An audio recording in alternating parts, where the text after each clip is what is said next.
polar pillar self, okay? And if you look again on the slide, you'll see there's two natural law slides, and then there's several right after that to the bottom. And we're going to go over the two pillars of enlightenment as it says on the natural law slides by Mark Passio. And so we're going to start with the right pillar, is what it's symbolically often shown as, and this is like some aspects of Freemasonry, I'm pretty sure, because they keep this knowledge and they often run that in their circles within the upper workings of the government systems and international entities. But the right pillar represents the sacred feminine, or the non-aggression principle. And essentially, the first pillar of enlightenment is the sacred feminine principle. So that's the first pillar, the right pillar. And it's also called the non-aggression principle. The principle states, do not engage in violence. In other words, do not immorally initiate non-rightful use of physical power to coerce, constrain, or compel the rightful physical behavior or free will choice of another sentient being. And to understand that word sentient, it means a being who has really done no harm, a being who's just being, essentially, and does not really deserve it. Another living being, essentially, is just another term for it. And so the non-aggression principle, do not engage in violence, that is the right pillar there for the sacred feminine. Then we have the sacred masculine, which is the left pillar there, the triangle in red facing up. And the second pillar of enlightenment is the sacred masculine principle, also called self-defense principle. This principle states sentient beings have this inherent right to use force to defend themselves from violence conducted upon them by another. So we have the non-aggression principle and the self-defense principle. These two go hand in hand. That's why there's two pillars, and that's why, again, these two different triangle archetypes can come together and form a union, a balance between the two, which again also forms the heart chakra, which is the balance of the body. All right, then we have right under those two pillars, why is this our current condition? Again, our current condition, because all of us are going through this matter. It's not just one individual, it's not just a select few, it's all of us. And so natural law, it says, can be essentially reduced to a single spiritual law, because we know all the natural law transgressions, which are basically violations upon natural law or nature, are forms of theft. Then the single spiritual law would be don't steal. That would be the essentially reduced spiritual laws. Do not steal. And this relates to this idea of ownership. And to own a thing means that regarding that thing an individual maintains. So it's rightful possession, it's control of usage, it's responsibility. Right? Responsibility, what everything tends to come down to here, if it's not common sense or if it's not morality, natural law teaches us about responsibility. And so the main reason our species continues to experience a systematic and growing loss of freedom is because we collectively do not deeply understand ownership, and we continue to commit and condone theft. Okay, we collectively, a growing loss of freedom, collectively, our species, and we continue to experience this system.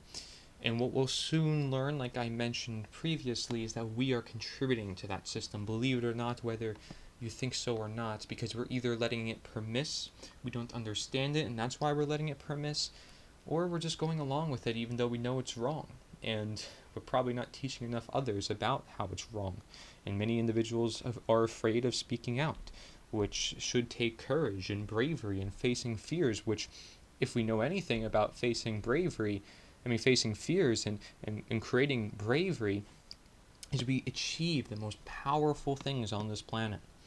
So let's read the notes I have here along these slides, and it states that the non-aggression principle and the self-defense principle are both aspects of natural law, while natural law makes up a great aspect of nature's the answer, or nita. Being that the feminine deterministic component was moreover associated with natural law, the self-defense principle is key for nature's the answer. We are to leave, hence also left pillar, a system engaged in violence. Therefore, we need to defend ourselves with force. Okay, so I used a little play on words there. I said that we are to leave a system engaged in violence, hence representative of this left pillar, which represents the self-defense principle. Okay, so this makes sense due to the fact that nature is the answer primarily, as of this presentation, therefore the focus, deals with transitioning out of a system of violence with the requirement of standing up for our own nature and nature as a whole, to then live more in harmony with natural law, hence also the right pillar, so that the non-aggression principle is applied through the generations. Again, this message we give to our children, to our loved ones, to those after us. This is part of Nature's the Answer, which is this movement, this blueprint I have that can also be equated to the necessary action for the optimal condition. And I repeat that just for emphasis upon these ideas again, if individuals are to see these slides in singular without looking at the other slides or not connecting the ideas and the dots here. And so it may also be symbolically seen as action for non-action and non-action for action in connecting the Tao or the way of nature, as it is said. If you are to not engage in violence, seek to engage in conversation and necessary self-defense. Alike, nature's the answer being shared through conversation to ultimately tell us of our rights, including self-defense, a principle itself, however, not just against violence, but all that seeks to violate, as in violence against, our nature, as previously described. Since nature's the answer is of free will, it would not make sense to suppress this in anyone. And so sentient beings, aka human beings, aka natural beings, we all are. We all are. It may then be seen as equivalent to suppressing nature, okay, if we are to suppress this in anyone. Similarly, any acts of violence may also be equivalent to suppressing and violating nature. Applying the situation to nature creates a greater connection to the law, to balance, to beauty, to simple deism, as we mentioned previously. And that's where nature really comes as focus, as a word, as an idea, as this movement that can help really unify the world around something that we can all relate to anyway, something that we go to for vacation to relax, something that, you know, we just get this nice feeling every time the seasons change, and when we go outside we take deep breaths, or we go to an ocean, or we go to our favorite spot and we have to get away from the office, or when we have to, you know, just relax and take our time in life. And notice, you know, nothing seems to quite relax in Washington and here in the US. Nothing seems to quite relax in governments, because they're always looking to do more control, to do more psychological manipulation. They're always looking to change the way nature runs. It's like this world is just innately imbalanced, and there just needs to be a force of government to fulfill that balance. Otherwise, you know, what's going to happen to us? We're all just, you know, crazy cavemen, I guess, fighting each other who have no clue what we're doing in this life. Well, exactly, that's what they want you to think about us, but that's not the case, especially as we studied the brain structure and saw that human brains have a very particular part called the human brain, which allows us for higher order thinking. So don't let them suppress you and bring you into the lower chakras or into the lower parts of your mind. Use that higher knowledge that you are born to have, and this conscious awakening will literally happen as by the nature of growing consciousness. So, when people say that, they don't necessarily know the requirements. The real requirement is addressing the elephant in the room, and that is eliminating statism. The same thing goes for doctors and practitioners, for which I'm in the health field as well. And I will say that if you want to heal the whole world, the best way to do that is to actually get rid of statism, because people will start growing food, people will start getting more control of their food, they will start looking at what they're consuming, and it's an instant reaction out of natural obligation. It is survival, it is instinctful, it is taking responsibility of our own lives. And if you know anything about responsibility, that's necessary when you have to take control of your health. It's just like taking control of your life. It is literally freeing yourself from the chains of slavery, whether it is in health or whether it is in politics. That both apply. Both apply. And this is where you can connect the dots if you're talking to somebody who's a doctor or a scientist, or you can even connect it in the field of engineering. You can connect it to anything. It depends on your individual appeal process to which you take with that individual, which is why step 1 is to connect with them, as I previously mentioned, to look, and you should look back at the individual appeal for more information in case you're interested. So more notes upon this. I said collectively humanity does not know the natural law, nor do they understand their own human natural rights, nor do they know the right actions to take so that such law and rights are promoted and manifested in the reality to which they belong. This life that all of us live in. Again, the why also gives way to the how, and as we know, right, the way is considered the Tao, right, the Tao Te Ching, because it is of seeking the root cause. Our condition is co-created by one another and ourselves. If we all seek understanding in unity through nature is the answer, which is this movement, this blueprint that I'm proposing here, in the concepts as presented for natural law, through this simple conversation of innate awareness, we realize where ownership truly lives in your own sovereignty, so that you no longer remain a slave in condoning all forms of theft, which is all forms of harm, even if you do not directly commit it, while at the same time lessening all harm done to the world due to not letting wrong manifest systematically in a world in harmony with natural law or nature.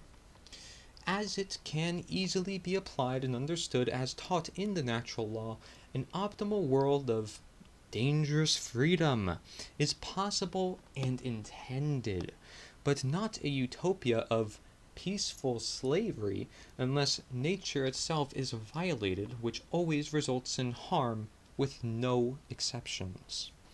The very fact is that you own yourself. You should treat yourself well in health and in all things, because it is your rightful possession. You own your body. You own yourself. You don't hear that often. You don't hear that even in the education system. Quite sad, if I may say. Quite sad. Okay?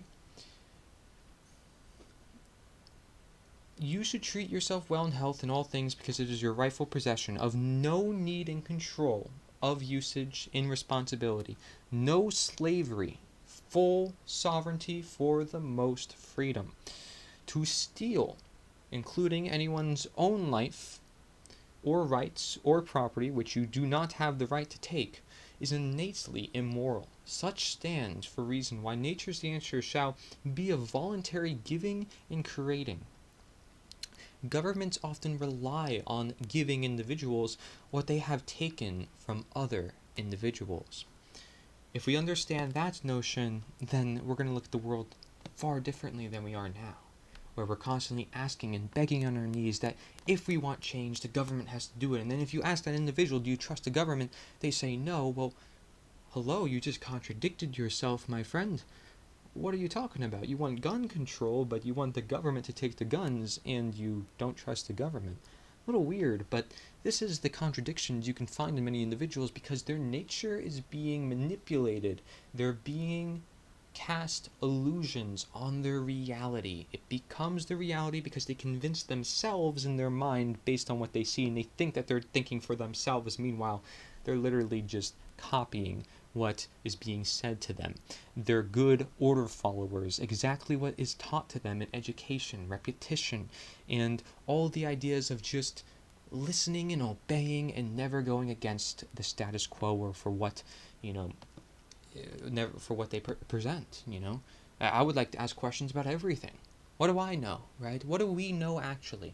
Science wants to claim that it knows everything. How is that so? Do we really want to jump to that conclusion? One of the hardest people to talk to about this knowledge is atheists, and people who have such a closed mind to this. And again, it could also be on the right brain extremism, so not just left brain. But these individuals think that they know it all, and it's very difficult. At least we can have an open mind. At least we can agree that nature is the answer, can we not? That's where I'm seeking. That's where I want to seek somewhat of a consensus with you individual, if any individual thinks that. We should open the conversation about those things for sure. but it also shouldn't just be for theater, and it also shouldn't just be for absorbing more information. It should really be about how do we transform the world as it is, and we really, regardless of what you think, the one thing we can do is get rid of what we know is inherently immoral, which is statism, through way of the natural law and understanding universal principles, which you should be able to understand is also science, because science relies on asking questions. So therefore you may say, the physical world is one and the same with the spiritual world, and us asking questions and utilizing our consciousness really gives way to everything that we create. Everything starts in the mind, and that becomes an idea. The all is not the mind, but the mind creates the all. So there's this sense of wordplay that we can just get into and so forth. But again, I'm not here for that, and a lot of science will want us to do that. The idea here is to understand where we can relate in our heart, where we can relate in nature. And that is where I want you to go. So I want you to take a step back and forget everything perhaps that you've been told, if you have to, just to look around and observe the world around you without taking it from me or anybody else, but really just taking the world raw as it is without any influence, and see what happens. See who's trying to influence you. See who's trying to convince you. Because I'm not trying to convince you, I just realize there's all these dots to connect, and that's why I go on speaking the way I do, is because there's so much that is there, so much that hasn't been taught, so many dots that hasn't been connected, and understanding our action and understanding the truth are two different things already within itself, too much for one person to handle. Many individuals need to stay on absorbing, right, because the truth is not what they know yet. But we can take action even if we don't necessarily know the truth, because again, action could work toward truth and truth could work toward action. And so we don't want to overload anyone and put everything on them at once. So understand this is a process, and it is a process for everyone. So while you may believe some of the words I say, again, I ask you to have your own journey, to have your own discovery. And that doesn't make me a better person just because I'm saying that either. I'm not saying that just for whatever, clout or whatever you want to call it. I'm just saying that because that's the reality of it. You are an individual being, and so am I. And it really is reflective to this cause to understand that you have your own presence within this, and that's what makes this movement different from other movements. Nature's the answer, and so then are you, because you, in your nature, is sovereign. Next slide we have here is conscience consensus. And if we look to the left side of this screen again, we can look at the natural law slides by Mark Passio there that talk about conscience. Now, conscience, it says, from the Latin prefix con, which means together, and the Latin verb sire, which is to know, to understand. So conscience can be seen as to know together, and as we know, knowledge is power. So it'd be very important to have this common sense, if you will, in this world to help free us from our bonds that sort of leeches into this world of control through way of government. So common sense, right? And what is that? Isn't that missing in today's world? Just a question, just a quick question. Many individuals may think, I don't have common sense. Well, I would love for you to speak with me about certain things, right? But let's not challenge each other. Let's just try to open a conversation. It says right under this slide there, it says the definitive knowledge of the objective difference between right and wrong according to natural law. So that is common sense ultimately at the end of the day, is understanding, well, there's certain things that are like, yeah, well, this is what you got to do. Yeah, of course, if I jump off this cliff, that's what's going to happen to me. Like, it just seems like common sense for most individuals to know that they probably shouldn't jump off that cliff. I keep using that symbolic analogy there, but I mean, it works, right?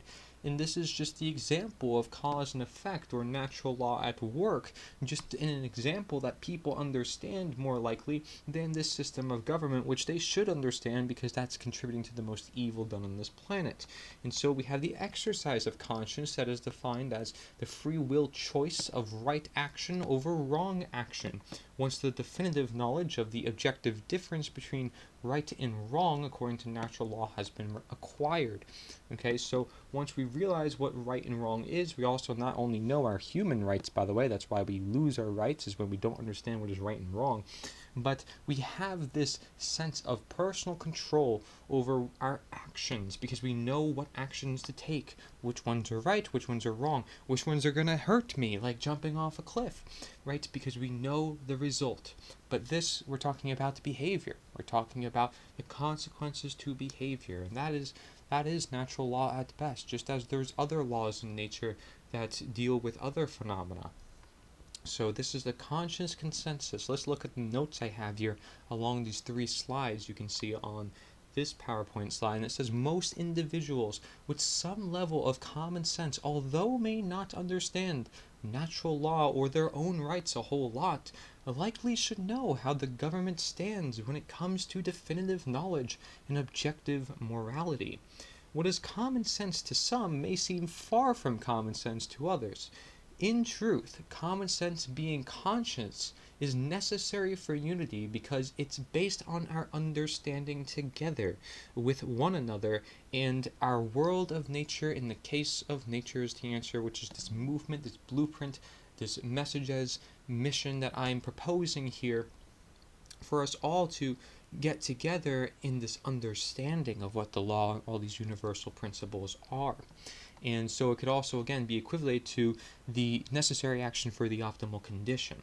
Therefore, if morality is heart of natural law, so is common sense or conscience, where then nature's the answer is to bring this common understanding or together understanding together among the masses. Conscience is to know together, as nature's the answer may then be seen as to act together. However, enacting to know. Just as morality is definitive, nature's the answer is definitive in its own foundation share sheet, as you can see by the front page of the nita.1 website is right under why join the movement. That is the share sheet, and that's what I encourage people to share with one another, but I consider that the foundation, so things are set in stone, so that way there may not exist controversy around the particular ideas being shared here, and that, natural law is something that has been passed through the generations, through word of mouth. It doesn't have to just be delivered in this format, and keep that in mind. However, both depend on our actions aligning with such definitions. Our free will choice for the betterment of optimization and sustainability through knowing morality, which is of the exercise of common sense, is again encouraged with nature's the answer and its conversations and expressions of such. So while this may not necessarily be seen as common sense, if you connect the other slides, this would become more common sense, because you're seeing, well, we're creating conversation, we're encouraging critical thinking, we're sharing the ideas of objective right and wrong, therefore we are automatically promoting this idea called conscience, the common sense, because we're bringing together the senses of many together in forming a common bond between them. So we are forming common sense, and we are best doing it by this movement that is initiating it onto everybody through way of understanding, through way of conversation. And so people wonder why common sense is leaving. It is due to the lack of direction in common understanding, or even the seeking of such, to where nature's the answer is only that of which is going to revive and abbreviate our human nature of doing and being. Together we may know what is here to know together, as to together with both natural law and nature is the answer. So complementary as it is, and we also have to know that, remember, wrong is necessary for identification. While we may know the right actions, it's important to know the wrong actions, because the two give way to one another, and the two help us understand this bigger picture, to which we know that, the left and the right brain work together, the different archetypes work together, we know all those things work together. So does wrong, because you know what wrong does? It teaches us what is then right. And if we learn that these governments of the world and that statism is inherently immoral, we can learn then what is right, and we can learn, well, this is what's causing all the harm annually on a basis called democide, where there's millions of people getting hurt by government. We are now learning from that, and we learn from that situation that it was due to the lack of common sense in reality. Common sense reality. You're not going to find common sense in politics. You're not going to find common sense in a system of government. You're going to find it from you being in the natural world and you being exposed to many different elements that humankind can go through because we're able to, and we are able to process that as information transformation.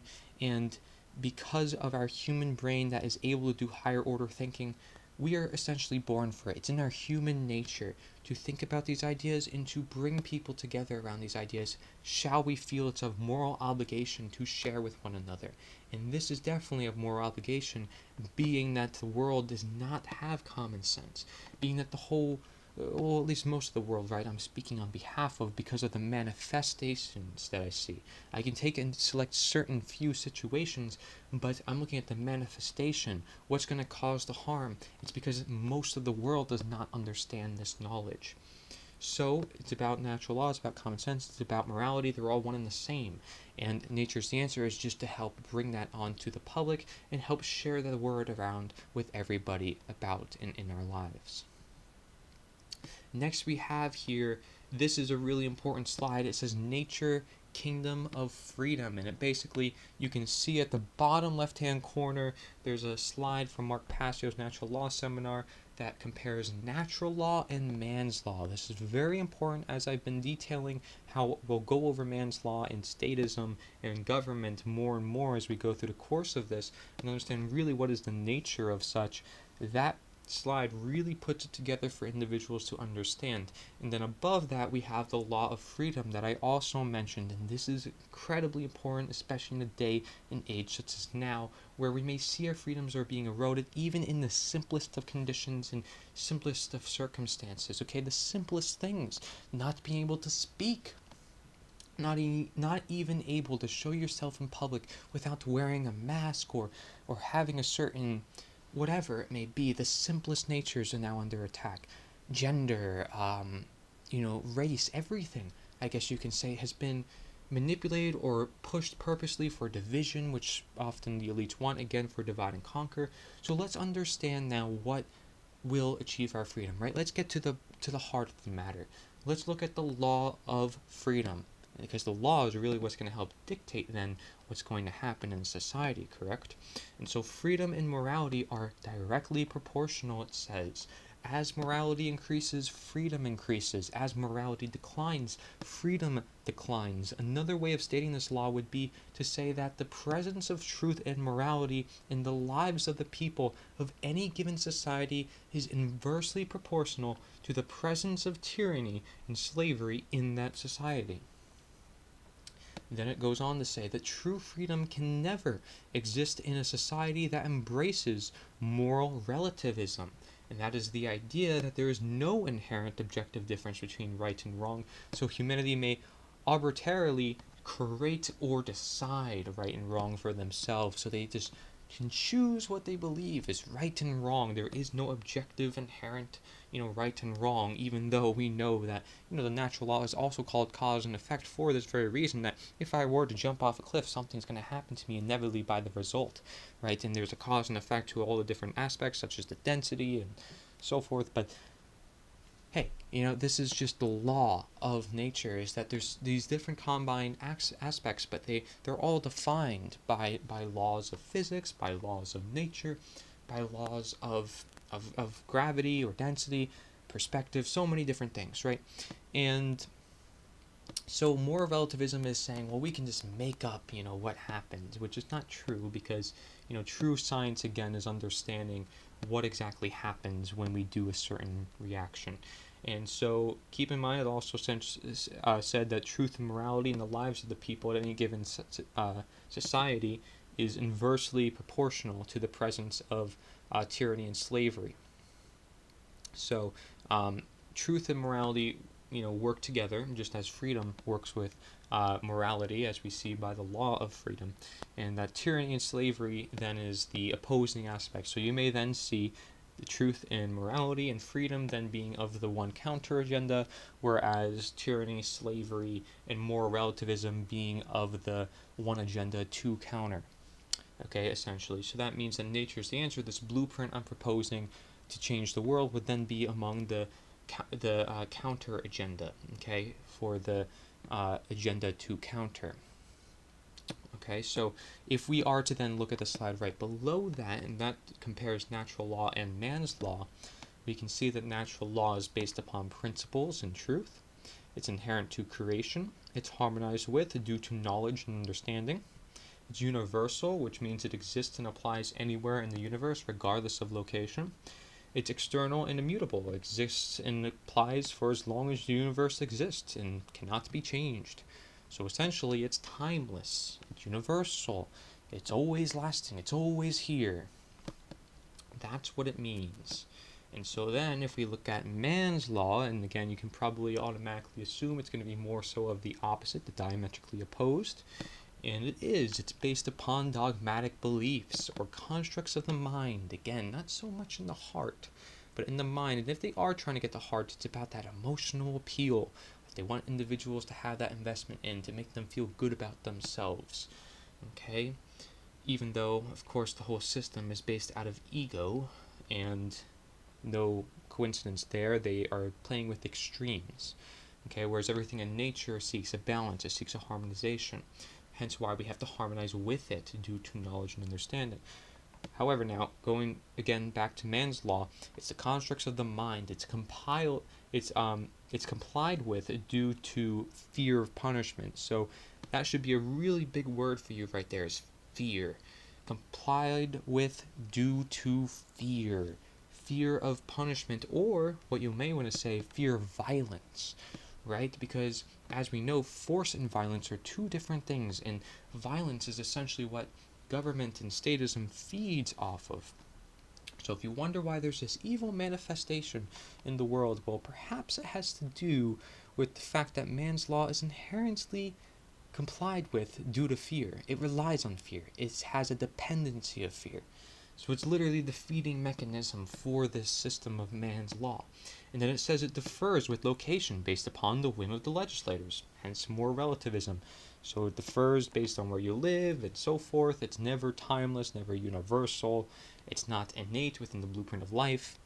It's just created with the mind, which is crazy, essentially, because it's like we're taking chances, we're taking risks, and we're allowing slavery to happen under certain conditions. Now again, if you don't believe that extreme terminology that I'm using, well, you're going to embrace yourself as I move forward into this presentation, because we're going to describe exactly what I mean when I say that.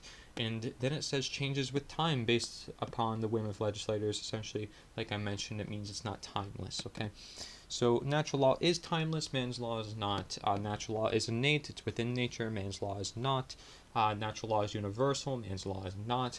We can understand those differences, and boom, right there. Which one would you rather live under? Would you rather live under the one that has to do with harmonization of knowledge and understanding, or the one that has to do with fear of punishment and constantly being in fear and feeling that being obedient is being moral, and that everybody has to provide everything for you so you don't have to do anything yourself? And that sounds like a great world, even though it gives you no personal sense of discovery and exploration, and you have no personal investment in any of the matters, and you're not creative anymore, and they suppress you and they tell you what to do, and you're not free, and you can't love as many individuals as you choose to do so, and you just can't love in general because love is suppressed under man's law. As we know, with the negative expression of natural law, it is essentially aligned with man's law, because negative expression starts with fear, positive expression starts with love, and it has to have knowledge right after love. So natural law is along the positive spectrum of natural law expression, and man's law is among the negative expression of natural law expression. And again, if you want to look at that expression chart, you can go back to my previous slides and you can see that for yourself. Now, upon the notes that I have for this slide, I have for caring, which is the generative principle as we have explored, to support and guide and talk to one another, morality increases through conversation and efforts for unity within nature's the answer. Again, it takes care to create that conversation. It takes care to want to unite other people and bring out these efforts for wanting to change the world. With such, freedom increases. In another perspective, if natural law is moreover known through conversation, then individuals understand objective morality and attracting good by doing good, otherwise known as the golden rule or the law of attraction, right? To then also increase our freedoms. In another perspective, if man's law is disintegrated and demoted due to its faulty and unsustainable nature, then we are living more in harmony with natural law, therefore increasing our freedoms, hence external anarchy instead of control through external monarchy, as we saw again through the natural law expression chart. Then it states, we may realize with the understanding of proportional attractions that as tyranny and slavery is more present in society, the more nature's the answer and natural law is of need in their connectivity relationship for sustainable and real change away from tyranny and slavery. Therefore, then, the more truth and morality is present in understanding, in society, the less there is of need in knowing and utilizing natural law and nature's the answer, although it shall always be of understanding for long-term sustainability and in maintaining truth and morality, to never have tyranny and slavery take its stranglehold once more. Okay, so it's utilizing 21st century modern slavery and tyranny as an example for history to not repeat itself. So if we get over this as human beings and we emerge stronger than this system that seeks to control us, then we are setting the example for the next generations to understand what we did in this 21st century, or maybe 22nd century, if this is the generation that's taking this info off of me. This information transmission. And it literally is a transmission because, again, it's a mission that is going through the generations.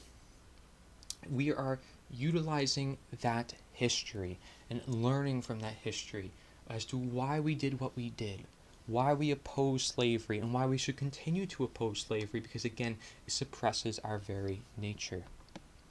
Okay, so alike nature's the answer and natural law and true freedom, society and such movements cannot and should not embrace moral relativism to have direction in also aligning their actions toward truth and morality as deemed by nature through natural law. In other words, moral relativism may then be seen as unnatural and of denatured truth. Okay? It's denaturing nature, being that it's twisting truth to that of only our free will decision, right? We're deciding what is right and wrong. There's no objective, inherent, right and wrong in the eyes and in the minds of those who partake in this moral relativism, which is a satanic tenet, by the way, as exposed by Mark Passio himself. And so nature's the answer and its share sheet shall also remain its definitive form, for such is the nature of foundation and principle. Okay, so if we want to have a foundation, we want to have a principle and stick by it, the share sheet acts as such. As we mentioned also in previous slides, the share sheet is the front page of the nita.1 website, which again is also right under the Why Join the Movement part on the website in the front page. So confusion is cleared by way of understanding that of which is truth. If the share sheet is the foundation and fundamentals of nature's the answer, then confusion shall be cleared via its guiding blueprint nature through conversation. Being that nature's the answer is complementary to natural law and helping natural law reach the masses, perhaps it may even be the masses within man's law, thinking such is the law, that need this information, or the natural law transformation of nature is the answer, the most, right? And so you may say the information is natural law, the transformation is nature is the answer. And again, vice versa, this sort of message as mission, vice versa symbology, where you look at message being natural law and mission being nature's the answer, or message as in messenger being nature's the answer, and mission being natural law, because essentially we're fighting for the truth, we're fighting for the law, and we are the true real law enforcement and the law enforcement of the real law. So if we understand both, however, and how they relate, then we realize man's law is complied with due to fear of punishment from the one opposing agenda, which is denaturing, as I mentioned, right? while natural law may then be harmonized or delivered, put into practice, brought to light with knowledge and understanding from the one unifying counter agenda, which is nature's answer, this movement that we have, this blueprint, this necessary action for the optimal condition. So it's equivalent to asking the who that is behind each form of law, nature and God, or man, right? That's what it comes down to at the end of the day. That's the root to it. Is it coming from nature or is it coming from man? So the next slide following will detail where nature's answer fits among this matter of integrating and promoting natural law while disintegrating and demoting from man's law. And so here you can see the slide here. It's titled Work for Laws Working. Okay, so work for laws working, because this law is always at work, right? Natural law is always working, always within this universe. It is universal, it is timeless, it is immutable, it is constantly always happening. Nobody can suppress it. They can't just magically get rid of it. It is the law of nature. So we have on the left-hand side natural law, and on the right-hand side man's law. And as I described in the previous slide, those two ideas, now we have a center column, and that is the nature's the answer movement that I have in quotes, again, because our movement is simply our actions, and this is recognizing of our actions. Nature's the answer is nothing more than the recognition of these actions that we have to take, these natural actions of using our human nature as intended to do what it's got to do, especially at a time as now, to expose corruption, to face our fears, to be brave, to create that transformation, that destiny, and really emerge the human potential. Okay, so nature's the answer stands for nita, which is that movement, and it's considered the one unifying counter agenda. Notice also under man's law, it's said to be the one agenda to counter, because essentially that's what it is, right? The one agenda to counter is statism, but it also could then be just man's law, because statism is what is promoting man's law. Now, in the center column for nature's the answer and its movement, it is based upon natural law and free will. It's inherent to human nature. So while natural law is inherent to creation, nature's answer and its movement is inherent to human nature. Now, what we can then see from the next column section, right, is how do we go about in being a part of this so-called movement that I'm talking about with nature's the answer? Well, it's represented with and does the harmonizing due to integration and promotion. So natural law talks about, well, it's harmonized with due to knowledge and understanding. So okay, that's how it's harmonized. Well, how do you get that knowledge? How do you get that understanding? And the answer to that is through representation and through integration and through promotion. So essentially you can see that anything on the nita movement column then contributes to the natural law column. And so then if we go to the next column, let's see where those can relate as well then between natural law and the nature's the answer movement. Well, natural law is universal. It exists and applies anywhere in the universe regardless of location. So what is nature's the answer? This is supposed to be some universal worldwide movement, where we're bringing people together around the understanding of natural law, for example, in all that is inherent in nature, all the universal principles and laws and ideas. Well, it says it is voluntary universal. It exists and applies anywhere upon human recognition, regardless of location. Okay, and then that is very similar to that of the natural law, but notice it says voluntarily universal, because you can choose to be part of the movement and you don't have to. It's all voluntary. And so it really is setting the example for a voluntary world that we want to live in. And so then if we look again at the natural law area, if we want to look at the bottom column this time, it says eternal and immutable. Exists and applies for as long as the universe exists, and it cannot be changed. Now for nature's the answer and its movement, it is generational and foundational. Right? We explored this idea of generational because we're passing down messages to our children.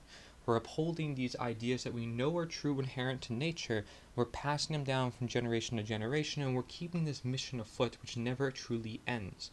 because we're always trying to seek human awareness around these universal ideas, being that they're here to unify around in the first place, and being that they're here to understand if we want to understand our actions and keep the slavery away from the human populace. It's in order to maintain freedom, maintain the sustainability that is of nature. And so it is generational and foundational. Foundational being in the case of the foundation, which is considered the share sheet in Nature's Answer, which is also, again, on the nita.one website under the Why Join the Movement area. And so that is the foundation, just so people have a set in stone, what is this movement? What is it to represent? Okay? And so this exists and applies since it's human nature creation recognition. Because again, this is reflective for our natural actions toward the world we want to live in, the desired conditions, okay, from the necessary actions, the optimal conditions from the necessary actions. And those actions come of our human nature. That's why we must be creative as humans, as we are to be. And it's a process of recognition, identifying, well, what is the problem, what is the solution, and our creativity expressing that. So our creativity expressing the dangers of statism, our creativity expressing the beauty of nature and how we live in harmony with it and in alignment with it. It can be in any form.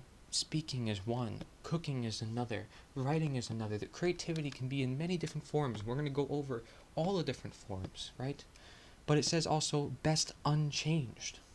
Best unchanged. Okay, so it's foundational and it's generational. You don't want to change the aspects of inherent creation, because then you could be making a big mistake. If I were to say, oh, well, you can just choose what right and wrong is, I'd be completely not mindful of what natural law actually is. And natural law actually has to do with inherent objective right and wrong. So we should not change that. And when it comes to Nature's the Answer, we probably shouldn't change that either, because that's what got us to this greater state of freedom, if you want to look at it in past tense, if we were to achieve the mission that we see here from the other slides and so forth. So it's best unchanged, because if we want to learn from history, we must learn what that history is so we don't repeat history again, right? We don't want to contribute to more harm. We don't want a cycle of dangerous government rising up again. We want to keep these ideas in circulation, which means they're best unchanged. They're best less altered. They're best kept in their pure condition as is. And luckily, these ideas are quite simple at the end of the day. Frankly, they are. And many individuals have detailed this without even talking about natural law.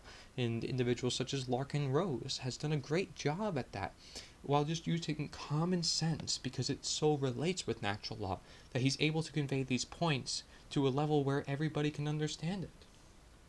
And it's all it lies in, all it needs to rely on sometimes. It doesn't have to be super complex, like I mentioned. We can keep things simple. Things in nature are rather simple until we choose to add in our human mind and look at every little detail. And again, we don't want to describe every little detail of our prison. We actually want to escape this prison, okay? Because you don't need to know every little detail in order to escape it necessarily. Once you know how to actually escape it, that's what matters. You got to get to the root cause of things. And the root cause here, again, is statism, and that is the one agenda to counter, that is man's law. And the one unifying counter agenda is us awakening away from that, having this knowledge out there, which is why it is integrating, why we are promoting, why we are representing this cause, to help bring that afoot, help create those questions, help create that critical thinking and that common sense naturally. And this is a natural process in time. So if we combine free will with natural law, again, the deterministic and the randomness component, then we have this perfect balance so we can fledge full toward the truth that we also desire in this world.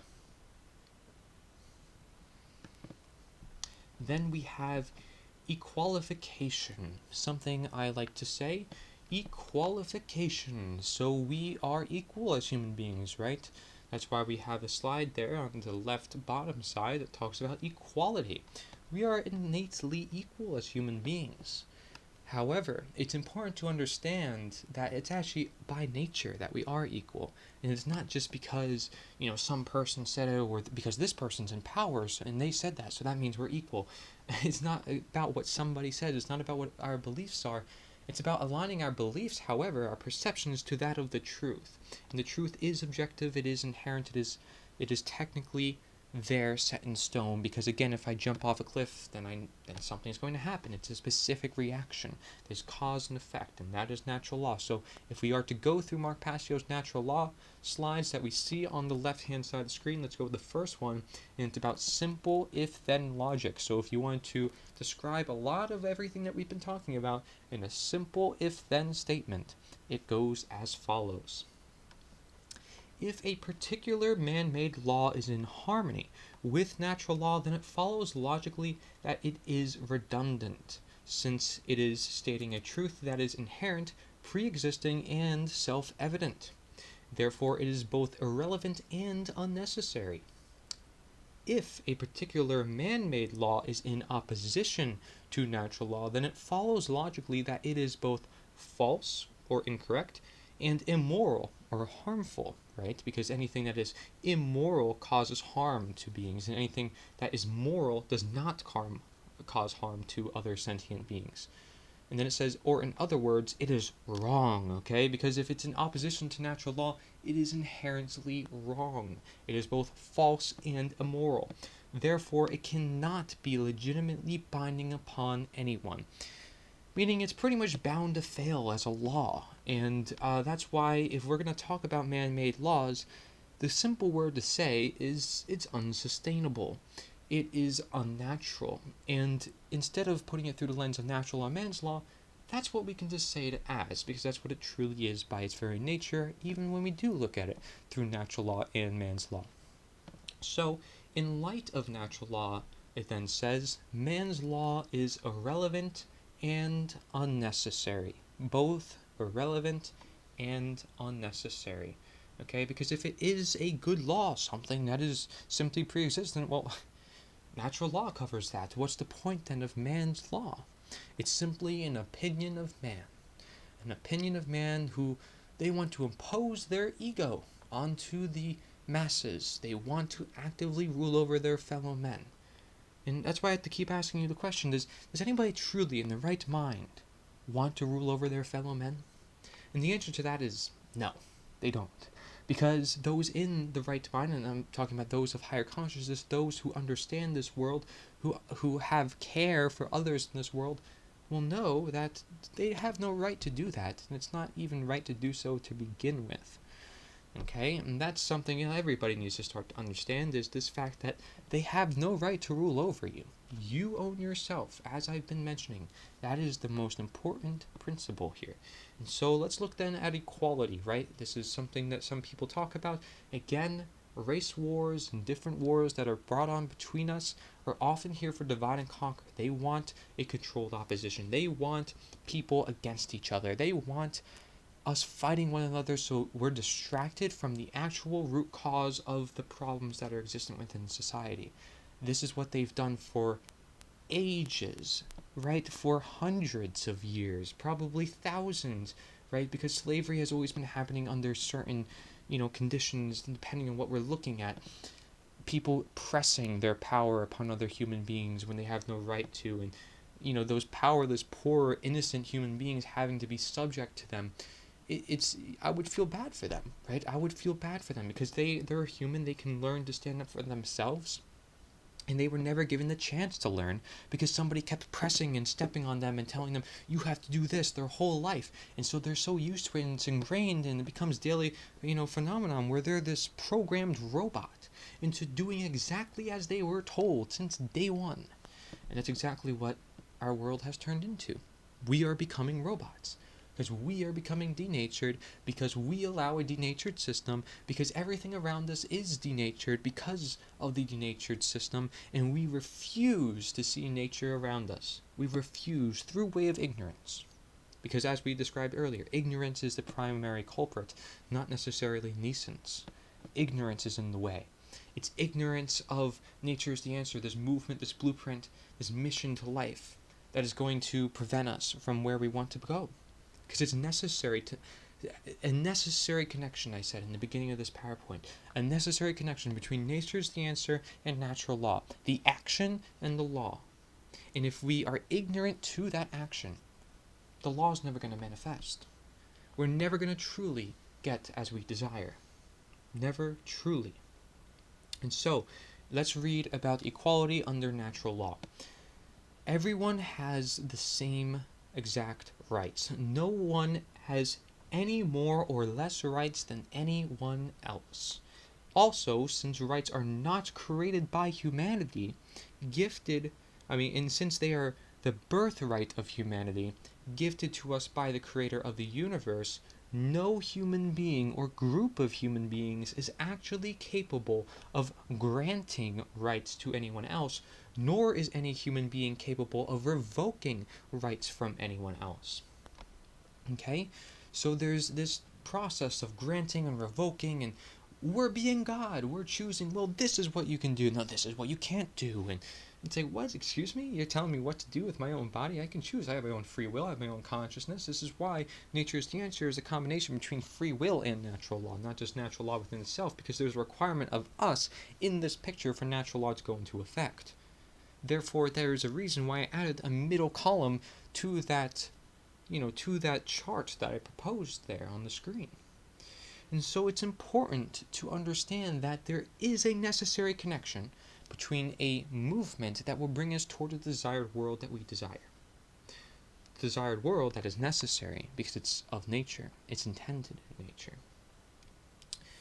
Now, it talks about government here, a quote by Chris Spooner, okay, about equality. It says, government is nothing but men acting in concert. The morality and value of government, like any other association of men, will be no greater and no less than the morality and value of the men comprising it. Since government is nothing but men, its inherent authority to act in no way greater or different than the authority to act of individuals in isolation. Government has no magical powers or authority not possessed by private individuals.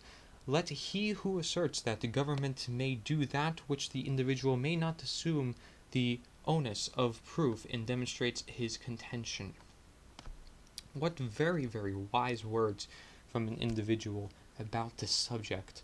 And so that's something I guess you should probably read on your own if you maybe have to understand it. Read it maybe a couple times because, I'll be honest, I'd probably have to do the same, but the same may be said for my own writing here. So let's get into my own writing that goes alongside these slides, okay? And, I sometimes laugh about this, but it's obviously this stuff is generally very serious, and it's no laughing matter, the state of the world that we're in and how we should probably change things, and we have to change the things, otherwise there's going to be massive amounts of harm. But I do have to have fun in this process for, how I live. Again, our personal health is just as important, but it's not all about me, it's not all about you. We have to bring this change to others. I'm fortunate to have what I have, and I want to bring that to others, and you should too. For we all have our ups and downs. We all have something to contribute as well. Our own puzzle piece to the puzzle. And especially if you see some puzzle pieces that, other people may not see that can also connect. That would be quite important. And so, let's read these notes. Alike, however, unlike the relevance of any man's law, the relevance of nature is the answer is actually less relevant, but not completely irrelevant, when the world society as a whole actively lives in greater harmony with natural law. However, the less in harmony society is with natural law, the more necessary and relevant nature is the answer and understanding natural law is. In a general sense of nature is the answer, since the very nature of man's law is not of natural law and can never be, it is therefore in opposition to nature, as it is either irrelevant and unnecessary or false and immoral.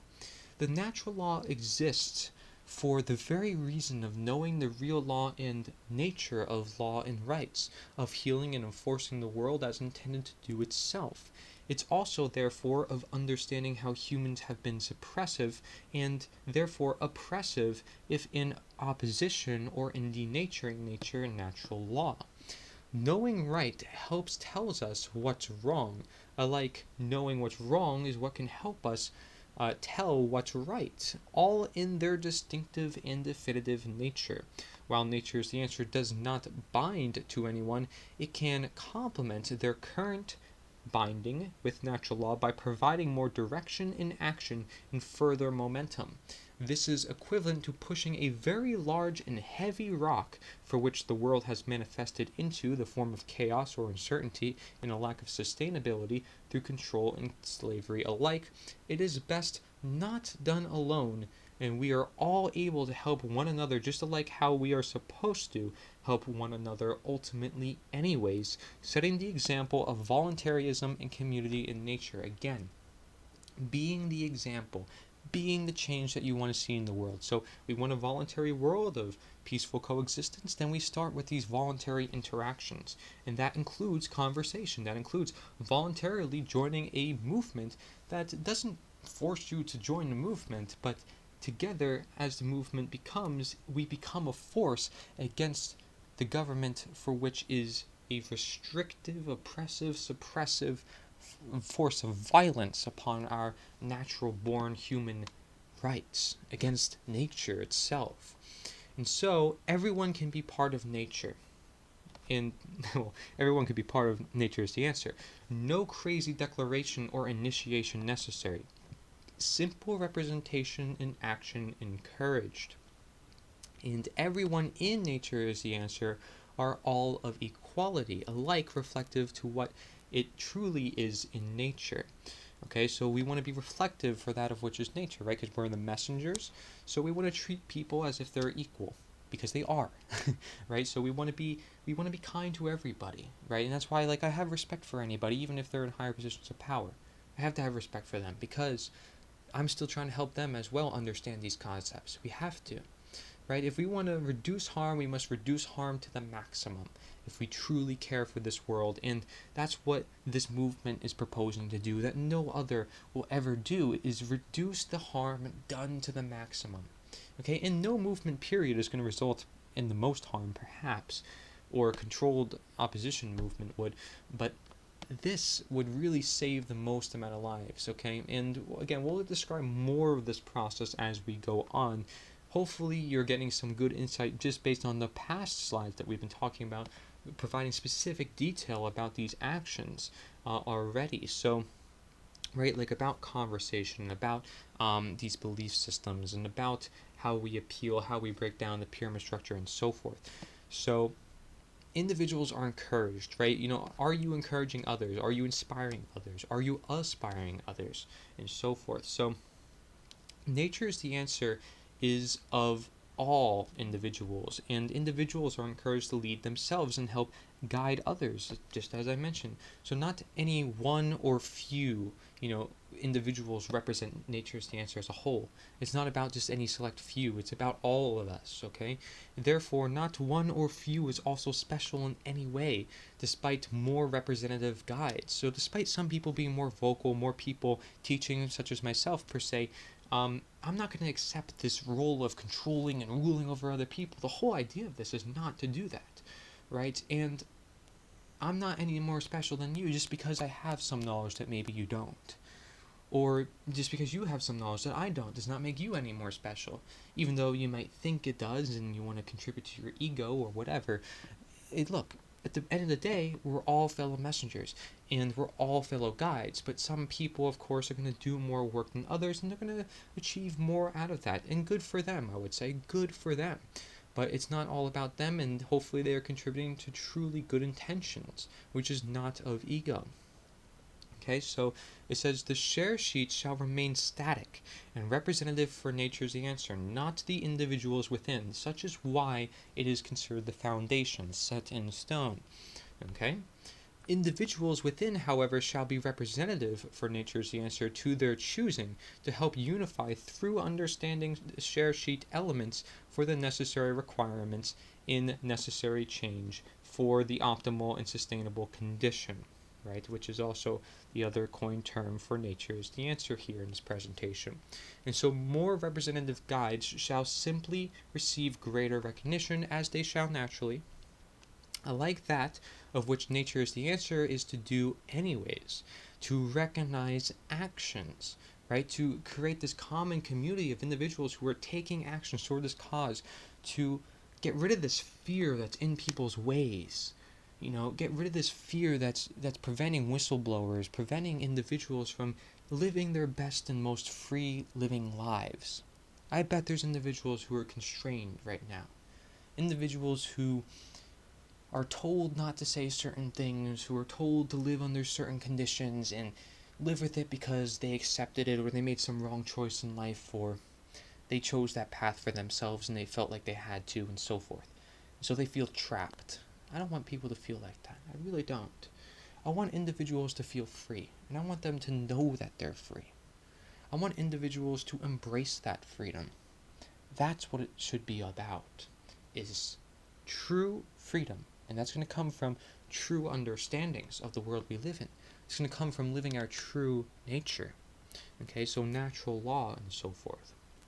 Like that, it says, okay? So, like that of which nature's answers do anyways, to recognize actions, such voluntary efforts should not be of ego and embraced in it, right? What are you choosing to embrace? Are you choosing to embrace ego or choosing to embrace care, right? Which is this generative principle. So if we want to bring other people on board, we have to care. We have to care about what we're doing, care about our efforts, care about our actions. If it is nature, that is the answer. The answer to our actions are to work with nature, not against it. Speaking upon the universal truth of equality through morality and truth, rather than pin-picking select situations, will contribute to targeting the greater root cause of the whole when it comes to racial inequality, so that it is not counterintuitive or of one agenda divide and conquer controversy. What I mean by that is get to the root cause of things, get to the bigger picture of things, and that is understanding morality, understanding natural law. It is not understanding, well, this select group deserves more attention because of this, or this select group, because now I'm taking select scenarios and sample sizes and trying to push that onto individuals. No, understand the bigger picture, because that's going to do you more good than harm, and it's going to create the less controversy, less divide and conquer. Okay, you really want to promote the universal ideas over anything else, because that is what's really going to focus and bring into alignment the holistic healing. Again, if you are to just heal one organ of the body, which is all of need and repair, then you're making a big mistake. Even though that one organ does need repair, there's a lot in society which needs repair, for example. So we really need to look at the holistic scenario. Okay, everything needs repair, everything. And if we tend to pinpick and go to certain extremes and say, well, this is the one thing, this is the one thing, what you happen to have is you have extreme scenarios where those individuals within those pinpick scenarios are taking on ego, right? Because now they're receiving all the attentions and now they're the victims. And you have these situations where it's just extreme, and universal ideas always bring everybody into account. It's not discounting anyone, and it's not counting on anyone too much. It is the perfect balance of synergy and harmony within the universe as intended. So promote equality when it comes to issues as such if you feel like it's important, not just one select pinpoint quality, because equality, to be equal, okay, speak upon the universal truth that we all have, because clearly we are all not equal under government if they choose that we are lesser than them, and that they have the actual right to rule over us when they do not. So really the most suppressive and oppressive force on this world is government itself, because it's claiming to be this god over our world and this special superhuman over all our actions and who we are, which they never had the right to, right? They never were given this by God. They're not angels. They're not perfect. They don't have special qualities that we don't have. And then that's why we described that in the beginning of this PowerPoint presentation. And so it says, we are all equal under natural law, whereas man's law often relies on division and equality. As we know, man's law relies on fear. That's the negative expression, fear and confusion and ignorance and division and illusion, right? Okay, so otherwise their power differential would not be. So if we are all equal under natural law, whereas man's law often relies on division and inequality, otherwise their power differential would not be. Okay, so if we want to side with man's law and with division and inequality, sorry for the wording there, but if we want to go with man's law and all that is dividing and pushing us against each other, you're going to result in harm, a world resulting in confusion and all that is of the negative expressions. But if you want to promote that of which simply is, which is the truth, which is what we know from these slides, and if you want to promote natural law, right, which is essentially aspects of nature, which nature contains the truth, then it would be important to highlight the holistic idea rather than the pinpoint symptom treating idea, which isn't going to affect everything and not change anything long term or sustainably. So if you want to fix everything, you get to the root cause. You don't just treat the symptoms. So it says unite with the universal. Don't get stuck on small little things. Always stick to universal basis, and it will be far easier to unite people that way as well. So that's what I recommend upon strategies when it comes to action-wise, and we see so as represented by the law itself. So that is equalification. It's power because I know that knowledge is power. In that sense, at the moment, I realize that because my brain isn't trapped, my brain isn't forming my reality, I am just being present. I have my heart, I feel everything just moving fluid together in freedom, in harmony. That if I really just quiet my mind, that everything starts to really look different, right? I feel a sense of innocence and pureness and sereneness that the busy world, the busy political business world does not have. It's a sort of inner wisdom that can't be described because it is so wise. It's just like saying that to know means you know nothing, right? It's just ironic play of wisdom. That's what it is. That's what it is. And so this slide is called Blind Mind Bind, right? Because the mind tends to bind us. Now, what we should probably know is actually what government is in its very nature, right? Because nature is the answer. Is this movement, this blueprint I'm proposing, that's equivalent to the necessary action for the optimal condition. So, what is government in its very nature? Well, from governo, mentis, or from governare and mens, it basically means the same thing, to control the mind. You can do this Latin prefix and suffix and Greek prefix and suffix on almost any word, and you see it reveals a lot of context. Or, like I said, go to etymology dictionaries and find words and how they've been used through the ages. The fact that government, in its very nature, means mind control should be very alarming for individuals because that's where it's truly taking hold. That's why we're constantly in conflict with one another. Is because if we're so stuck here, this is like boundaries, hitting each other, smashing each other, debate, constantly attacking. Whereas the heart is opening and saying, well, okay, what do we have in common? What relationship can we build? What can we unite upon universal understanding? So when I watch a debate nowadays from individuals who are literally posed to go against each other, who literally have to be in opposition to everything that each other believes, I'm thinking, why? This is crazy, this is absurd, this is purposely put here for division. Because that is the nature of this system, and that is the nature of government. Mind control on one side, mind control on another.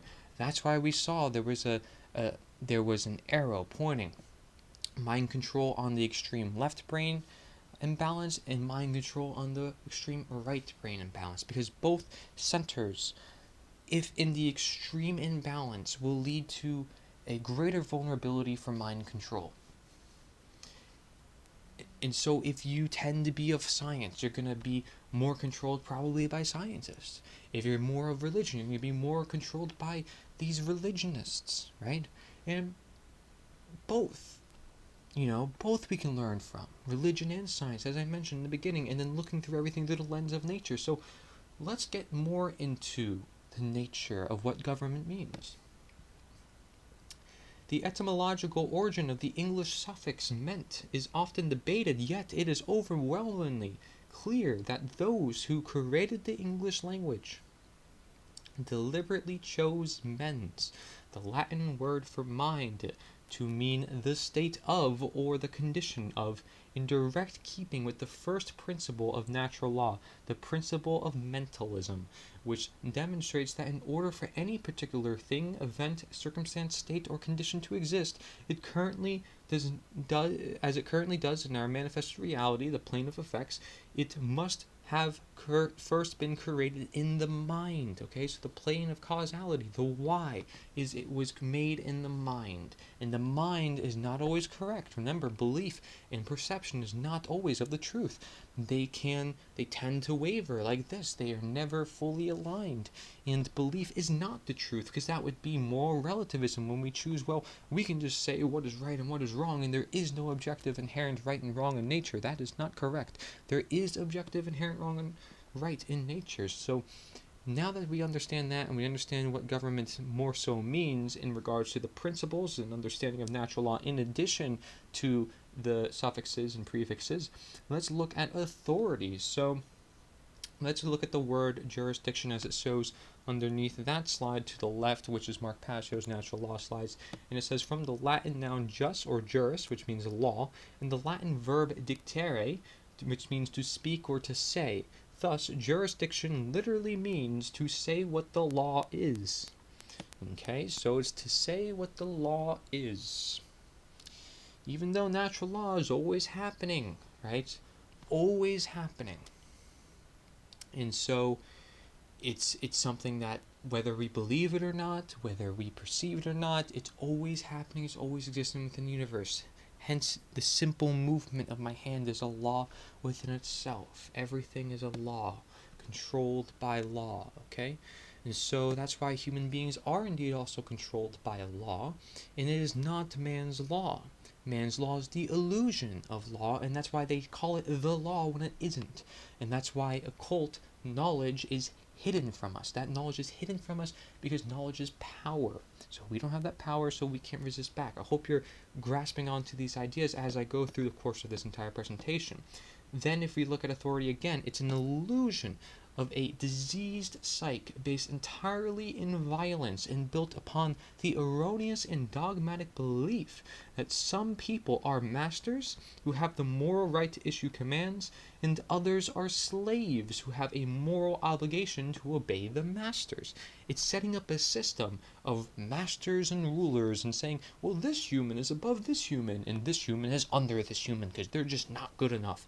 Right, so I'm not good enough, and this person is better than me, and they have the right to rule over me, and I don't. I can never lead a country. I'm never going to be as good as them, and they know what to do for my country, and they know what is best for me.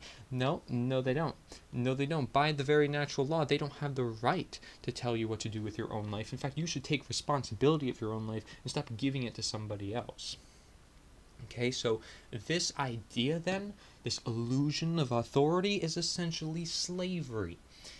And then if we are to then look at religion, this is an important part of the process. I told you earlier before when we went to the slide through the lens of nature that religion includes a lot of the other forms as well that we had to look through with the lens of nature.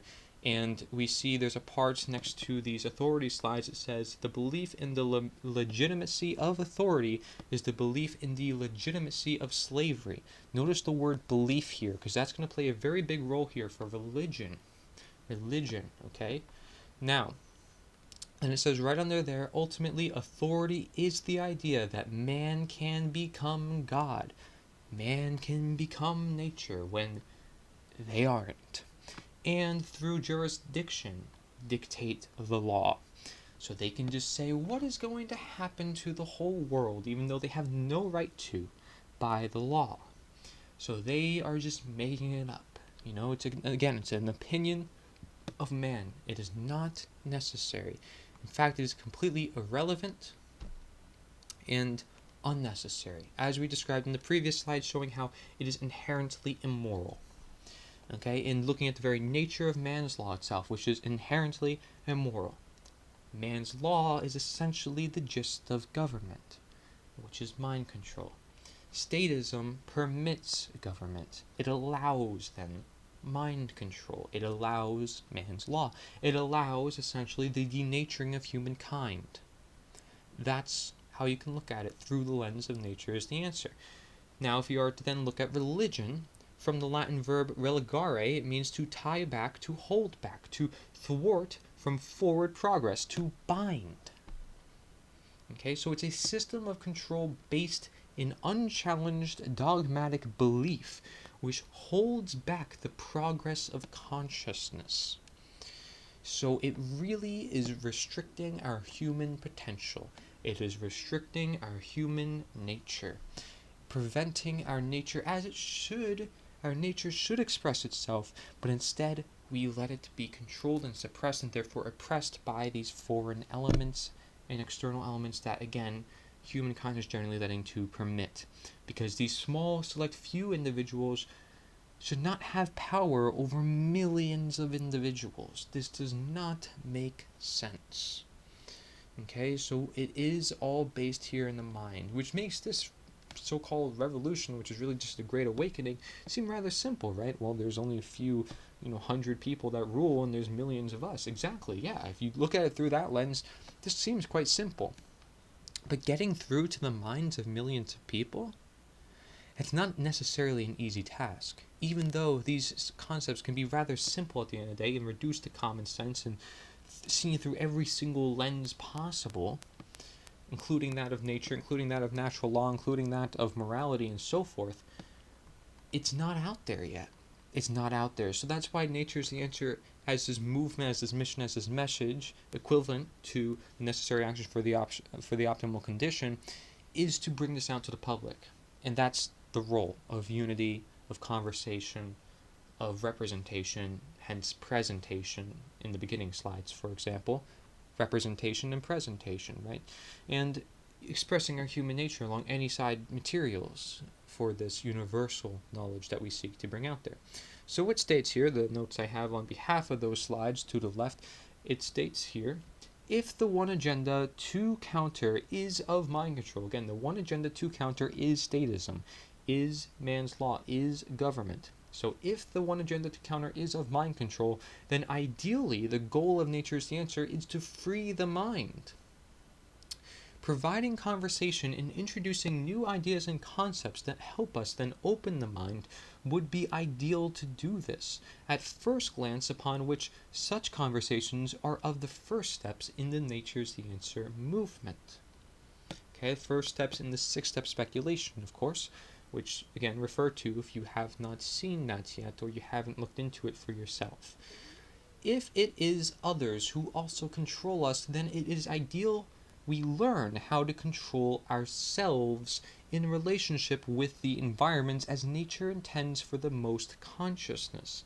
Natural law ties into the greater scheme of connecting not just conversation, but action and perception to that of which helps us control ourselves and free our mind, open our heart, and move the gut. The three organs often act as requirements for one another to be in their intended effect. Of course, here I'm talking about the heart and the mind and the guts, okay, which in that order, as Mark Passio puts it, allows us to create action into this world, and I would have to agree with that. Okay, so they are requirements for one another to be in their intended effect, either that of freeing, opening, or moving. The state of nature just is.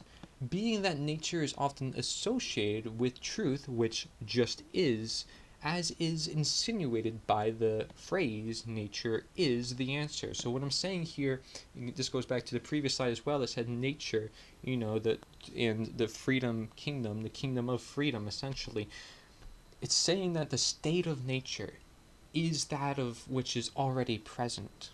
We live in the state of nature, the true state, for which the government, again, is your own bodily control. It's the internal monarchy and the external anarchy. That is what it is.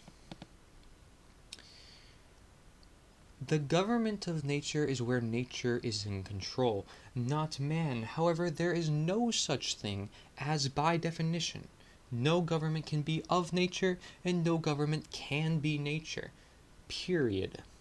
They shall not either, otherwise they are in opposition to natural law. By they, such includes those who support any such government, therefore including us. Okay, now, and I said, okay, well, you control yourself, right, in this internal monarchy, and that's where the government is. Yes, because you control yourself, see? So mind control makes sense in the regards that you control your own mind, because you should control your own mind, and you do have a mind of your own. It's in our very nature.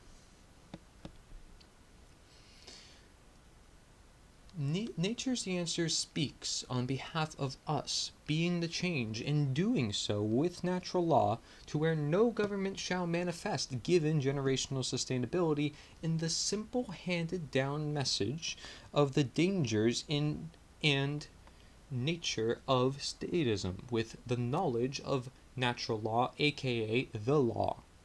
However, this message, including that of nature's answer itself, remains a forever, based on relevance, mission. If religion is to hold back progress in consciousness, such gives way to that nature's answer should not only promote consciousness through conversation, but help progress it due to individuals learning about their very belief systems, willing to emerge with universal nature in self, in no binding systems upon them. They are in control. Once they free their mind with open thought of conversation and care and rooted education, this is nature's domain, right? It's a permanent, unchanging, binding, such alike natural laws binding influence upon the world. Hence its importance for harmonization. Okay, so conversation and care and rooted education. Rooted education. What does that mean? That means teaching on behalf of universal truths. So wisdom. Real wisdom. Thus, you are the movement. You shall have thoughts of your own. Simply know the law, and don't impose, through way of violence, your will upon others. Integration and promotion is of nature's answer. Promotion, in its Latin definition, from promotionem, means to move forward. So literally in the definition of promotion, what does it say? Promotion, right? Motion is movement. And again, it's a funny play of words here, but I say, well, this is the cause of nature's answer, the cause. And what do we want to look at? Where do we want to be? We want to be in the plane of causal effects, right? The plane of causation, I mean. So that way we're not just stuck in the plane of effects. So that way we can seek the root cause, the why, for the how. And make sure that there's both, just as there's a balance with everything else that we have observed. And so, more upon this, I state that the mission should not be seen as, quote, it cannot be done within my lifetime, as all that is necessary for the requirements is for mass amount of individuals to know the natural law or to have the natural law in circulation, and such may be delivered through way of nature's answer and its six-step speculation, encouragement efforts. More effort put in, more potential benefits out. Okay, so more effort put in, including by more and more individuals, more potential benefits out, which is the increasingly law of attraction, because now this energy of attraction is stronger in force. Again, remember when we go back to that slide with the stream, right, the information stream, we are increasing the force, right, again the word force too, force of the stream toward the bucket, toward the world pool. Okay?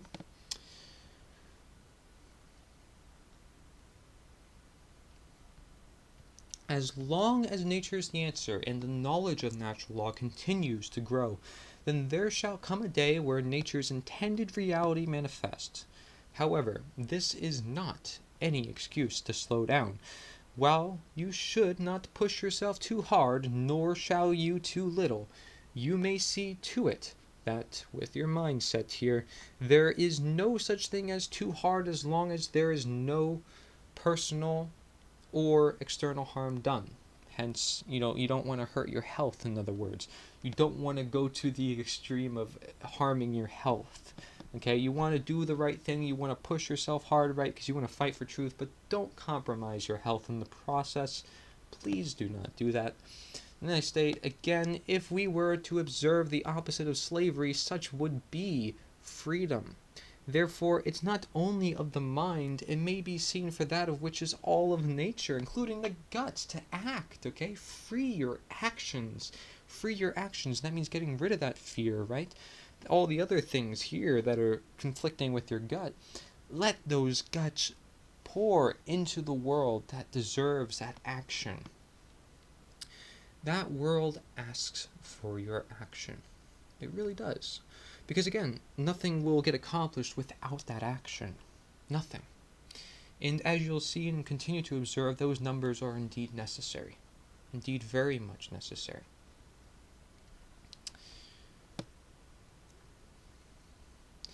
Again, if we were to observe the opposite of slavery, such would be freedom. Therefore, it's not only of the mind, it may be seen for that of which is all of nature.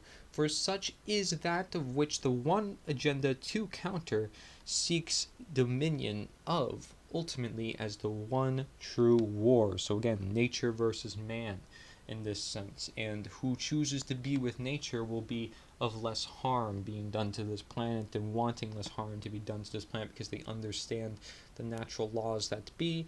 They understand the natural phenomenon that's been driving these cycles of harm for so long, and they want to escape it and actually go to a sustainable system, so they're using nature as the answer as a means to getting there. And for that, I would encourage you, right, because nature is the answer is this movement that I have started for that very reason of freeing the human condition from those binding slavery. That's why I use that word binding, because it's putting us in that cage, as you can see with that image there in the slide for religion. It's the brain in a cage. I'm not dissing the brain, I'm not dissing the heart, nor dissing the guts. They're all important, but again, they should work with one another, and they should be free, and they should, with freedom, they will learn, and they will teach, and they will have this expression that they are intended to have, right? When you have freedom, you have learning. When you have freedom, you have fun. Something the establishments in politics doesn't even know. You know, when memes were first introduced, right? I mean, the media establishments don't even know how to meme.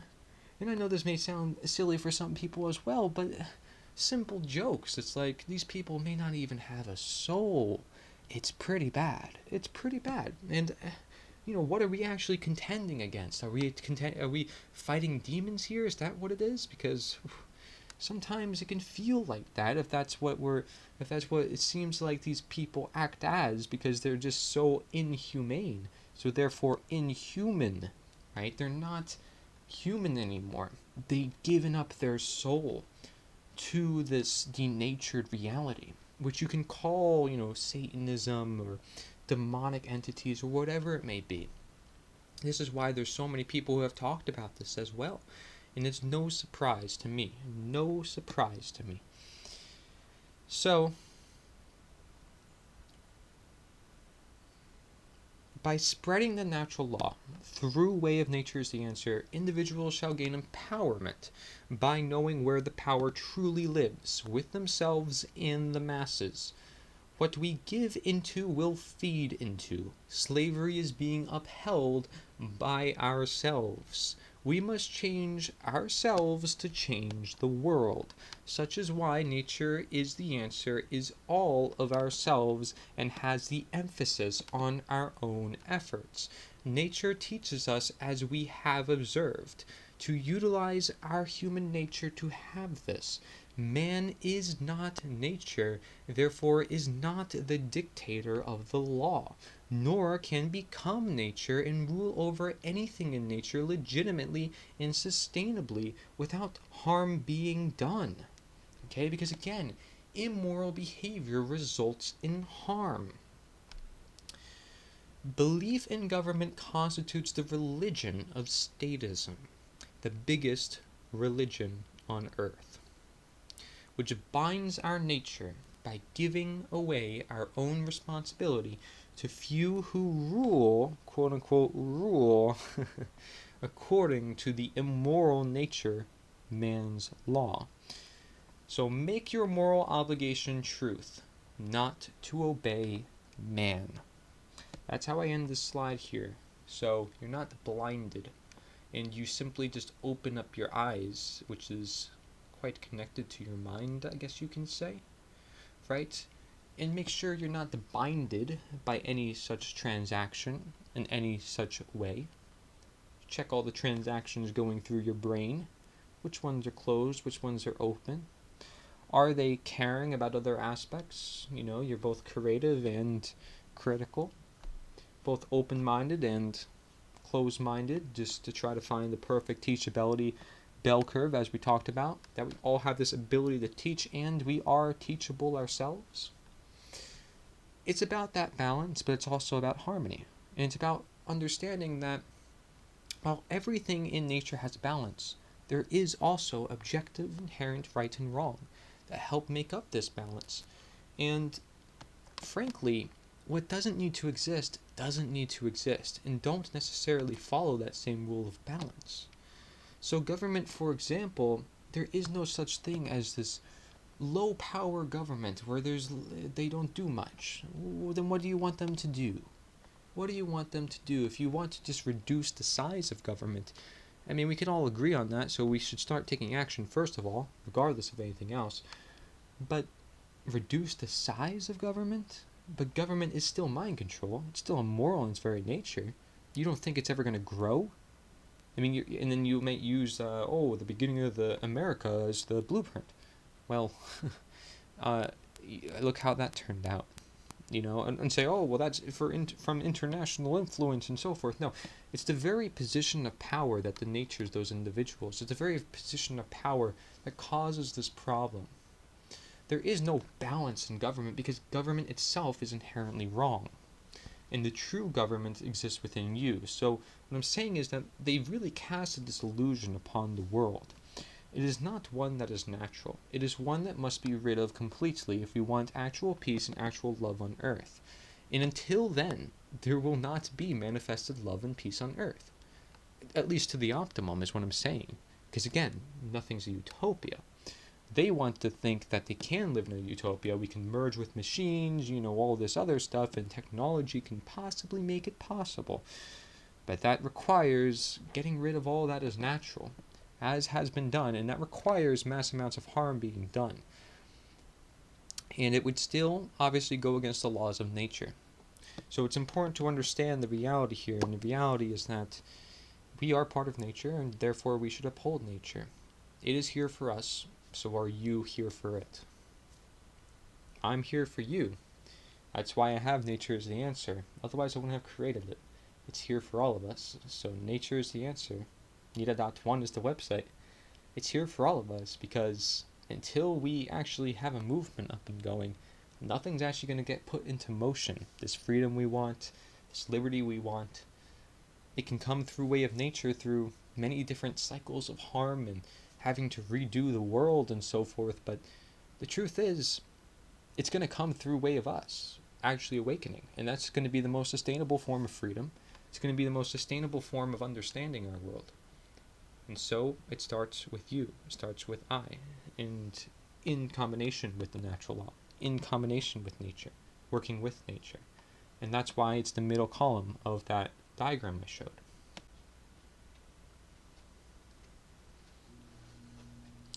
And as much as I complexify things sometimes, frankly, my mindset is quite simple at the end of the day.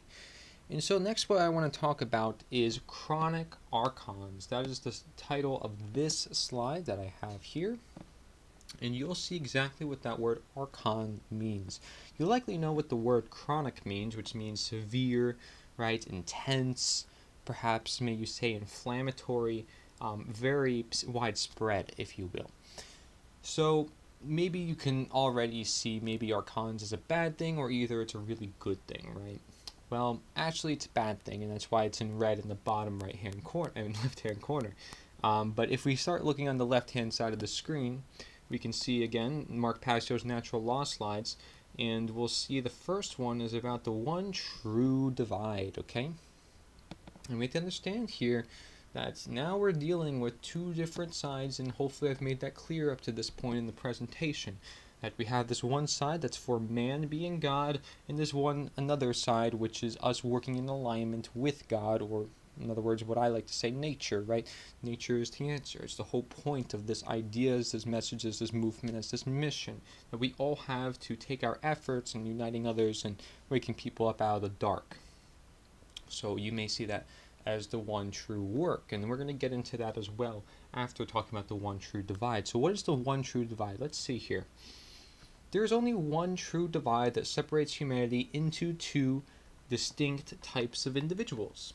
The criterion for this divide is whether or not an individual believes in authority and therefore believes that there is legitimacy to slavery. So essentially you either are a statist, or actually the opposite of that would be considered an anarchist. Now this word anarchy has been twisted over the course of human history. Not sure how long exactly, but to honesty, the very word anarchy does not mean chaos. And perhaps I described that before, if you've seen me describe this before, and I don't even consider myself an anarchist, right, because I'm just a human being. And if we understand that anarchy is actually everywhere, because it's freedom, then we're looking at anarchy quite differently. So, and I'm going to describe that as well in my notes according to the right of the slides. But if we look at the slide right below the one true divide slide, you'll see there's a picture of a cop on the left, and you see the word statist underneath, and you see a picture of, the depicted form of Jesus with the word anarchist under it in green. And you can automatically assume sort of that this red color would mean bad and green color would be more so good.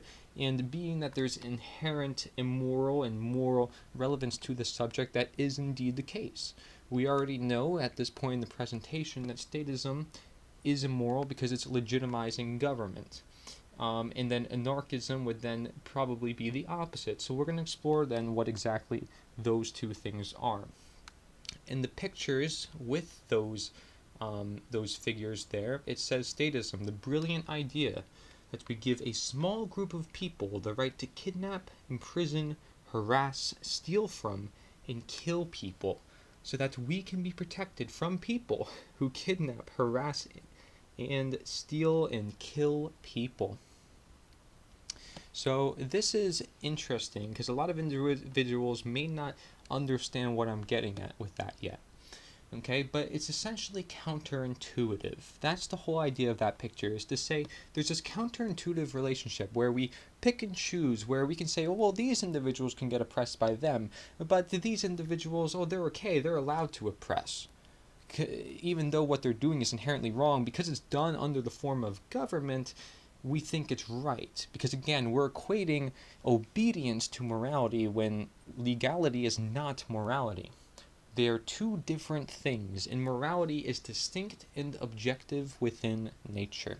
Something a lot of individuals don't know and understand, which is why they fall often of moral relativism, where they think they can just think whatever they want to be right and wrong, and that decides it. That's not the case, and that's a Satanism principle, it's a Satanism tenet. Okay, so we don't want to fall along those lines. We want to understand the nature as to what statism is, what anarchism is, what those transgressions are, because those are natural law transgressions, right, which all come down to the form of theft. So we understand also our natural rights. Again, this is all tapestry, so if you don't understand what I'm talking about, I refer you to the previous slides. And so, if we look at then the anarchist picture, we see Jesus essentially is saying, I'm an anarchist, most of my followers are statist. So what does that mean? It means perhaps that he was a more free-minded individual who didn't go along with the system, and his followers were those who do follow the system, even though they follow him who oppose the system. Quite ironic, if you ask me, if that is indeed the case. So Let's then explore more of these ideas, though, in particular, right? Let's just get to the nature as to what these ideas are. So again, the definition. And so a statist is an individual who erroneously believes that there is such a thing as authority, which we defined in the previous slide, vested in certain human beings, magically giving them the right to rule over other people. This authority means that certain people, who we call government, have the moral right to issue commands to those whom they rule, those under their jurisdiction, and that their subjects or slaves have a moral obligation to obey the arbitrary dictates or laws, in this case man-made laws, set by their masters. And indeed, they're man-made laws because these quote-unquote masters, which choose to rule over you even though they have no right to, it's their opinions. They're choosing what to impose upon you. These are not natural laws. Natural laws would not have masters like such. Okay? And so, most simply put, a statist is someone who believes in the legitimacy of slavery. This, my folks, is modern day slavery. It is in the form of statism. It is also in the form of arcanism. And arcanism is basically, if we understand the word anarchy, there's a similar Latin Greek noun, which is called archon, right? And it's in an arc, and archon, in archne, right? And archy, and it's similar to the word arcanist or arcanism. Okay, and archon stands for master or ruler. So arcanism means rulerism, essentially, or masterism, as if it's essential to have a master or a ruler rule over another individual, even though we know they have no right to do so. They have none in nature. There's no inherent right for them to do that, and they're presuming that role upon another human being, and they're casting that illusion onto them, say that it's your moral obligation to obey as a statist, and it's my moral obligation to rule as an arcanist. So the arcanist and statist relationship go hand in hand. Now, if we are to observe the idea of anarchism, which again uses the word arc for archon, it's not the same, however, because there's a prefix before archon, and that is an. And an stands for without or the absence of. So if you look at the anarchy slide, it says no masters and no slaves. Because there's no masters, there's no slaves. Because there's no slaves, there are no masters. Okay, so it goes hand in hand. And that's why if individuals stop believing in such illusion force, that force of violence will not exist. Okay? And so therefore human beings will actually be free. There will actually be love in all the positive expressions of natural law that I've detailed heavily in this presentation already so far. Okay, and so anarchy, it says, does not mean without rules. It literally means without rulers, without masters. So no rulers, no masters doesn't mean no rules, because those rules are still defined under natural law as we have observed here. And so it also says right under that anarchy is the state of existence where there are no masters and no slaves. Therefore, anarchy means the absence of slavery, or in other words, freedom. And again, if we look at the positive expression chart for natural law compared to the negative expression chart of natural law, we really see this in effect, right? Where freedom is the external anarchy, and slavery, which is control, is through this external monarchy, where there's rulers involved, okay? And monarchy goes to, obviously, to this idea of ruling, and so it goes back then to also to the similar idea of arcanism that we just explored. And if you look at Nature's the Answer, right, this abbreviation for Nature's the Answer is nita, or nita, right, which is N-I-T-A, and you see that in the logo, N-I-T-A. Well, the A could also stand for anarchy. So isn't that interesting? So nature is the anarchy. And if we really think about that, that holds true. Because anarchy is already present. We are already free. The only thing that's keeping us enslaved is this illusion of control, this illusion that somebody has the right to rule over me. It's an illusion, and it's backed by fear. It's backed by the threat of violence. So nature is not threatened. It's not going to threaten you with violence. It's going to teach you. Nature is a teacher. It's a healer. See, men and politicians are then the exact opposite.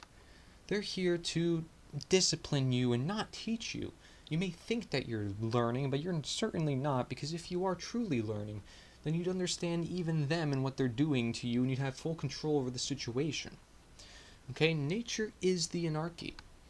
Because here's where true freedom lives. And there's also a really good photo for this I'll show you soon in this PowerPoint presentation that shows you that anarchy is freedom. So if nature's the anarchy, nature is also freedom, right? But to say nature is the freedom does not make quite sense. And I already said nature is the kingdom of freedom, so that makes more sense.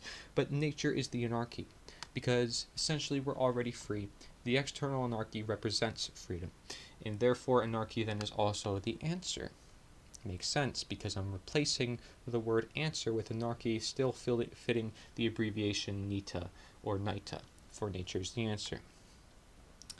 Conversely, an anarchist, it says, to the left of the anarchy slide, it says, conversely, compared to a statist, conversely, an anarchist is one who knows that there can never be legitimacy to authority or government, because those terms are simply euphemisms for violence and slavery, which are always immoral and in opposition to natural law. Again, there is no reason for man's law, as we have observed the nature itself of man's law.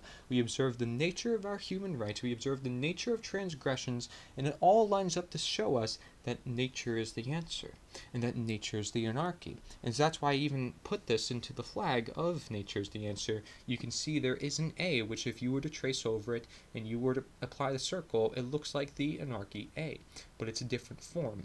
And it's to really say here that nature is the answer and nature is the anarchy. And although I don't encourage individuals use their appeal with that, it's important to look at anarchy through then the lens of nature to perhaps help with your appeal. And so we're going to explore exactly what I mean by that in the following notes that I have on this slide. Such living divide also gives evidence to that of the creation of nature as the answer, in order to not only bridge this divide, but settle this real divide of only two sides, with the one side that is of nature most optimally with and for nature. This one correct or otherwise righteous side is often referred to as real anarchists. And that's what I refer to this version of anarchism that sees anarchy through the lens of nature, is real anarchism. And same thing for voluntarism principles, not necessarily through, buying Bitcoin and so forth. And we'll get into the different forms of anarchy and how absurd they are.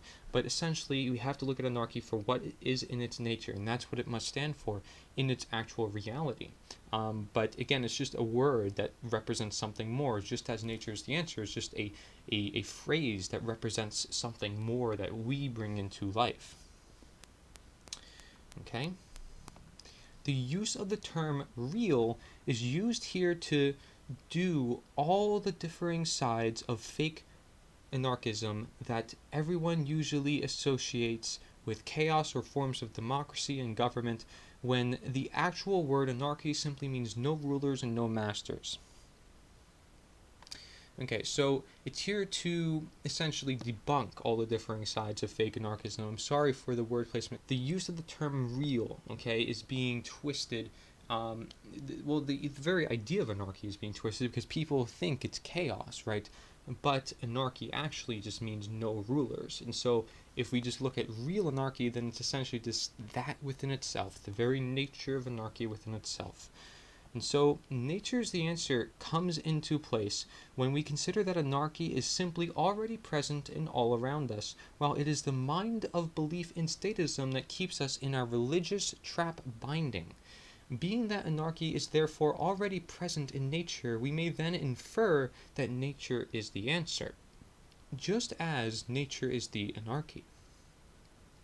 Okay, so when we look at anarchy through this natural sense, as I mentioned, we start to realize the real definition of anarchy, which correlates to optimal freedom and self-sustainability and self-responsibility and voluntarism. Therefore, it is the goal of Nature's the Answer, being the one unifying counter agenda, to help individuals understand anarchy as through the lens of nature, being of positive expression for freedom, which is external anarchy, while statism as through the lens of nature, being of negative expression, which is external anarchy. The very nature of statism is counterintuitive to nature, equivalent to saying humans have no power over their lives when it comes to certain conditions, and that they don't have to or should not use their human nature by choice of man acting as God or nature. Those asking for external leadership have little to no clue what they are talking about, because no excuse should be given to violate natural law if it is the real law to obey and know. As also highlighted in Nature's the Answer's material and understanding positive expression, many benefits come about from living our intended selves. Just because society as a whole has been denatured does not take away the natural law or mean we can provide any excuse to denaturing society even further toward more negative expression and harm. Again, many individuals would rather learn from experience rather than awareness, although it can help prevent mass casualty. You see the counterintuitive, which is the elitist play on irony for control, ideologies again when looking at religion and politics and police, etc. For religion is to be in touch with God, yet most don't even know nature's own laws and the world itself created, even though it would be in helping our understanding directly of such God and how we may live in greater harmony with such God.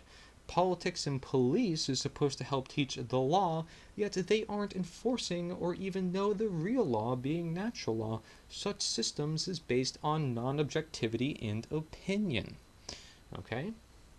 So that really sums it up right there, looking at different fields and then connecting statism with anarchism and the real true divide, which stands with nature versus the denaturing. Okay, then I state, therefore, it would be counterintuitive for Nature's the Answer to not speak of natural law, being that natural law is of nature and ultimately governs all of humankind's actions, for which it is action Nature's the Answer seeks to create. If Nature's the Answer has objectives, Nature's the Answer must be objective. Such stands for reason why natural law is essential, just like nutrients essential to live. Okay, because it's here for us. It is here for us to know, just as nutrients are here for us to be nourished. Nourished is the essential root to the word nutrient. Okay, so do we seek nutrition, which in this case is conversation, right? Are we at least getting the essential nutrients, right? Because it's not even, you need all the nutrients, but you need the essential nutrients. So it's like living our own lives as best with natural law, right? The essential nutrients is self-ownership, self-ownership, so self-responsibility, self-sustainability, being in control of oneself. There is no magic to this matter, for the law is one thing we are to certainly know as is, especially in a world of slavery manifestos. We ourselves must help the world realize the freedom, again, nature, manifesto. Nature in Nature's the Answer is often considered the better terminology and an appeal when referring to anarchy and creation. So essentially any anarchists who are truly anarchist, truly know that authority is bad by nature, they will understand that Nature's the Answer is the better appeal to this idea of anarchy for other individuals to understand, because now we're seeking something that they can relate to that hasn't necessarily been twisted, something that can relate to on many different levels that helps us understand and learn from everything. being that even nature itself stands for definition, right? And that answer itself stands for correspondence, which is a principle in natural law. So these are all core parts of the solution, knowing that the solution is natural law, and natural law is within nature. It is ultimately your moral obligation to free yourself from all forms of slavery and go to nature, act mind and sensibly, live in harmony with nature's laws, no matter what other moral obligations you may have. It's the understanding about government that makes individuals title themselves as anarchists despite just being humans who don't believe in an unnatural force of violence. So what I'm saying to you real anarchists is that you don't even need to label yourself as anarchist. You might make the appeal worse, even just simply by using the logos of anarchism, which is why I don't recommend it necessarily for appeal. It could make it worse, and it can really twist things. So at least just in the beginning stages, you want someone to at least initiate that conversation. You have to look good in the process. You have to appeal to them to some extent for them to understand and appeal to you, is what I'm saying. And some people may straight up just be ignorant to you and straight up just deny you right away.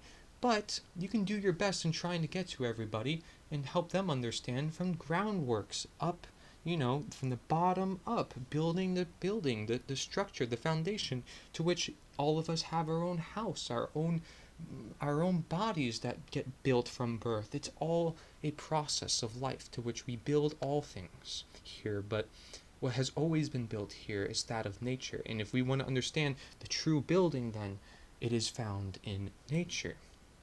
That's what's going to also teach us how to build, because nature gave us this building called the body, and this building called technology, this building called all that we've put work into and effort in and care into to create. We see how much potential it has. We put all this effort into certain things, but what is truly important? You've really got to invest your time then, right? The spiritual currency. Investing your time and your attention. What are you spending time on? What are you paying attention to? What are you spending? What are you paying? The real currencies, as we previously described in other slides. Okay, so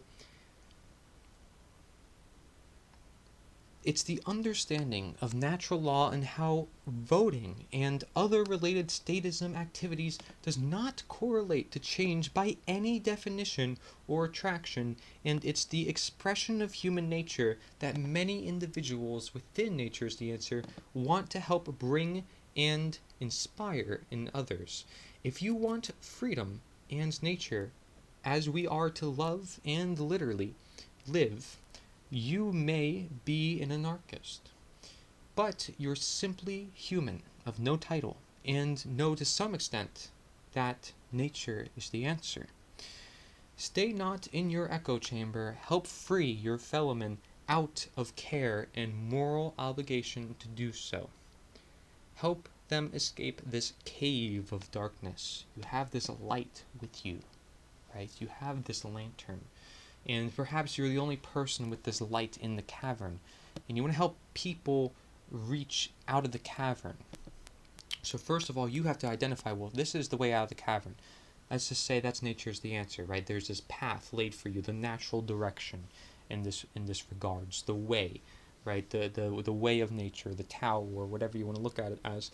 Nature's the Answer is going to be that direction, and you decided, well, that's what's really going to bring presence to this, is this lantern, a material part of Nature's the Answer, it's what's going to draw people toward you as they realize that's light. It's going to help them see.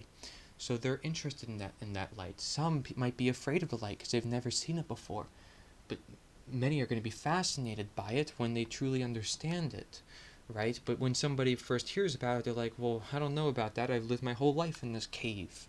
I'm so used to it here. I've adapted. I don't want to change.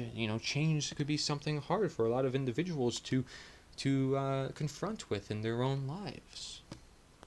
But you have this lantern and you bring others with you, and you're like, hey guys, look, I know the way out of this cavern. We can be truly free at last. We can get sunlight, and everything will be lit up, and we will be able to see each other, and everything will start to be more enlightened. We'll start to see everything more around us. And you talk about this enthusiasm, and you inspire them, and you're like, wow, I really want to get out of this cave. I would love to see what it's like. What do I have to lose? This can actually save me. This can save my life. Leaving this cavern, I might find, fruits and berries. I might find other people. I might find so much. It's an exploration. It's a journey. It's a process of discovery. So you bring this lantern, and you have other people, and all those people you have with you, the other people in the cavern are starting to look at it and like, whoa, what are all these people doing, right? And that's the representation of nature is the answer. Everybody's looking and seeing, well, wow, there's so much happening here in this cavern. All these people are following him. Well, let's actually let's see what they're doing, and they create a conversation, which is necessary, and because they don't want to jump into something they don't know is happening, and then as soon as you know it, all these individuals are moving out of the cave, and they see this bright new world for themselves that is full of potential and opportunity outside of this cave that they were living in their whole life. And so that is just one example of how you can depict this in poetry, because nature is so poetic by itself that every poem you look at has some sort of relationship to nature or the play on human nature. This is for no coincidence. We can learn from nature. Thank you. Nature is the answer. Let's keep going on here. It's now the reach to teach. Is it really a beautiful world when we really just get rid of all the negative influence and all the evils of the world? Sadly, we can't just do that magically. We can set our beliefs to it all we want, but we really do have to also pay attention to the reality of what's going on for the change that we want everybody to also be a part of. And again, it's not just about you in this process. We must teach others, and we must reach to teach. If we're not reaching to teach, then we're not going to get out to as many individuals. There's a reason why a parent would make sure to reach out to their child at every chance to try to make sure they always can watch over them and make sure they can always guide them in the process of whatever they're doing, to always be there for them. Instead, we have this non-authority, this acting as parent called government that seeks to rule over your life, and it happens to also be the biggest propagator of fear, which we know is probably one of the most destructive, and I say probably, but by law, the most destructive force on this planet, because it's deteriorating not just love, but denaturing our very essence of self. So, the reach to teach, the factor here to know, is that the bad and the negative in the world is not necessarily a bad thing, because it's still here in the world. Therefore, you may say it's still natural, right? And so all that is bad is here for a reason as well. But we want to see good things for good things, right? And that strive for the pursuit of happiness lives in our reach to teach. So we can see on the left-hand side of the screen, Mark Passio's Natural Law Seminar slide saying, chaos is a teacher. That it teaches us, and through apophysis, as we described before, this affirmation through negation, and saying no, right, where it is due. Saying, no, you do not have the right to rule over me. Okay? It teaches us what not to do, right? If we know something's going to hurt us, we know not to do that thing that's going to hurt us. It becomes common sense. You would think it would be common sense to know right from wrong, right? But that's why we explored that idea called conscience, and explored that idea called morality, and explored the whole host of those ideas through the idea called natural law, and that's why it's so important. And so it states the control and slavery system is about the limitation of free will through the destruction of possibility. And I told you many times already through the course of this PowerPoint that it's the potential of humankind that gets rid of when we are denatured. The potential to even listen to me, the potential to even speak our minds, the potential to be creative, and the potential to have our destiny, the potential to do amazing things.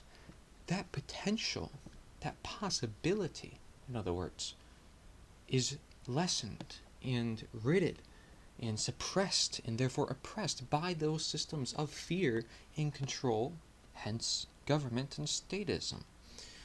And so you see it builds a pyramid system, right? And we talked about the pyramid system being about knowledge and how hidden knowledge is there to keep the power differential in place. Meaning those at the top who have the power that those at the bottom do not have this power hold over those who do not have that knowledge, because knowledge is power. And so we have to understand that it's about leveling out the playing field. And so it states the fear of the possibility of chaos is the fear of true freedom.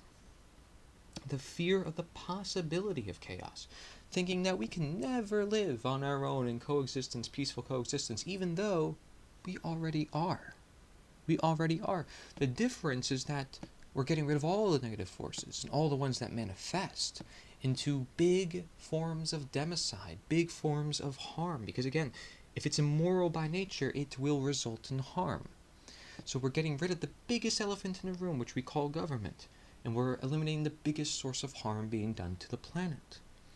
And again, I refer you to the previous slides for more information upon that subject.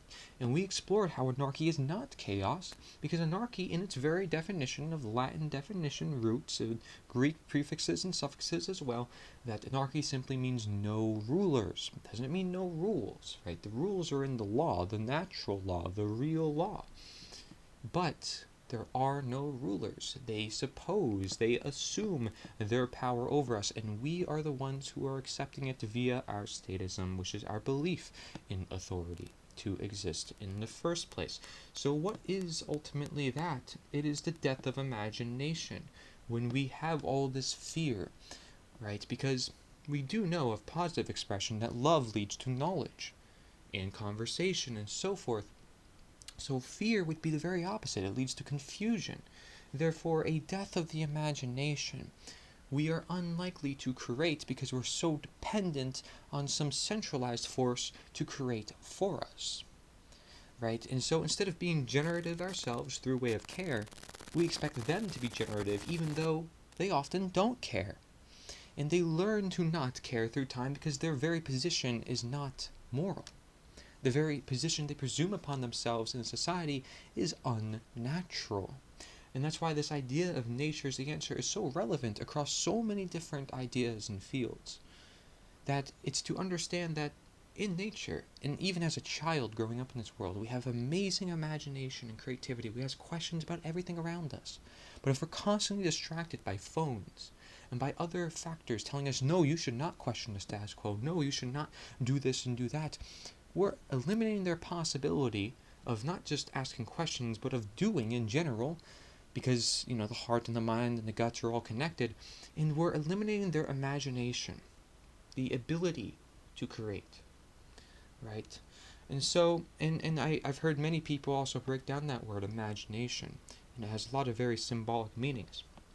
But now if we look at the slide right below that, it says the fear of the possibility of chaos is the death of the imagination. And so imagination is the powerful ability of the human mind to envision a different state or condition than the one which is already manifested. So in a sense, that's saying that imagination will really help us escape this reality, because we're setting the stage in our mind that this world can be a way better place because we are imagining it.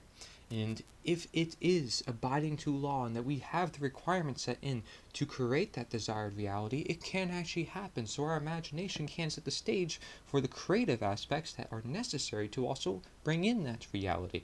Because I talk so much about how creativity is essential to the process. Then it says imagination must be present in order to create a different state of existence than the one currently being experienced, because according to the principle of mentalism, for a different state to manifest in the physical world or the plane of effects, it must first exist within the mind or the plane of causality. So, set the mind, set the stage. Change the minds, change the world, right? You hear those ideas often. So we must start with an open heart, however, for this open mind, and it's important that we do act with the heart as well. So again, connecting these ideas, the mind is important, surely enough. But you see those two individuals in the picture next to that slide. they're together, their brains are locked in these cages, and it's preventing each other from kissing, right? So even if the heart is in the right place, the mind is not aligned, and it's sort of an incomplete picture here. It's like saying, well, you're physically attracted, but not, mentally, or vice versa. In this situation where it's an imbalance, a disharmony being done, where for one to love another, it's full freedom into the force, and which is why love comes freedom, as we know with the positive expression chart of natural law, where there's love, there's knowledge, there's freedom, and there's sovereignty, and then there's order, because all those aspects make up that very system that is sustainable by nature. If the imagination, it says, is stifled or destroyed by total mind control, any positive change to our state of existence becomes completely impossible. So talk about requirements. Talk about requirements needed for the change that we desire. Well, it's impossible, he's saying, if there's total mind control. And as we know, what mind control often is it's these extremes and pushing ourselves to the left or the right brain and constantly trapping ourselves with these extreme ideas. And again, blocking out the heart, blocking out the guts, not acting with the knowledge we know, and so forth. Hopefully all these ideas are coming to mind now, being that I've been, sort of reverberating and connecting more ideas as we move on. And so, then, right to the right of those slides, you see true freedom includes infinite possibility, right? And a lot of individuals, like I said, do want freedom at the end of the day, and just in different forms too, especially among their life, and more areas more than others, right? Some people might feel trapped in a relationship, which is why they want to get out of it. Some people might feel like it's an obligation to exercise and they don't enjoy it, so it sort of controls their life, or their work is taking so much of their life that they need to free themselves from that possession that's calling them to do it because they feel it's so necessary and they don't know how to live without it. So it's the same idea here with government, except this is something you can completely just eliminate with the mind via belief. And because it's such an illusion, it is that simple that you could eliminate it from your mind. Changing your job is indeed pretty difficult. Doing these other things are pretty difficult. And to say this is difficult, yeah, it takes some mental barriers, but that's only because you were conditioned since birth to believe in this idea called government. But inherent to nature, you were never taught, this natural law, natural rights, even though it is inherent to nature. It's just bizarre, right? And again, knowledge kept away, power for the few, so that they have the knowledge over you. It is not a surprise here, because that is how the pyramid system works by its very nature. And so, this possibility must be embraced without fear, it says, if we are to be truly free. So we must embrace freedom, right? What are we embracing? Are we embracing love, or are we embracing fear? What we choose to embrace is what we choose to accept. So you can say you have an open mind all you want, but too much of an open mind, as we know, is bad because it's an extreme. Because now you'll accept information that might not necessarily be true and can lead to the wrong actions, which is why we have to really go toward the objective path that is right for any one condition, right? It's understanding cause and effect, that certain things will happen, like I used with the cliff analogy that I've used many times. So it's about cause and effect. If we go down the path of fear, we know there's control, we know there's confusion, we know there's this great imbalance and disharmony, and it all leads to chaos, right? It leads to chaos and this internal anarchy where we don't know who we are anymore and what we're supposed to do on this earth. And that is becoming growingly apparent in these days, which is why we need this social change of understanding what statism is, what government is, what our rights are, and what the real law is. That is what's going to truly change this world. And simply enough, regardless of even all those fancy terms, you may say, all you need to do is realize how free you are, which is why I used that analogy earlier, to walk outside and really see how free you are, and take deep breaths and move your arms in many different places and see there really are no limits to human potential. We are the ones limiting ourselves, and it starts with that mind, which is why the mind constricts and keeps us away from other human beings while the heart opens. It's those ideas that aren't out there in the public, as simple as they may be, when people realize it. So, embracing freedom without fear to be free.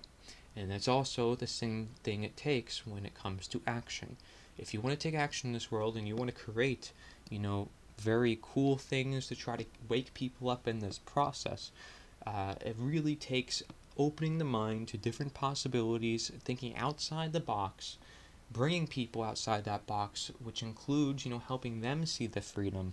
And it's all just a teaching process, which is why I named this slide Reach to Teach. So then it states, through their fear of the possibility of chaos or true freedom, most people advocate the legitimacy and continuance of authority and government, and are therefore actually advocating the legitimacy and continuance of violence and slavery, because we know government relies on violence, not force, but violence, because it's violating other people's rights, their own natural rights. And slavery, again, is through this form called statism and government, where they believe they have the actual claim and higher right over your life and property than you, which is absurd, as we know now. And chaos is sort of this natural thing, but it's natural to the order. We have to understand that, again, the bad is here for the good, and the good can lead to bad if we're too unconscious of what's going on. So that's why, again, so many people talk about presence, but we also need to take into consideration action. And the action is that we have to wake up other individuals and help them see that this natural chaos is not so bad as long as you're conscious of your own actions, and you know the law, which is cause and effect. And the law is not perfect. It's not meant to be good. It's meant to be the perfect balance that is meant to be in nature, which has all elements in nature and is actually universal and actually timeless, as opposed to these man's law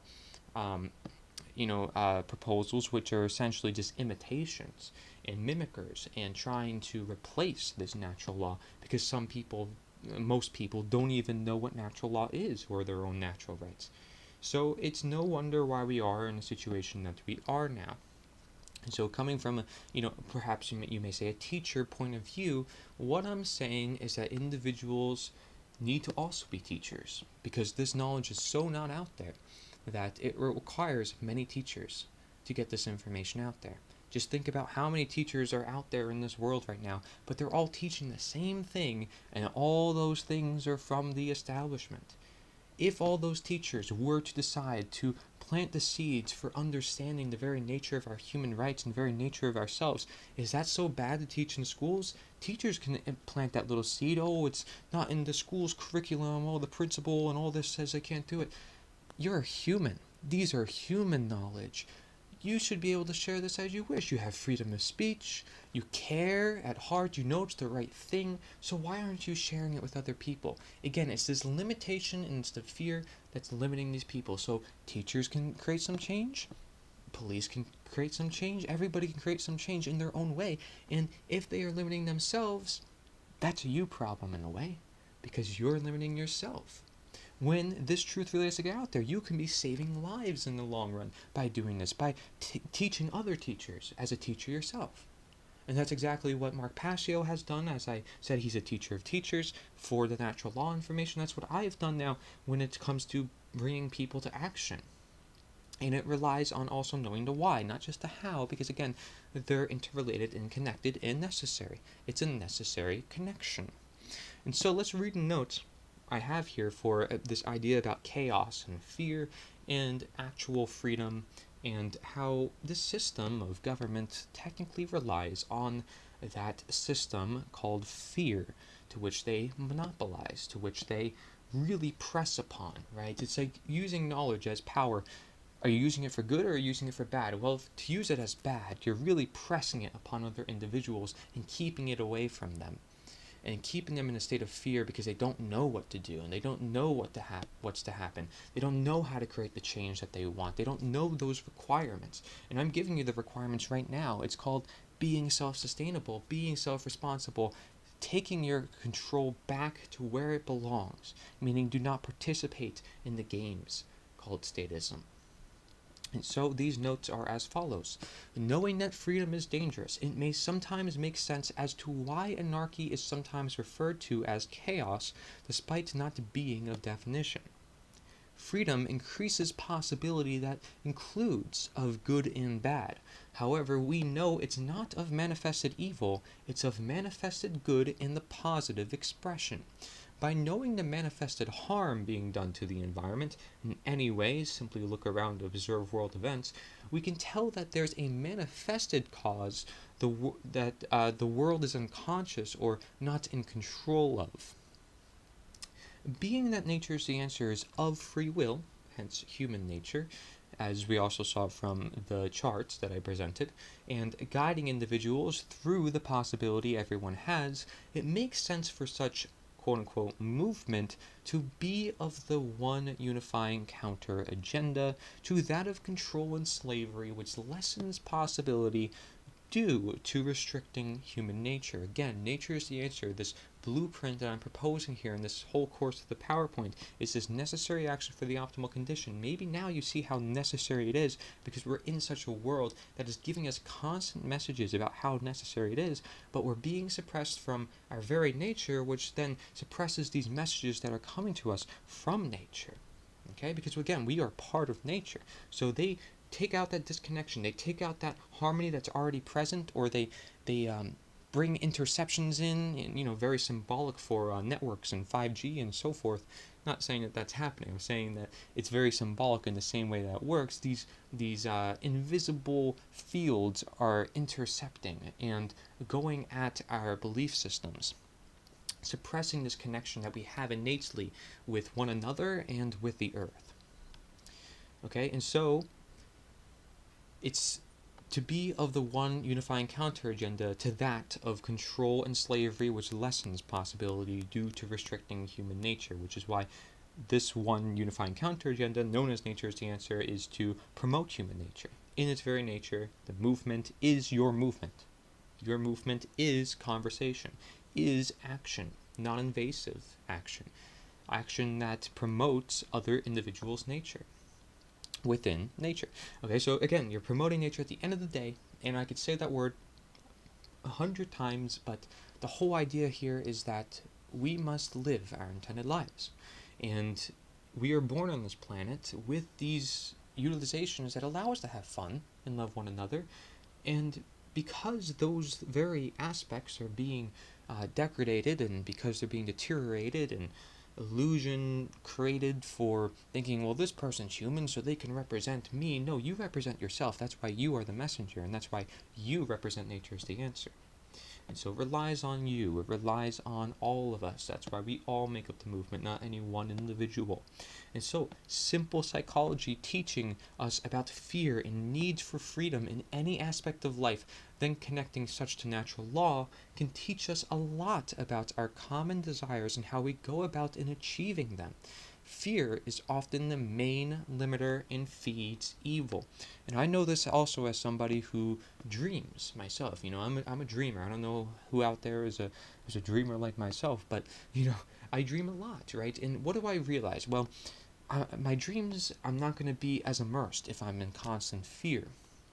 Now, if it's a horror game, for example, right, because I like to put this in an aspect of a game, right, how immersed you are into that game is how much you're really understanding the game and the environment that's around, right? So if you're in a game where you're looking around, you're very curious, you have a great desire within that game to accomplish something, you're going to look around more, you're going to be more aware of that environment, you may be more likely to understand and remember that dream. There's a lot of aspects involved when it comes to dreaming. I could speak about it for hours, but the point is that fear is the main limiter of dreams, because when we dream, and immersing ourselves in this, it's about being fearless. If we put fear onto ourselves, we're likely going to attract that fear in our dreams, and it's going to go to our subconscious, and perhaps there's a lot of levels to dreaming that individuals have a hard time describing and people have to go on rants about, but the same would apply, right? Because microcosm to macrocosm, and the whole world works by these laws, that if we put ourselves in a state of fear, we may not even sleep to begin with, right? We might not be able to lower our breath and go to that parasympathetic nervous system and relax to sleep. it will become harder because our heart is beating, and then we wake up in the middle of the night and we have these crazy dreams that we can't control because we're in a lack of control with ourselves. So it's all connected there, right? You want to connect dreams to this? You absolutely can. You want to connect games to this? You absolutely can. And so it's all like that because nature is this intelligent design. It is intelligent. It's not just some, big bang that just came out of nowhere when we're just meaningless life. No, that's perhaps what they want you to believe. So you are in this state of fear and constant dependence for everything they produce. But you have to realize that you are intelligent and you are part of this intelligent creation, that you are here for a reason. And that really changes the world view upon things. How big of an open mind do you really have to this world? Because if you do, then you're not going to take anybody's word about, the simplest things that we've been conditioned about since birth. For example, like the size of the earth and the shape of the earth. I know maybe that sounds bizarre to some people. Maybe they actually know. They know through their science and so forth. That's great. I don't know. Personally, I don't know. I'm willing to admit that. However, it's important to just understand that being that we were raised in such idea, and I've never seen any curve for myself or anything like that, this idea that that's the reality is really just based on pure belief. And so we just have to be a little careful, I would say, about those ideas. Just to be a little cautious. I'm not giving any way or credence to any other ideology. There's many individuals who are counter opposition or put in places to create more division. I don't want to be a part of that. I don't want to contribute to that in any way. I just want people to have an open mind to all that is within this universe. Because again, infinite possibility is infinite freedom here. We're infinite. Are we thinking infinite? This is an idea we'll also explore later.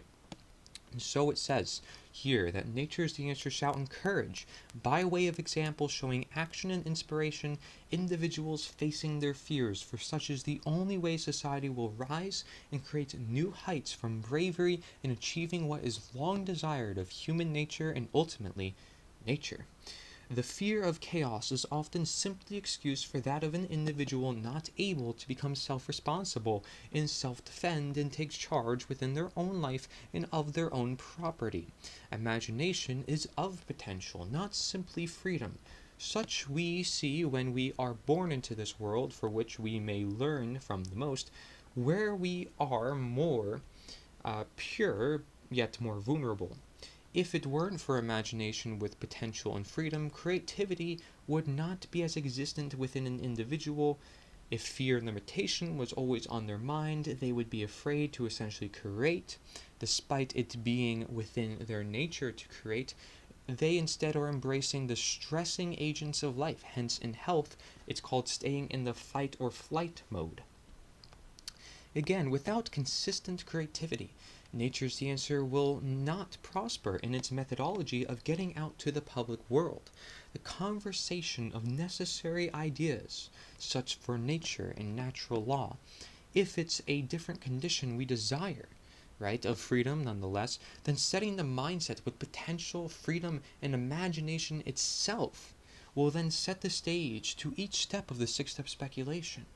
Those very ideas getting out there itself would make quite the difference in the world, I may say, because I know that to be true. Because again, we change this stage called the mind, right? And we change the world thereafter. Our actions become aligned with the knowledge, and all that we know becomes our actions.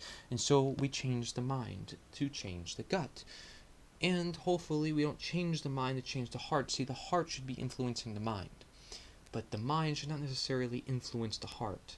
In today's society, I'm afraid that is the case, where the mind is taking control over the heart, as I previously mentioned, where we're just overthinking everything rather than going through our intuition, to which we should listen to sometimes. We really should.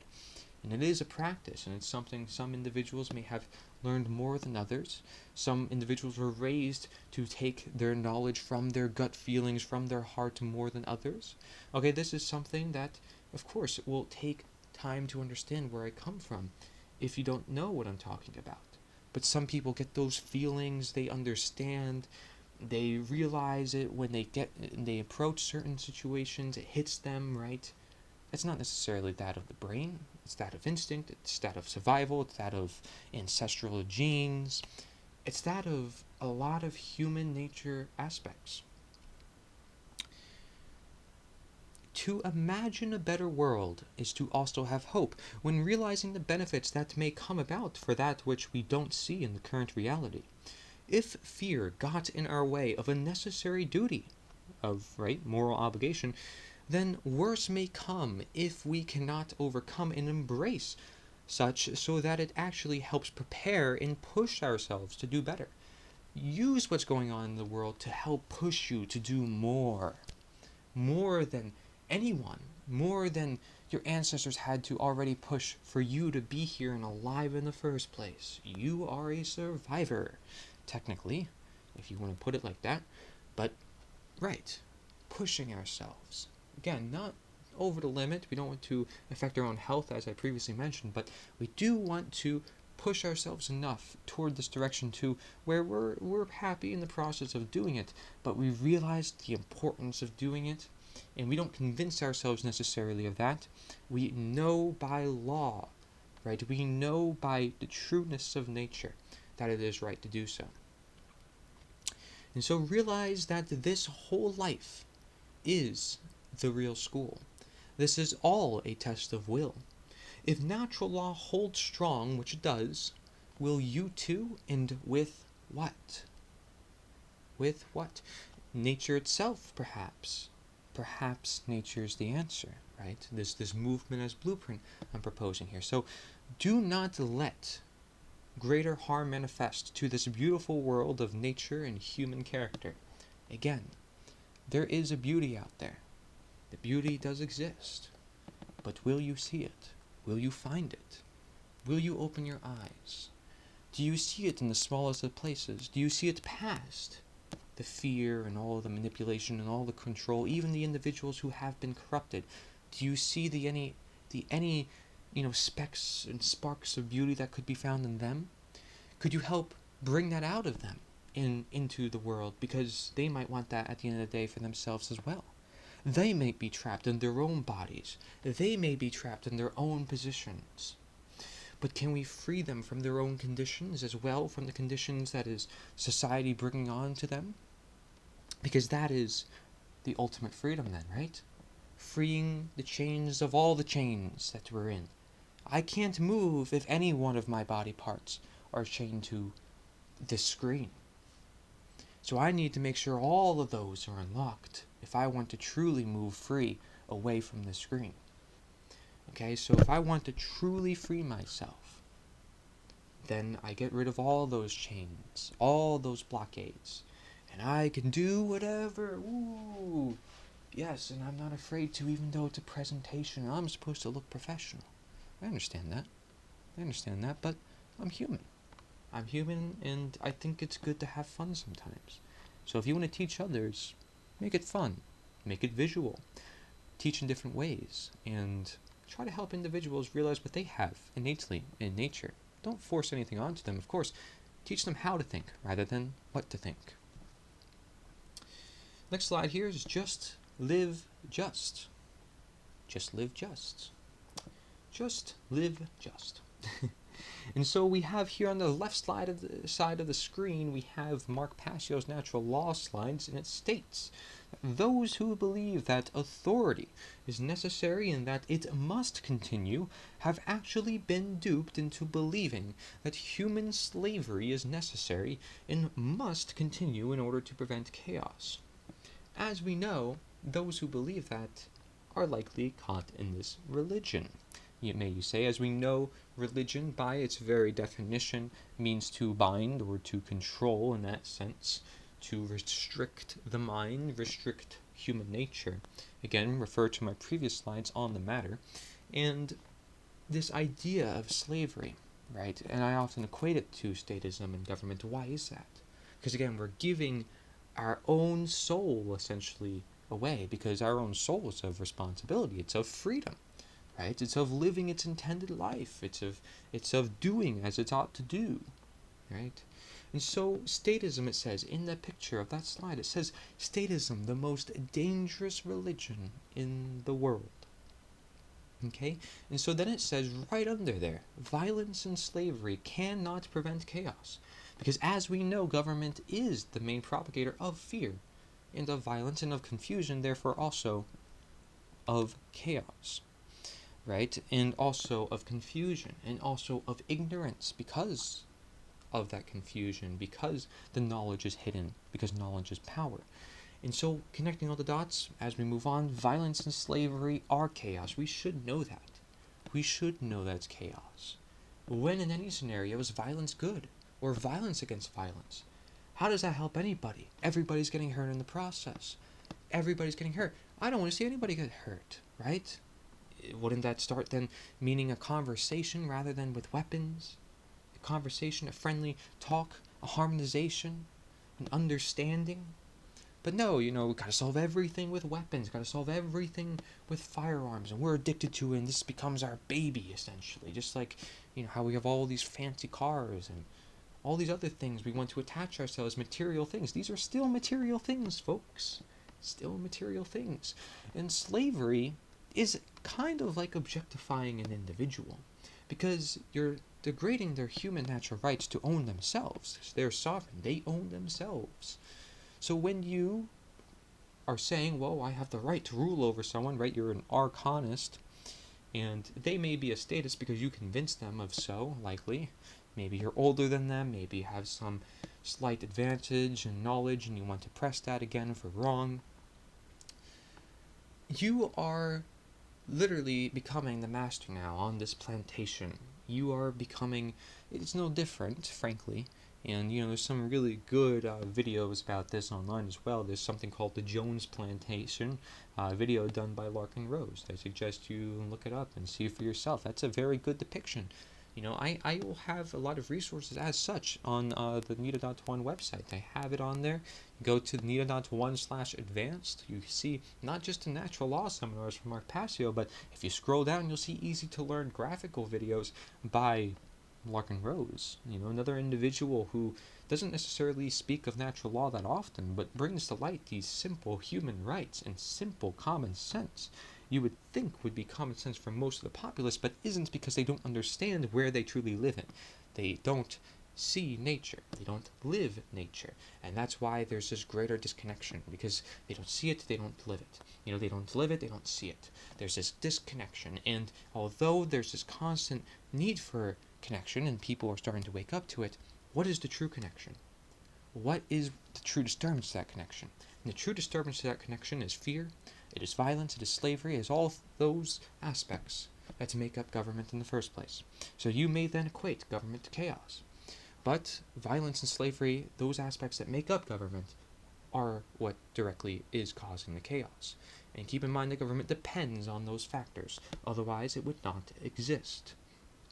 So, again, people want to talk about big government, small government. Really, let's look at the nature of all things. If it's a small government, it's still a government. It's still mind control by its definition. It's still ruling over human lives. And what about the growth of that government? What about the changes? What about the laws? Please tell me more. Because anything that isn't of natural law doesn't deserve to exist. Right? It's not going to be sustainable. It's not going to be optimal. It's going to result in harm. It's going to be immoral. It's going to go against someone's natural rights. And I don't want to see that, because again, I care for people. I don't want to see that harm being done. And so it says right under that part on the slide here, it says following orders means doing what you are told to do. Following orders, again, equivalates to statism. Doing what you are told to do. Go and vote. That is your voice. No, your voice is your voice, as I mentioned. Your movement is your movement. That is your motion, right? And so you want to cause a commotion, right? you want to cause movement. You want to cause conversation. Simply get these ideas out there. You say, oh, well, people have common sense, and I got to have critical thinking. Do you really have common sense? Do you even know what common sense is? How do you create common sense? These are questions for those individuals who tout about it all the time, who may say all these bad things are happening in the world too, and distress about all the bad things, but what do you actually do about it? Well, maybe it has to do something with your own belief system as well. Are you willing to confront yourself? Following orders means doing what exactly you're told to do, which again, morality is not equivalent to following orders. It's not equivalent to obedience. It's not equivalent to legality. It says, without judging for yourself whether or not the action you are being ordered to carry out is right and wrong. So you are not exercising conscience, okay? Because you are not choosing right and wrong here for yourself. You're just going along with the flow, right? An easy life, right? You just want to live an easy life. Just go with the flow. Don't think for yourself. Don't think outside the box at all. Just go with what is told to you. Just follow orders and everything will be okay. We got everything covered for you. Don't worry about it. No. I'm saying you do have to put effort into it, which is why a lot of individuals might not like that. But guess what? That is the reality. Is that we do have to put effort into it, and that's why we have this movement called Nature is the Answer, this necessary action for the optimal condition. And so it states right below that. You can look at these individuals who are policemen. You see these army guards, maybe these people who have to deter from protests and so forth. It's a problem to see protests to begin with, in my opinion, and based on what I know, because, well, if you're going to protest, what are you doing? You're just waving signs, just begging down, still dependent on somebody to be the change. Instead, you could actually just be the change and create conversation. I understand if they want to create a sense of presence, but you can make a presence in many different ways, and protest is not the only way. So that causes some problems within itself, and we'll get more into that as we move on, just so I can foreshadow some of what we're going to be talking about, because it's still a lot of topics that we still have to go through. Despite recognizing what is the root cause of the problem in the room, there still is a lot of actions and stuff that we have to cover, right? Because if we know the actions and we know the law, we can truly align ourselves to this better and optimal world that we can live in. And there really is, like I mentioned, no presentation like this. Just as there was no presentation as natural law by Mark Passio, he really brought a lot of these ideas together, that the inherent principles, the inherent laws that govern all of mankind's human behavior and its consequences. So if an individual, it says, is following orders, that individual cannot be exercising conscience, as I mentioned, right? Conscience, again, is to know together. It's common sense.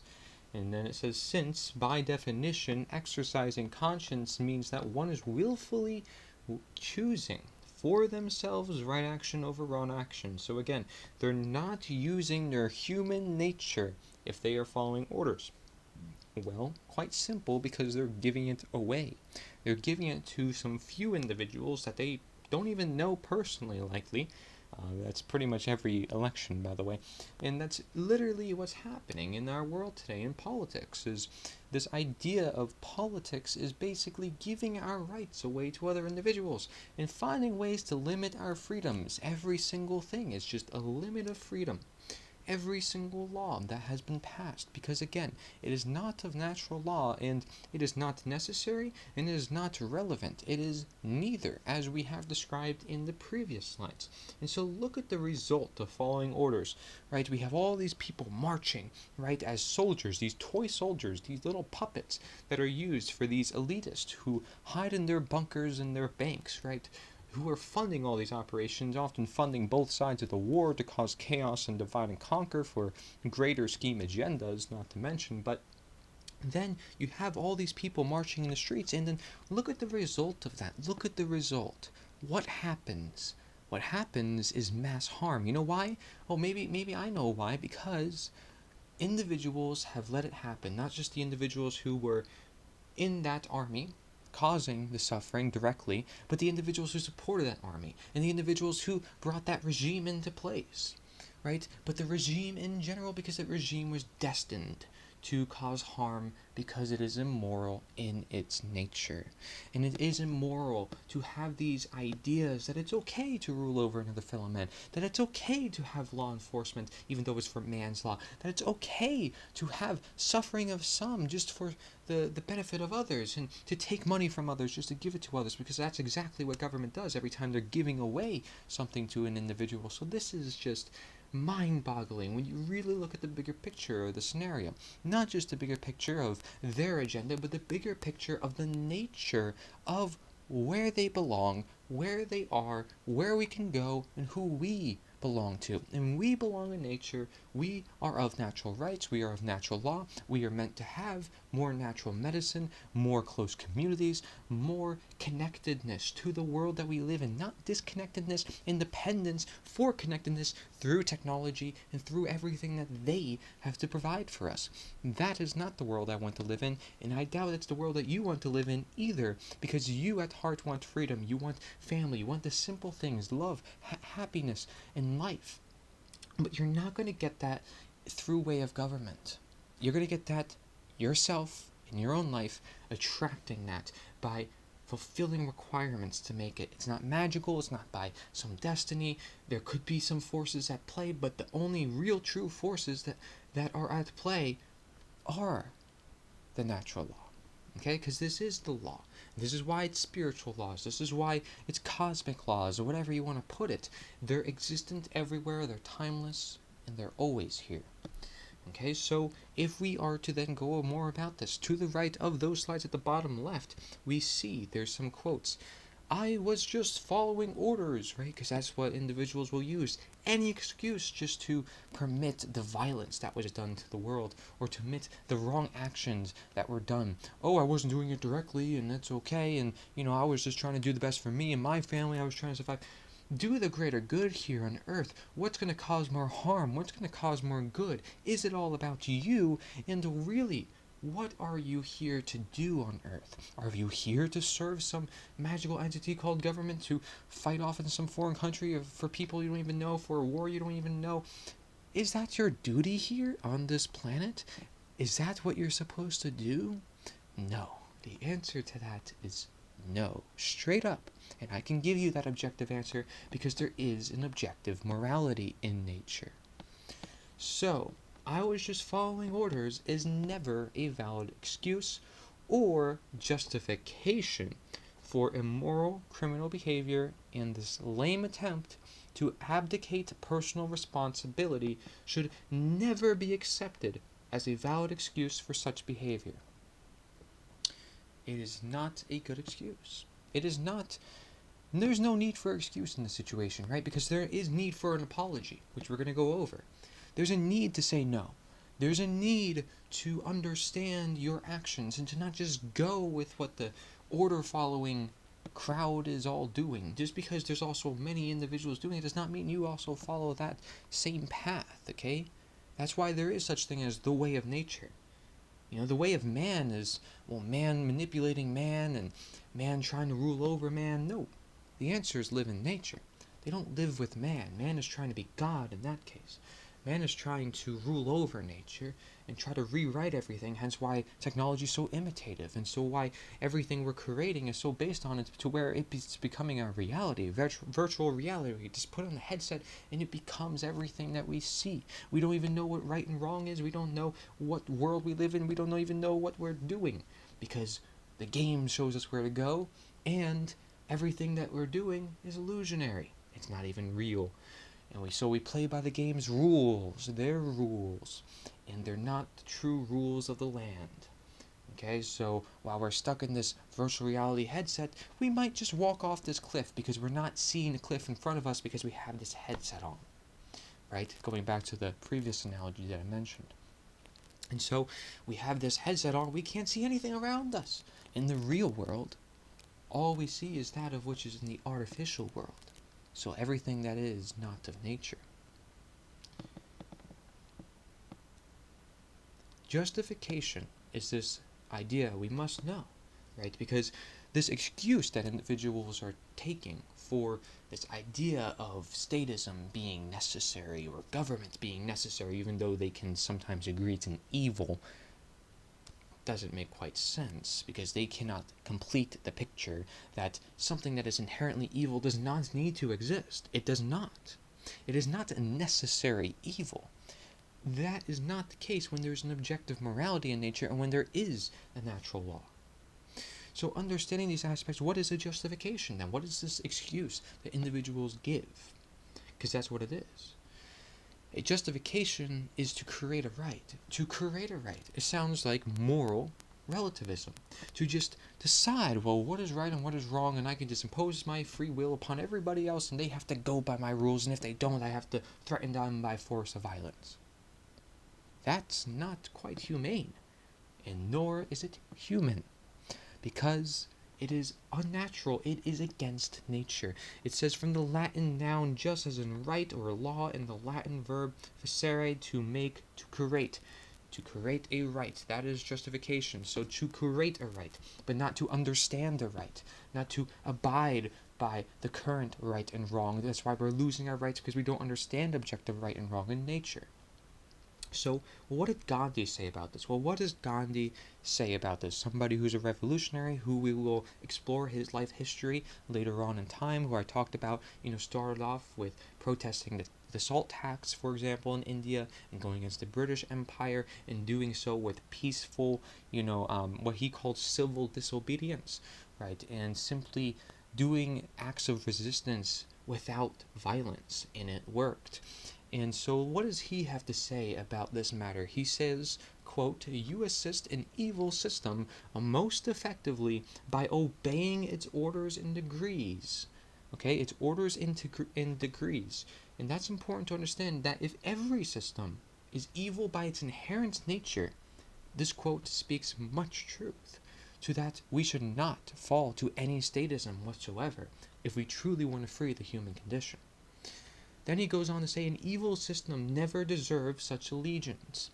Allegiance to it means partaking of the evil. A good person will resist an evil system with his or her whole soul. So a good person, right, will not choose to rule over their fellow men. They will not choose to partake in actions that are going to result in harm, because they know it will. They will act out of their own free will. They will be free beings in this life, as they are intended to do, so they will make their own decisions. They have their own conscience. They have their own order because of that. They're in complete control of their own body, and internal monarchy and an external anarchy, because they realize that freedom. So they are able to attain that knowledge. They are able to learn from the environment and the present chaos that is natural to the environment, and they are able to understand the right actions to take in any given environment, because they have that imagination, they have that creativity, they have that ability, and they understand that they can use that ability, and that they don't have to just give it to somebody else to just throw it off their hands. No, they take full responsibility for being who they are in this life, and so they take full actions toward the truth. Full, all the way.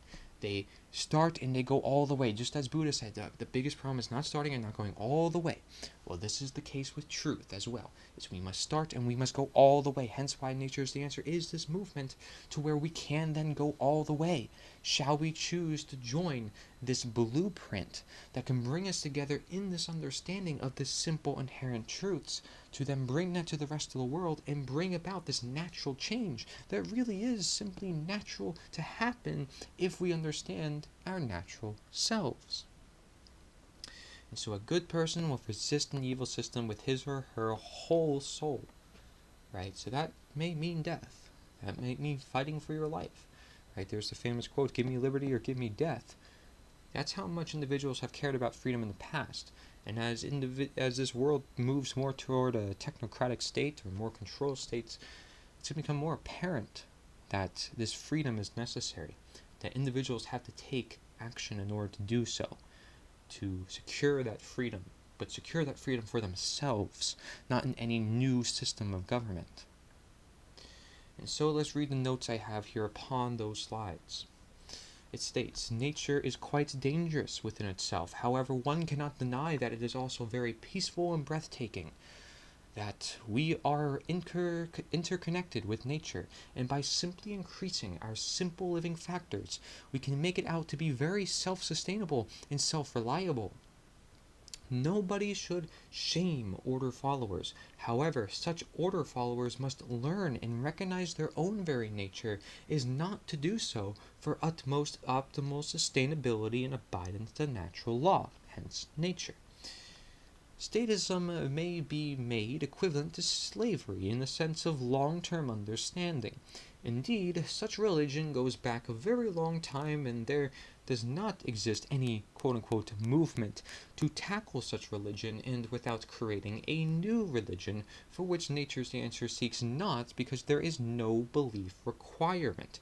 Nature's the Answer is simply a fellow tool, simply a fellow tool and representation of you in nature, which goes by no titles.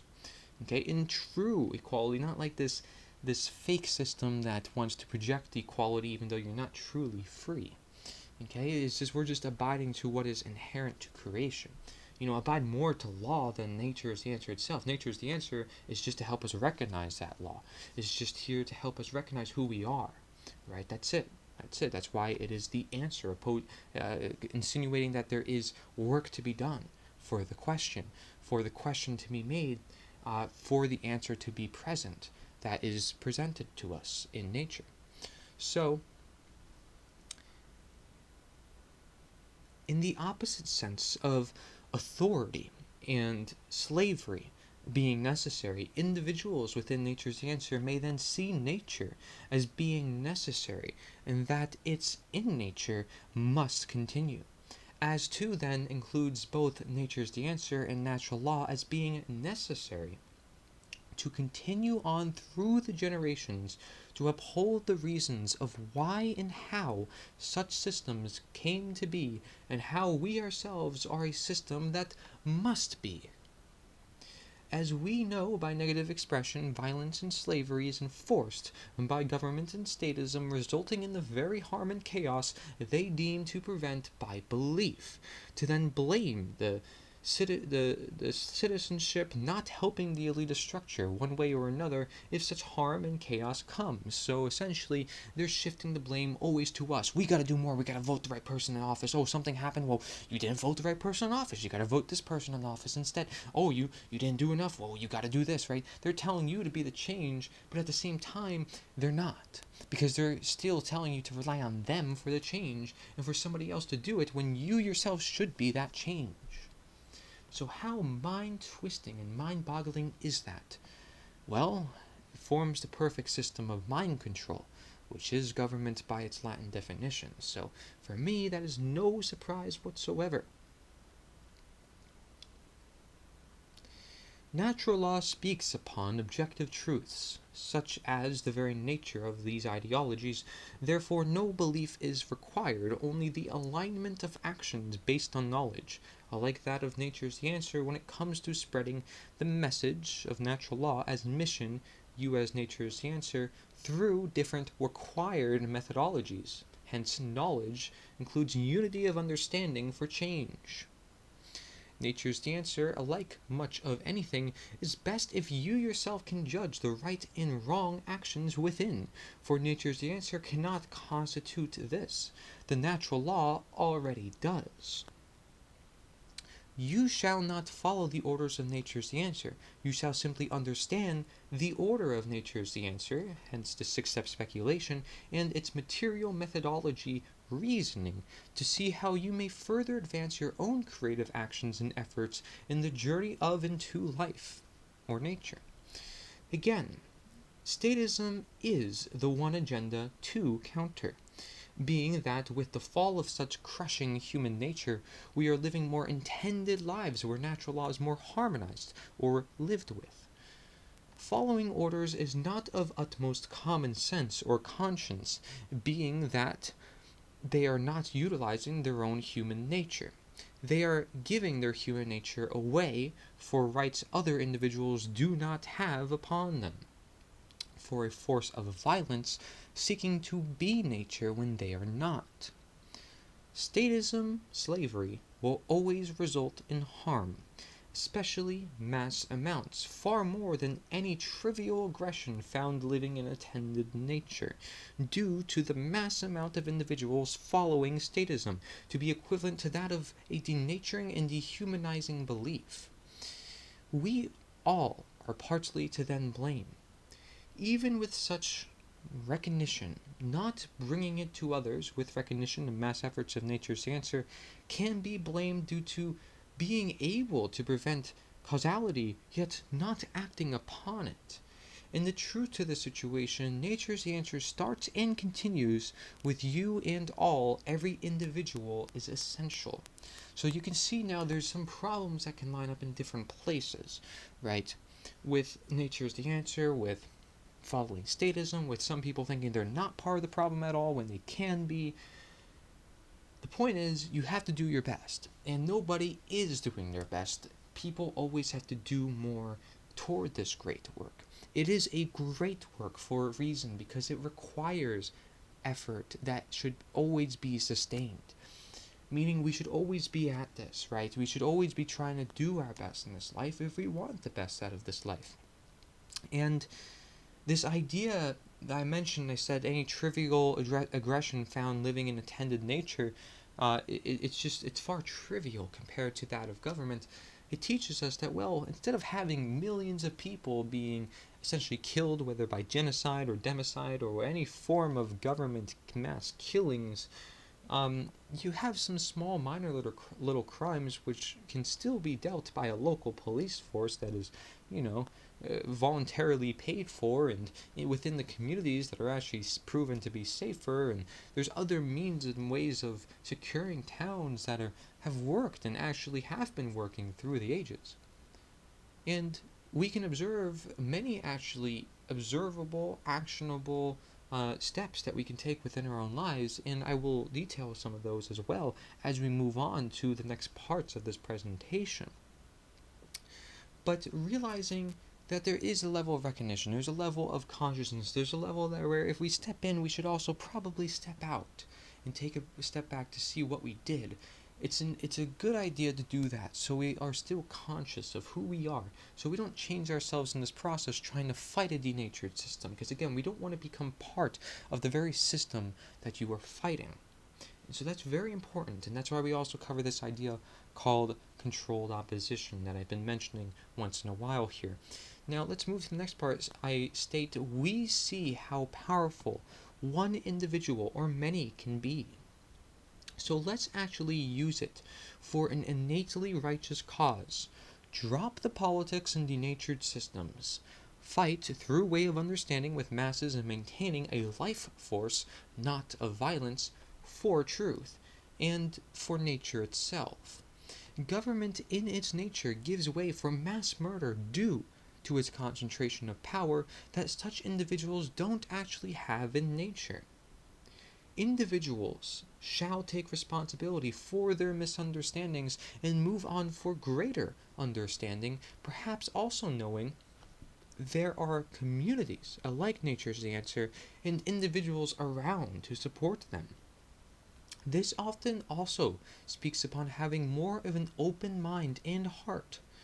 With understandings made, then the gut should be used righteously, to awaken the fellow men and take charge within one's own life in different ways, which may also have the help of others, if not for others. Self-efforts teach us more, so do your best, right? So if we put our own input into things, it's more likely we're going to have a greater investment. This is an idea I talked about previously as well.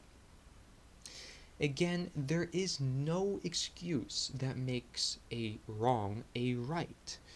Upon what Gandhi states, if all systems are innately evil or inevitably lead to evil, what will stop and awaken this process through way of understanding through all the generations? Okay, and so that's where nature's the answer comes into play. That is this movement, this blueprint that I've been proposing through the course of this PowerPoint presentation. Again, no incentive, not trying to sell you anything. This is reflective for the action that is necessary for the optimal condition. Okay, and so it is essentially a necessary connection to that of natural law, because, again, we understand the law, we understand the knowledge, and we can then act upon it. And those actions should be clear, distinct, and we should all move in them together if we want a greater force for change. And so nature's the answer, also called nita, and that is what we need in this world. Government and human control is not. Okay, so if we want to awaken the process through a way of understanding through all the generations, government and human control is not going to do that. It's not going to pass this message along from generation to generation. And not to mention, but having governments, they often redo the history books, they write the history books, therefore they're preventing the learning from history. Whereas if we're in full control of what's going on, not only can we make sure history is more varied, so we can speak more upon different subjects, and we're not afraid to, by the way, but we have more dialogue, more conversation in general, more critical thinking, and then more common sense. It all comes from the spark of conversation, and that conversation from the spark of action, spark of inspiration, spark of courage that comes into play, which comes with a spark of care, spark of knowing who we are, wanting to be more of who we belong to be. And so people may play on these ideas, I understand, through time, again, to keep this government control in any which fashion, because they are able to redo the government in fashions to where they can maintain their control. But you need to stay true to principles, that you need to stay true to the law, because that is very important. You need to stay true to the foundation of nature is the answer, and we really need to understand these concepts if we really want to create change that we desire. And for great reason do we desire it, because our world will need it, especially at certain times more than others. And for the time in which I'm presenting this presentation, that is indeed evident by where we are in society, with individuals fighting one another, with individuals playing these games more than ever because they're convinced that there is some good person or some very bad person, and it goes on all those sides where these individuals are lined up perfectly against one another for the perfect stage of division, the perfect form of divide and conquer. It is truly a pity, but those are the strategies that are used upon this world for control. Confusion, ignorance, again, a negative expression. So this slide is called the culprit cult, right? And we can also look at cult as in the word culture, but also just the culprit cult, right? Who are the culprits here? Who are more morally culpable? So if we really want, if an order follower, somebody who's a statist, is truly saying, well, I'm going to give you this reason, I'm going to give you that reason why government still needs to exist, despite what you're talking about with natural law, despite nature's inheritance, which is already within itself quite something to battle, by the way. You're battling nature and God itself, but let's say, these individuals want to make excuses, for they will, and some will just completely disregard it. Some will think they actually have the right to be nature and God. So let's go over some of the different ideas that may come from this. And so if you go to the left of the slide here, you'll see Mark Passio's natural law slides. He has a slide called moral culpability. Let's see what this is. So it states the determination of who is ultimately at fault or deserving of blame for the commission of actions which resulted in harm or loss to others. So culpable means at fault or deserving of blame. From the Latin noun culpa, which means fault or blame. So moral culpability. Okay, so who is at fault? Who is deserving of blame? Do we blame the government, or do we blame government, period? That's a good question for many individuals, because many individuals will say, well, it's the government, this government, and that government. What if it's just government, folks? What if it just is, because of the very nature, which is why, again, nature's the answer, because we're looking at the nature of things. We're not getting distracted by all the little details in the room, and we're looking at the roots. Literally and symbolically, that's exactly what we're doing. So let's ask the question, who is more morally culpable, right? So we understand morality and how, if we understand being moral individuals, let's look at the action. Is it moral is going to be determined by if there's harm being done. If there's harm being the result in sentient beings, then it's essentially inherently immoral. And if there is no harm being done to other sentient beings, then it is essentially moral. So let's look at the order giver and the order follower. So order giver and order follower. Well, okay, well, order giver, they're giving out man's law.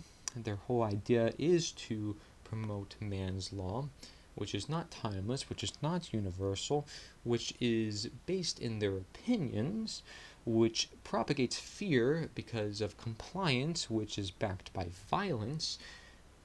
Yeah, that is based in negative expression, and the violence means harm, and harm means immoral. Quite easy to tell from that end, but let's look at the order follower. Well, okay, this is harder for individuals to understand because this includes many individuals themselves. And that includes the people who fight in the wars, the people who are following any of the politicians' orders, and the police, the firemen, anybody who is essentially just following the state, right? And the statism, that's why it's called statism. And so those would be the order followers, whereas the order givers would be the arcanists, right? The master controllers, the rulers, the ones that want to rule over everything. So, wow, order giver sounds way worse. Okay, well, let's look at order follower. Without the order follower, there would actually not be the order givers. One person does not end up in power themselves. They're given that power because other people gave away their own power for them. Mass amounts of individuals, in fact. And so it's actually the order followers' fault in this case. And they are allowing the harm, and sometimes they are actively doing the harm, and they let their own guard down. They're not using their own conscience, because as we saw with the previous slide, they will completely turn it down because they equate obedience to morality. But morality is not legality, so that would be false. It would be true to stay true to one's nature and to not obey orders that are inherently immoral, right? They will justly evaluate every one of their actions. They will justly also evaluate themselves and their own nature and the nature of the world that they live in. And then they would realize, well, what am I doing serving a politician who has no right to serve me in the first place? So there you go, there's the answer. So we can ask another question then, who is lying? Who's telling the truth? On the order giver side, they said, my actions didn't cause that. And then on the order follower side, we have, my actions didn't cause that. Right? Some people will get very defensive about it. I didn't do it directly. I was told to do it. I was forced to do it. I had a family to feed and so forth.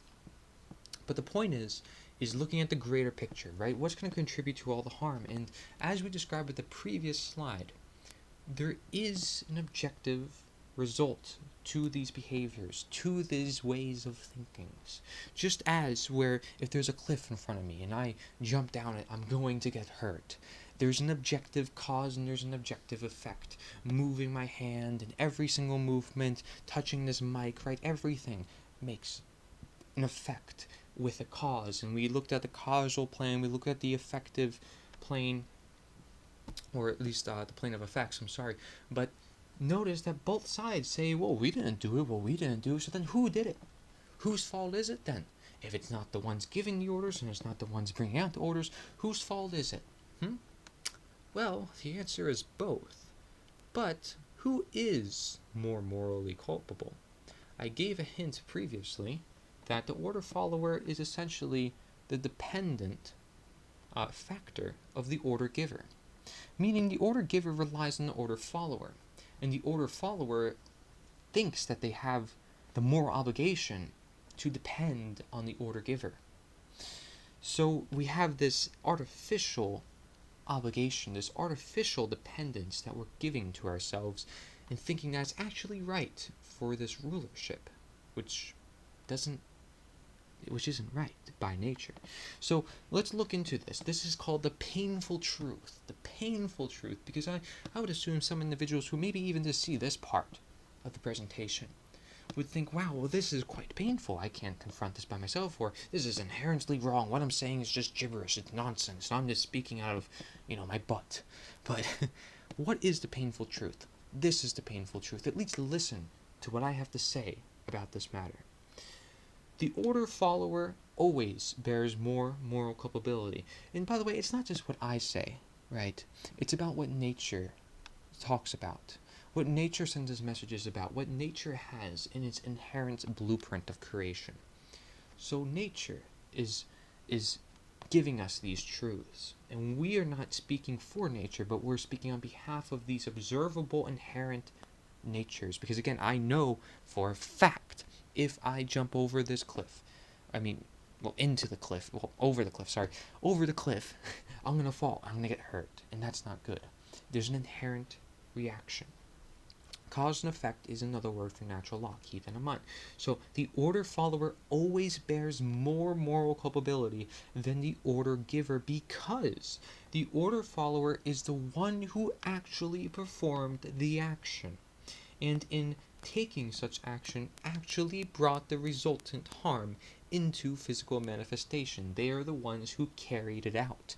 So somebody gave them the order, that order within itself will not do anything until the action comes of it. This is again going back to this relationship of why and how the how relies on the why and the why depends on the how. But that how is very important, and that's why we need that change from nature is the answer. It says it right there, that the how, the action, the ones who are carrying it out is what is of need of change. So while we're looking up to different politicians and people to elect, the truth of the matter, the painful truth of the matter, is that you are the change. And although people can agree with this quote, saying, we are change and we must be the change, as Gandhi states even himself, individuals aren't living up to it by principle, by practice.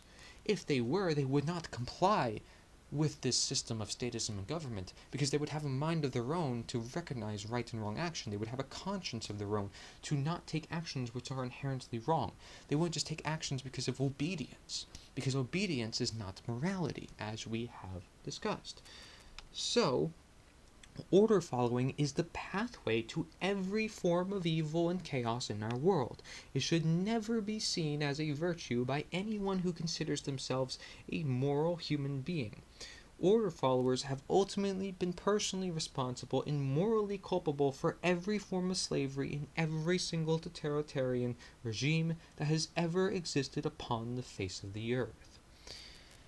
Truly a pity, for if we understand the true cause of evil upon this world, it is in our lives.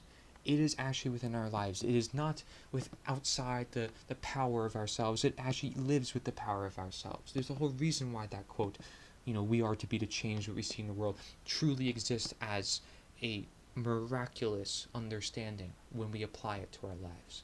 But the idea here is that most people, although they agree with the words, they aren't actually carrying it out. So again, it's this idea that, well, the idea is out there, but the idea is not going to do anything until the action is the thing that carries that idea out and into the real world. So nature's the answer is this idea, this blueprint, this movement is an idea, but the action of that movement is actually what's going to create that movement. It's in the very word movement. It's in the very nature of that word. So it's in the very nature of change to have change, a different view on the world, right? It's in the very nature of change to give your body different foods if the foods you pre-existingly have been giving it were harmful. So you have to be the change for the change, right? If you keep doing what you keep doing, you're going to keep getting what you keep getting. This is the general rule across all of nature. And so the golden rule says what?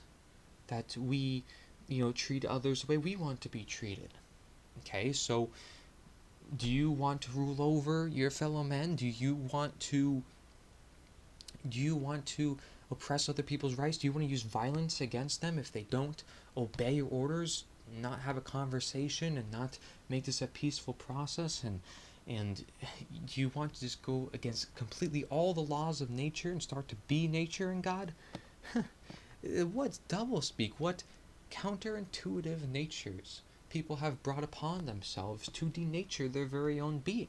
It is truly a pity, in my point of view, because now I'm seeing these individuals are not living the lives that God gave them. They're not living the lives that nature intended for them.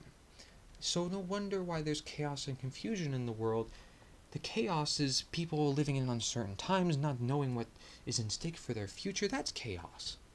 But if you were to live in a world of nature where, you don't have all these bombarding ideas necessarily, and they're all not controlled by all these corporations and tech media companies and so forth, there's freedom, there's variety, there's trade, there's society, everything comes into place. And all these ideas of external threats and, this big thing going to happen really ceases to exist. When these governments cease to exist, because there's no centralized position of power, so there's no centralized system of fear and no centralized system of violence that can be unleashed upon the public. So again, we are reflections, right? The microcosm of the macrocosm. So if we be the change and we encourage other people to be the change, this is a ripple effect, and the world starts to naturally disintegrate from that of which is unnatural or denatured, and we integrate with that of which is natural and of nature. So let's read the notes I have upon this. I stated, with it being said that to some extent we are all to blame for worldly or large manifested events, we must also understand that there is more fault on the side of the order follower, as they are the ones who actively carry out the order, and without them such orders would have little to no manifestation, therefore less harm in the case of mass individuals disbelieving in statism. We are lying to our own nature if we act like we actually are the government just because we comply with their acts. Okay? So if we act like, well, we the people, we make the government, right? Our vote is your voice. They're trying to equate you with the government when you are not. You are this separate entity that they might not even care about at the end of the day, but by your very existence and your belief in statism and your participation in their acts, which is not your voice by its very nature, you are playing into their games. And these games are just to psychologically manipulate you into you thinking that you're part of the system. It's nonsense when we really look at the law and we look at our rights. Why are we thinking like this? Why are we thinking like this? It's imitative. It's illusions. Again, it's this virtual reality headset we put upon ourselves. And so nature's the answer is this blueprint for the necessary action for the optimal condition. Why do I say that? Because we ourselves have a government of ourselves here, right? We are the true monarchs, as we mentioned previously. We are the kingdom of self, right? But not of ego, because if it was of ego, we would want other people under us, and we would want to rule over them. That's just the system of ego. It's not of ego to take power in one's life and to confront others and truly do what is right for the world. Okay? Even if you're the only person doing it, and if you're the only person who's going out there making these efforts. That's not ego, right? Just because, you have these ideas and you know them to be true. That's not ego among those ideas. Those ideas are inherently true by creation. So stand by the principle. Stand by the laws. The real laws of the land. So we are lying to our own nature if we act like we actually are the government just because we comply with their acts. Again, there's no equivalence between, this compliance and being the government. If you are truly the government, then you are free. Okay? Because you control yourself, but you don't have control of yourself if you're constantly giving that away to other individuals. And so they are deemed certain governments dividing humanity by the nature of its inception by man, despite all being funded and networked by international bankers. Self-governance of each individual's own is the real government in nature, as I just mentioned. Nature's the answer is actually something you are a part of for once, something you are literally helping to create in its nature, a leader, and follower, simply a human, unlike believing in history from books written by propagators and winners of war, which you were never alive to actually see for yourself, right? And people have died in the process. Individuals who speak up against these governments, of course, well, they were killed, right? Especially in the most corrupt governments. So you could just imagine who was killed in this process for this government or for another government, the governments that exist today. Maybe in different periods of time, in different certain situations, not allowed to be the whistleblower, not allowed to expose certain information. Just imagine the amount of people and their families were ruined just because they obeyed orders and thought that was for their families. Okay? How ironic of a situation is that? How many ironies do we actually have to point out? It's because we're not living in our true nature, so we're living in this cycle of irony, where it's a cycle of literal, oh, we think it's great, and oh, it's a horrible place, we need change. Oh, it's nice now, oh, it needs change, and there's no sustainability to this process because there is no nature and understanding of nature.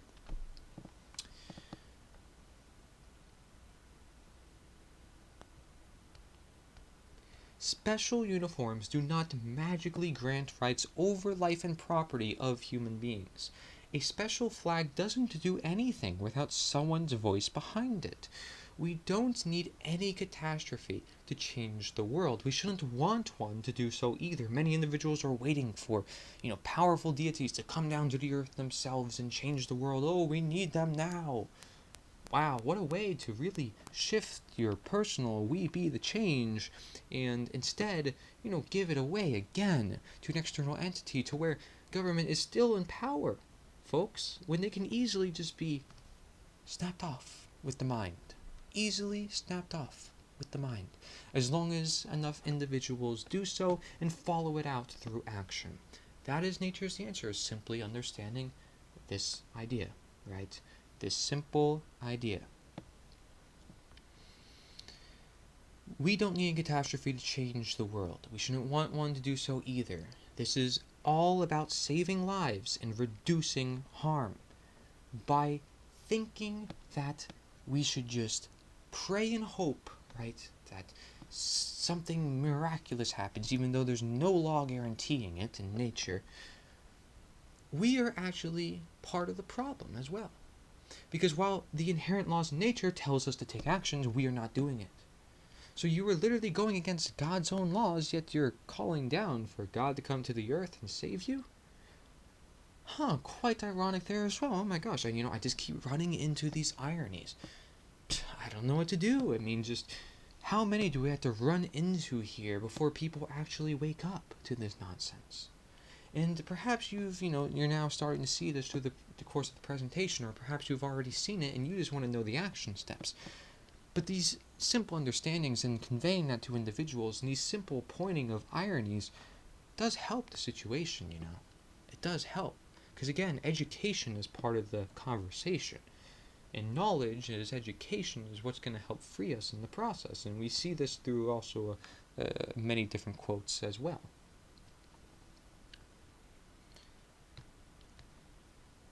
It should not be hard to have a neighborhood and tight community and reliable family and plentiful nutrient-dense foods, okay? Those things should not be hard, especially in the 21st century. You'd think by now, through all this time, with all the technology, all this conveniences, we'd have all this, right? All this abundance. Well, we only do if we are free human beings, if we free ourselves, if we take the self-responsibility of our own lives and truly live in harmony with these very things that we ourselves created, right? So they can live their intended purpose just as we live our intended purpose. The technology is here for everybody. The internet is here for mass information, for you to see this, right? That's powerful. That's powerful. Don't let anyone take that away from you. Don't let people censor, that information. Just imagine what has been hidden already on the internet. Just imagine what people's livelihoods have been taken away from the internet. Just imagine what one censorship has done to the connections of that one individual having connections to the rest of the world that could have rippled effect to another change. Censorship is getting rid of a lot of good things on this planet, and that is just one sign that this world is going downhill due to a lack of freedoms. And that is literally the show sign that our freedoms are being taken away when so many individuals are advocating for this censorship or okay with it and allowing it to happen, just like how people allow this mass death to happen through what we call democide through government. Just like how we allow this system of government to play on us and our human nature, while at the same time, because of that, degrading our very nature. And therefore, lessening our generational sustainability, all the survival that came here, all the ancestors that worked so hard to bring us to where we are now, hoping that by now we would live in a better world that was free from all this influence and chaos, because maybe they saw all the worst things that happened to the world and they were trying to hopefully make sure that that got off to the future generations. Just imagine all the works that were lost just from the past, just from all the massive floods or massive events that have happened, and science again wants to claim it knows it all. Or maybe they're trying to hide up some things. Well, guess what? We'll never actually know, and we will know a lot more if we choose to want to know, which starts with love, which starts with movement, which starts with conversation, which starts with getting out there through way of freedom, through way of infinite possibility. We can't get out there if we are in shackles. How am I supposed to get over there if I'm in shackles from right here? That's not going to happen. We must free these shackles first if I want to get over there. And so that's exactly what we have to do. We look for this better world. Our ancestors look for this better world. We all want it innately. Do not deny it. You have all these jobs and all these other things to do. Oh, it's more important to see than this. Well, get this straight into your head. This is actually more important. Every generation has fought for this. Are you going to live up to the actual reality that things actually have to change? Because if you will, then you will understand the words that I'm saying here and the ideas that are being presented. Okay. We cannot keep on the cycle of harm by statism. Again, taking responsibility is actually being the example for the world desired of nature, a world of responsibility and accountability for sustainability. All shall receive what they put work into. For what we know, the governments of the world have put much work into war and drugs, both of denaturing and dehumanizing. The end of tyranny is deserved. However, the prevention of all tyranny is more deserved, and that includes the end of statism. Those who allow and actually push tyranny, however, deceived due to the nature of such denaturing forces. To be moral is not to follow orders. To be smart or nice does not include just accepting everything that's given. Okay? And I learned this as a child, right? I was raised, very nice. Everybody, respect everybody with respect. My family taught this from me from a young age. And I'm afraid, families as it is don't necessarily have that. They don't even have a connection with one another sometimes nowadays. And then individuals have to grow up in this world learning the hard way.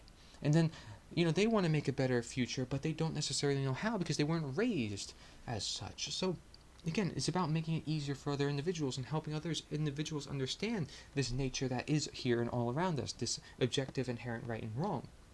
But in the midst of that moral understanding, I still let the government permiss. I still believed in their ideas because it never crossed my mind as an idea to question that authority.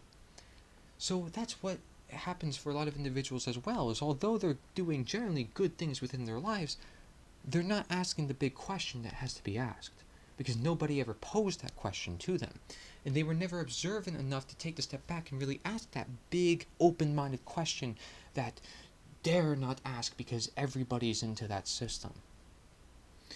So it makes sense why there is so much confusion around the topic, why there's so much distortion, why there's so much fear of wanting to even speak about the topic, let alone actually carry it out. But that's why our human nature must be understood here, and that's why nature must be understood. So that way we can learn, and that's why we can move on and become powerful as we ought to be. Powerful to not extremes that we rule over one another, but powerful to where we help one another and we learn, the best of what is for nature in this world. Okay? And there's many things we've done, many great innovations. Instead of shaming all that we have built, how about we look at everything we've built and look at the amazing amount of innovation that we have brought to this universe. It's amazing. It is not something to hang our head down in shame and say, well, it's not good enough and it's going to cause global emissions and, this poisoning and all that. Like, it is important to understand and identify some potential problems, but also look back and see just the amazing amount of creation. And we don't want to get stuck in the material realm, right? That often has to do with a lot of the problems associated, by the way, as a root cause understanding of the nature. But we want to look and see, well, yeah, there's a lot of great things. And if we look at the positive aspects and we look at the other great, bigger positive aspects, then yes, we're going to create this bigger positive change, which then within it will also have big positive impacts. And those small little positive impacts will then build up and create a big positive impact. So it does make quite a difference. That's why you being the change and you getting your fellow neighborhoods and you getting your fellow communities on board with this idea of understanding and idea of simple universal truths that are here for that in the first place will make a difference. It adds up if many individuals do it. One must stand up for all that is moral and objectively true, shall they wish to be a fully moral and true human being in alignment with nature. Shall it be the answer as it is? If it weren't for the millions that ever supported any elected official, such official would never be in their supposed form of self-presumed dehumanizing quote-unquote power. The truth is painful just as freedom is dangerous. But again, we learn from such. Will humanity as a whole ever learn? Such is why Nature's the Answer seeks to educate the world through conversation of such knowledge and understanding. It's the overall increase in consciousness. See, the quote-unquote revolution that many individuals want to call, or awakening is perhaps even better, or change, so many people speak of, right? They speak of these words, but it's just as simple, actually. Will they themselves care to put the work into it? It's simple conversation and education, with a like that of Nature's the Answer, to help spread this message as mission. Painful, natural truth for a beautiful nature away from human-made mass pain and confusion. Essentially, negative expression we are ridding of in this world when we fill this world with positive expression. It's crowding out the bad by adding in the good. This concept I introduced early on in this presentation. So let's keep going with this, right? We keep adding more. We keep looking into this more. You keep watching this. You keep looking at this maybe day after day or night after night, hours after hours, and you're starting to really pick up on these ideas. Maybe you see how passionate I am, but don't let that get in your way either, right? Do that personal introspection. Do that personal outlook upon the world. Again, it's important that you be the change. Not just me, and don't rely on me. I'm not about that. I am about change. I'm about helping my fellow man. I care about you, but those words, again, do not speak action. Action speaks itself here in the greatest degrees. I want to see your action, and you could also see my action too in many different places, which I hope also helps inspire other individuals, which is why I try to record sometimes. But it's not about showing either, everything that I'm doing and all the special things I'm doing. It's not about that either. So, let's understand that we all just have to be a part of this process. This isn't a competition. This isn't something that any one individual select group has and has to do, or they are the guides, they are the messengers. No, we're all the messengers. We're all of Nature's the Answer. We all must do this together, especially if we want the most change. We need as much people as possible understanding the real law. And if we can keep that in circulation, then the real law is in circulation of understanding. Therefore, harmonization, as we know by the chart, that is what's going to help yield this natural law in effect, so that way we don't violate natural law and cause harm. Ponder, respond, respawn. This is the next slide here I have on the presentation, and we're going to talk about responsibility and this idea of, do we leave the police force if it's actually immoral? And in case you don't know what I'm talking about with that, or that sounds pretty extreme, again, refer to my previous slides and the other points that I have made about police extensively in this PowerPoint presentation. So, we have an individual's personal responsibility to choose right action over wrong action for themselves is always their own. Again, it's personal conscience. Okay, and again, we're looking here on the left side of the screen, okay, the left side of this slide that shows the natural law slides by Mark Passio, and we're looking at the first one talking about responsibility, and already knowing that this conscience is for ourselves is no surprise to me, because in our very nature we have that ability to be responsible for our own actions, and therefore It is here for that reason that we are responsible for our own actions, and we do, and we should be responsible for our own actions, because if you do something bad, you should probably get the blame for it, right? Because it was their action that was doing it. It's their responsibility to make sure their actions are right, just like how my actions should be right, and therefore then we can both live in coexistence and harmony if we both act in alignment, whether that is for right or whether it is for wrong. People could work together in alignment for wrong, but as long as they're working together, they can be together. So just understand the point that it could be for right or for wrong, and they could still work together, but we do want to work together in the movement toward truth, in the movement toward objective morality as we've described. And so one can only claim that they are abdicating personal responsibility for such choice to someone else. It can never actually be done. In reality, more simply put, an individual is always responsible for their own actions. So no cop-outs is another way to say this here, and notice the underlying the word cop was in Mark Passio's presentation. Because these cops have to take responsibility for their own actions if they, for example, are upholding the tyranny of a government. And if we understand that all governments, by their very nature, are immoral due to natural law, due to natural rights, and their breach upon all that is natural and of nature, then it is their responsibility to not only give a apology, but to disintegrate from such unnatural system. And so we have a quote here by an individual named David Icke, who can describe this in more detail. And so he states, accept responsibility for yourself and your actions, thoughts and words, right? All of those things come out of your human nature alone. Although they can be influenced by other natures that are present within the environment, the idea here is that you are responsible for all three of those things because they are only coming from you ultimately. Okay, so you alone are answerable to the consequences of your actions. This idea of correspondence, this idea of answer, right? As we know, nature is the answer, but of nature you are within, therefore you are also the answer. And if nature is the answer, there's still the person who has to ask the question. That relies on your human nature.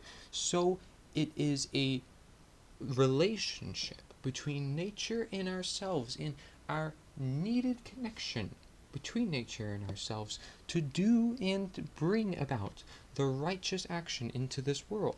That righteous action is there because it's inherent in law. All we have to do is fulfill the requirements to those righteous outcomes for the order that we seek to have in this world, because it is inherent in nature. It is inherent to the positive expression of natural law. And so then he states, the feeble excuse that your boss required it, the establishment expected it, holds no truth or justification. Okay? So no truth. Okay? No actual objective truth.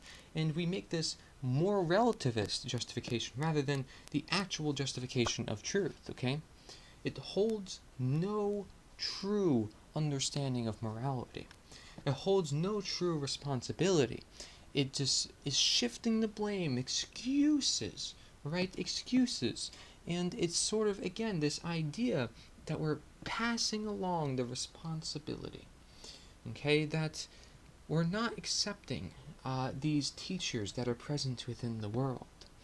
And that we'd rather just go with the flow and just be obedient all the time, and just not worry about anything that we do. Just imagine, right, not worrying about anything you do. Then, okay, well, once the cars start driving themselves and your elites tell you that, oh, the cars are fully safe, we tested them ourselves, they are safe, and you say, oh, well, I trust the science, and it is what it is, and although some people are getting hurt, well, it's just a few individuals, it's not a big deal, and although it could be hacked and a big thing can happen, well, we're not going to consider that, right? But we're just going to listen to what the elites say, right? And even though it's not of nature, and although it's not necessarily a freedom because it has a centralized control grid and a computer inside the car and so forth, that's okay, right? Because the elite said that it's okay and that it's safe to do so.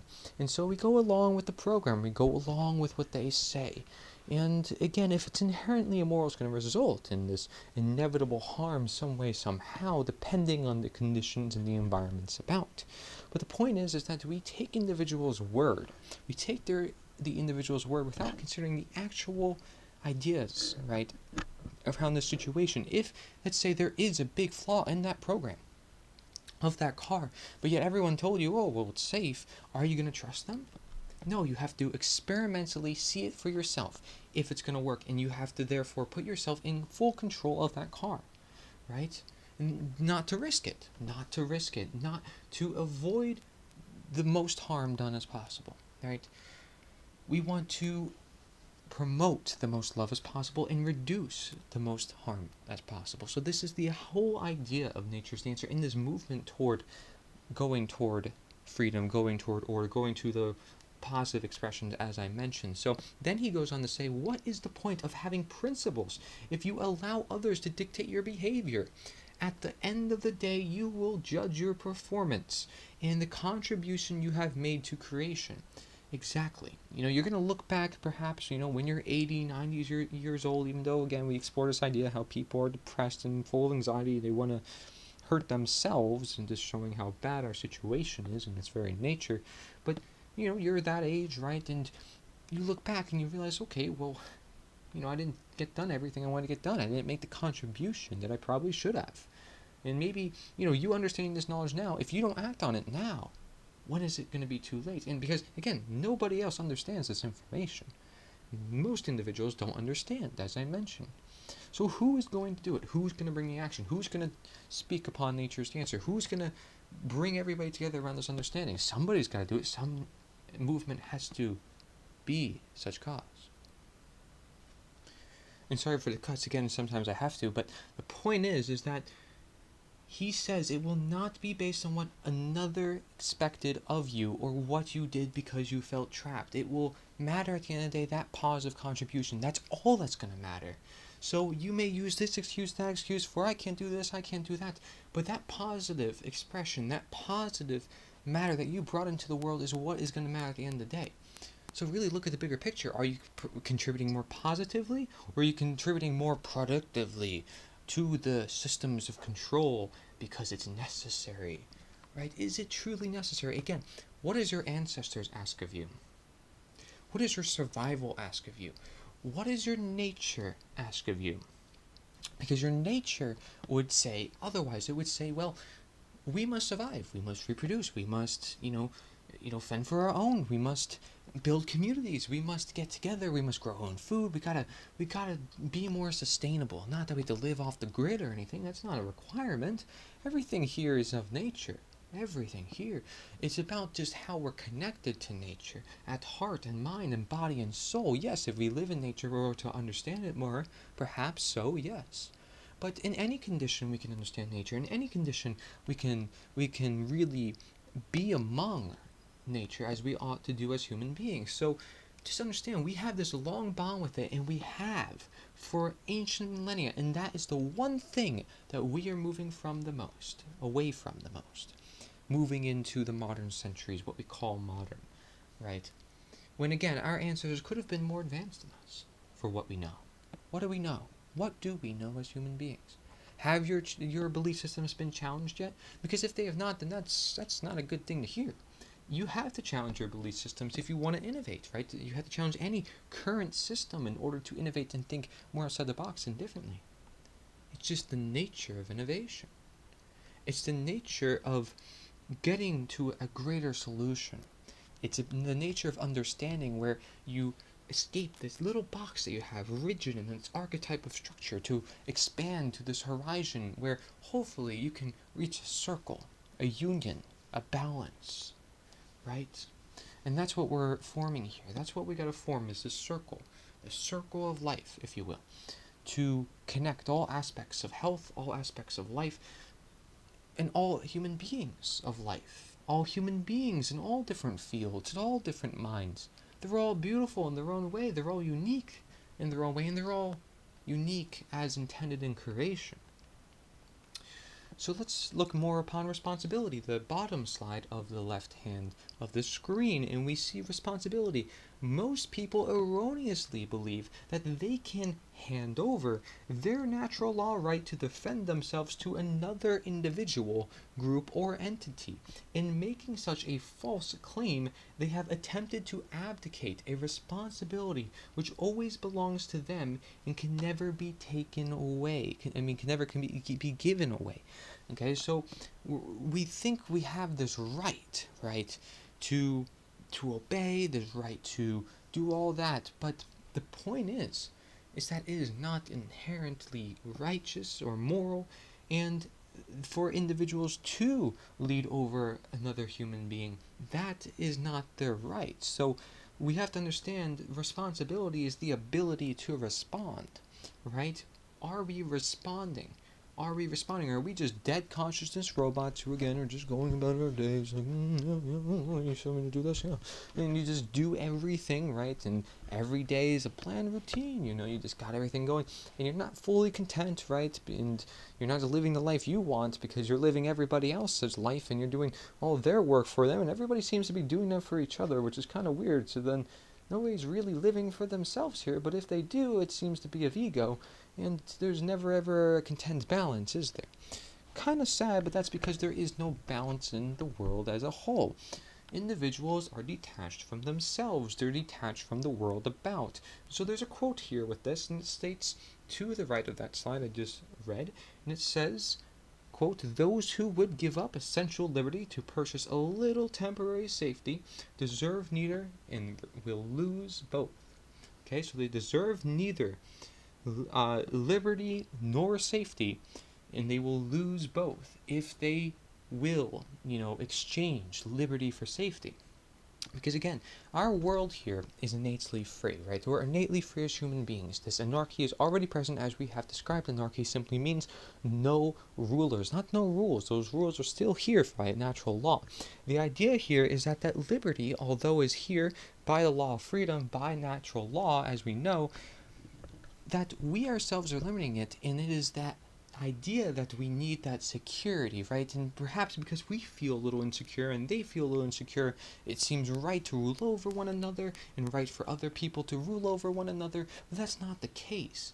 Okay, just because we feel that way does not make it the reality. Again, just our beliefs and our perceptions do not make up that reality. We have to understand the law of the land. The law of the land speaks upon this freedom. It speaks about this freedom being in alignment with morality. And so you'll see that if you keep spending your liberty for safety, you're going to actually find the world being a lot less moral, therefore becoming more dangerous, which is less safe.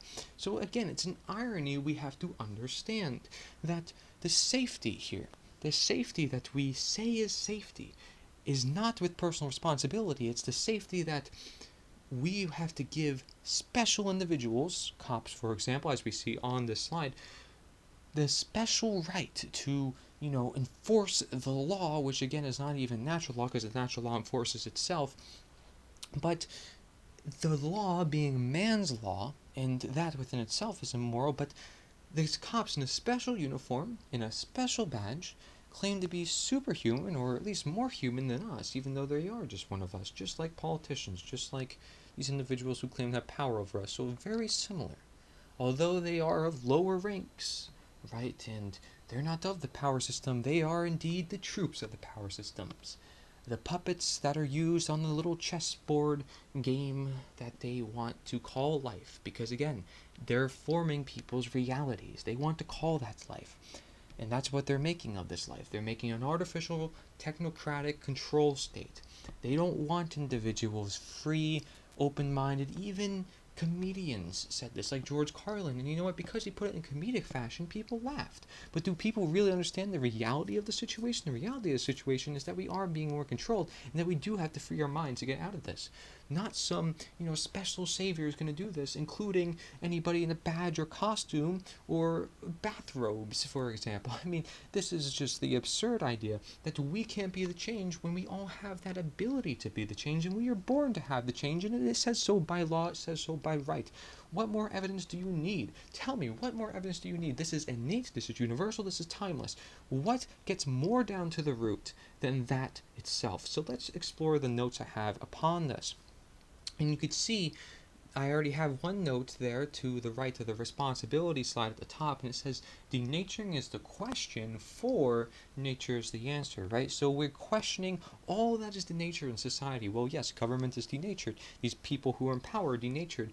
Ourselves believing that they have the right to do so is a denatured state of being, of mind, right? That is taking control of us and taking control of the world and leading it to chaos and negative expression. So denaturing is the question that we should question. We should question without fear, if we are willing to question, so that nature is the answer. So all these people saying, well, I want peace, I want love. Well, do you know how to actually attain peace and love? Because it's by questioning. It's by questioning that of which is denatured for that of nature which you so proclaim. So you want to get to the how, well, you have to know the why. You have to know the why, you have to know the how. These are, again, interrelated relationships, and that's why denaturing is the question for nature is the answer. We ask a question, so we're prompting something, right, to happen, and we're asking for the cause, right?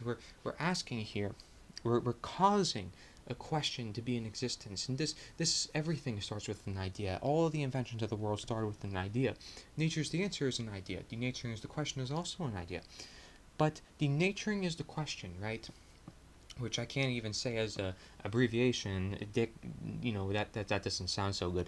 So, but denaturing is the question, right? Denaturing is the question. What does that mean? It means that our world is not as natural as it should be or as it's intended to be.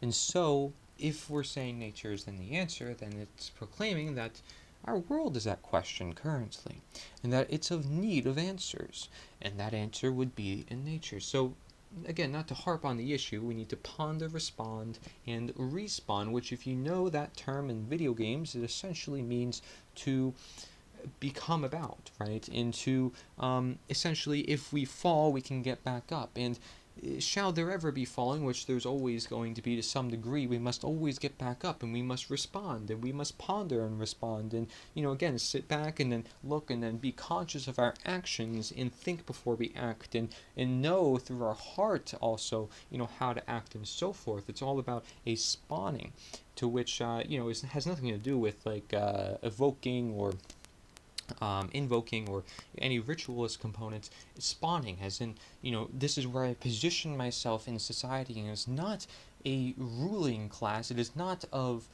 saying, well, this is who I am and I'm special compared to you. No, respawning as the human being that you are intended to be, which is why you must ponder upon the notion of human nature and all the natural aspects. And I doubt cops really ponder and ask the question, well, is it actually morally right for them to be in that position without making excuses or justifications, right? So what is it? And so we should respond, right? We should find that response. In that response, hence, denaturing is the question for nature is the answer, the response, the answer, the correspondence. Alright, so let's look at the notes here I have among these slides, and I state, you are nature's the answer. You make up such movement, and your evidence of movement is your self-expression that is innately unique of your own. Such self-expression includes having choice and free will to that of decision. Will you choose the right actions over wrong? If you are in a position upholding some wrong, will you integrate with nature's the answer and raise awareness around the cause and natural law to highlight the wrong to disintegrate at once without shame or controversy or troubles? See, this is the idea. It's a natural disintegration. Just because you are in that higher position means you should not shame yourself in the process either. Although you are in an immoral position, I do peacefully encourage you to spread awareness and knowledge while you are in that position. You are in a unique position, right? And for you to have that unique position, you can have this unique knowledge, and you can bring that to others at the workplace with that understanding, with that reasoning, with that common sense, right? Which allows us to know together, so we may all disintegrate together and integrate together with the world that is of reality, that is of nature.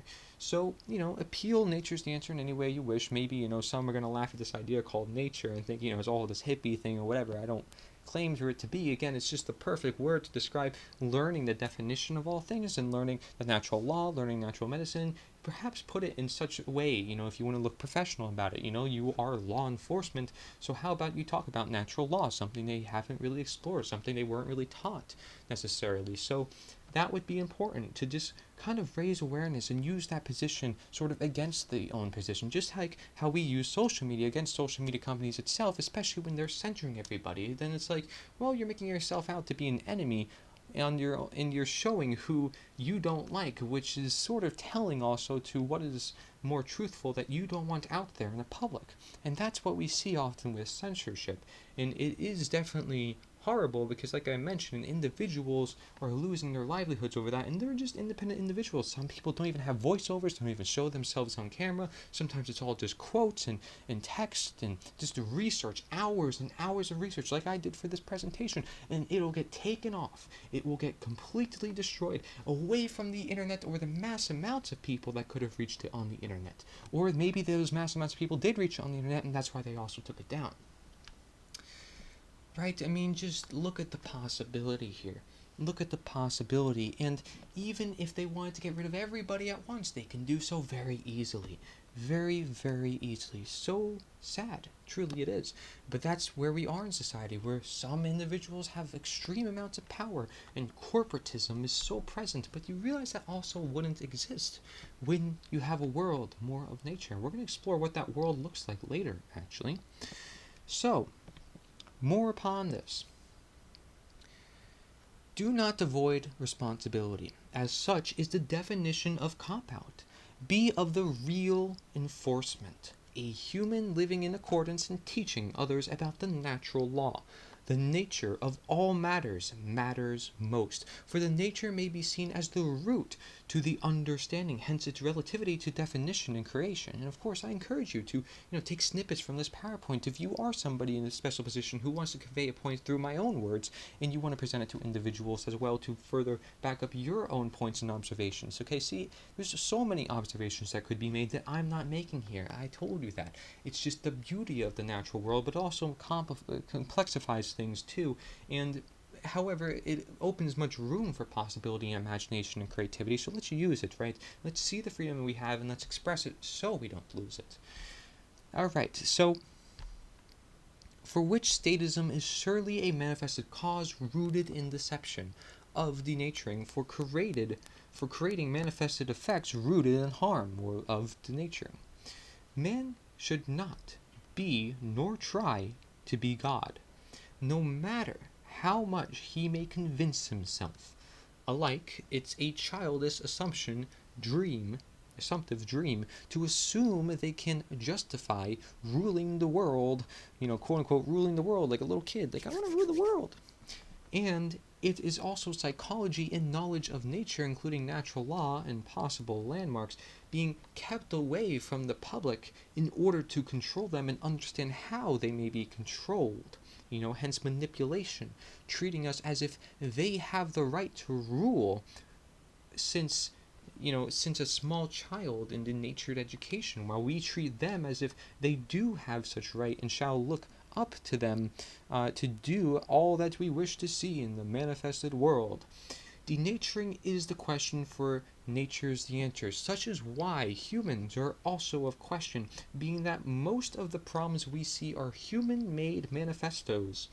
Nature will always have its wrath and ruin too, but with our added inventions and new manifestos, we put a greater load of responsibility on our behalf.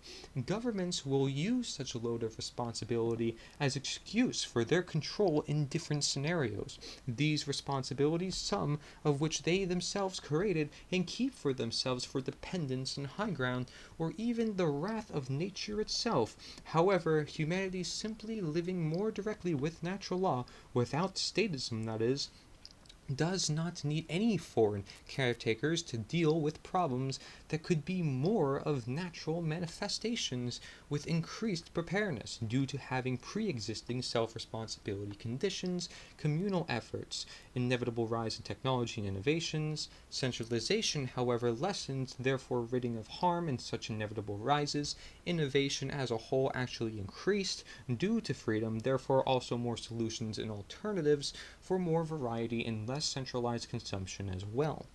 In other words, we should question what is denatured and why, alike human beings at every level in statism as prime connected culprit. Then, how do you bring such back to nature? Acting upon nature is the answer. Knowing nature is the answer. It's recognition of nita.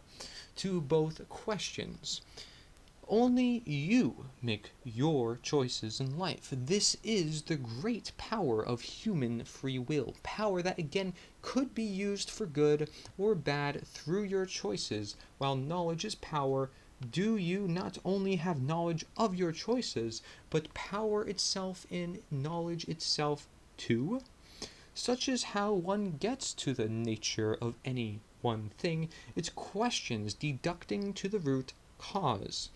Make a legacy for the generations in time. Make the generations ahead proud of your existence by fighting for the long needed truth. And again, also generation to the past, may I mention. Nature's the answer is made for such so that way we can reflect generation after generation, and that way we can learn how we transitioned out of any such mess, and with the universal principles we shall always have anyways kept in circulation. Live your days doing your best, right? Don't regret not taking action later in life. You are judged by the contribution. Let others help you make history anew with nature's the answer and your human nature to create. I didn't want to have to make any movement with a flag and special motto. However, it is my moral obligation in coming to be, responsibility to bring information to others. You are one to see this and know such knowledge when many others do not. So don't sit upon it. Bring it to others and have help with others who may be in the same boat. We all have the ability to give, question, and receive or respond and answer. Do you answer to an ever-present nature or distant belief-dependent man? Upon giving up essential liberty to purchase safety, claims have been made by government time and time again in the name of security and peace, relying on your belief just so they may actually trample upon your human natural rights more, alike the United States Patriot Act, which in the case of statism may literally mean compliance giving way to intrusion. Such proof to that of not giving up liberty gives evidence to that of self-responsibility, for each owns safety for freedom. To deserve neither liberty or security, if liberty is given away for security, is indeed the case, because it's foolish to say you cannot defend yourself when you are fully capable of and are to do so by self-defense principle in force, especially with the freedoms to do so and in actually keeping freedom, which again requires this application of force but not violence, which is just rightful defense, and also keeping the principles of non-aggression, right? The right and left pillar, as we described, the non-aggression principle and the self-defense principle, both hand in hand, because there's a level to which we can be non-violent, civil disobedience, and another level to which we can self-defend, and we just don't want to distort the image. We want to promote what is inherently moral to nature, and that is the whole idea here. So ponder upon this idea, respond to this idea, respond to me. What are your thoughts upon this, and respond with yourself and say, well, I become a better person, not just thinking about this, but applying it to my life, because I've seen it into effect, and I'm also exploring its effect, and I realize that it does take many individuals to also see more of that positive effect, and that doesn't just rely on me, but I do help contribute to that effect. And that's important, is that if you contribute to the effect, and many others do, we will see these greatly desired effects for love, for freedom, for knowledge. But that also includes getting in the way of that one agenda to counter, which will try to make things hectic or divisive on purpose. And we must hold our heads strong and again fight for the truth, because the truth is what we should fight for at the end of the day. Give me liberty or give me death.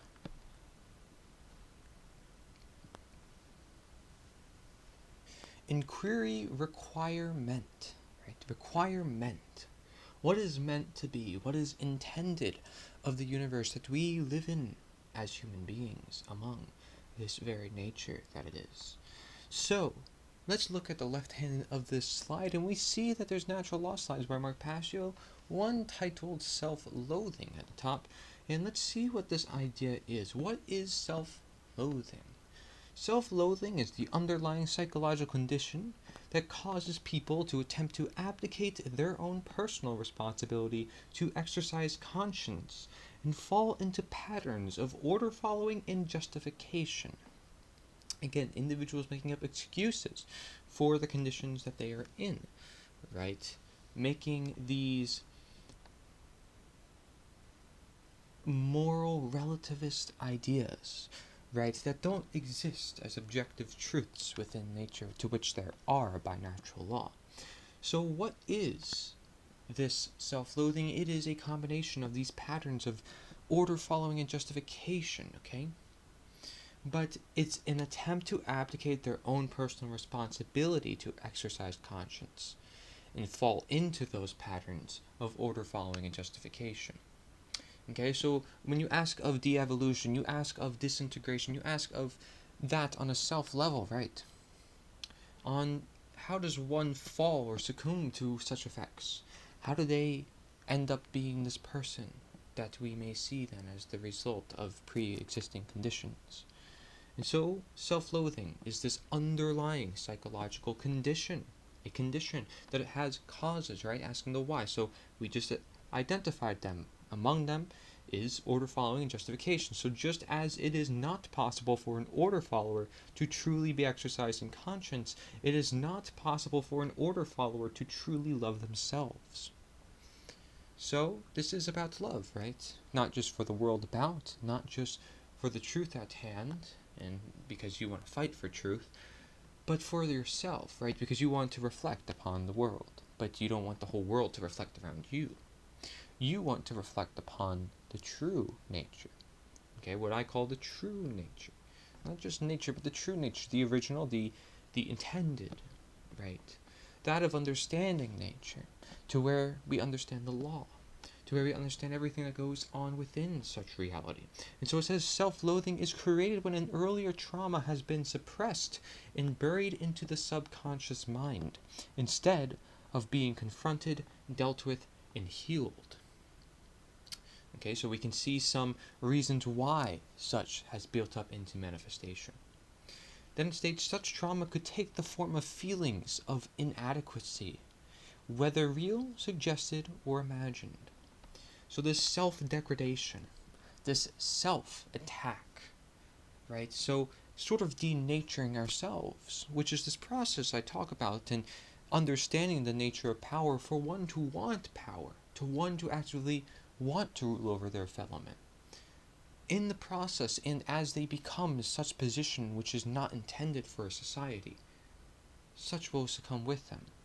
The natures that surround such nature fall into place. A sort of twist in an individual can take place if that is not correct, right?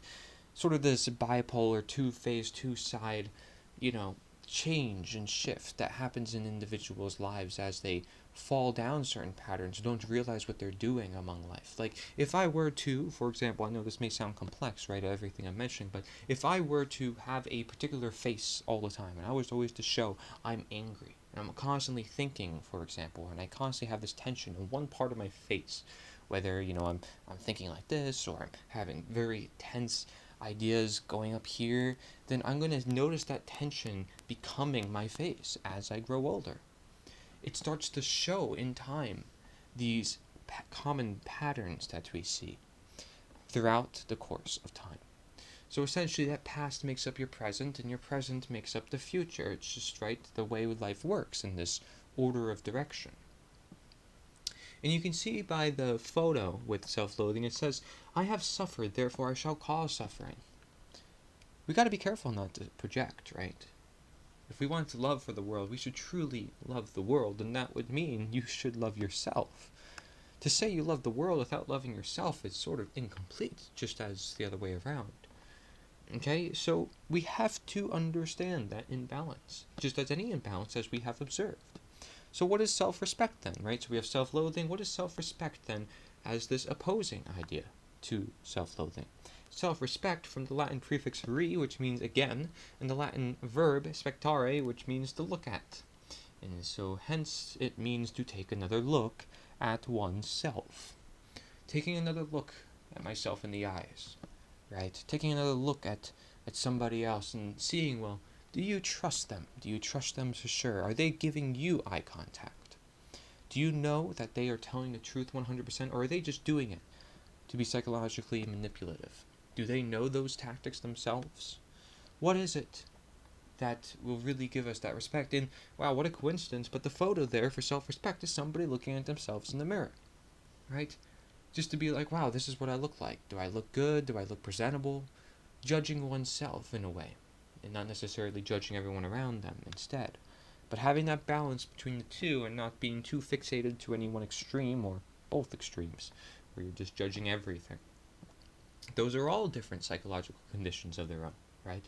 They can stem to confidence, they can stem to ignorance even, yeah, ignorance of what's going on, ignorance again of those facial tensions, ignorance of, well, maybe you probably should look good in a certain condition just to appeal to the crowd, if you have to especially bring about nature as the answer, as this idea, as this blueprint, as this movement, as this mission, to help us understand the necessary conditions for the optimal condition.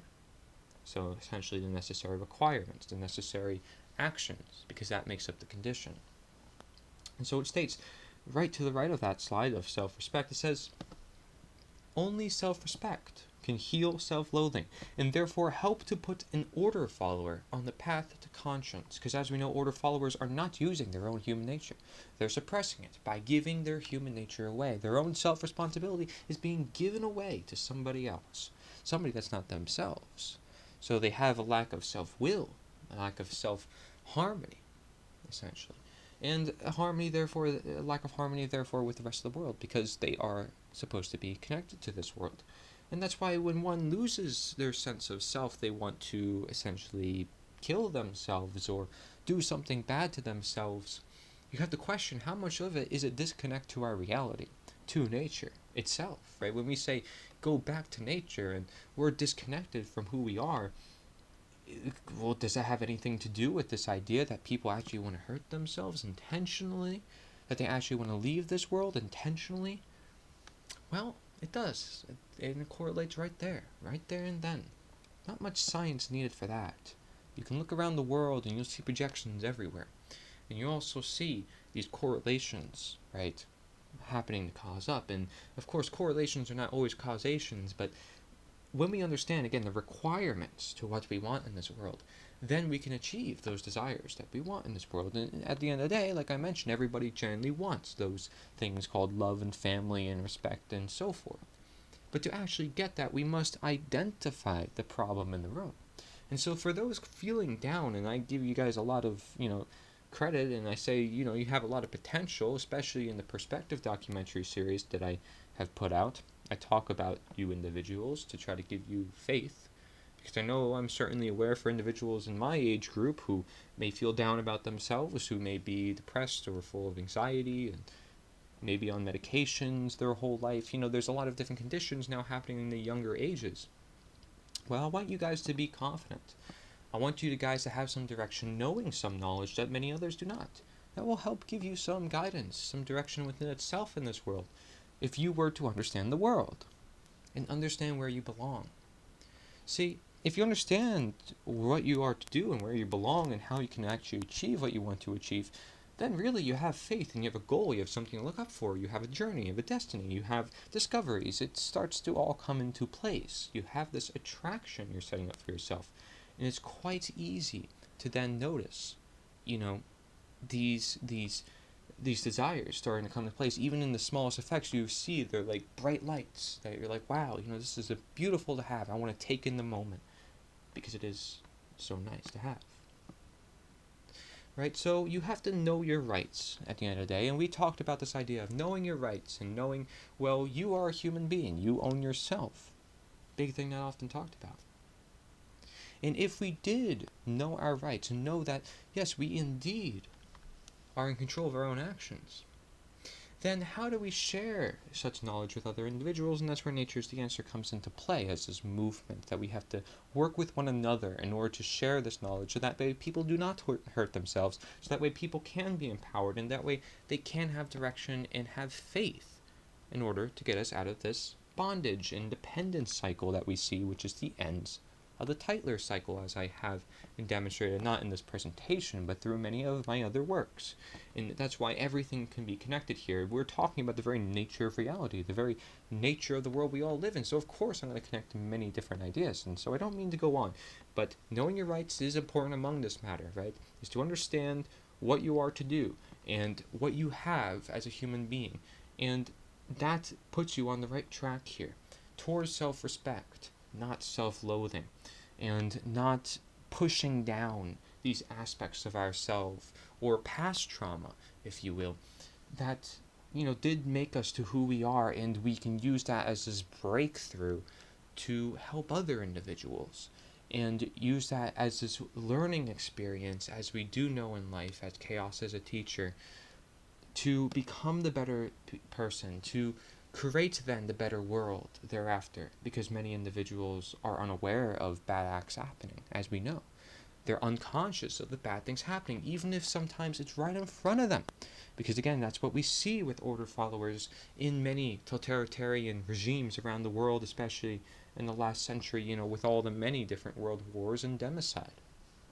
So what is the lost word? That's the next thing we have to look at here. The lost word. There is a lost word in society, just as, there was that last principle called care among the principles of natural law. And care was a very big idea because we care about the world we live in, so we want to put effort into it. So what is the lost word then? Is this important? Let's look into it, what it says. The lost word is a concept of esoteric Freemasonry, which represents a state of consciousness that has been largely lost to the majority of human beings. In order to speak to the lost word, a human being must work upon themselves in order to speak the lost word. Okay? And they must work upon themselves in order to achieve a state of equilibrium, okay? Equilibrium or balance between the left and right brain hemispheres, as we have described earlier in this presentation. In such a state of consciousness, the being has come to know the self, know thyself, as well as the working operations of natural law. So they know themselves, they know the law, they know then their actions about in bringing this world to the reality that we also desire. And in doing so, it states, has come to understand the objective difference between right and wrong, so they are referred to in Freemasonry light and darkness respectively. Those who are in the right, those who are in the wrong, they understand, what is this light, what is the darkness. They know that they should probably walk in the light if they want to actually see things, but that's just an analogy among the matter. I'm not somebody who knows much about Freemasonry, right? This is a slide from Mark Passio, and he talks a lot about Freemasonry and how, there's a lot of principles there. There's also a lot of principles in other ancient cultures to which there's a lot coming into play. When it comes to education, that again, it's the stuff we're not taught in schools, and no wonder why these are secret, places and societies that have to deal with this knowledge. And yet, they just so happen that a lot of these Freemasons have their global networks, and they are the ones that rule a lot of the governments around the world. But regardless of that being said, again, they have the knowledge that is as power, so they can rule over individuals. Regardless of that said, this comes down to you, right? We're talking about you and the fellow individual, which we all technically are at the end of the day, that no one is greater than anyone else, and that we're all basically, here with our own experiences, our own awareness. The lost word here. What is this lost word? So we have more to this slide, so we already know that we have this balance that I mentioned earlier is necessary. So it states, in the enlightened state of consciousness generated through the knowledge of natural law, a human being is finally able to speak the lost word, which is no. No is the word of all power, so they understand right and wrong, so they're able to make a firm as day, clear decision, right? I'm not going to put up with this going on. I'm not going to go in charge because I know it's an immoral position. I'm going to say no to neither ruling my fellow men or letting evil acts permit. And ruling over fellow men is an evil act. And letting it happen and permitting it to happen is part of that evil act. In fact, it increases it. As we know, they are more morally culpable, the individuals who follow the leaders, because they're the ones that give them the power. Again, without the millions of individuals behind the one individual, that one individual would have never made it into power. So it's this dynamic to which we understand. Hence why we have natural law being the governing dynamics of human consciousness, known in its own definition. So then it goes on to state, no is the word of all power. Only when we say no to those who would claim to be our owners, those who claim that it is they who will decide which rights we have or do not have, do we stop externalizing our power to anyone outside of ourselves, and in doing so, reclaim all of our rights. Sadly, very, very few people in our world have the knowledge, care, and courage that is required to do this. This is why the all-powerful word is considered lost, especially in Mark Passio's view here. What is lost? It's simply through observation. What is lost, I would say, is the nature that is in society, right? And it doesn't necessarily mean trees or anything like that. It necessarily speaks upon this connection that we have with the reality that we're in. And many may want to even say, well, we live in a whole entire illusion, and that's okay with me too. But the point is that we understand such illusion and the nature of that illusion, and we're still then connecting with the nature. See, the nature is the definition, the nature is the underlying, the nature is the roots, the nature is the simple understanding. It's that really key word to me that really sticks out among all that we talk about within our world. Because if somebody asks me a question, well, what is the nature of that question? What is the nature of the subject that the question is asking about in particular?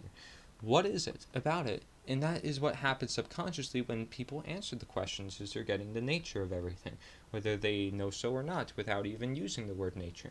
So it's saying here that those who don't know won't say no. Okay, so those who don't know won't say no.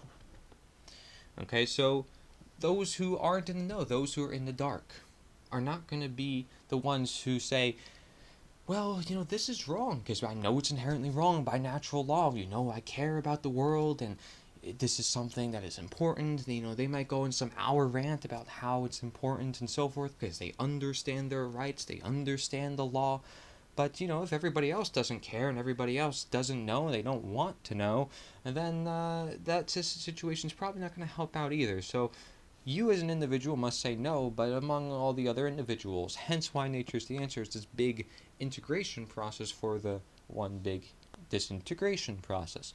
And therefore, it's a transition stage, right? Where, okay, we understand to say no because there is a time and place for everything. And in this case, for the case of government, which we know is inherently immoral by its nature, we can say no when they want to rule over us, or when anybody suggests that's any brilliant of an idea, despite that always being unsustainable and resulting in mass death and mass harm, because that's what immorality means.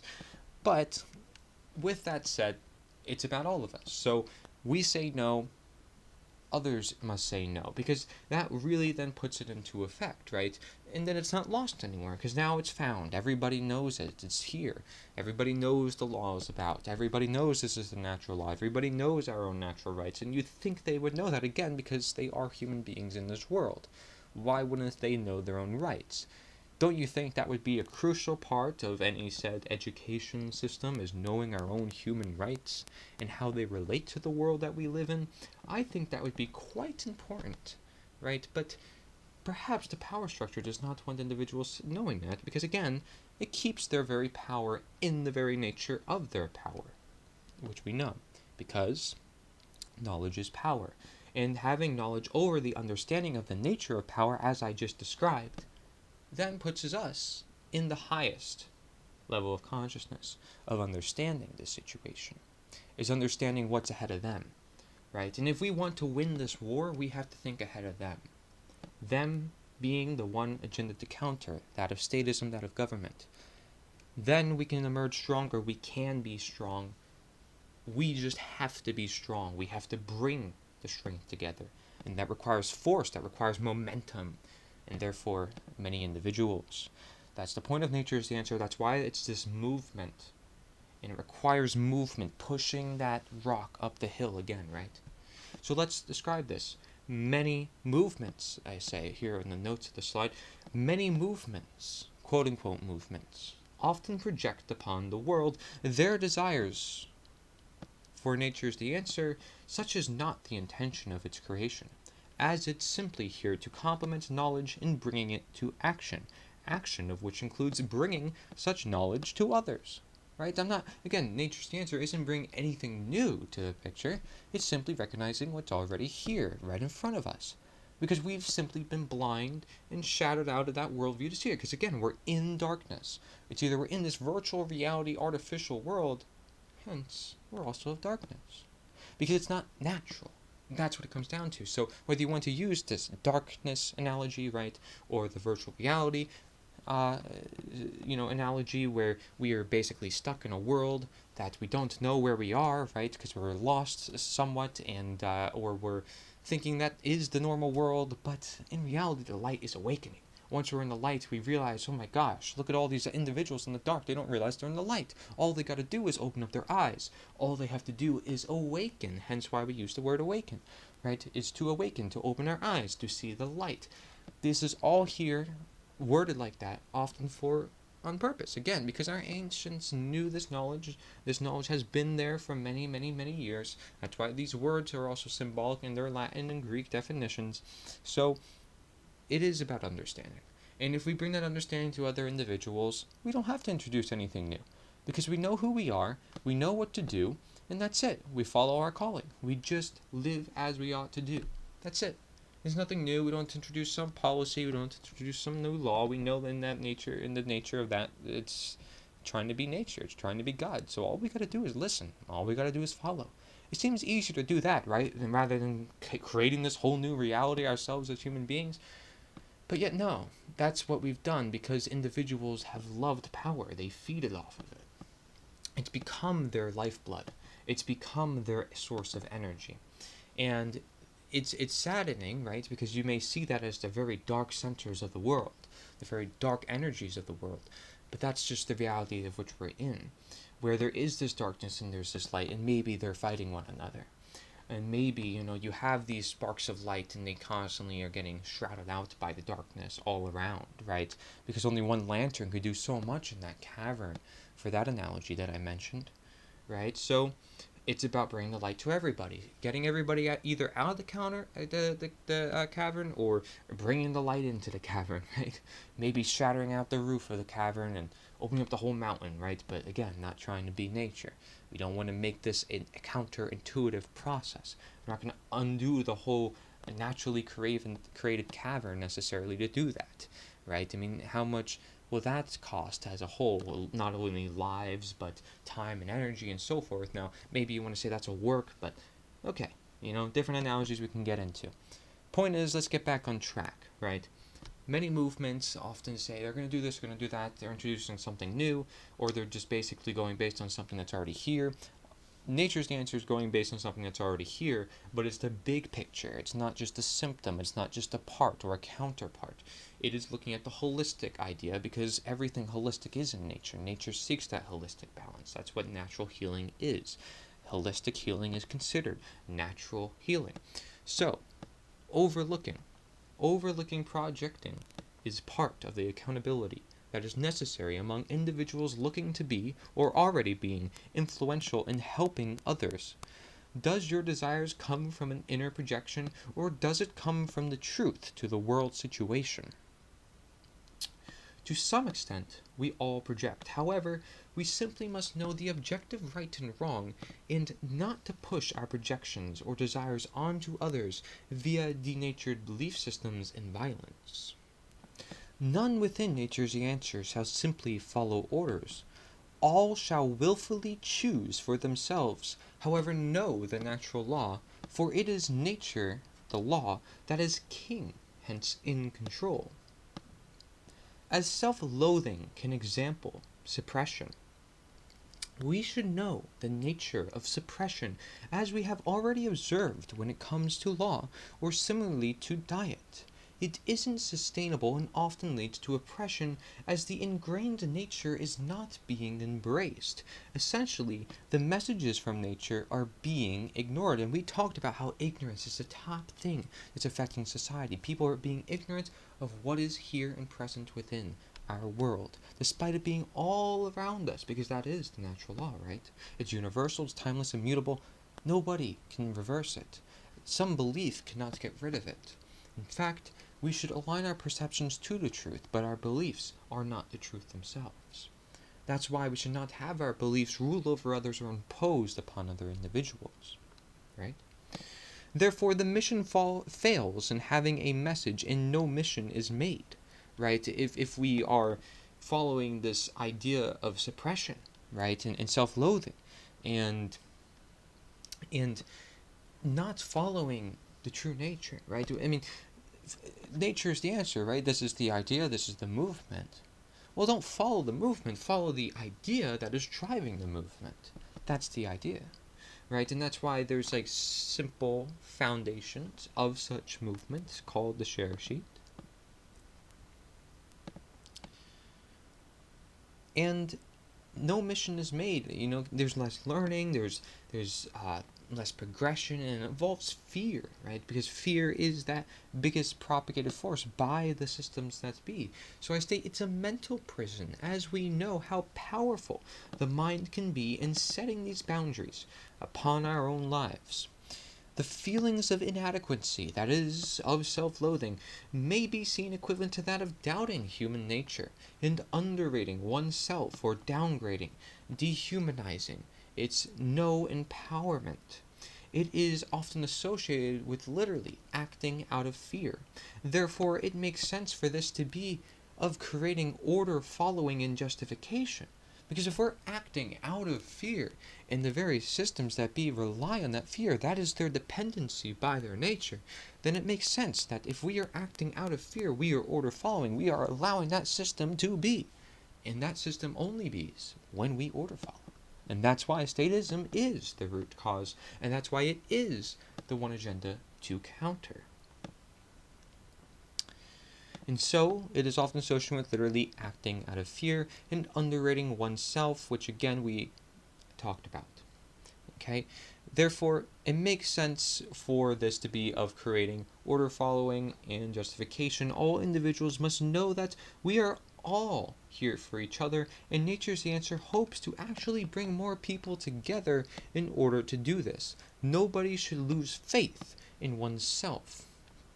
Depression and anxiety, like I just mentioned, alike has also become rampant within society due to the denaturing state of nature, hence through government and statism and faulty beliefs, hence culture, right? And as we explore further through this presentation, you'll see culture is a main theme among this when it comes to changing the world. If you want to change the world, you change the culture, and this is the common idea that you can then bring upon this.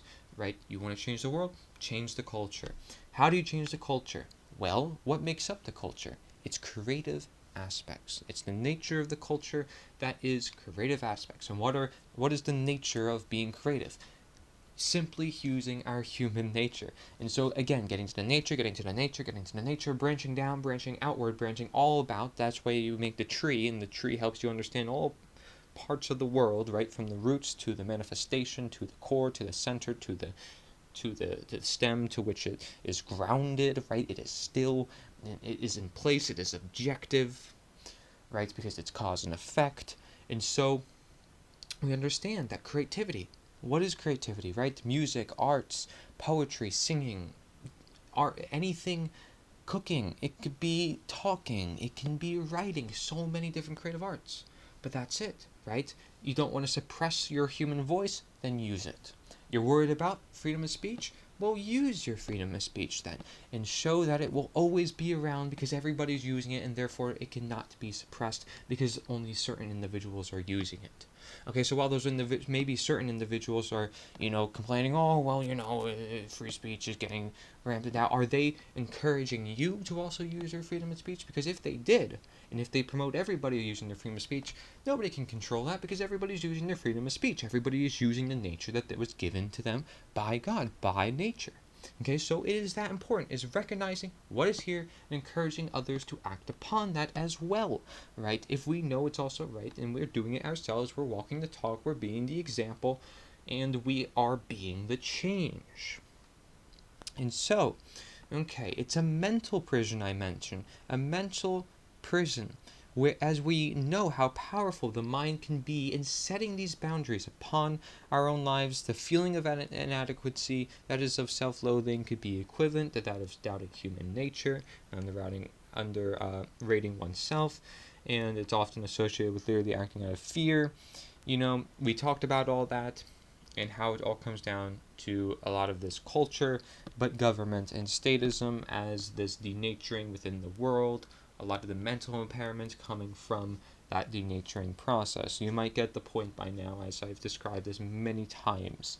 But again, for individuals who are also just looking at this slide and so forth, it's important to understand these ideas and really help that sink in through different perspectives. And so I mentioned to where simple aspects of nature, like thinking to begin with, have become compromised because of these systems that be.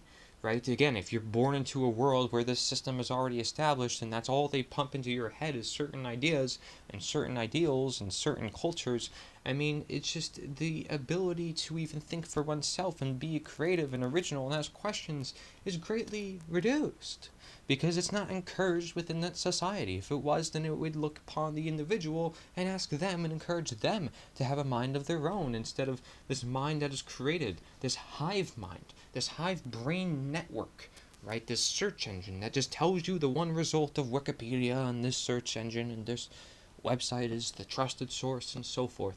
No, there is no trusted source in totality because there is no full truth in such totality, but natural law is perhaps the fullest truth that we can get to. That is universal truth, and that's why it is so important yet so underrated by even some individuals who understand it, is they need to understand that this is one only such universal ideas that there isn't many universal ideas that exist, but there are some, and that could be put under such a large format, and they are incredible ideas to understand, right?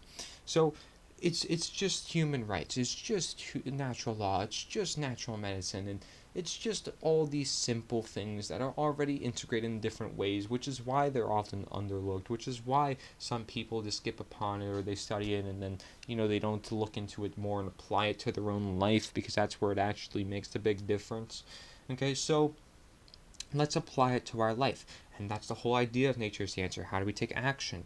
So if every aspect of our nature has been compromised, we must return to nature in all levels of well-being and be there for one another with simple present support and health needs.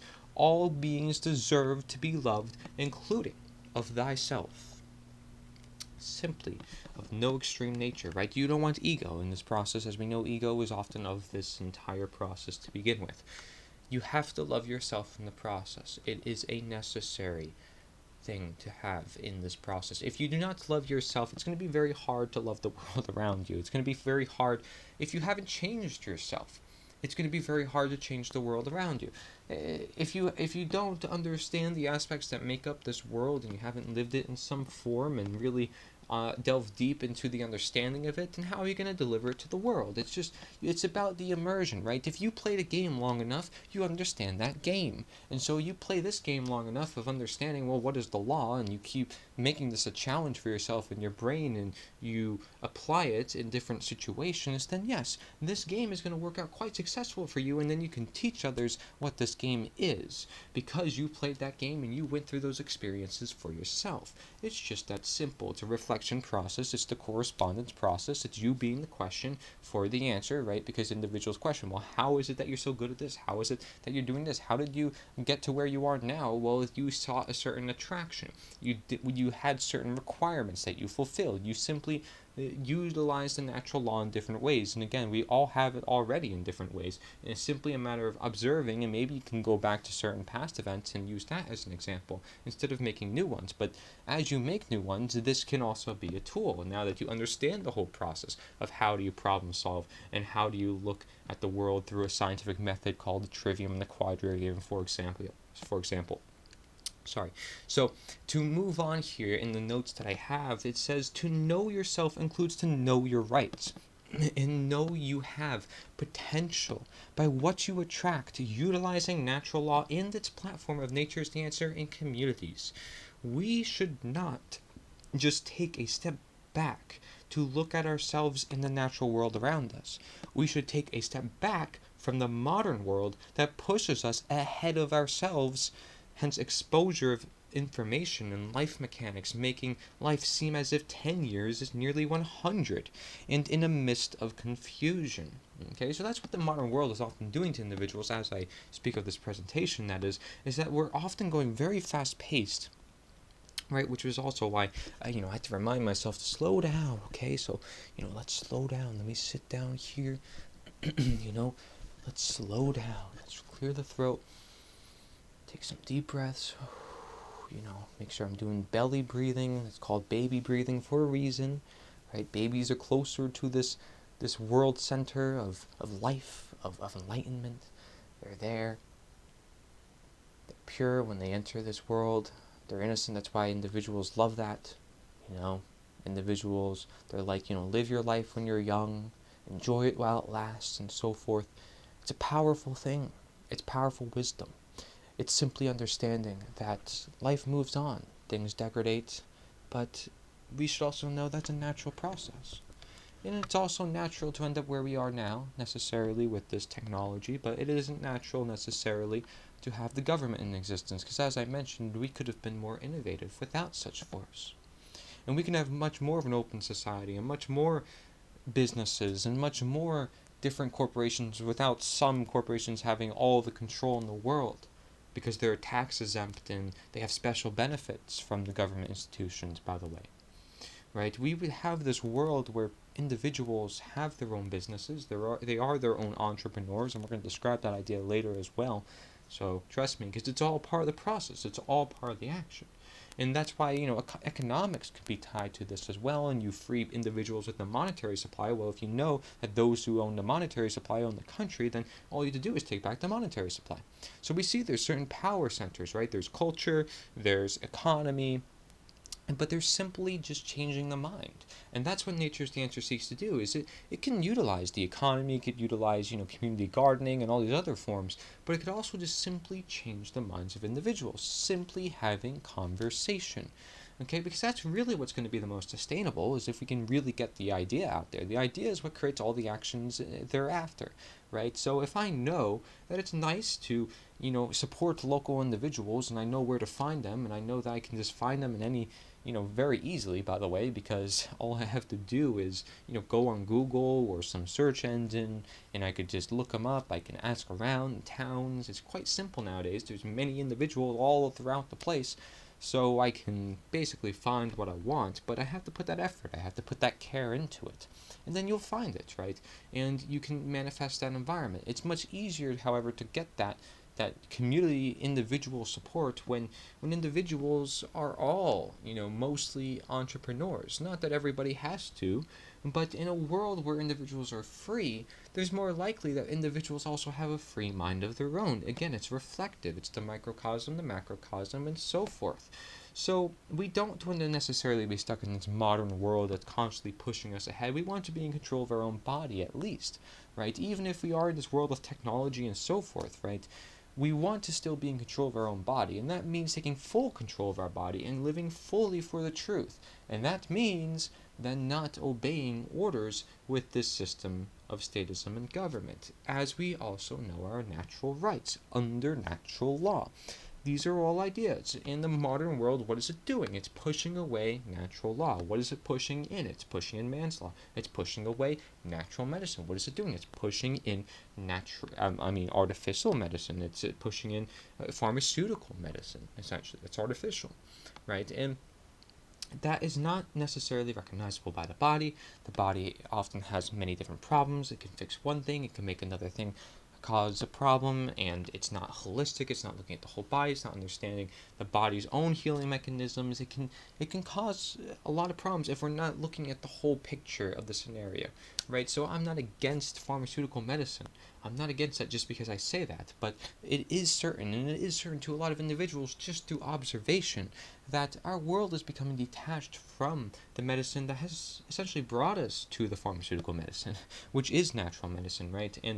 And having to go through all these different diseases and learning how to be cleanly, which makes a big difference within itself, learning how to essentially stay away from germs at birth, right? I mean, doctors and taking the baby out of the womb, and the simple things again that go overlooked, those can make the big difference when it comes to health as well. So just keep that in mind. It's sometimes the simple things we overlook, and it's like love, right? On a daily basis, I might discount the fact I have all this equipment, but many individuals don't have all that equipment. And for me to have that equipment, I'm lucky to have that equipment. I am, right? I mean, it's something that we obviously attained with effort and with care. So in a way, I'm not lucky. I just know the requirements to get what we want in this world. But at the same time, it's lucky, right? Because I still found the connections that I needed to make. I still got the progress that I had. I didn't have any complications in the way. I didn't have any big major scares or health scares. I didn't learn from experience necessarily before awareness. I have awareness and experience. I have them both, and they both are complementary to one another, right? So I'm not getting hurt in the process. I'm being aware of my actions, and I'm being aware of my thoughts. It's simply just alignment with oneself. And so what we see in the modern world is many individuals aren't in alignment with themselves. Many of them are already breathing difficult. Okay, so this just shows you how much of a problem we are at. I mentioned this belly breathing technique.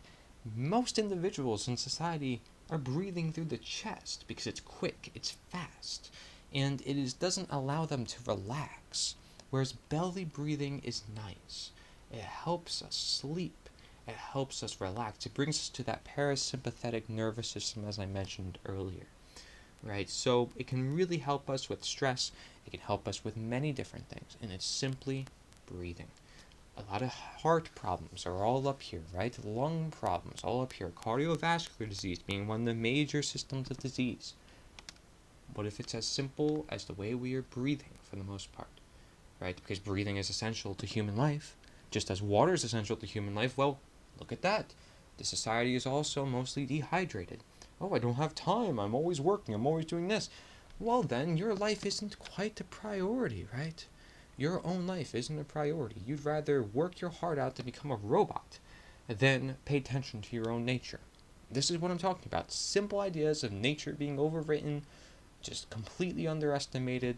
Well, you don't have to worry about that, and I gotta do this and all that. Well, okay, I understand, but you still can't let your health go in those means. I mean, unless you just really don't care about your body. And we talked about care being this 8th natural law principle, so it's there for a reason, folks, because you need to care and take for the actions. You need to care for the other principles to go into effect of understanding, and therefore harmonization of action. Okay, so this 10 years being 100 years, yeah, that's what we see with technology when we're constantly being spammed with ads and different commercials and so forth, and we're in this midst of confusion because we're exposed to all of it, and we sort of just go with the flow because we can't keep up with it and necessarily have a voice of our own, which is why we also look up to more individuals. So take a break from it all if you have to. Be more conscious of what is going on. Maybe reduce your exposure if you have too much exposure to many things. Maybe try going to the country if you're in the city, or if you're in the country, maybe you want to try going to the city and see what it's like, right?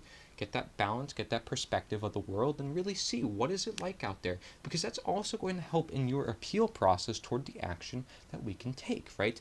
These are certain individuals who are constantly overworking, they constantly are stressed. Well, how can we help them? It's the same question that doctors have to ask when they're helping an individual and truly helping them by addressing their whole life and not just giving them a pill and saying, well, you're off.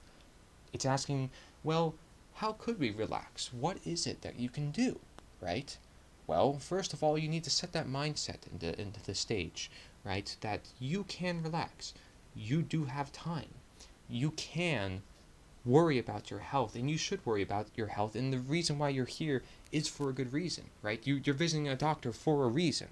That reason should not be ignored. You came to that doctor because you realized something was important to address. So you have to follow through now. You came to this presentation because you realized you have to take action. So you have to follow through now. What is it that you have to do? Right? So you have to ask these questions for yourself to some extent. I can't answer them all for you again.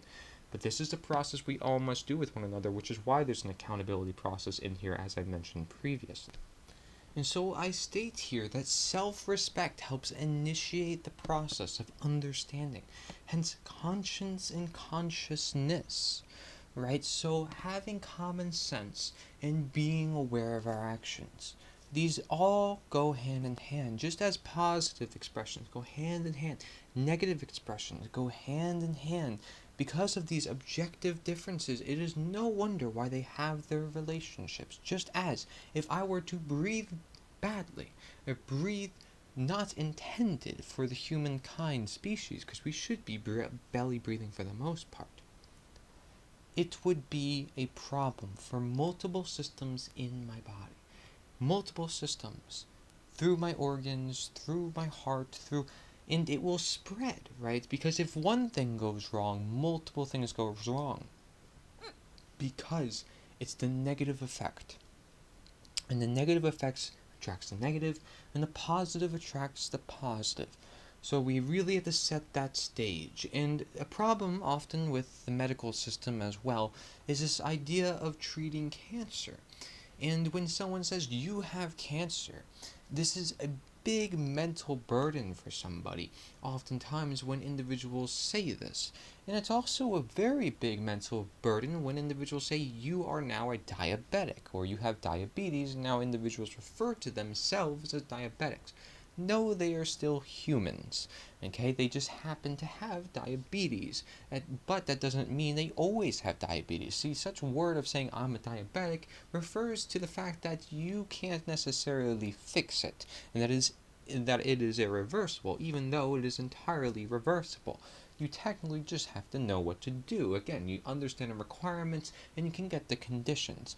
To think that it's impossible to cure disease is a very bad mindset, because then we can never heal ourselves. We always have to think it's possible. The mindset sets the stage. Some individuals have really dramatically changed their cancers, believe it or not, simply by changing their mindsets. And although that may sound, a little quacky or whatever, it is no surprise, just in psychology and other sciences, that the mentality really makes a big difference here. Not even just for the requirements, but for simply being happy, for simply being positive, in a state of positive well-being. Okay, so that within itself is powerful. And so when individuals want to say, well, it's not going to make a big difference, yes, it does. It does so by science. It does so by law. So it's actually true to both left and right brain, religion and science. It's all there because the natural law is within both. The natural law is, of the deterministic and the random component. When we combine this with the free will, we get the truth. It's important to understand that relationship. And so self-respect is something we can do, something that all of us should have if we care about our own bodies and care about the world that we help create. And So it will solve this confusion that is within this world, is if we just realize how powerful we are, and not only that, but we respect our own bodies and give them the time, give them, the effort, half the chance to heal itself.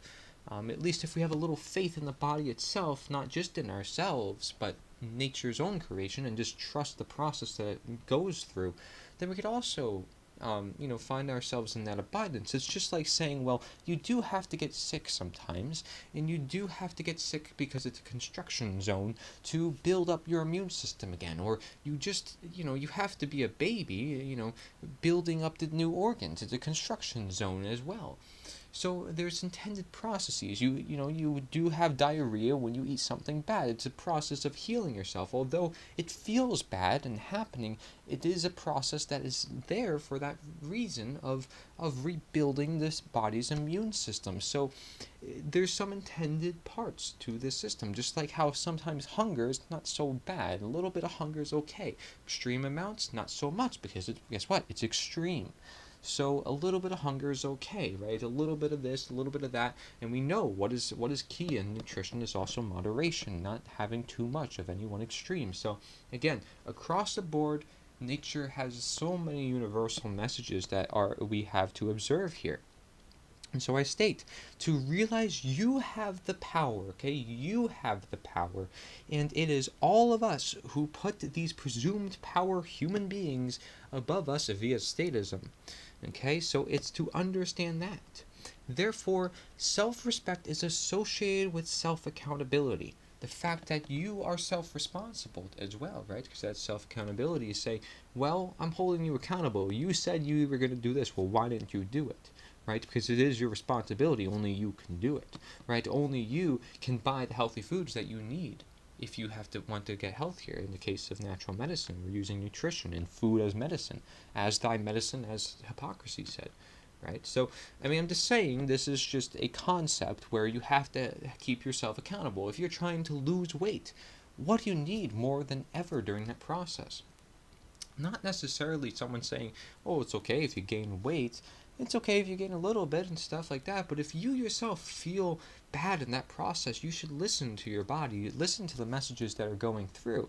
And of course, not by society, but by your body, and understand what's happening, and understand if you're still in alignment with yourself, right, and not just indulging or going to any extremes. It's a holistic understanding that we really can't jump to conclusions for, right? But when it comes to that, it requires accountability for whatever goals it may be in health. Weight loss is just a common one, right? So say someone wants to lose weight, and if they want to lose weight, they need some accountability in the process. They need someone pushing them through it. They need someone perhaps guiding them with some tools along the way. But no, mostly simply just being there. Mostly just saying, good job, keep it up, try something new, and maybe asking them questions about what they haven't done yet, right? Because we need to do new things if we want new things in response. So we're simply helping them with their attraction, not necessarily telling them what to do, but guiding them among the attraction that their body is naturally giving them. Guiding them among the attraction that nature is sending them messages for.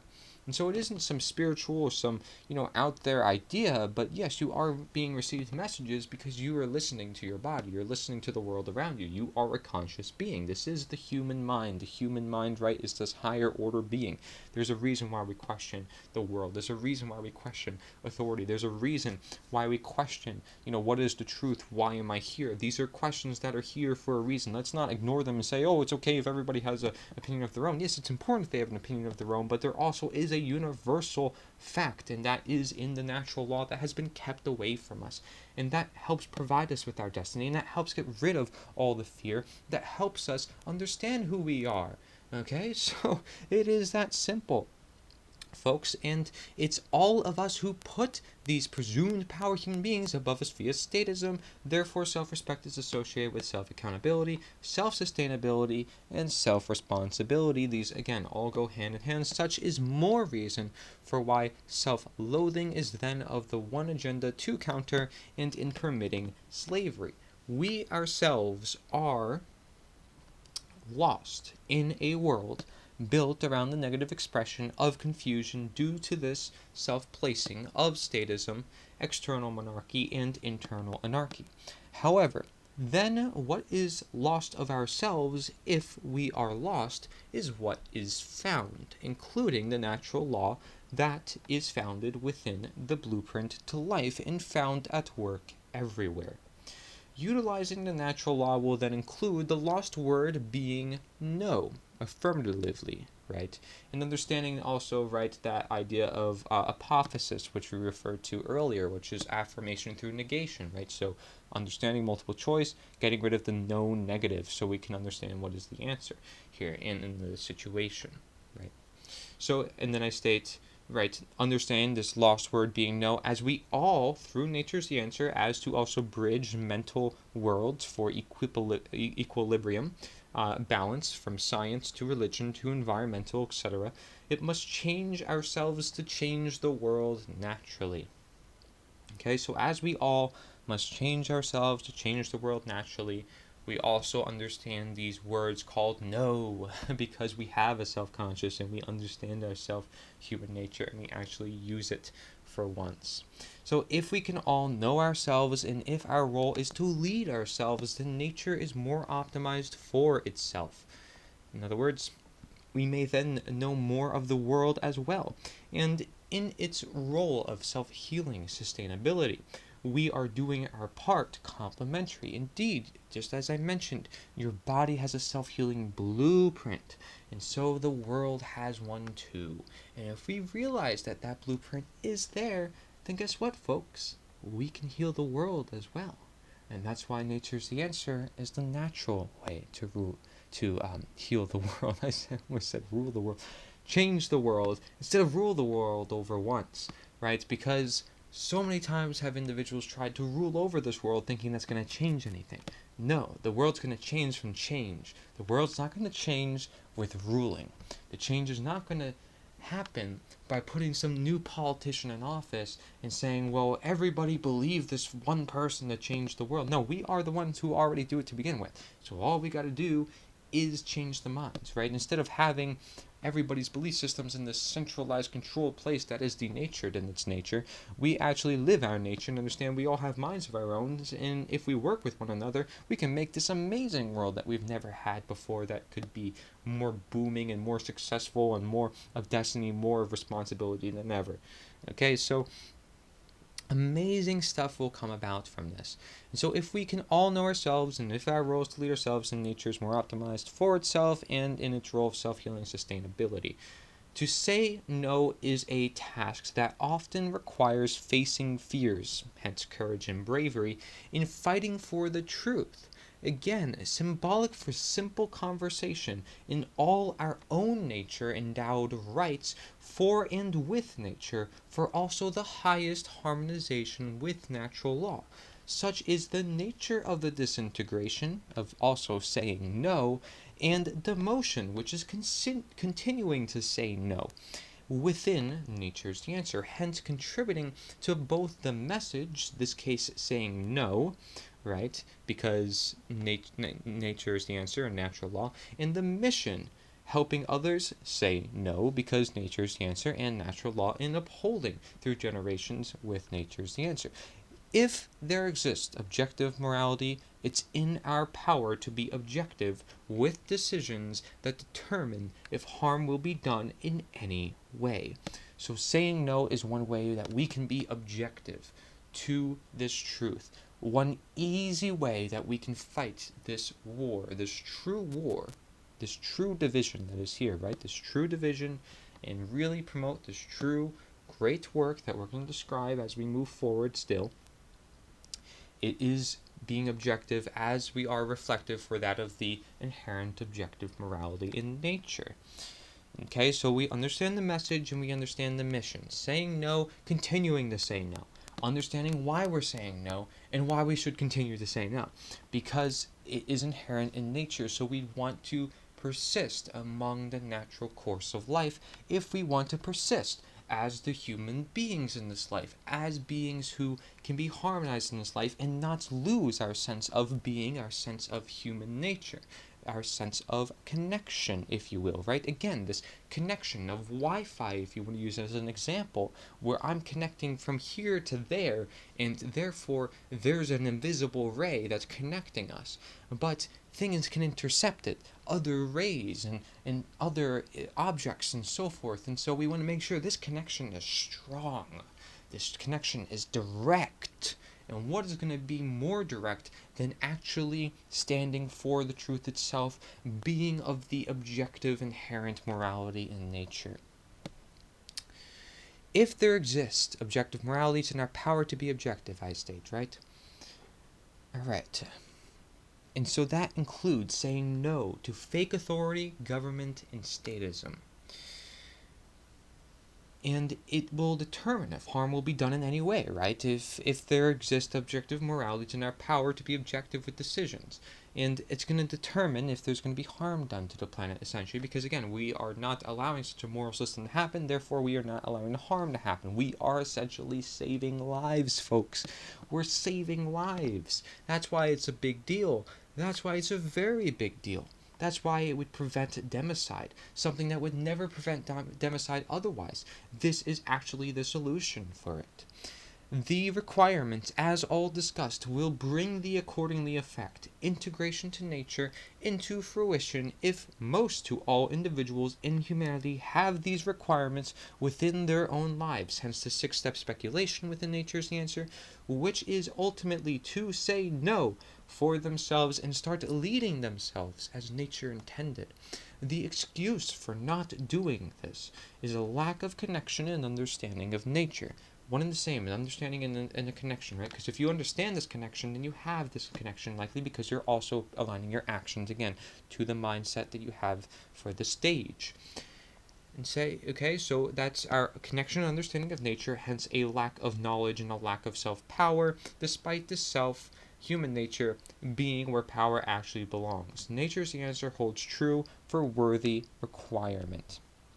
Okay, so again, if we have these excuses, we have these justifications for not doing this, for not doing this understanding, for being ignorant, in other words, for being ignorant of this action that we could do, we are really having a lack of knowledge and a lack of self-power. We're putting ourselves down in the process because we're not embracing this great opportunity we have for the change we have.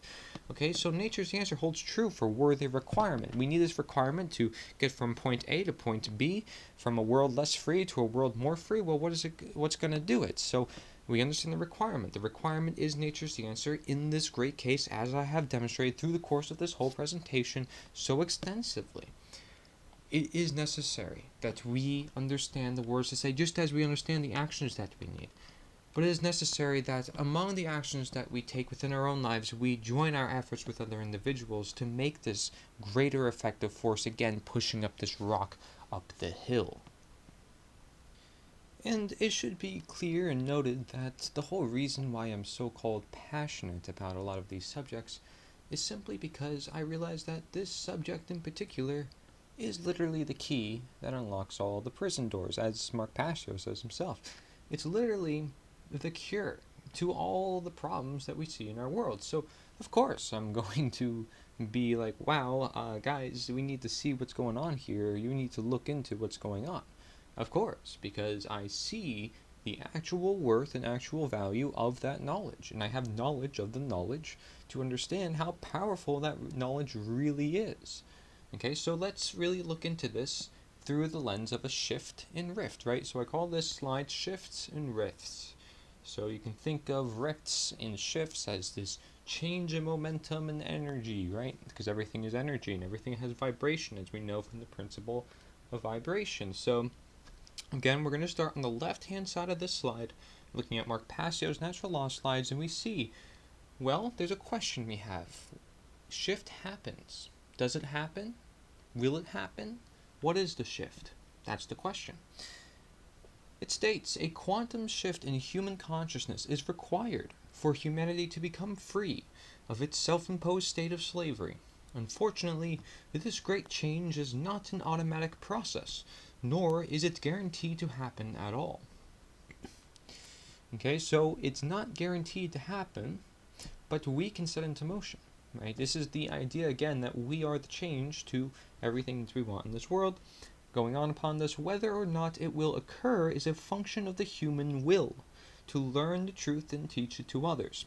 Exactly why nature is the answer is of the human free will, and why it is based upon human nature. As we can even see from, again, the diagram that we showed earlier, I took a snippet here combining the natural law and nature is the answer as this movement, this blueprint, also correlative to the necessary action for the optimal conditions. You can see it right here on the slide, right? So there you go. There you go. And it says, well, natural law is inherent to creation, just as nature is the answer is based on human nature. Right? So it's this combination, again, of the deterministic component and the randomness component, free will plus natural law, and we get this idea called truth. Because we're understanding our path, we're understanding our attraction, and we're encouraging others to do the same for this shift in this case and scenario. Okay, so this involves enormous effort, dedication, and persistence. So essentially courage, bravery, facing fears, right? If fears is the problem, then facing fears is the answer. Right? So again, this question-answer scenario, which is why we also have the definition of nature is the answer again, for anybody who doesn't necessarily know what that means yet. Right? It's just idea that can help us learn more about the world, and it's also this movement, so to speak, that can really help represent these universal ideas such as the natural law, such as natural medicine, such as natural rights. Okay, so will this shift happen? Maybe, maybe not. It depends on you. It depends on me. It depends on everybody. Okay, but it doesn't just depend on you, and it doesn't just depend on me. See, this force, this energy builds up when we are together. We need that togetherness, and that's why I have this so-called call for unity.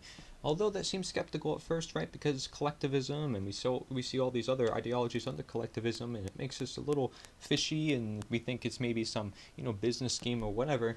It's technically necessary by the law, so I'm not saying that this is like a business proposal, because it's essentially just understanding what the law requires, and it requires this shift for all these desires for change to manifest, right? It says, unfortunately, this great change is not an automatic process, nor is it guaranteed to happen at all. So we must be the ones to help bring into this change, because again, we are part of nature. Nature will give us these messages, and we belong in nature, and we can live our alignment, shall we choose, but we have to work with it. We have to listen to the messages that it's giving us, right? There's a mission of nature of its own, and there's a mission of nature as the answer. So we really should listen to nature's own mission, for which this is representative of such, right? People who say, oh, I'm a representative of this country, of this state, of the Republican side, the Democrat, whatever, they want to call it. How about we just represent the universal principles in the first place? How about just represent humanity, right? And again, people are going to use that then and use that for other manipulative psychological tactics, but we have to stick to principle. We have to stick to law.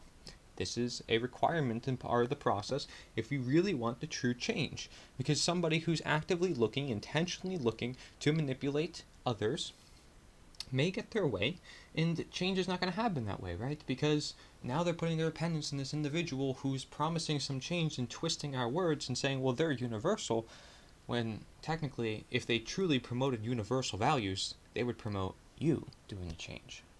Okay? They wouldn't say, believe me. It wouldn't say, do this, do that of myself. Okay, I'm not telling you what you have to do. I'm saying this is simply the requirements. Nature's the answer is just simply fulfilling those requirements. Again, I didn't have to do this. I didn't have to put it under a banner. I didn't have to do everything I had to do, but I did it because I had to do it. It's part of the requirements toward where we need to go. And because we haven't done before, we will get new results.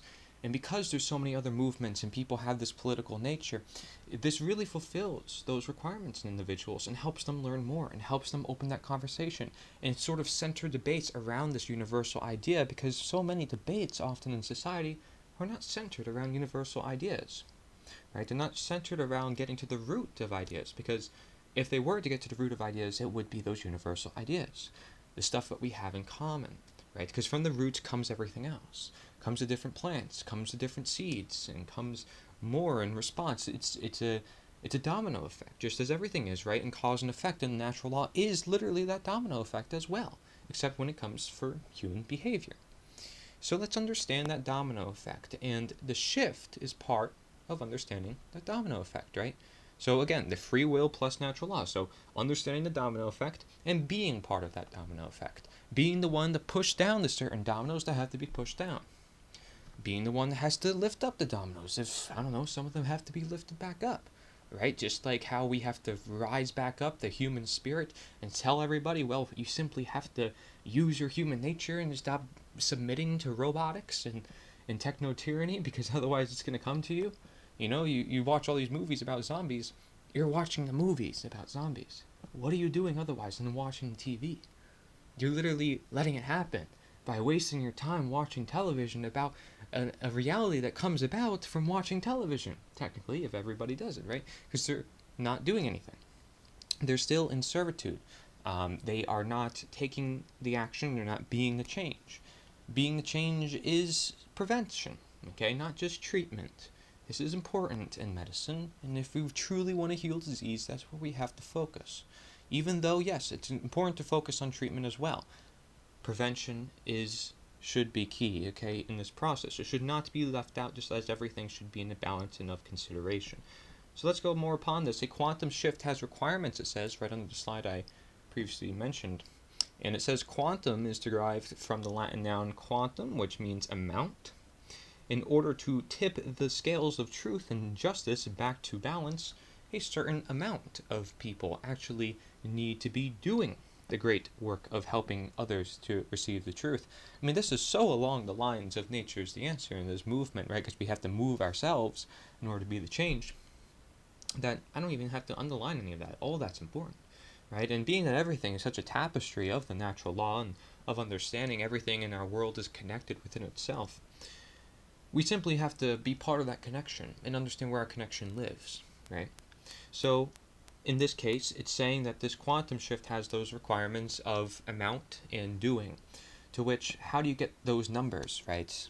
Well, nature's the answer is that exact blueprint to do so, which is why I have so many notes upon this detailing it, and why I have the definition of nature's the answer again on this slide. So, and I'm not going to read the working definition of nature's the answer again, so please, if you want to read it on your own. I'll have it up enlarged on the screen for you there. Okay, and so we have to be doing the great work of helping others to receive the truth, waking up those in the dark. How do we do that? We have to encourage the individuals who perhaps are not so much in the dark already into not staying within their echo chambers, but going out of their echo chambers and wanting to bring that knowledge to others. How do they bring that knowledge to others? What is it they have to be careful of when appealing to others, right? This is all processes that we already talked about within nature's the answer, and we're getting more into it just as we go. I mean, I wouldn't say we're just getting started, but we have more to talk about as well. And it all ties in to this idea that nature is the answer, because this could be our overall message for the mission, right? I mean, because it's at least something we can come around about. It didn't have to be this, it didn't have to, but is there a better phrase? Is there a better terminology that hasn't been used? Is there something that is unique, that is catchy, something that we can relate to, and some people have some relevance right now?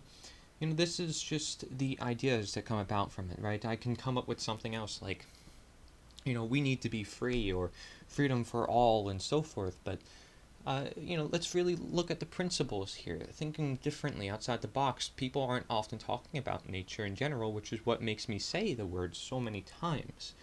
But because there's so much meaning within the word nature, and nature literally means meaning, and because nature means everything in our life, and because nature means finding those root causes, it is symbolic and will open up a whole new discussion. So I believe that is probably one of the best phrases that we can use. And again, there's no reason why we can't have other phrases as well.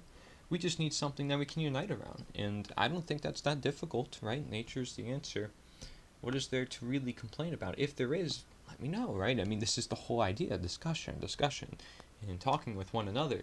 But, I mean, does that really matter at the end of the day, right? It's about the requirements, it's about what we do with it.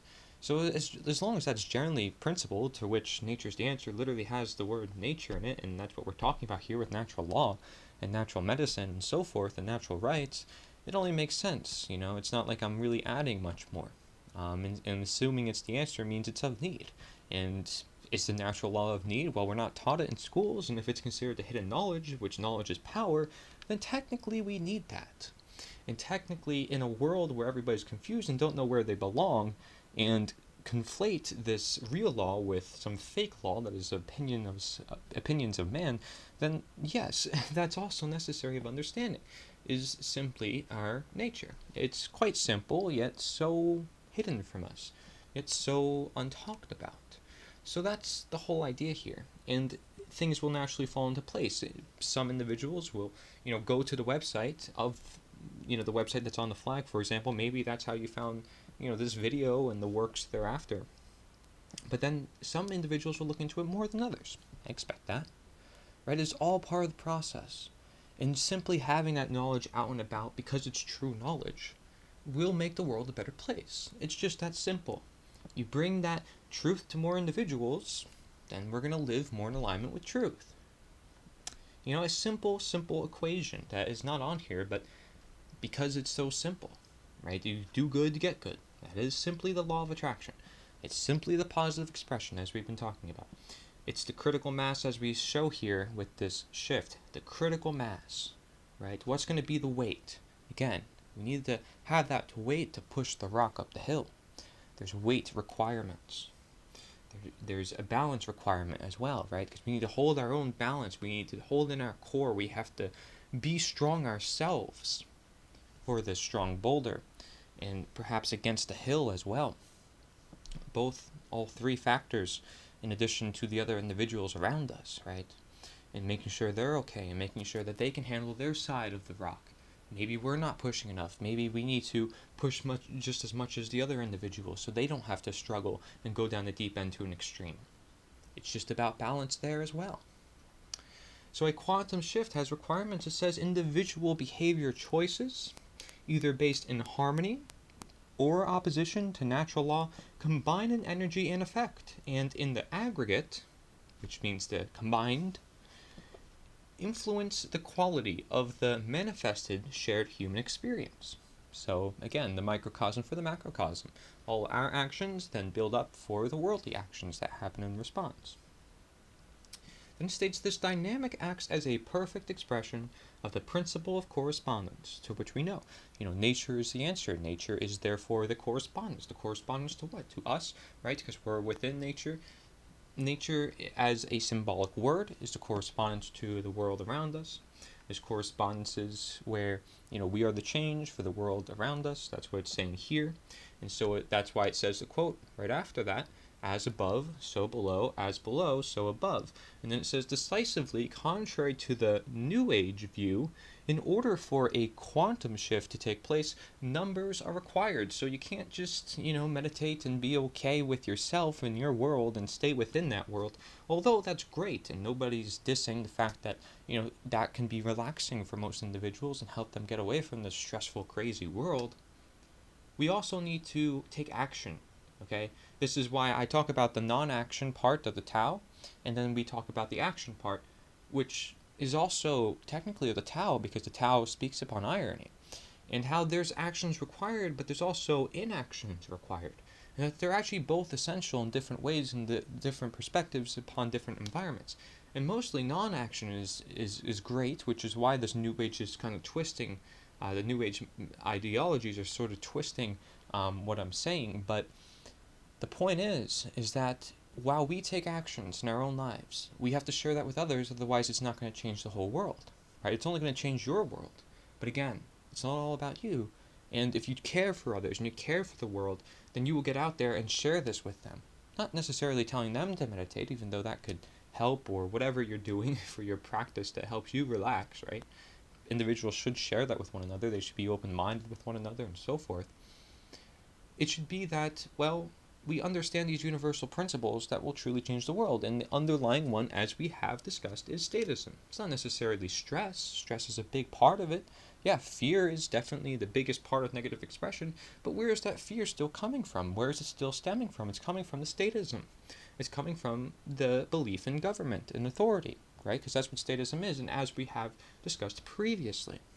So I'm not going to harp on that subject, but we know this based on the previous slides. Statism is among the negative expression of natural law. Man's law is not universal, it's not timeless, it's not innate. Okay? That, simply put, really debunks it at the end of the day. But put that into detail and say how we're simply living anarchy. Anarchy is all around us. Freedom is all around us. And that we're putting these limits upon ourselves, and that this is man-made artificial medicine, man-made artificial laws that are causing the problems, and people's belief in that because they're convinced, right? But not by nature, but by man. And that man wants to be God, right? These are all just ideas that really all comes down to with or without even understanding the natural law. So even if we understand it, we technically understand the natural law, see, without even having to mention the word. And so the words can be conflicting too. Some people are going to be like, well, I don't want to mention the word nature 100 times like you. I don't want to sound like I'm hugging a tree. Well, first of all, get past some stigmas of your own there, okay? It's not that bad. But listen, it's okay, right? I mean, as long as you're still conveying the points that have to be conveyed, who cares? Do whatever you want to do, but we just have to shift humanity in the right direction, and that's the whole point of Nature is the Answer. This bridge to unify people. And as I'll describe later, there's also another way to put this word called Nature is the Answer, or what some may call nita or nita, and there's actually another way to pronounce that. So I'm actually going to share that with you individuals in case you want to use that instead as a way to deliver this information and have more pride in that creation, right? Because you have to have that in personal investment. So let's look at my notes here. It says, upon putting natural law into application, as such is considered the great work, it is the very role of Nature's the Answer to put this in representation and progress. Therefore, the shift for human consciousness is meant to be accelerated and optimized through Nature's the Answer, as we shall re-observe the working definitions and charting together. Right? So we re-observe it, look at the working definition of natural law, and the working definition of Nature's the Answer. And then we could also see the two charts again, as I mentioned previously. Again, please read those on your own if you'd like, because I did go over that earlier in this presentation. Upon more notes about this, I state the determinable nature for the great work of Nature's the Answer for natural law to go into effect ultimately depends on ourselves, just like how government depends on us. So we choose. Nature includes you or government. Does it include effort, dedication, and persistence? Indeed, such is why it is the greatest work of all, and Nature's the Answer is generational, not just upon the work's completion and maintenance, but its building and creating. Being that you likely hear or see or read this in a world of slavery, right, which is current of the time I make this presentation, hence the need for such a blueprint as Nature's the Answer. The great work of Nature's the Answer depends on you, and you may emerge as a leading guide. The more effort you put into this rooted cause. Nature's the Answer may seem completely new to individuals, but little do they know how it's simply in recognition of their human nature to do as intended. Again, it's simply just about recognizing what is here. It's not introducing anything brand spanking new, something new and spectacular. No, it's not indeed. It's just simple recognition of what is here and all around us and helping us question all that is here and all around us.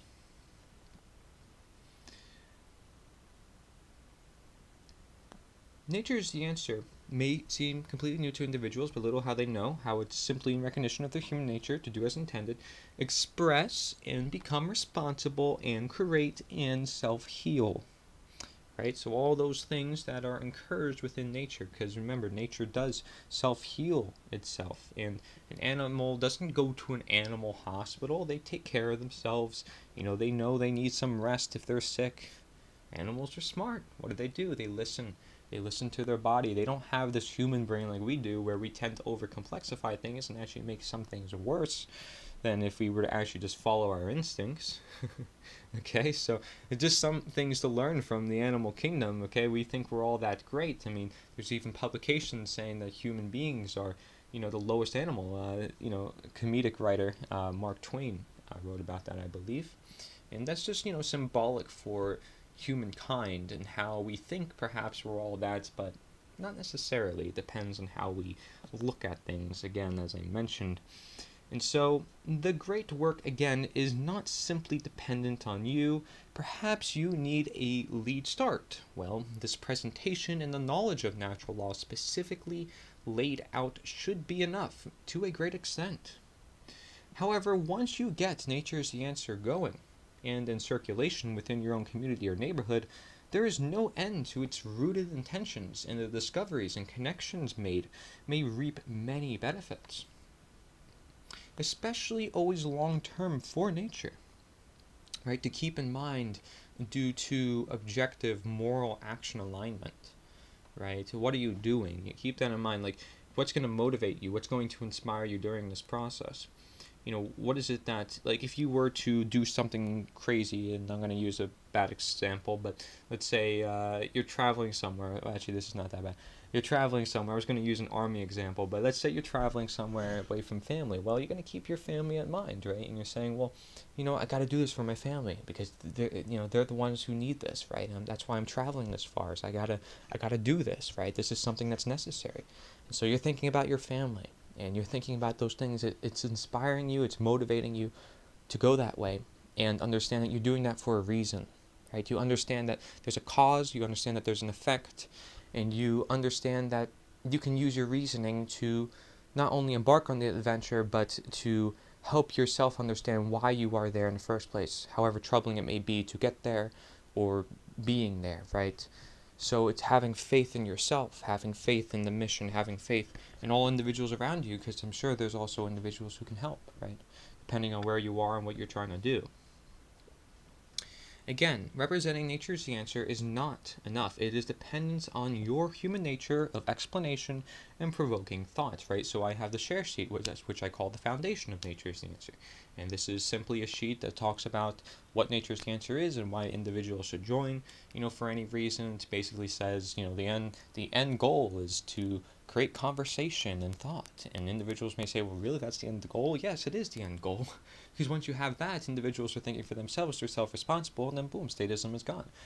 But they have to understand, who they are and open up this debate around universal truths, which is why the rest of the share sheet discusses natural law, Nature's the Answer, natural medicine, and lessening this total system that to be, right, into what is more intended to be of nature, which would be that of being free, right? Because freedom is all around us. Freedom is within nature.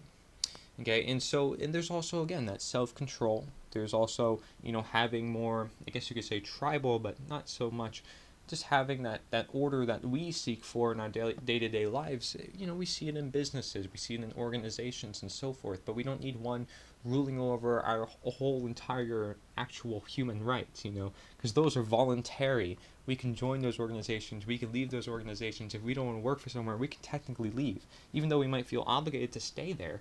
It's a voluntary choice, and we're not penaltied by the threat of violence, okay? And so then it's not the same. It's not the same as the system we call government. And it's actually something that can moreover exist. It's not this system that is literally, by its Latin definition, called mind control. So it's completely different in the very nature of what an organization is and what government is. But we do know that many governments are simply federal corporations. So they're corporations at large doing business, and often business that, again, has to do with your very own human rights and limiting freedoms. So it's based on man's law and all the things that we mentioned. And you're not going to see that necessarily with a organization. Of course, it also depends on what that organization is about. But again, they're likely voluntary. They're not threatening you by the back of violence. So, moving on here, your actions make up Nature's Answer, and Nature's Answer is simply representative, right, for your actions, and your actions go through natural law, as detailed on the share sheet. So again, that share sheet really details everything, and although you can just give it to somebody, that's not enough. It's not going to actually make an impact. What's going to make an impact is if you can personally connect with that individual, maybe ask them questions before you even, hand them anything. You don't want to be a salesman here. You just want to be a human being, because that's what you're actually doing, right? This is a human cause. So you want to approach an individual, you want to be kind with them, you want to connect with them as an individual, and ask them, what are your concerns, and see how that sort of relates to this universal nature and how other people have the same concerns, because it's very likely that that individual has the same concerns as somebody else. And what is the reason behind that? What is the nature of their concerns? Right? So you can get down to that, and you can come to terms with saying, well, this is why I'm in this idea that nature is the answer. And if we get people around this, well, this is what we can do to help spread the knowledge around everything that's in our life. And if it's universal, then it's innate in nature. And if it's innate in nature, then it's intended to be, right? So that's why nature is the answer, because nature is something that we all look forward to. Some place we go to vacation for, some place, it has nothing to do with worship or anything like that, if you have to make those disclaimers. But frankly, just connect with individuals. Most country people may understand this. Most city people will even understand it, because that's where they go to vacation. That's where they often look to do and go for retirement. It's something that they go there to visit maybe family, and they take a vacation and make some weeks off. So it's something that everybody has some sort of connection to. Of course, our ancestors have gone through it as well. And so it's simply understanding universal principles. And you can say, well, it's hidden from you. It's not of man's law. You can go into the little details and so forth. You can go into the morality of it, which is really important. You can go into the common sense of it, which is really important. You can go into all the little, man's law and so forth, like I said, but you could just keep it simple. You can keep it simple. It should be kept simple for the most part. A true teacher will try to keep things simple, regardless of what age you are. I mean, the truth should be rather simple, right? It shouldn't be super complex. That's not sustainable within itself. We're trying to create something sustainable. It's got to be simple. That's why I don't have so much on the share sheet. It's just mentioning topic points to which many individuals can go off from there. And people can look on the website if they want more information about natural law simply, because that really details everything about the solution. It is the solution. And Mark Passio knows this well upon this work that he did, which is why he's also very passionate about what he does. And he's gotten a little, fired up over the years, but we're going to discuss that actually later on as well. For there's rightful anger, right? There's people feeling certain ways for a certain reason. So you might connect with individuals and give them material and talk with them and feel and see their passion in them. What are they passionate about? Why do they feel that, right? What makes them feel that way? Can you bring that out of them in case they aren't being very open to you? Do they seem like they're more human, or do they seem like they're more closed? Do you have to open them up more, before you start handing them anything or talking to them about anything that you're trying to do for the world? But your intentions should be made clear. You're just a fellow individual. You're not with any political party. You're not with anything, corporate, business, whatever, right? You're just a fellow individual who wants to get out the universal truths and ideas that should be out here to begin with. You're saying, I'm just doing what's intended here. We have to create conversation. We have to create some social environments in case, especially if we're under a state of control where social capabilities of a society is lessened, right? So we have to use it before we lose it. And people will actually appreciate it. They'll be like, wow, you took the time out to share this with me. This is cool. Maybe I want to learn more about this.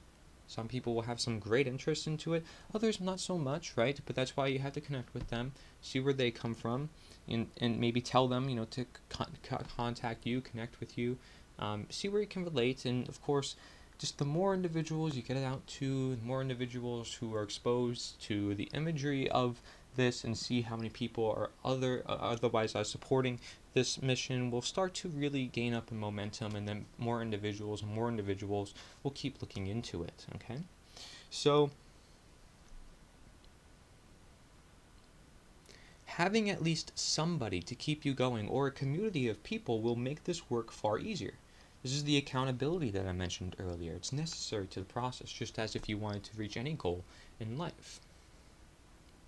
And it says, in continuing to spread a universal message upon universal truths.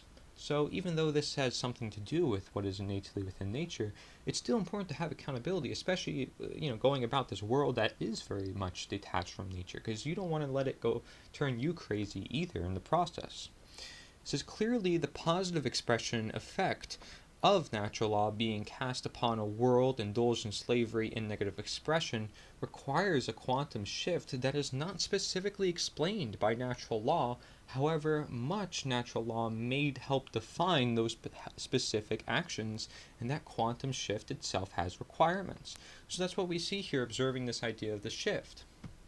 This isn't something ingrained necessarily within the law, but the law teaches us that yes, there's this need to create change, right? Because we understand the why, we understand the cause and effect due to the law, because the law is cause and effect. So we now have to create awareness around that why, around that cause, to be in that plane of causation, as we mentioned earlier, right? So if we be in that plane, we can then create change, because no change is in the plane of effects, as we know. But the plane of causation is truly where the change lives, because we're questioning the why. And if we bring that to other individuals, then they can also be part of understanding, well, this is indeed important. This is something I definitely should be a part of. So it's just about getting those ideas out to the public then. Just about getting those ideas which have never been introduced to them by the education system, which is why we must talk so much about this appeal and how it works to get individuals on board with something, even though it could be quite simple at the end of the day. Because there's barriers you have to pass, especially as we move more into a technological society where you have distractions. So let's say I am talking with somebody and they're on their phone. This phone could be used as a blocking agent from them talking to you. So they'll use this to keep themselves distracted. Or maybe there's other distractions and they're not paying full attention to you. And there's other aspects of that simple conversation that you can notice. Nonverbal cues, for example. Just not simply being present.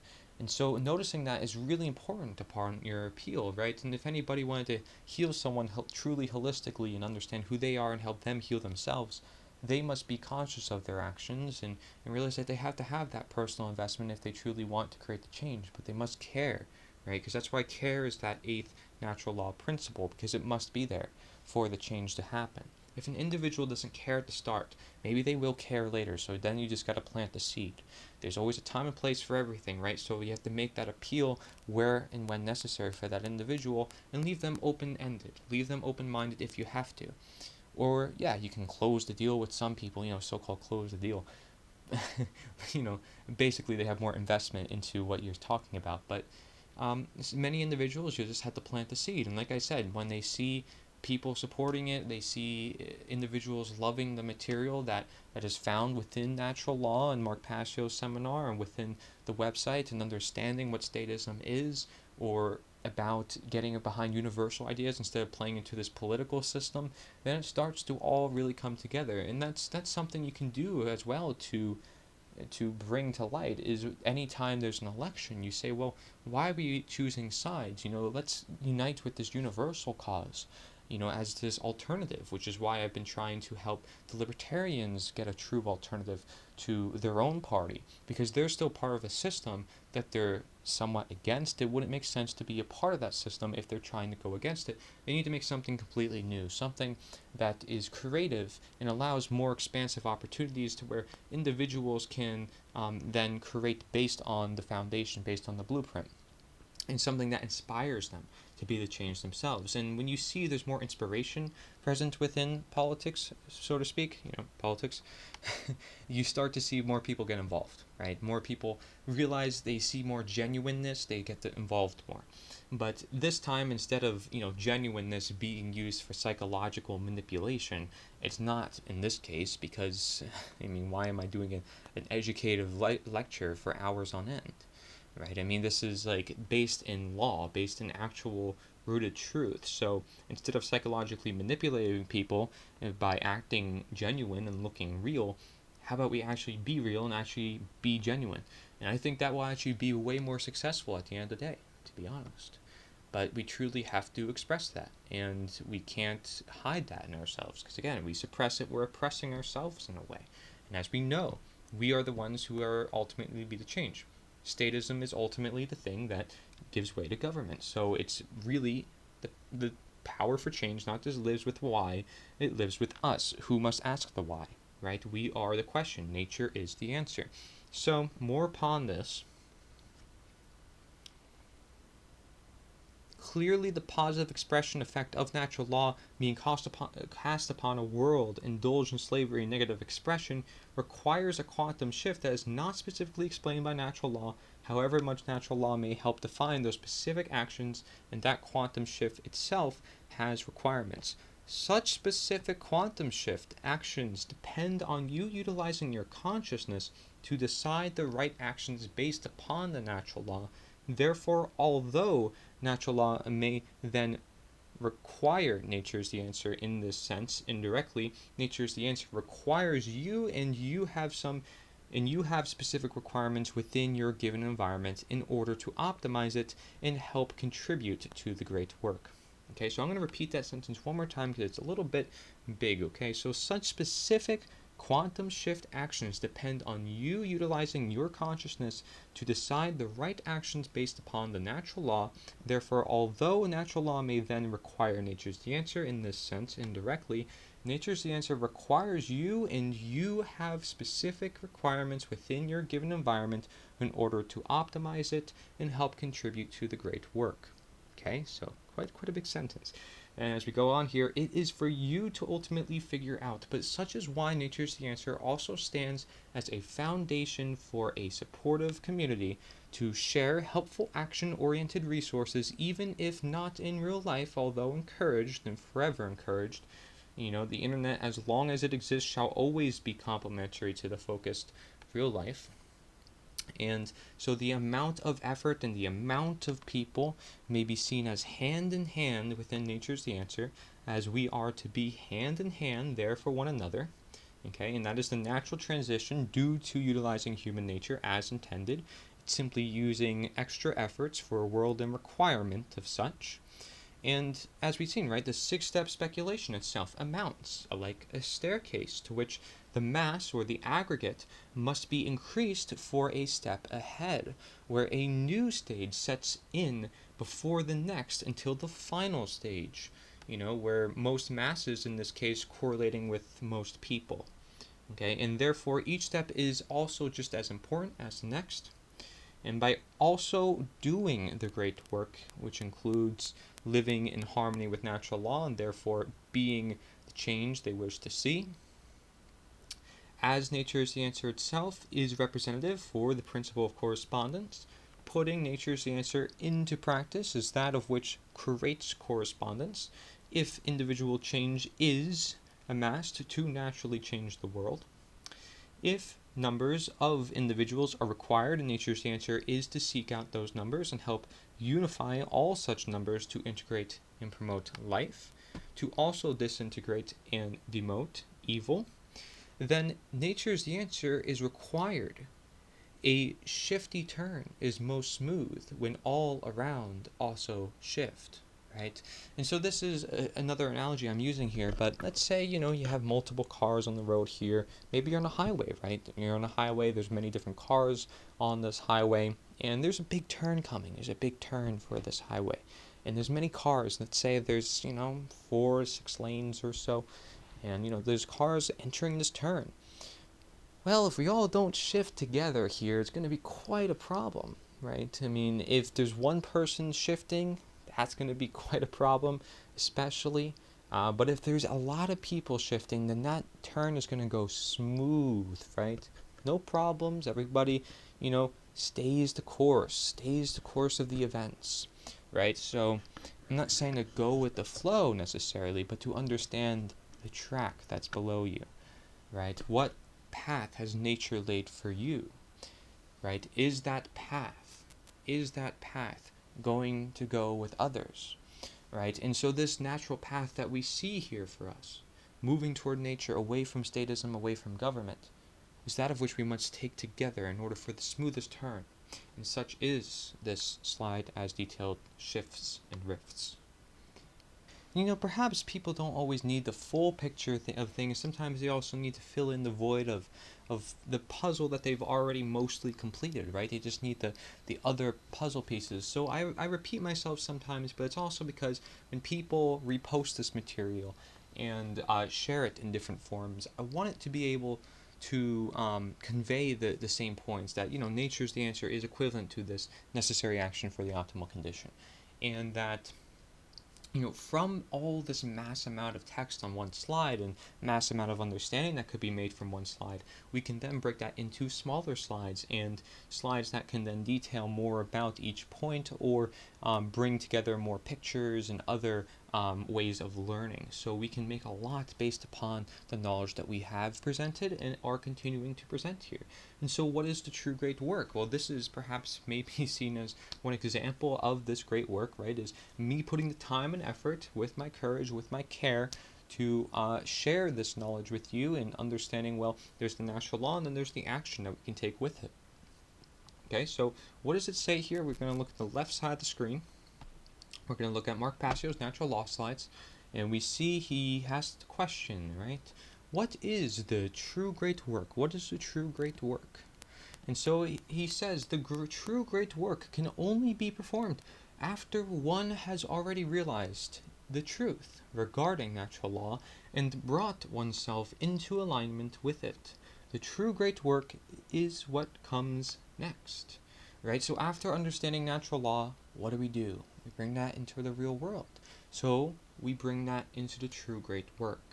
And so this may seem very symbolically as the true great work, because we're now bringing that work, massing the force into this form of energy that can be unleashed upon the world, right? So we are understanding who we are and the law, and then bringing that to other individuals and helping them understand this, so that way they can change their minds to also change the world. And it's a natural process of conversation and enlightenment, of sharing knowledge and sharing wisdom.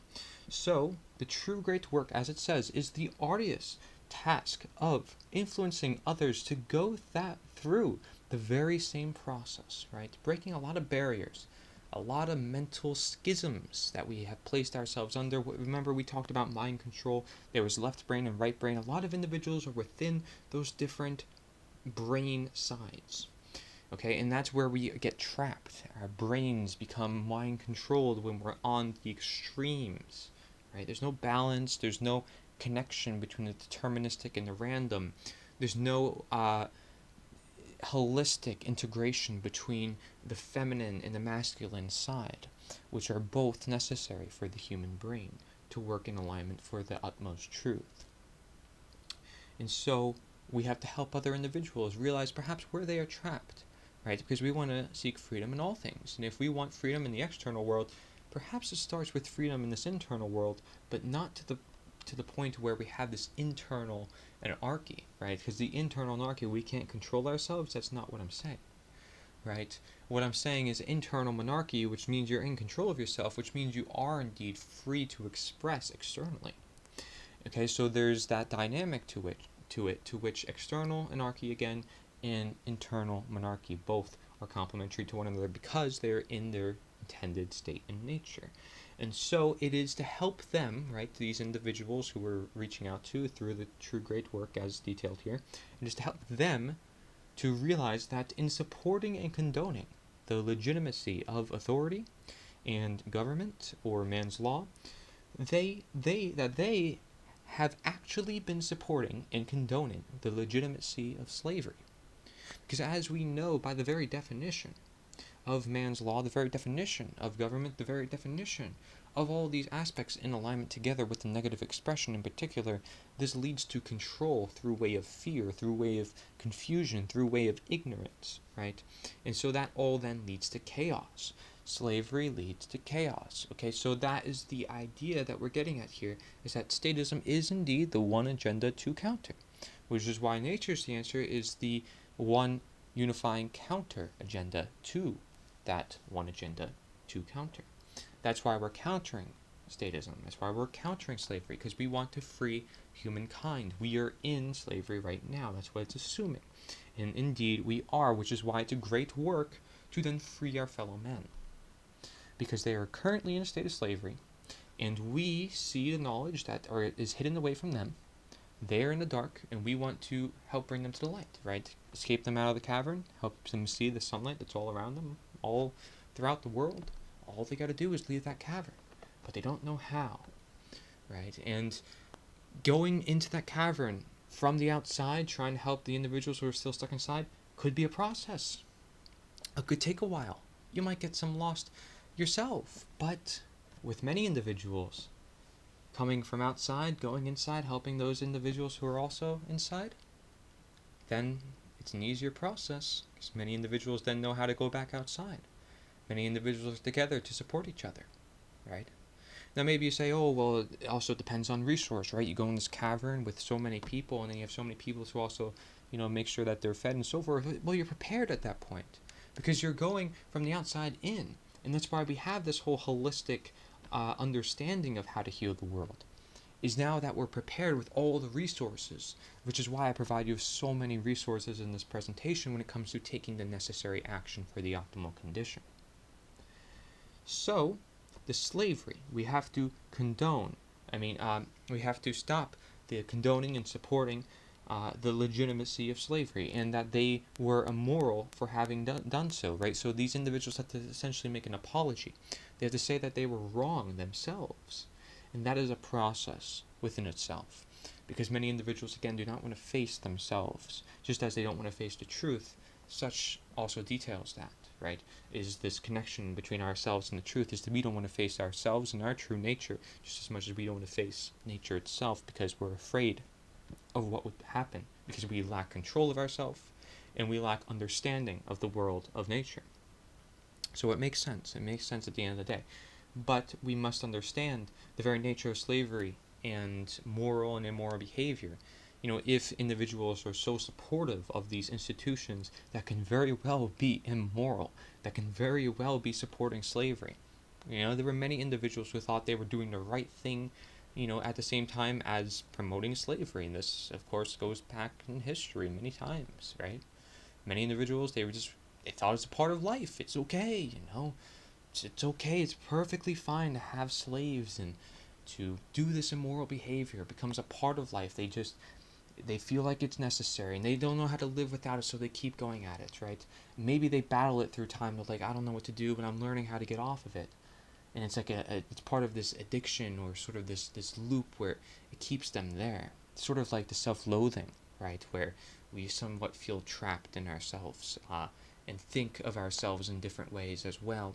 We just want to free ourselves in our mind, in our hearts, in our guts, right? But have control of ourselves in the same time, and understand that the world is meant to be free, and the world will also control itself if we allow it to do so, instead of trying to suppress it and concentrate that power with very few individuals instead.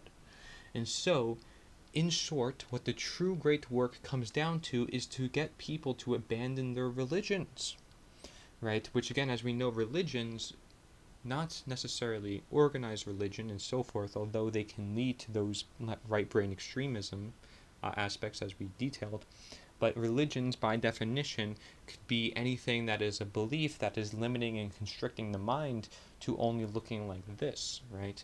Only looking like this, not expanding the perception of awareness to infinite possibility. And so it's to abandon their religions, the false and dogmatic beliefs which hold back the progress of consciousness, so suppressing our own human nature by impeding the reception of truth and natural law. And so we have two quotes upon this matter that can also help detail this to us in different perspectives again, and bringing this to light, right? And so we have, quote, "One does not become enlightened by imagining figures of light, but by remaking the darkness conscious. The latter procedure, however, is disagreeable and therefore not popular." That is a quote by Carl Jung. Okay, so we have to make the darkness conscious. That's how we change this world. Many individuals are saying, well, we have to go bring up arms to the states, and again, many individuals are also, hoping that there's going to be some individual who comes down to earth and saves everything. But again, everything comes down to this law, which is ingrained within our universe, which can't be denied by anybody. So what that law speaks upon us is that we have to help our fellow individuals and help them understand this reality. It does not just happen by itself.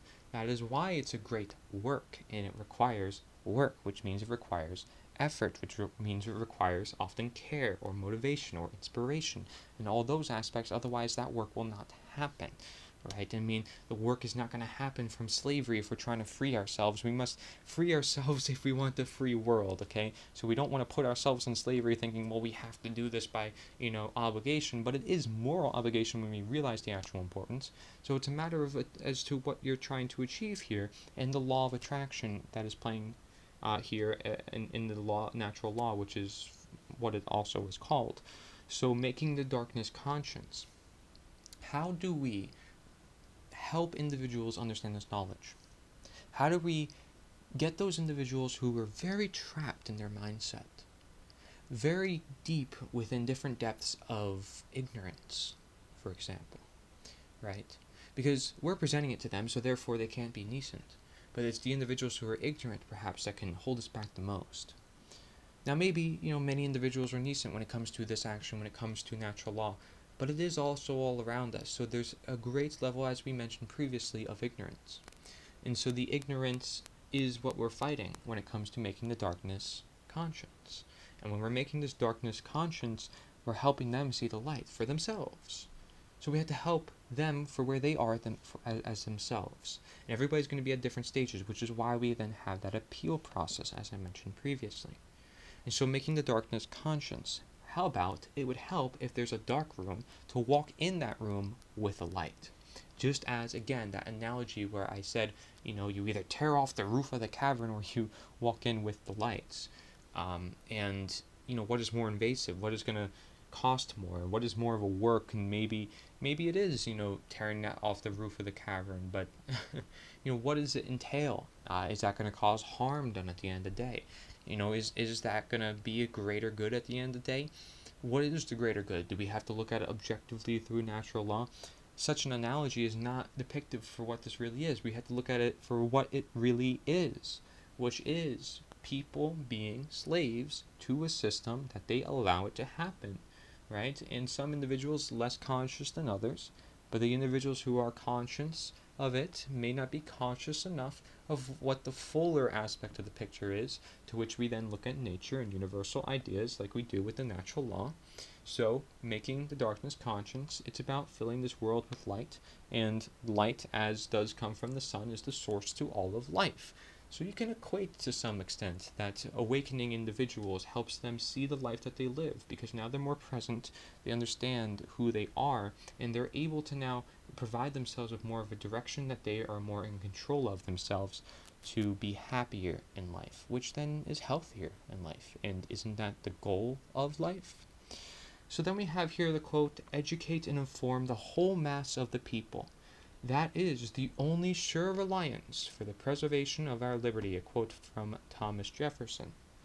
Again, these quotes by themselves is what we're interpreting, not necessarily the individuals that said these quotes, but the quotes by themselves, because these are ideas that we can carry forth, and we have millions of individuals on this planet.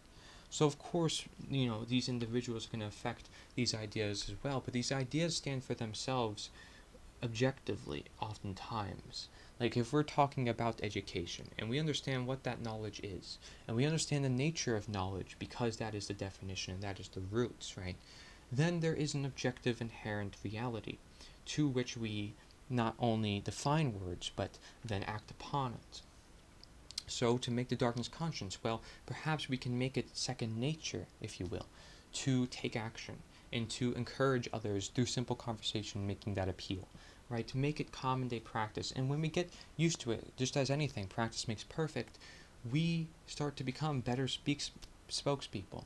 We get to understand everybody. We have more connections within the community. We don't feel alone. We are never lost. There's always people to help out one another. This is just the beauty of life when individuals choose to work together. And so to educate and inform the whole mass of people, the whole mass. Well, how do you inform the whole mass if the whole school system is corrupt? What about the whole government system is corrupt? What's going to do it? You need a whole system to do it then. A whole system that can be new but not counterintuitive, right? So such is why I propose nature is the answer, is to literally actually do that. And so education and information, where is that going to come from? It's going to come from transformation and conversation. And this is what we're going to get into. I also have another chart to show you soon thereafter this to also detail this for you. Okay, so to preserve our liberty, which means freedom, which means, voluntary principles at the end of the day, and self-control, and, being in control of our actions, and knowing what they entail, and learning to be our best selves as optimized, and it is optimized for nature, of nature, then we have to educate and reform. Then we have the quote, "In every declining civilization there is a small remnant of people who adhere to the right against the wrong, who recognize the difference between good and evil, and who will take an active stand for the former and against the latter, who can still think and discern, and who will courageously take a stand against the political, social, moral, and spiritual decay of their day." So that is a quote from Donald S. McAlvany. Okay, so I'm not familiar, of course, with that writing, but it seems quite interesting, for it says on the book's cover, "Toward a New World Order," and it speaks upon a declining civilization and the change of the civilization going through time, right? I mean, how symbolic is that? For when we're trying to fight the one agenda to counters, they are seeking to reform nature for what it is. They seek to reform their old structures and make something new, and always promise that something's going to be better. But how is it truly better if it doesn't abide to natural law in the first place? If it doesn't abide to nature in the first place, it's never going to be truly optimal then. It's never going to be truly sustainable, and that's what we must equate then there as well, right? Making these equations for ourselves in understandings of connections, if we want to make it simple and of common sense. Well, taxation is theft, statism is slavery, so forth, right? To understand what exactly the nature of such systems that exist, for whatever reason it may be. And so then is right again the why for the how, and the how for the why, the connections we make. We have another quote: "Do not suppose that I have come to bring peace to the earth.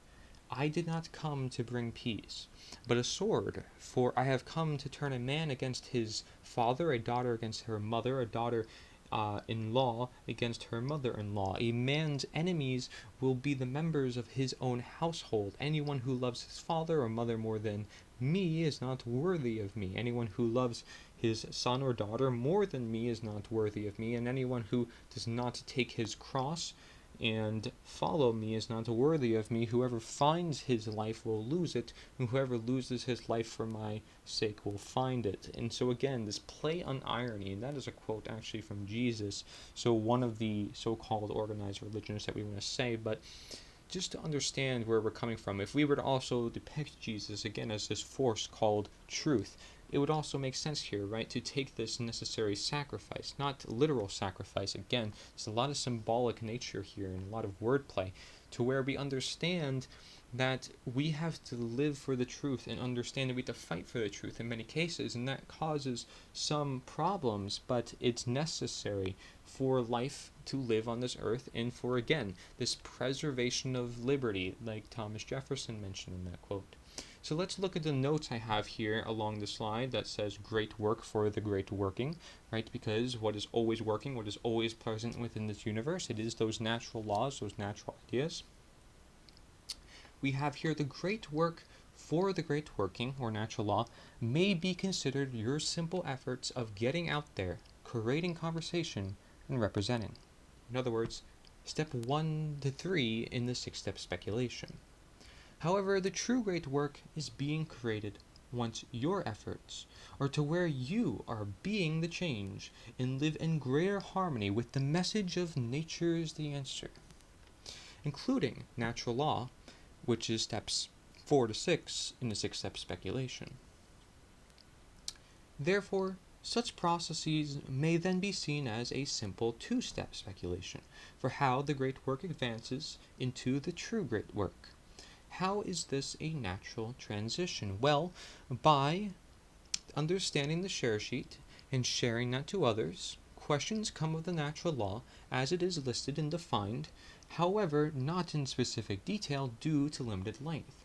And even by simple conversation and the countless mentions of natural law in nita.1 in its already present community. Therefore, it is bound that such great work shall work for the true great work. If there shall be the true nature is the answer, being that nature refers to natural law, medicine, and rights. The individualistic speculation may then be seen as that process one must go through for themselves in understanding the knowledge and applying it to their life. Therefore, then, it may also be seen that such is the great work, whereas the true great work is when you are able to bring it to others for the greater six-step speculation. Again, here you see the correspondence, from individual to nature's the answer, to the masses and at repeat. However, with nature amidst each step, as such is the correspondence to any question. Right? So nature's the answer, understanding knowledge. There's that requirement. Knowledge is present, but there's the understanding, the harmonization of it, that then brings that knowledge into effect within the manifesto. It states we are to stand for nature, and ultimately ridding of the most evil, dominant, and manifested force called statism, by educating our fellow men and creating respectful conversation. It is important to not be counterintuitive to the cause for appeal. Most appeals should be also one-on-one for individuals speaking to individuals instead of in masses. However, such mass messaging can still occur, but one must know the personal touch, the bio-individuality that is greatly desired. Indeed, everyone is at different stages within their own life, aside from the stages of any six-step speculation. Taking a general collective look at society, we all have contributed to the mess in some way, especially if we were raised in any denatured system that relies on belief, right? And I mentioned this whole idea that many individuals are at different stages of their life, right? Statism should again be referred to as a denaturing and dehumanizing force. Again, another correlation you may make, again, because we want to keep things simple, right? And if we understand these ideas, and I do like to complexify things due to the nature of our complex world, that it causes me to want to speak in such complex terminologies. However, it should be important that we should always bring things back down to simplicity, as everything in nature tends to be upon the outlook and sense of things, right? And so, that denaturing and dehumanizing force we call statism, right? It's due to its immoral nature, you may say, right? The natural law violation, as stated in the share sheet, nature of man's law, and the promotion of slavery, such stands as reason for disintegration and demotion with nature's the answer, as to abandon religions, as it says, quote unquote, or denatured or limiting belief systems, a movement, quote unquote movement, all can actually be a part of and is rooted in universal nature. So we recognize the common problem within society, the root problem to much of the problems within society. And now we can bring everybody together for the common good, the common force that is humanity within itself toward that goal, right? Toward that idea that brings us to the goal, toward that idea that teaches us education to preserve our liberties, teaches us the master key that unlocks all the keys in the doors, because natural law is so heavily influenced and connected through all of its writings and publications and works, right? So it's important as a relationship. It's important, just as important as you are to me, we are to the truth, right? And such is why also, again, Jesus as this force, or any individual as that force, we are connected to it, right? It's lifeblood, essentially. And it's been forms of different energy described through many different cultures, perhaps, if you want to also put it as such. And so many of the past have warned us, detailed in the perspective documentary that I did, right, with 25 plus hours of quotes and philosophy. And it gave way to this psychological understanding that is often used against our very selves, right? Using ourselves against ourselves, which is why we ourselves must rise ourselves, because that's what's been done to this world, is turning the world against itself, creating a whole feedback loop, a whole new system, which is called government, to essentially replace the current system that is nature. So it's imitative. Again, it's illusionary. That's why it's so amazing in its psychological manipulation, because of its illusionary nature and how it's able to psychologically manipulate everything and put you in this virtual reality where you don't know what is real and what isn't anymore. And you're taught from a very, very young age what to believe. It becomes your reality. So let's bring the power as knowledge to the people where it belongs, and all else kept hidden. Whistleblowers will also become less afraid. So essentially we're bringing light to darkness, right? Because these individuals who maybe are kept in the dark on purpose, right? They say, well, you can't leave this spot, you can't go, right? These individuals who love and embrace the darkness, right? Who embrace the fear, who embrace that system. Maybe they think it's so right? So they're just shrouded by their own darkness. And they keep others restrained in that darkness. So they don't want them seeing the light either, right? Because then they would have the upper ground perhaps on them, right? In understanding that knowledge. So we have to bring the power as knowledge to the people, and that's where it belongs, the power and knowledge, both again, one and the same. And everything else that has been kept hidden from humanity for so long, perhaps, it could be anything. Like I said, there were many things that were destroyed, many things that were lost. Well, what about the things that are actually intentionally hidden, by agencies of the world and not let for public view, right? I mean, there's been documents like that before. So what about that? And then the whistleblowers, some are afraid, right? Because then they're exposing their job, they're exposing their family, they're putting their life on the line by speaking about information that probably shouldn't be out there. But that's why it takes bravery and courage to do that, but there should also be support for them in their environment, so that way nothing bad does happen to them. So having a movement, having something that individuals can fall back onto and say, well, these guys are going to support me, they have my back because it's true what I'm doing. It's right what I'm doing. To bring that knowledge to individuals is a good thing to do, right? And so if we have that system in place, then many individuals will open up to the light, because the light is all around present and starting to shroud in battle against the darkness. Right now there is no battle because they're winning so clearly as day, very clear, steamrolling through everything. The one agenda, two counter. We're basically not even a counter agenda right now as I make this presentation, but that can change very quickly if many individuals, or like I said, an influential person gets these ideas out there. All that's needed is one conversation, one action step. And again, of course, think it through, because it could be a big action step, especially if you're somebody who has a lot of influence. But once we realize what is, again, intended in nature, then it doesn't matter what we do, because we want to do all for the truth. We give our all for the all. And so, we again are bringing that knowledge to the people where it belongs, and the whistleblowers will become less afraid as they see this movement is there to support them. And people may actually start up the movement because of that too, right? It could be some big event that also gets Nature is the Answer out to the public to begin with, right? So it's bringing light to darkness through showcasing the education of both the good and bad, but also all that which is simply natural, as opposed to unnatural, to crowd out by adding in, so not to fall to any extreme.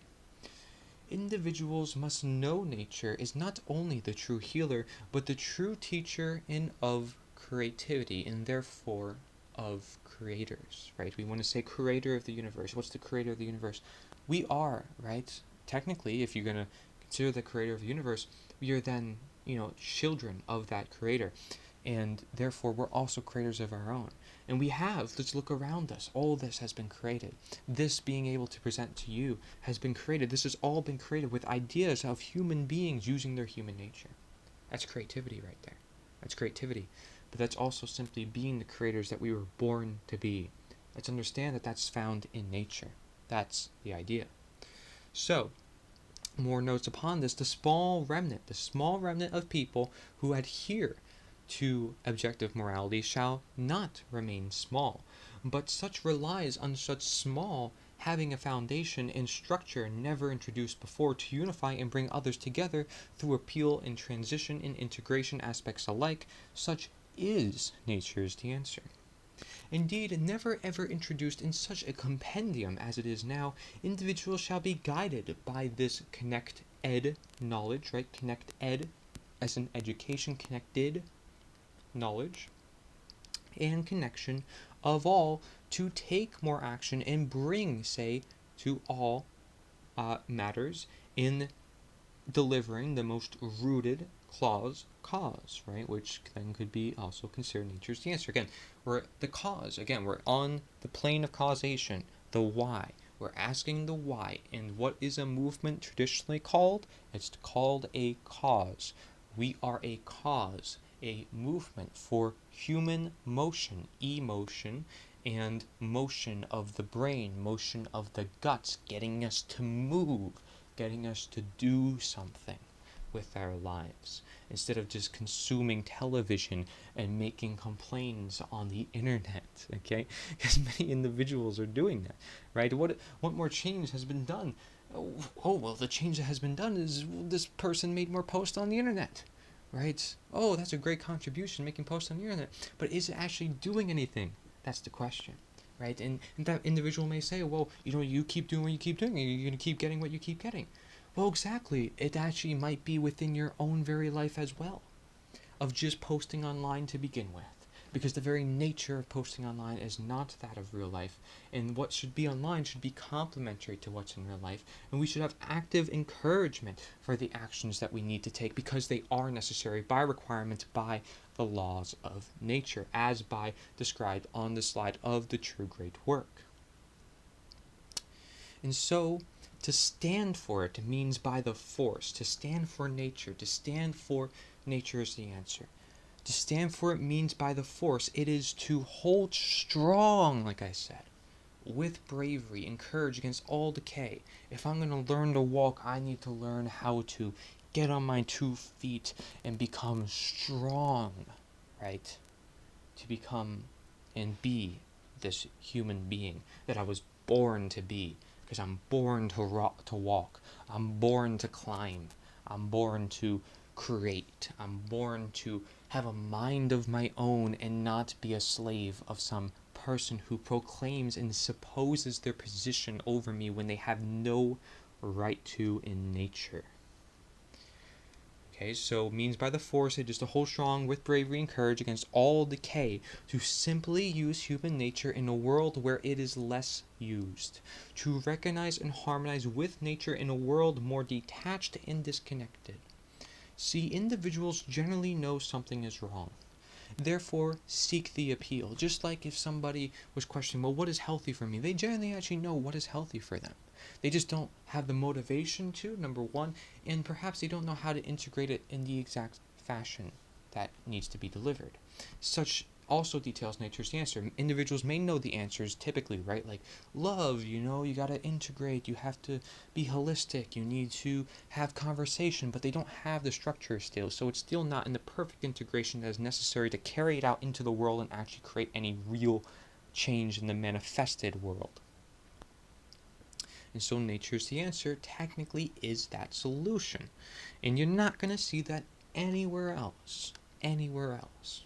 Just as the natural law is very unique and hasn't been taught in the modern age that much, but yet is such an understanding that goes back forever as long as existence has ever been. Okay, so to simply use human nature in a world where it is less used, to recognize and harmonize with nature in a world more detached and disconnected.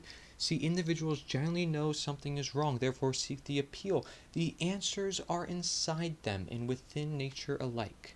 The quote by Jesus simply stands to detail, regardless of your opinion on such figure, the necessary sacrifice of your own time and effort for nature's the answer as the great work instead, to the greater cause for truth, which is nature, equivalent to being the intended life, the optimized life, the sustainable life, because nature has all that is truth.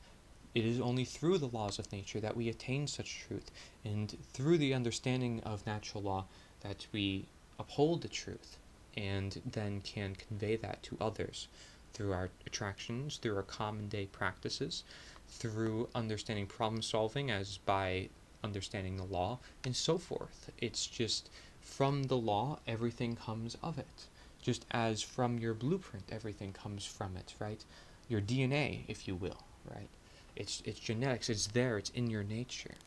And then from such the nurture rises, right? But that nurturing process is just as important as the nature process, and both are to work together. Just as, natural law should work together and nature's the answer. That's the whole point of this presentation. It's a necessary connection. The true work details this in its very nature. Always in nature, in all ways. We have the question on the left-hand side of the screen. You can see Mark Passio's natural law slides. We ask the question, what will this battle really be against? So we know of the great work that has to be done from the previous slide. And so what is this battle truly against? And the reality of the situation is that it is individuals whose egos are hardened into negative knowledge, which we will determine soon in just a second, and then also emotional mind control, which we will also look at, and then the fear of true freedom, which we will also look at. And those are the three real things that this battle will really be against at the end of the day, right? Because although we're fighting these systems that be, we want to call, and so-called statism and so forth, there's even roots to those mindsets, right? Because what causes an individual to want to put their responsibility in someone else when they don't have the right to actually rule over someone else, right?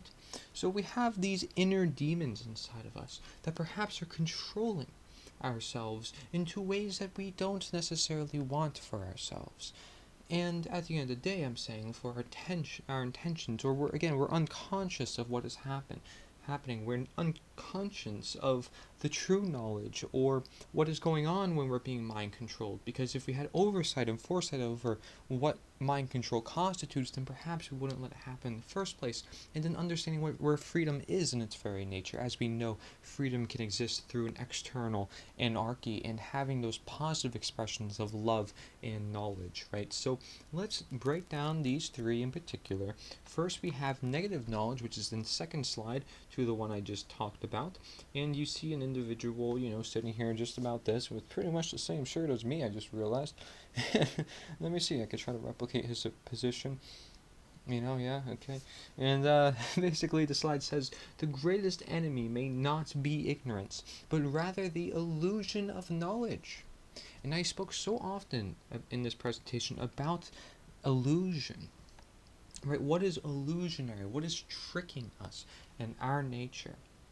So the ignorance, what is ignorance? Well, it is having the knowledge there, but not going forth and understanding it, right? Just not going forth in what perhaps that knowledge entails. Completely disregarding the knowledge despite it being present. So it's not nascent, as we previously described. We are ignorant because we refuse to accept what is right in front of us, even though it is knowledge, right? So instead, what this negative knowledge is, however, is the illusion of knowledge. So it's knowledge, but it isn't. It's artificial, it's unnatural, it's fake, it's not intended knowledge, if you will, in the sense of nature is the answer, which is this phrase that I use to essentially complement the idea of the necessary action for the optimal condition. And so then what is emotional mind control, which is the slide right under the slide I just read. And we see there's three pictures of monkeys, holding their head and perhaps, covering not just their eyes, but their third eye, right, and their pineal gland, and what is called the third eye, which is representing higher awareness, or that upper crown chakra, if you will, if you want to put it that way. And we have here the quote, "If it's unpleasant, I don't want to hear it. I don't want to see it. And I certainly don't want to tell others about it. I'll just ignore it and it will go away." Right? This idea that it's okay. You can ignore it. It's fine. It's fine. It will let it happen. What happens is what happens. I'm not going to do anything about it. What does my difference make? I make no difference. I'm not going to change the world. These are the very limiting factors that are halting our progression and our sustainability toward the optimal world that is very much possible as long as we understand the natural world that is all around us. And that natural world, again, teaches us of our need to be self-sustainable and self-responsible, because it's in our very nature. We have a mind of our own. We are conscious of our own actions. We can follow others, but we still have to lead ourselves in the process. Otherwise, we can fall to our own demise, because they live their lives separately and differently from us. Even if we're in the same and similar environments, they have a different genetic structure. They understand their body just more because they are living in their own body, just as you understand your body more because you are living in your own body. It's the sovereignty, which is again a principle also part of the positive expression chart of natural law that we also previously detailed. And so this sort of negative knowledge and emotional mind control can then get us to think that 2 plus 2 equals 5 instead of 2 plus 2 equals 4. And you can see somebody with a megaphone trying to say it through someone's ear, essentially saying 2 plus 2 is 4, and they're basically not listening, right? They're not listening. So no matter how loud you may speak, no matter how much you have to tell them, you can give them a whole charter worth of details, they might not even look into it, they might not even care, and because of that lack of care, and because of that ignorance, they're just not going to care at all about what you have to say, and so they'll continue to just believe who's on TV, despite them not even being next to them, despite them not even being human half the time and reading off a teleprompter. That's who they're going to believe instead. And isn't that sad for the world that we live in? But that's because we're detached from nature, and we'd rather not have these conversations and talk with one another in person. We'd rather believe someone on TV that we barely know and actually let them run our world and over our human rights when they have no right to do so. This is bizarre thinking, folks. This is equivalating ourselves to an unnatural world, to which, what are you going to get in response? You're going to get confusion, you're going to get ignorance, because you're not conscious, you're not aware, you're not seeing something that somebody's trying to tell you right next to you in your face, right? Who's been trying to tell you the whole life, right? About what is true, what is right. Because some people, it can take their whole life to understand. This is why that appeal process is part of this process. This is why I mentioned that appeal process, because it is necessary for understanding this information. The first gestures can make a big difference. Just like how if you were to show up to a meeting, a professional work meeting, and you weren't to wear something, as professional, they're going to judge you simply by the way you look, the first sight, right? So, you do have to get past that judgment. Again, if you're dealing with this world that is in judgment, you're going to have to appeal to some extent if you want to make the case and help them get away from perhaps either that state of judgment or whatever that you have to present in opposition to their current beliefs. If 2 plus 2 equals 5 in their beliefs, but it's objectively true that 2 plus 2 equals 4, then, are you going to tell them what is true? Because if they keep leading themselves deceived, then they're going to get hurt. So you care for them, and that's why you have to keep telling them, well, 2 plus 2 equals 4, and this is why I have to tell you in so many different ways. I don't know how to tell you anymore. I can put a microphone next to your ear, and you're still not going to listen. What's going on? So it still equals 4, no matter what anyone says, right? 2 plus 2 equals 4. This details the objective truth that is within nature that is, right? Because again, if it isn't objective, we are speaking on behalf of moral relativism and deciding what is true and what is not. Okay, but there is the objectivity within nature, to which teaches us, right, that again, if I jump off a cliff, this is the result that's going to happen. It's cause and effect. And so we have a quote here: truth is belligerent. Truth is by its very nature at war with the forces of falsehood and deceit.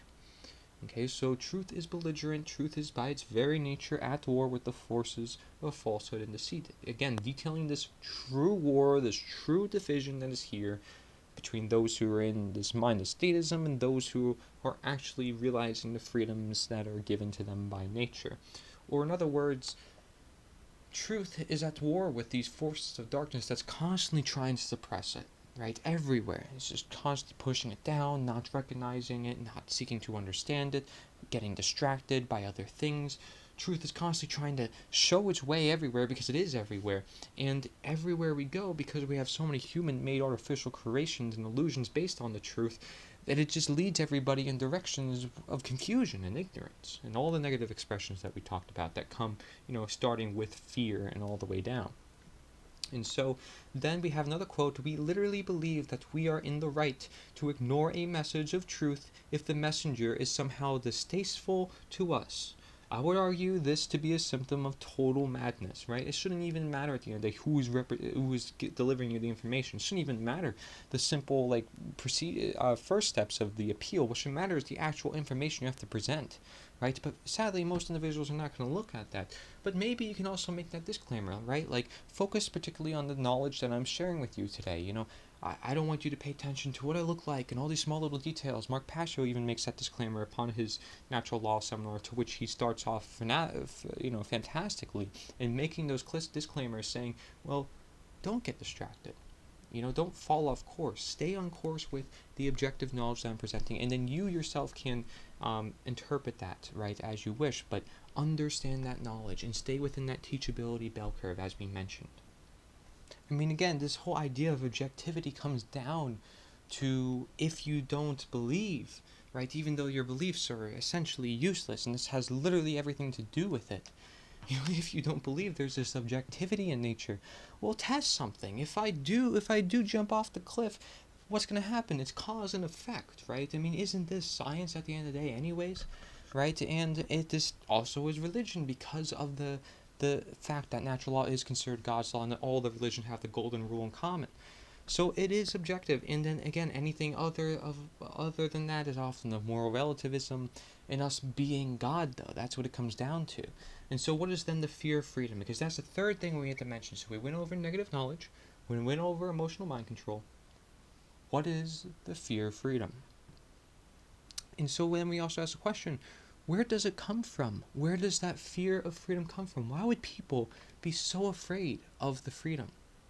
Why, right? And we used this analogy earlier, saying that freedom, right, is dangerous and slavery is peaceful, but that this danger and this chaos is a teacher in our world, and it teaches us what right and wrong is. And that when we suppress that natural chaos that is within, we actually get order, right? We actually get order, and especially within our own lives, and especially among our interactions, and in fulfilling a world where there isn't mass democide and mass harm being done, and there isn't mass transgressions to natural law being done, essentially, for that's what it is. So where does this fear of freedom come from? It's the refusal to own personal responsibility. It's the self-loathing due to the lack of self-respect, and it's the abandonment issues. Okay, so we can't abandon ourselves, and I love how there's a picture in that slide of a tree, right, with the roots and the center stem and the branches and the leaves and so forth. So we see at the roots abandonment issues, abandonment. What is the greatest abandonment? More than what is simply our detachment from nature itself. And so self-loathing due to lack of self-respect. Again, adding in to crowd out the bad. So let's add in self-respect. Care about ourselves first, right? If we want to care about the world around us, and actually want to do and care about doing anything. And then there's the refusal to own personal responsibility. So if you care about yourself and you care to actually do something, and you aren't abandoned because you're seeking that connection, you understand that connection, you understand the law perhaps, the real law, natural law, then you understand your responsibility, right? Because you have this connection with nature. You have this connection with natural law, which is why we have this connection also with nature's the answer and natural law. With nature's the answer being this idea that is equivalent to the necessary action for the optimal condition. So, abandonment issues, the denaturing is at the root of this fear of freedom, this denaturing, saying, well, we can't be free, we can't be on our own, we'll never make it. And then what comes of that is the refusal to own personal responsibility. So, we fear the freedom, right, from being detached from ourselves. And then we start to fear ourselves, essentially, and thinking we can never be responsible, or then at the same time we're simply just being ignorant and refusing to own personal responsibility. And we think it's because we don't care about that even possibility, remote possibility of being responsible, we'd rather give it to someone else, or we pick and choose, and we're not in full control of our life, and goes off the deep ends in different areas, and we have exceptions, and because there's no objective morality in nature to which we recognize. Okay, if you want to align again yourself with the truth, align yourself with the 100% full blueprint of life, then we have to understand all those aspects that make up the tree, right? You want to grow this tree from the ground up, you better understand all the aspects that make it. grow from the ground up and maintain itself from the ground up, right? And somebody could try to cut that tree, and those roots are in place. Those roots are in place. You have those roots, and as long as they're seeking water, they can still grow back, right? Those roots matter the most when it comes to understanding the situation that we're in, right? The root cause to disease. So we have to have that connection to nature. It's at the roots. It's at the roots of the matter. That's why the word nature is in natural law, because it is inherent, it is immutable, it is timeless, it is universal. Man's law will never be of it. Man's law is of opinion. It's of, thinking that you can just be God and choose what right and wrong is. And man's law is contributing to this lack of personal responsibility because you're giving it off to some few individuals who will claim to have that right over your life when they don't. So do not refuse to own personal responsibility. See the responsibility that is given to you by nature, because you, again, only live in your own body there. So what are the notes I have here upon those slides we can then look at? And I have to say that, negative as it may seem, we must observe the nature of all things through different angles in order to understand the greater natures of such things. In truth, there exists both wrong and right. It is true that such six-step individual appeals by nature as the answer are very generalized, when especially facing individuals who have more of these inner demons of mental blockades. Individuals want to stick to their ways of thinking, and nature's answer is not seeking to create or have individuals join a new way of thinking. It is to help individuals understand their current ways of thinking even more and how they relate to other ways of thinking, then realizing the greater truth, that of nature itself and its objective laws detailed by natural law, right? And so we see the inner demons consisting of ego, therefore left brain imbalance. We see emotional control, therefore right brain imbalance. We also see fear, right, as we know is the most limiting factor to human psychology. No real change can occur if individuals cannot back a rooted cause and consistently doubt themselves or the cause, or have fear about it and in going about in it. Our minds set the stage, but they shall not set the whole stage. What stage is this on, right? What stage is this on? And so we have the six-step speculation, the grounding, the focus, the persistence, right? There exist many distractions within society, or what some may also call illusions. Do we let these distract or ill-use, right? Elusive, illusionary, ill-use. We talk about health so often here, and disease, and find the root cause to disease. What about ill-use? So not utilizing our actions properly. It's symbolically disease manipulation, right? So do we let these distract, right? These illusions, do we let these distract or ill-use us? Because if we are being illusioned in our mindset, our reality is set on a program to which we are programmed by those who are doing the illusion, those who are projecting the hologram of the illusion. We're watching it. We are part of this program to see it and to therefore act in alignment with it. So we are being used by the systems that cast the illusion. If not for ignorance, it is thinking that some knowledge is actually useful. However, it is not if it isn't of rooted nature and common or practical useful nature or common sense in trivium-like or quadrivium problem solving. For all these reasons, we must help one another with nature's answer and be willing to teach and learn in always some extent of both. We all have potential and there is much knowledge to grasp. Will we use it, and for what greater good? Is it of objective good and intended living in nature, or some man-made fantasy utopia, right? Because that's why I so often speak about optimal condition and sustainable condition. Because man-made utopia idealism is not going to be sustainable for nature. Nature seeks sustainability, seeks balance, it seeks harmony. It doesn't seek perfection where there is no faults and you have this system to treat every single fault. No, that happens within nature naturally. When man steps in and tries to be nature, then we have the problems because now they're taking on a responsibility that was never actually theirs. Right? They have responsibilities, but for themselves, not for imposing their will upon others or taking positions that are actually denatured in their nature, that don't actually belong in nature. And so ignorance is what caused this mess. And so no ignorance will fix the mess. Good intentioned people will fall to this, yet not realize the harm they are ultimately doing to the world for letting evil pass through all aspects of nature. People will just sit around and not care one single word about what I have to say. I can say that because I know it is. I know by law, by the objective morality in nature, that this is the solution to all the problems in the society, right? Is eliminating statism and getting people on board with the action toward universal truth, right? Through natural law, through universal ideas.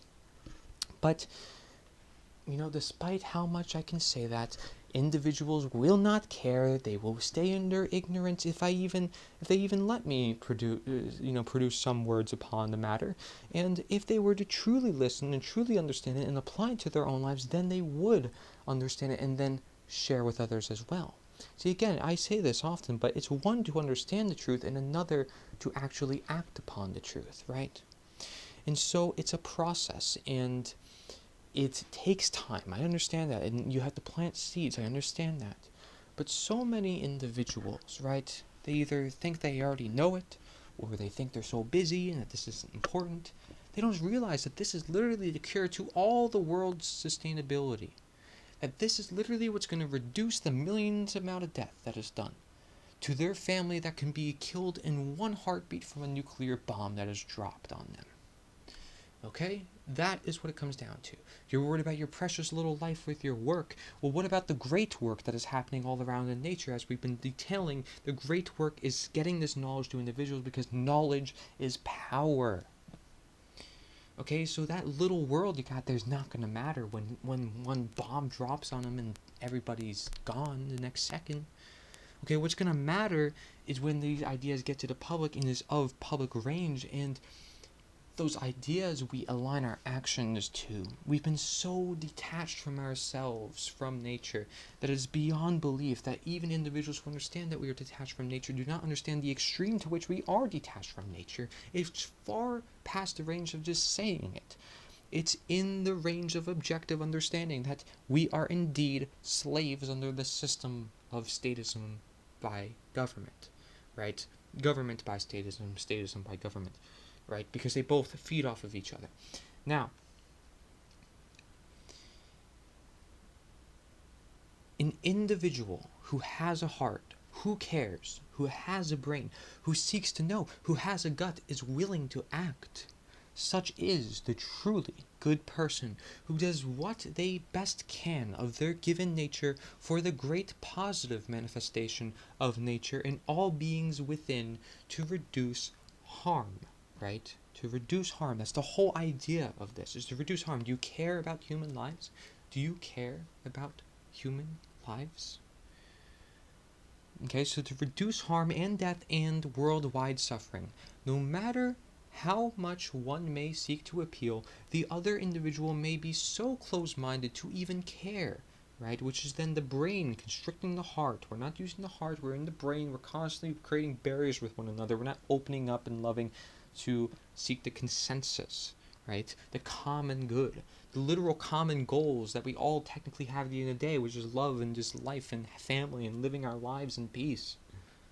And so even with no matter how much one may seek to learn, such individual may be so absorbed to even act, which is brain constricting the gut.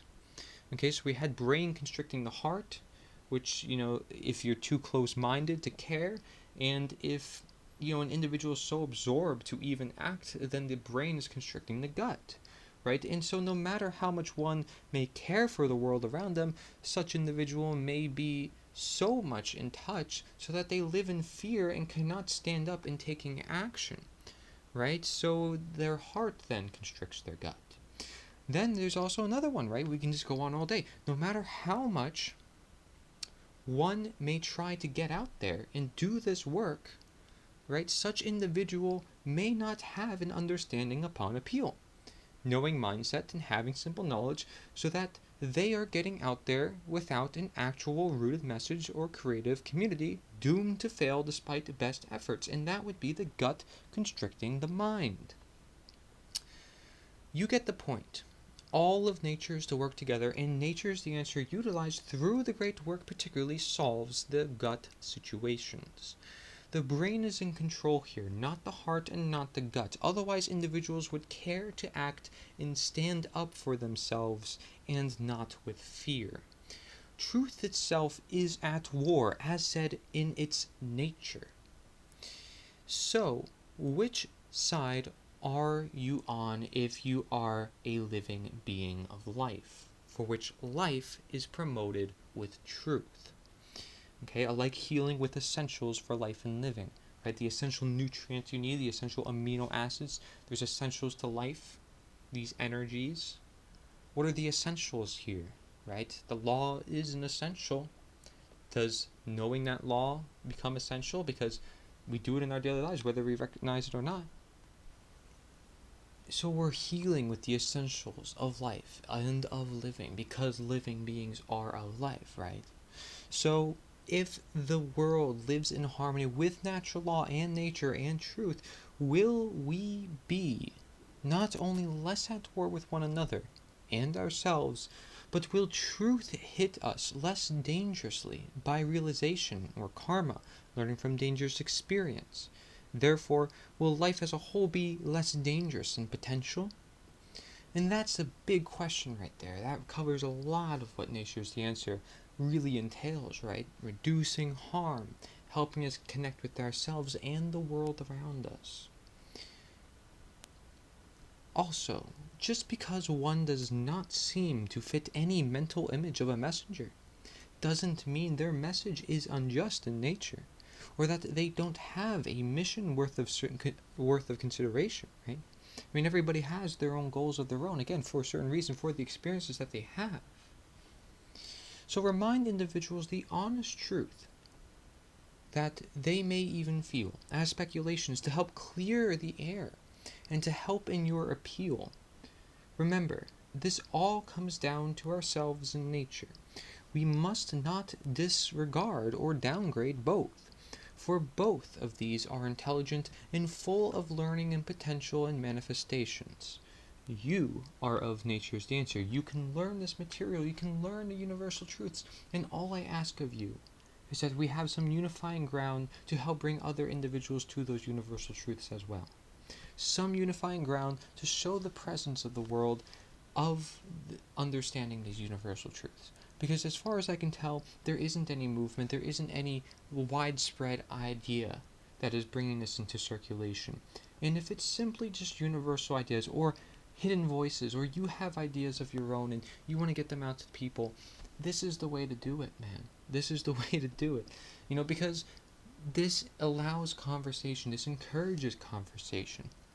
And this speaks about the very nature of our conversation and needing it. So it speaks upon everything we need to do in this life, everything that is in this life.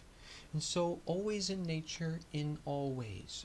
We're always in nature, in all ways. In all our ways, do we work for nature? Is then the question. So the next slide here is ultimate health by ultimate truth. Right? So we want to reach our ultimate health, not just in well-being, but for the planet as a whole. Think of the planet having a whole health bar of its own. That itself, right? Let's say health, ultimate health, represents the truth. Let's say it's an example of truth. Then let's achieve ultimate health for the ultimate truth, or ultimate truth for the ultimate health, right? Because we can see health as being equivalent to truth, as health in its definition means whole, right? So the truth would be that of the whole manifestations and learning from them. Learning from the law, essentially. And so we must know then, right, what is going to give us these requirements, and we have detailed a lot of those requirements. But we still have more requirements to go over. So let's look at the left part of this slide. You'll see Natural Law Slides by Mark Passio, and you'll see we asked the question, what will be required on the part of those performing the great work? Well, knowledge of the real enemy, which is statism, which comes from ourselves and the mass amounts of individuals around, as we have detailed. Service to truth is required. We must have our service to truth. Service to the true, right? The true and truth. That being of nature, essentially. That being of righteousness, of intended, of being, right? So then also courage and persistence, because without courage and persistence, we cannot move this boulder up the hill, as you can even see from the picture on the slide, right?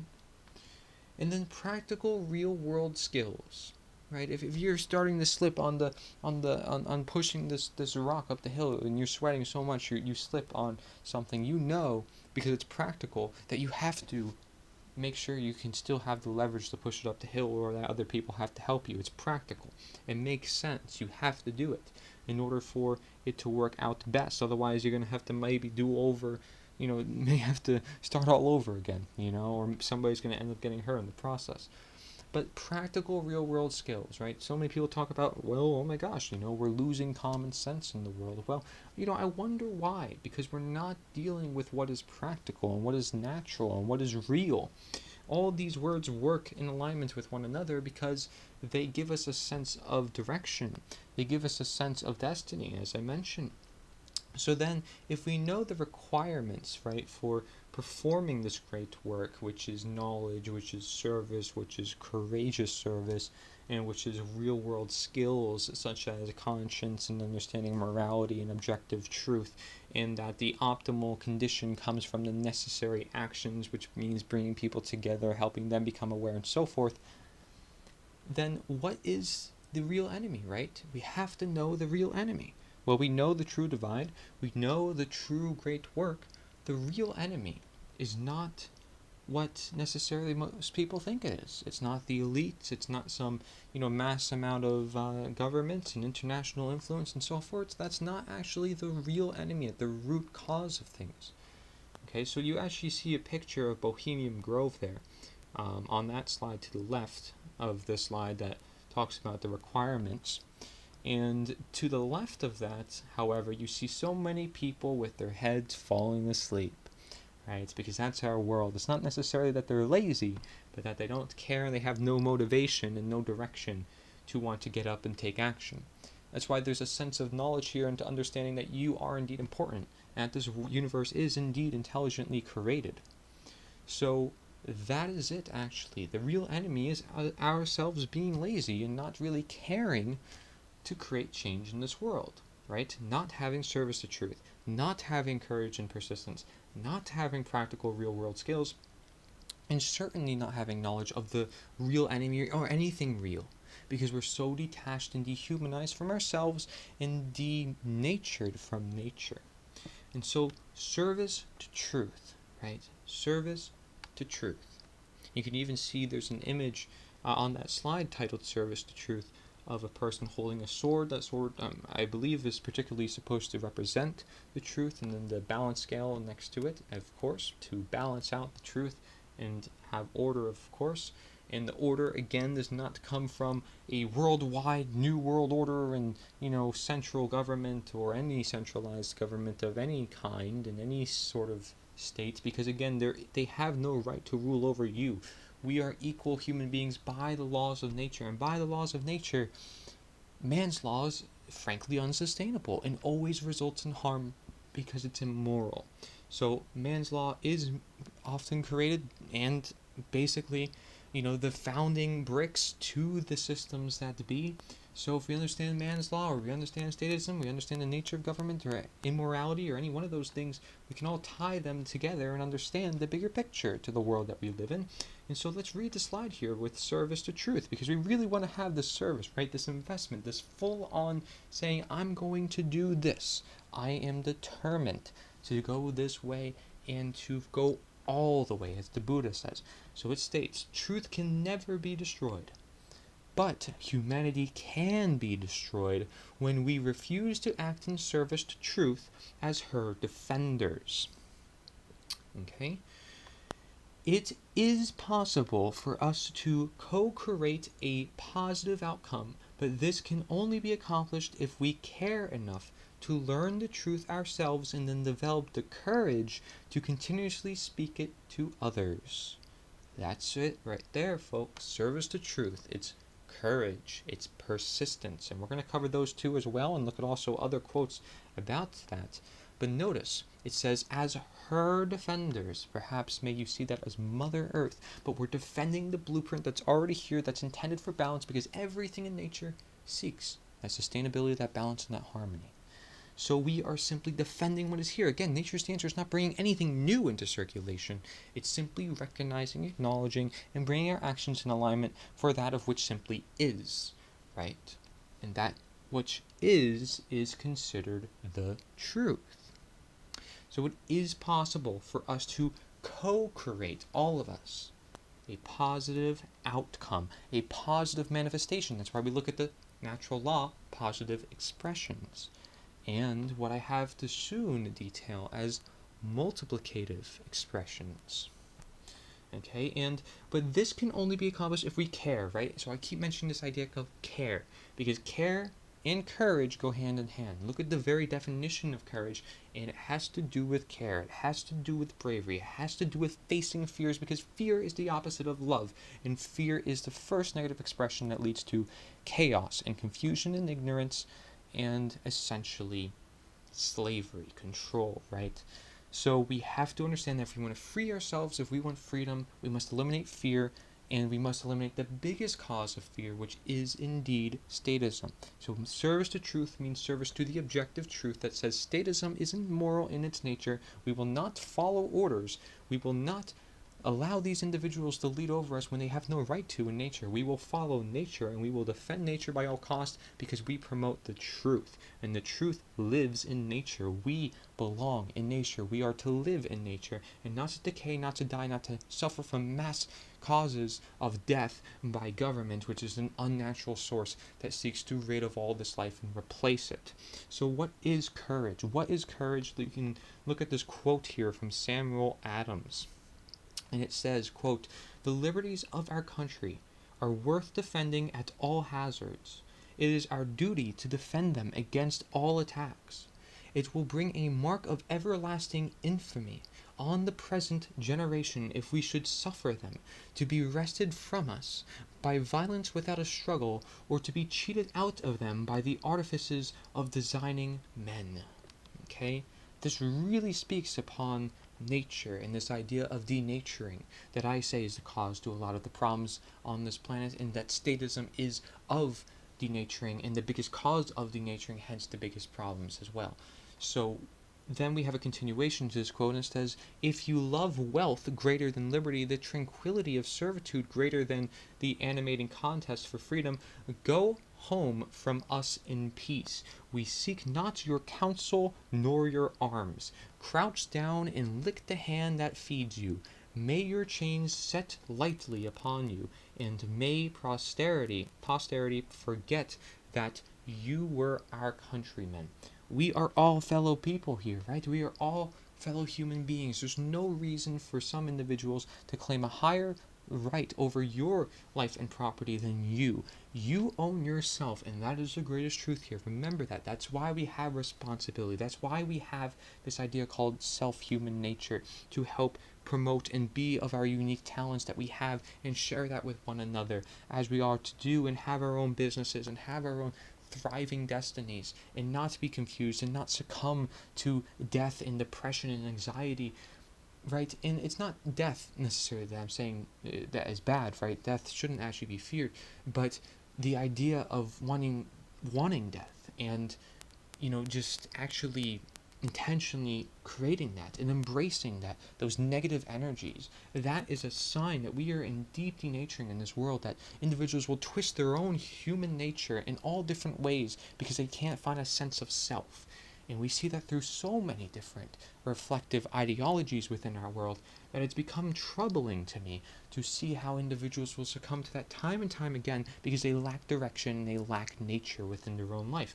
This is rampant. And so then you wonder why I say the word so many times, but it's because we're detached from our heart, from our minds, from our guts. All three, despite being so constricted within the mind, we're simply just brain sided, where we're used for mind control. Okay, our brains are not working as intended, and nor is our heart being used as intended if we're always being emotionally appealed by fear, and nor is our guts always being used by intended if we're constantly just acting out of what we feel like we have to do when it's not actually something we have to do.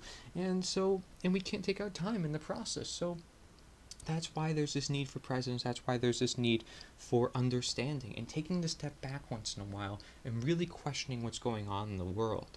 So once we know the why, we can get the how, and we will go more into the how as this presentation goes on. But you should already know the basis of the how based on knowing the law and based on knowing what I presented here with with Nature's the Answer. This movement as blueprint, as message, as mission I'm proposing as the optimal conditions given by the necessary actions. So one of those necessary actions is conversation, I mentioned, right? Is getting out there, helping people understand this knowledge and the universal truths, and then unifying around those efforts instead of political parties, instead of, yearly candidates and so forth, which is immoral by nature again and leads to more suffering. So let's unite around universal cause, the ideas that matter.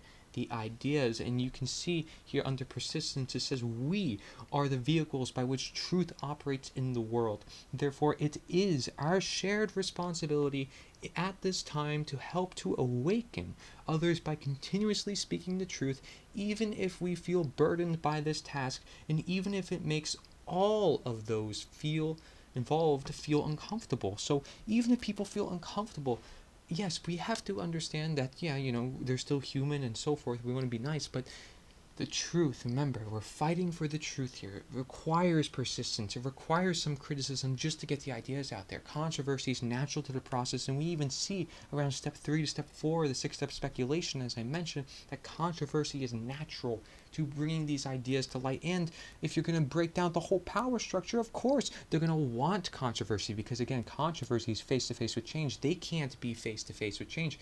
They can't handle it. But controversy is natural, just as chaos is a teacher for humankind. And many humans are not going to be able to wrap their brain around these ideas, but yet this is what's going to help progress humanity in the right direction for the full-fledged future of full sustainability that has never been recognized before in history in this totality, because we live in a time and era where we have information at our fingertips and we can observe all the worldly events and the past if we seek to look for it. And so we have all this information that we have detailed, but some individuals will still not care, right? Some individuals will still not look into it. And they don't have to look into it all the way like I mentioned, right? They don't have to do that. They just have to grasp it within their own lives. This simple idea that what you do, your thoughts become your actions. And this simple idea that you own yourself and that nobody should rule over you. That's it. That's it. That's all that's needed, because that is the root cause to most of the suffering on this planet. And then from there, we can teach ourselves with the chaos that is present, with the anarchy that is natural, because freedom is natural. Anarchy is freedom. Freedom is of nature. It teaches us responsibility, it teaches us sustainability, it teaches us community. These are essential aspects to life. And so we have another quote here on persistence, and it's that by Thomas Paine. It says, quote, "These are times that try men's souls. The summer soldier and the sunshine patriot will, in this crisis, shrink from the service of his country. But he that stands it now deserves the love and thanks of man and women.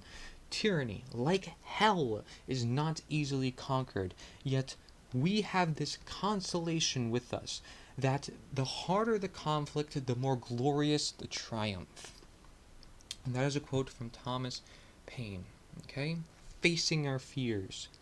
When we face our fears, how do we feel? How do we feel when we face our fears and we embrace the bravery and we accomplish what we've long wanted to accomplish, right? Some of the greatest things in our life perhaps was done when we faced our fears, whether it was skydiving, which I haven't done, but I know a lot of individuals after that feel invigorated, like I was fearful and then it was amazing. It was just like a very powerful experience. Or maybe it was simply just the fear of walking up to a girl and being like, hi, you're pretty, or whatever, if you want to put it that way. Walking up to somebody and not being afraid to spark a conversation that could change your life thereafter, because that individual created a connection with you that you wouldn't have made if you didn't step out of your reach. And many individuals have those experiences with many different things. Just look at your past and see, ask a question, like, what would my life look like if I didn't do that? What did my life look like if I didn't do that? Right? This is cause and effect, folks. It's not all that magical. This is cause and effect. This is the natural law at work. That is the examples right there. Just looking at your past and seeing, this is what happened when I did that. This is what happened when I did that. That's it. That's the natural law at best. And when we apply it to the worldly scenario, we understand that the natural law teaches us we are in control of ourselves, and that man's law is essentially immoral by its nature. All right, so we cannot and shall not have these individuals rule over our human nature. We rule ourselves, and we are to live among one another in peaceful coexistence, voluntary interactions. That's it. Voluntary interactions. And that is a peaceful world, utmost optimally and sustainably. Believe it or not, people are growing their own food. There's more trade, there's more business. Individuals are not being taxed for things they don't want to be taxed for. Everything is voluntary, and everything still gets done. In fact, more gets done because of everything being more direct and understood, and more transparent and more honest and more true to nature.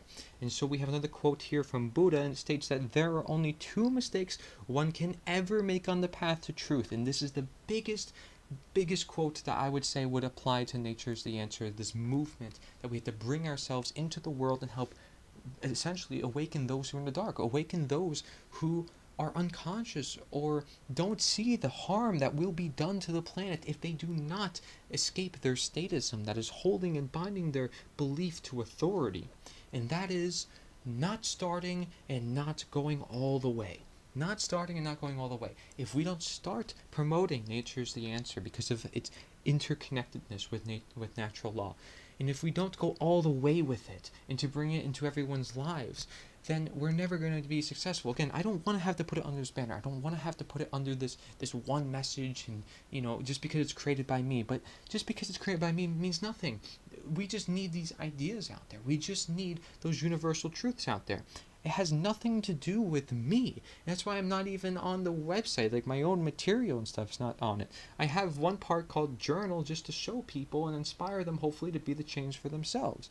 But that's it, really. I mean, the whole website is for anybody and everybody, because that's what it's made for. That's what it's made for. And I want to see more people using that website for what it is. And nita.one is that website. Nita.one is considered, again, one of those unifying factors to bring people together around, other than the share sheet, which is the front page of nita.one.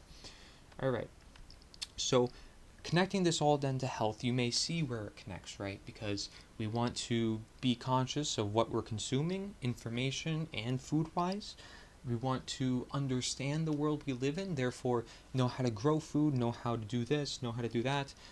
What food is intended for human consumption. This all goes alongside the idea of where we belong in this world, and where other human beings fit as well, right? And so it's about this idea of coexistence.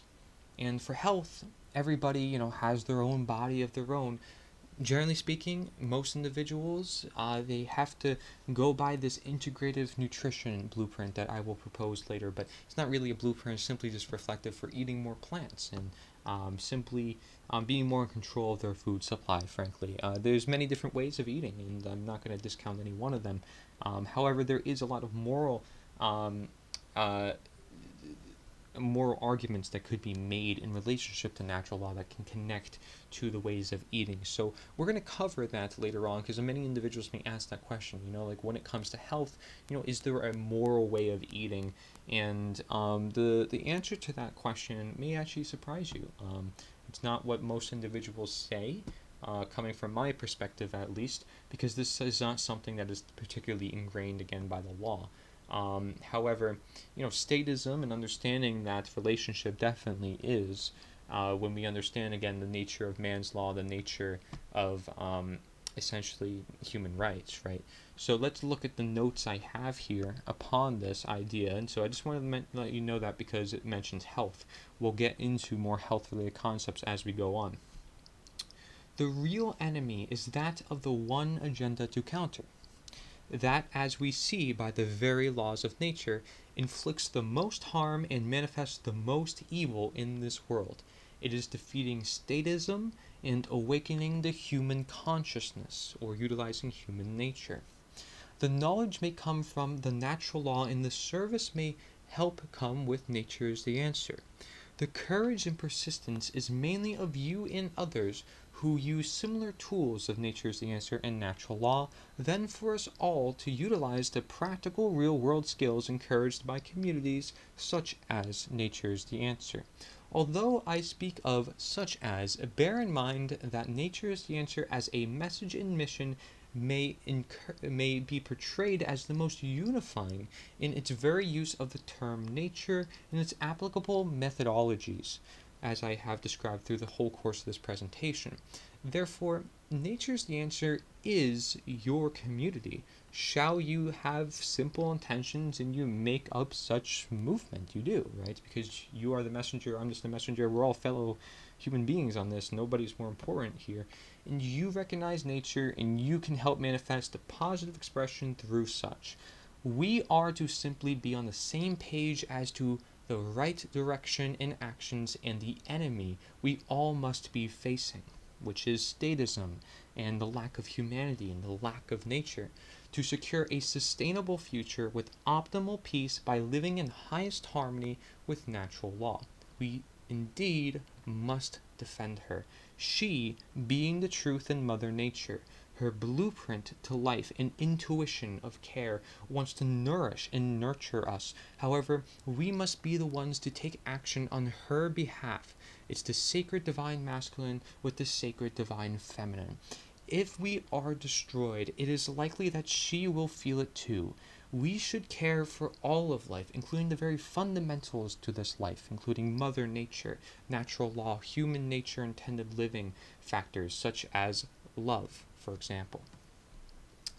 It is true, we are not to offend or actually bring anything new into existence.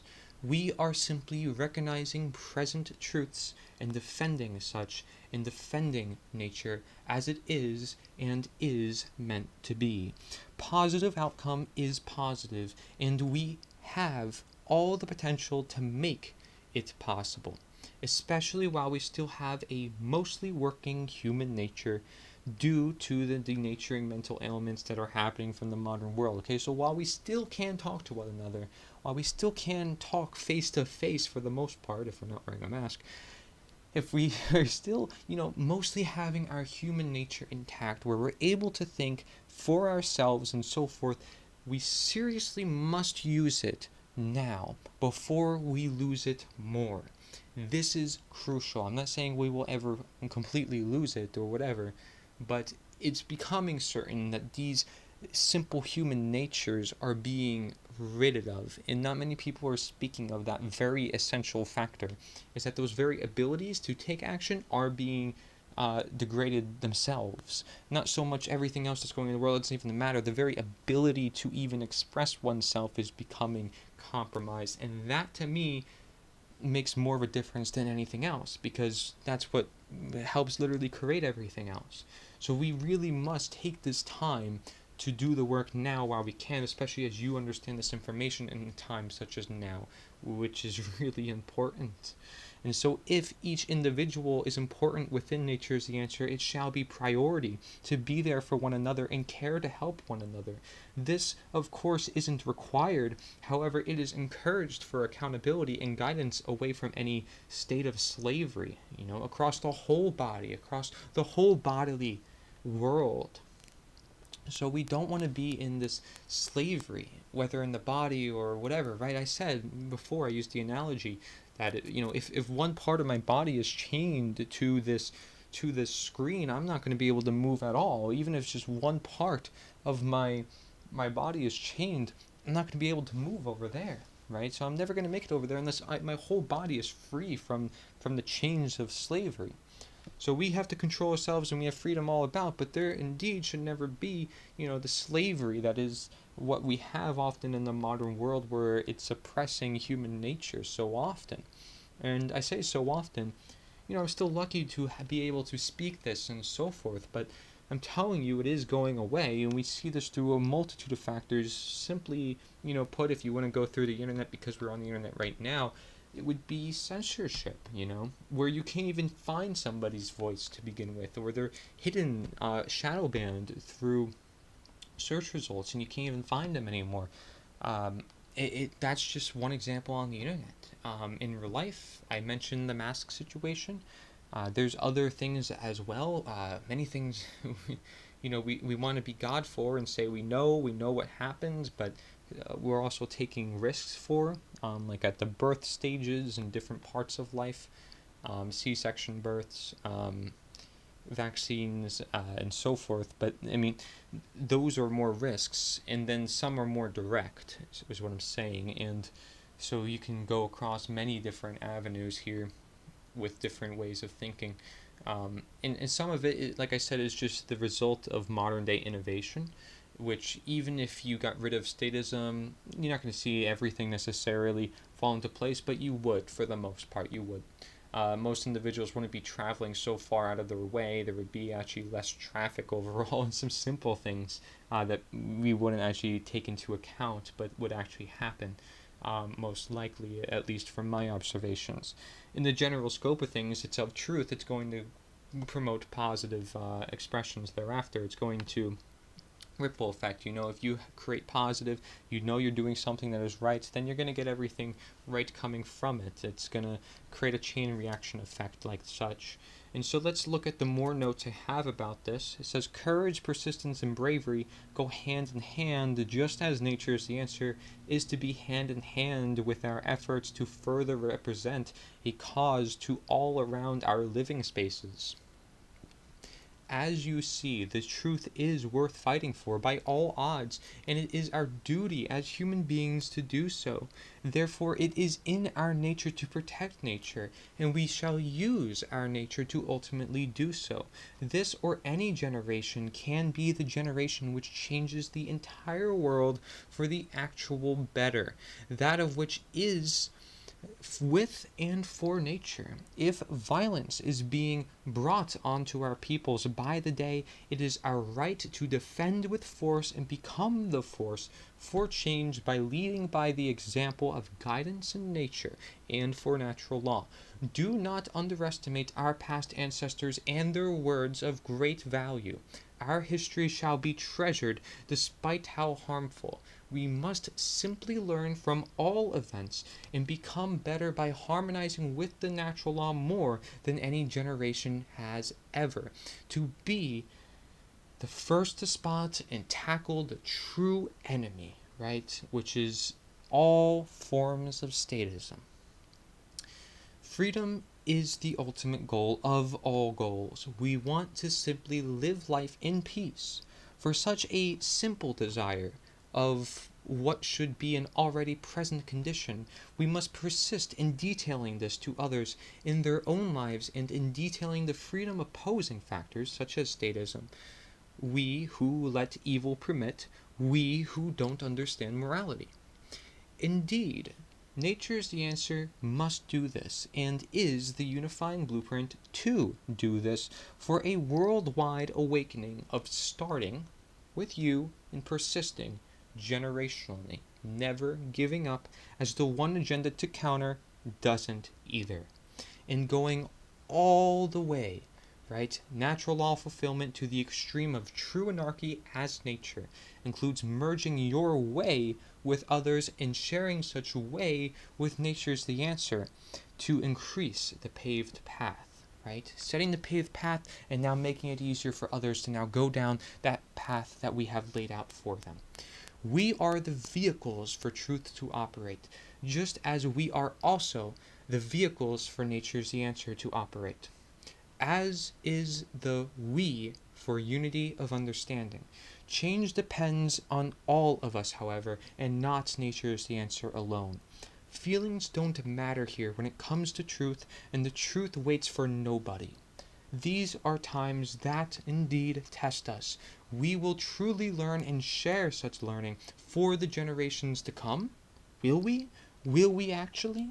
See the potential, live your best doing the best, be the best example, and don't be afraid to escape all the denatured boundaries, for the glorious and beautiful nature we must uphold. Look around you when you are in nature. How beautiful of a world do we actually live in? Do you want to lose that? It's not necessarily because of environmental concerns. It's because of who we are in our human nature. Because if somebody doesn't care about the world they live in, what do you think the chances is that they're going to throw something out their window and they're not going to care what it is? Or pour something into the ocean and poison a whole bunch of fishes, or poison the whole sea and not really care what it is and what actually happens? That idea, all of the manifestations of negative come from the lack of care, and they come from often fear. They can come from many different sources, right? People telling them what to do and they just following the orders, hence by fear. But it comes from individuals who do not have this understanding of natural law, right? That's what it then comes down to. Ultimately, right, if they don't understand natural law, then they may not understand statism, right? Because again, you can understand natural law through many different ways that go past this presentation, but this presentation really constitutes the whole master key to the situation of, unlocking all the different, prisons that exist. So, we're paving this way. We have to be aware of this way that we've paved. We need to make sure that nobody distorts this way and so forth. It isn't the only way. Of course, there's many ways we can form, but we have to be able to set the example for the world and for generations to come, and make sure this knowledge is in circulation, being that it's of universal knowledge and necessary knowledge for the human condition. And so we must uphold that beautiful nature, and for the first time, our very natures are compromised. See, the very ability to think, and technology, and nature's resources depleting, and mass pollution. We must do what we can now, before the great potential of harm manifests more. Manifests more. Because that's the problem, is that if we let things continue the way they are, there continues to be more harm, and it happens more. If you don't want harm to happen, and you don't want harm to happen more, you take responsibility within your own life, and you take action where you can. And you are not fearful, you are courageous, you are brave, and you help spread this message of universal awakening through universal ideas. And so we must do what we can now before the great potential of harm manifests more. Focus on ridding statism by the natural law and by adding in our natural connection. Such is the domino effect to heal all of life holistically. So if any individual wants to know, well, how do you heal all of life, right? If I'm going to be reflective to that of healing the body, but instead healing the whole world, what's going to do it? It's going to be understanding the concepts I presented in this presentation, or the concepts presented in the natural law presentation, or the simple concepts of connecting with our nature and our human nature and our human natural rights and natural law. Those ideas are going to be crucial in this pursuit toward actual freedom and actual order by the laws and objective truths in nature. So I'm going to right now give you an example of efforts. This is important because I want you to know about the efforts that can be done here. And I even have examples of my own efforts in this great work, right? You're wondering, well, what am I doing for this great work? What am I doing aside from this presentation? What am I doing for this great work? Well, I'll tell you right now. So this title slide for this slide is basically example of efforts, right? So it says education of nature is giving solutions. However, putting those solutions into action, you must learn by way of practice. which means to make perfect. In this case, to literally optimize the world in your appeal.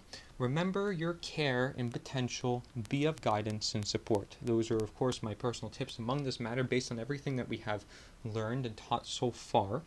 And so you can see the required skills, okay, and this is from, of course, Mark Passio's natural law slide, and that includes organization, communication, graphic design, presentation, audio, video, website, networking, and marketing and promotion.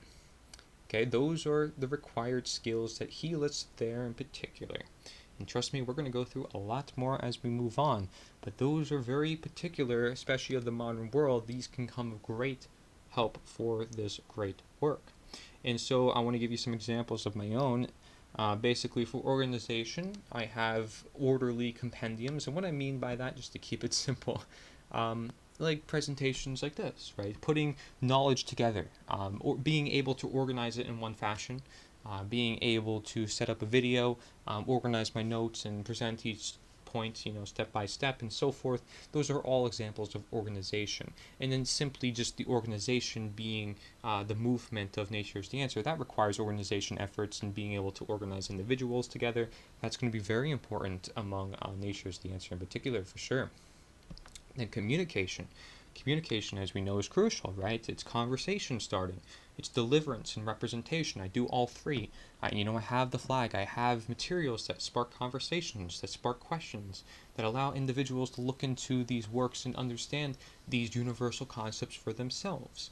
And so conversation also then comes of those materials and of essentially when I bring it up to individuals, and it's deliverance, understanding how to deliver in an order that is fashionable, that is to appeal to individuals, and also that they can essentially allows them to have interest, right, in what I'm talking about. And then we have graphic design, which would include perhaps the website content that I have, right? And then there would be presentation, which is basically this. And I would say it's also, again, correlated to representation, as I had on the previous slide title. And teaching, right? Because this is essentially teaching, and I use many different analogies and many different ways of delivering this information. Of course, I think we all have to become better teachers in delivering what we believe to be oh so true, and especially if it is true by nature. So we have to be able to teach that information in a way that is digestible by individuals, which means most of the time we should typically keep things simple. We don't have to make them too overly complicated. And there's many individuals who also have done a great job at that in particular, who I'll go over soon. And then we have audio, which includes like podcasts and talks. That's what I do in particular. I've done many talks, I've done interviews and so forth with individuals just trying to get those ideas out there. And I've already got quite a following on that. And I've sent people material all across the world already. So it's getting out there. And then we have video, right? My own video content and general video content. Right, so my own video content, and there's other people, they create their own video content. It's great, we share resources with one another. It's a great little networking thing we got. And individuals are simply just, sharing their heart out. They're living their passions out. It's great to see. And general video content, stuff that is for everybody, I think that would be important too. So although you can produce stuff of your own, which I always encourage, you should also produce content that everybody can like and that is for everybody, or maybe in the name of Nature's the Answer if it represents such. So general and your own, I think, would be both very complementary to one another in helping them understand both you and who you are personally, and the material you present and how well you present, perhaps general concepts or universal concepts, if you will. Then the website, right? Well, the website is clearly, easily, you can see from the corner of the screen as well, nita.one. Right, nita.one, nita standing for Nature is the Answer, because that's this movement, this blueprint, this message, this mission that I'm proposing as the necessary actions for the optimal condition.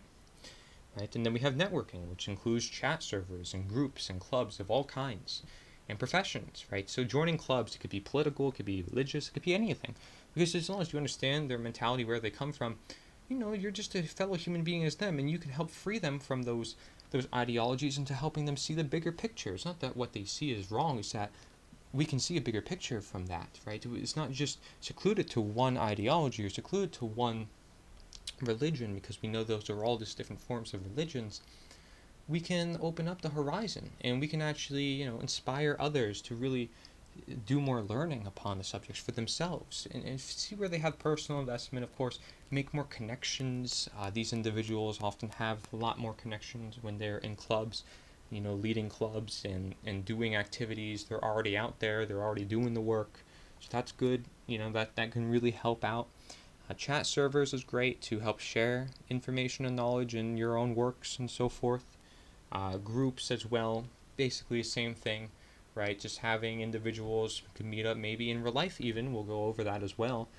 Meeting groups, essentially, where people can hold each other accountable, ask each other questions, help them within their own life, and perhaps if they have some family struggles or whatnot, these groups can help them with anything like such.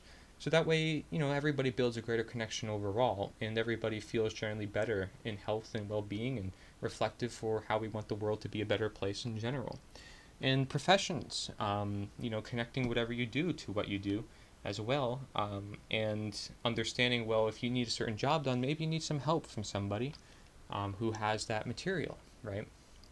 And, I was a health coach. I'm an integrative nutrition health coach, technically, if you want to title myself, under the School Institute for Integrative Nutrition, and I appreciate what they do, health coaching. This is not a plug or anything. But essentially, health coaching goes alongside essentially everything that I taught about in this presentation. It has to do with coaching individuals, guiding them in the right direction, not telling them what to do, just listening to their innate bodily blueprint. So we just simply have to do that on behalf of the world instead of just within the body. And then we can truly heal the world. But until we apply that individual process to the world process, then we're never going to heal the world. So technically, you can see how I tied it into my profession. Then you could see marketing promotion, where it can include going to events and handing out material. So going to events could be anything from markets to festivals to whatnot. And there it gives you great opportunities to meet individuals and get the ideas out there. It doesn't sound like you're selling anything, you're just giving them a flyer or whatever it is. And maybe, again, talking it over with some individuals. Not necessarily having a script, but having a set of words that you use to present it as well, to give some interest into it, and handing out the material there at those events, and maybe getting to showcase your voice at those events. You never know what you'll run into. It's always good to just get out there and see what happens. Essentially, it's not that you have to go to the most oriented place for this, because there really isn't. What could I say is oriented around natural law. There really isn't many events, sadly, oriented around that, or there's not many events oriented around, like, how do we create actual change in this world. But any event, frankly, people can benefit from this, because, again, this is necessary for humanity, so this information should, frankly, be presented everywhere, anywhere and everywhere, because of its necessity, and if we want to truly save lives, it's about literally trying to get out there everywhere we can. I mean, just you see YouTube communities of hundreds of thousands, and that's still not a lot compared to the amount of people that live in this world. Even millions is not even a lot compared to the amount of people that live in this world. If you really want to create change, this has to be big, really big, okay? And so it has to be, hundreds of millions, essentially, to really create that effective change of people alive at any given time. And even if it's just, a couple thousands, and that gets on national, television or on different public, places, and that creates conversation and so forth, that can be the spark for great change to come. Again, it doesn't have to be some super fast change. It can start with a couple thousand, and maybe over the course of 10 to 15 to 20 years, or 50 years, or 100 years, then it becomes really big, right? It doesn't have to be right away. But of course, because of the nature of the importance of this information, of course, I wouldn't mind seeing it quicker, right? I don't think anybody would, because it's simply helping us understand who we are. And it would be greatly helpful if somebody who had more influence stepped up and, took that action into their hands and really shared that universal information. In a world where we're so focused on small little details and symptoms of problems, but we're not looking at the cause of the problem, or the principles behind those problems and the actual laws behind those problems. Like, of course, then we're going to run into problems and more problems, because we're not looking at that.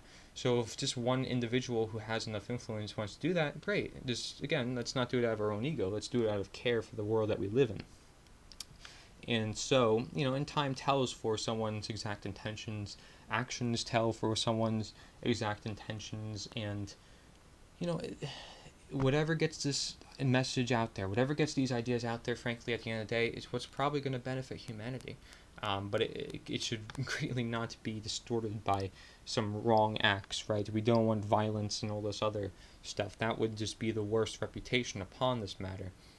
So we really don't want that when it comes to bringing this material to others. And I'm sure individuals of the one agenda to counter that being the systems that be will want to create stuff like that in situations like that when they are trying to hold on to their power. But essentially, again, we have to hold strong, hold true to principle, hold true to law, right? Hold true to what is true to the universe, to nature.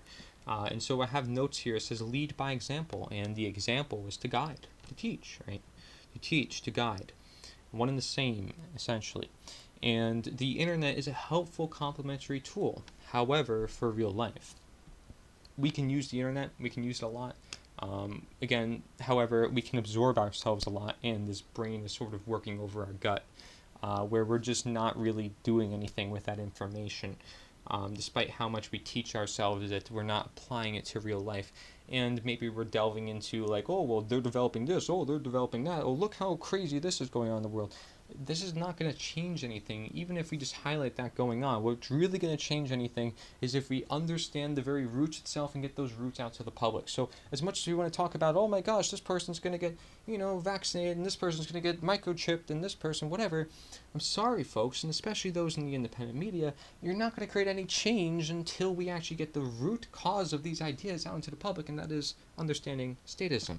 Understanding the very nature of ourselves and the very nature of our world. That's it. That's what's going to change this world. It takes the understanding of the roots.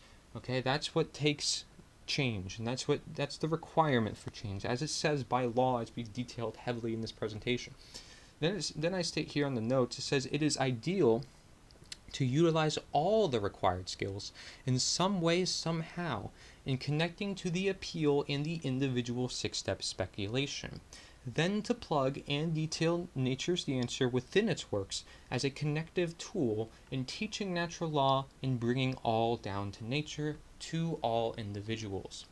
And I showed people this individual appeal process, and I want to hear back from more individuals about this, because many individuals, again, are just like, they're not sharing Nature's the Answer as this movement, which again I'm obligated to create for its requirement for change and helping unify around this understanding and bring more numbers to the great work.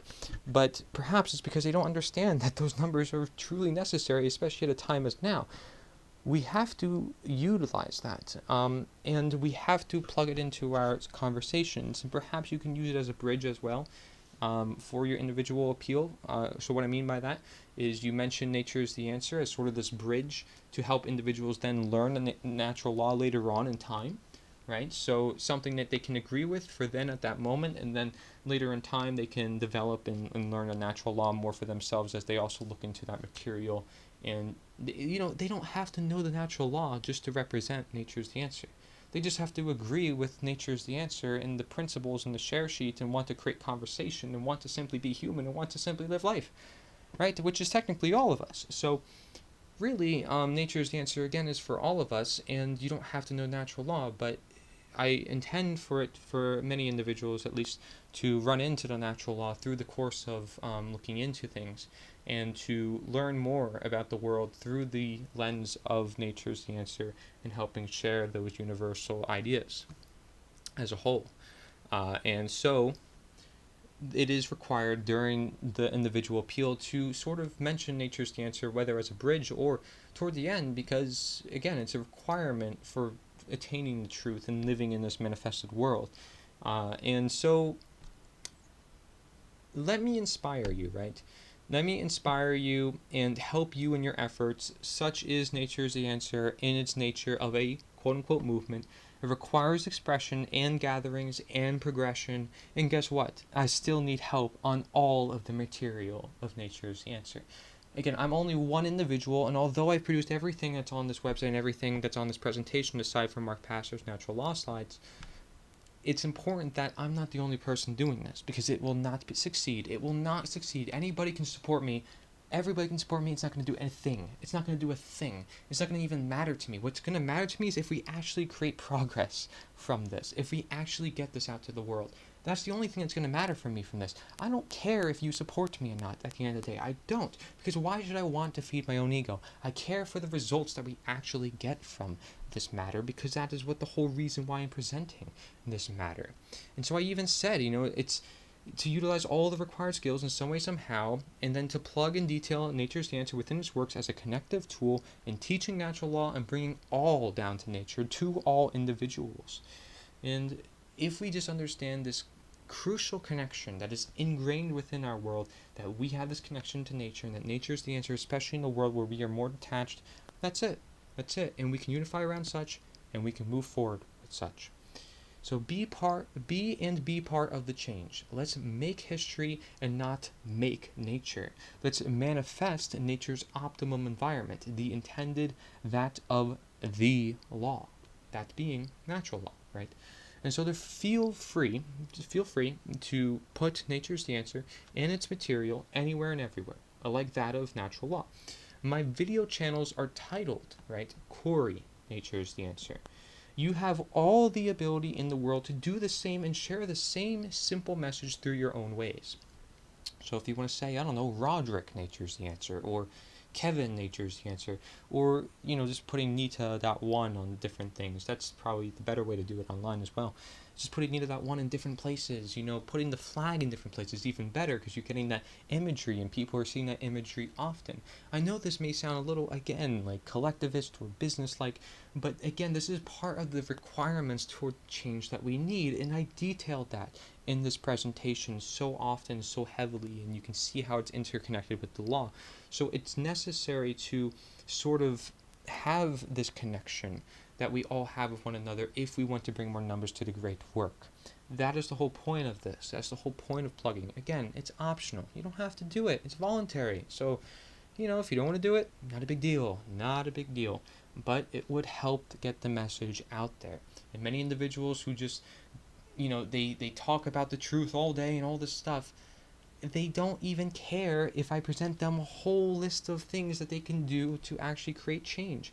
This is bizarre to me, right? Just because you study the truth and all this and you want to go on a rant to me about, all this stuff, and then at the end of the day, it's like, oh, you're not going to actually do anything about it? Well, a nice conversation I had with you, I guess, but what is it actually going to go anywhere? What is it actually going to do for the world? We just had a conversation. It's there and it happened and it's done and it's gone forever.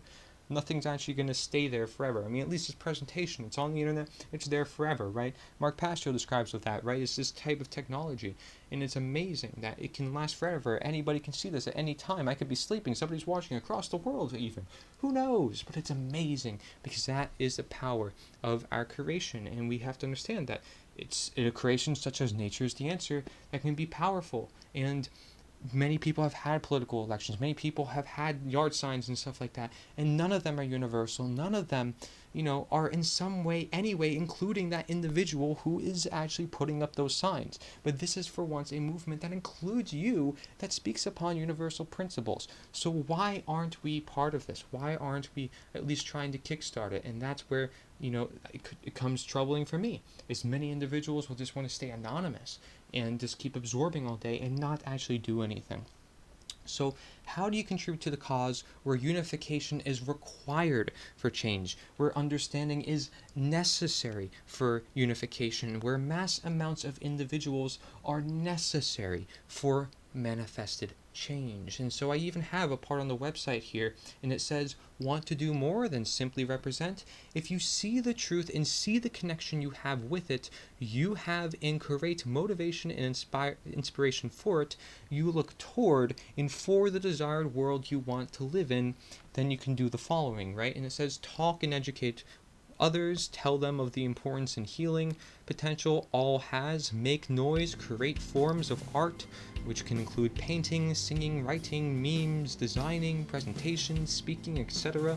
Another thing you can do is to reboot your health, contact your inspirations, get others involved in events, get the attention of content creators and online figures, make presence online and in person.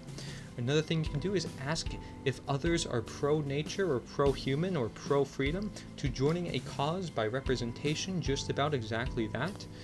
Do they want to change the world in an innately positive way? Innately positive, as we know from positive expression and working in alignment with the harmonization of natural law, right? Which is simply understanding such.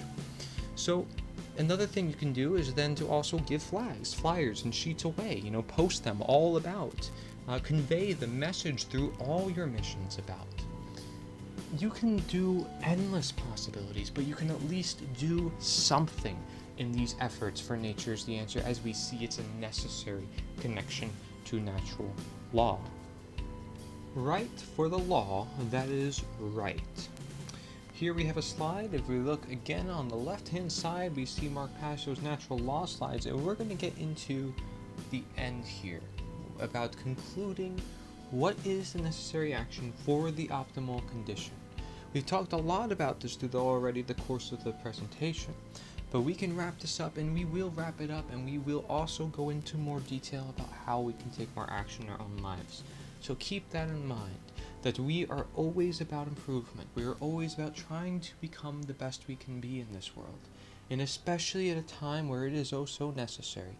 Again, great times often call for great measures, and great times requires great precision, not just decision, upon the matter that we take place, in all the matter that goes on.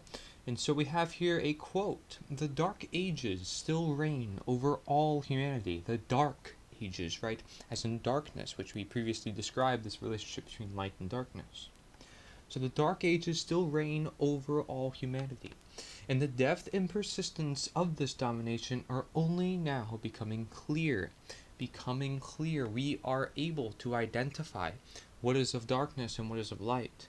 We are able to see if we choose to do so. It becomes clear to us if we seek that clarity, if we simply open our eyes to find it. And so this dark ages prison has no steel bars, chains, or locks.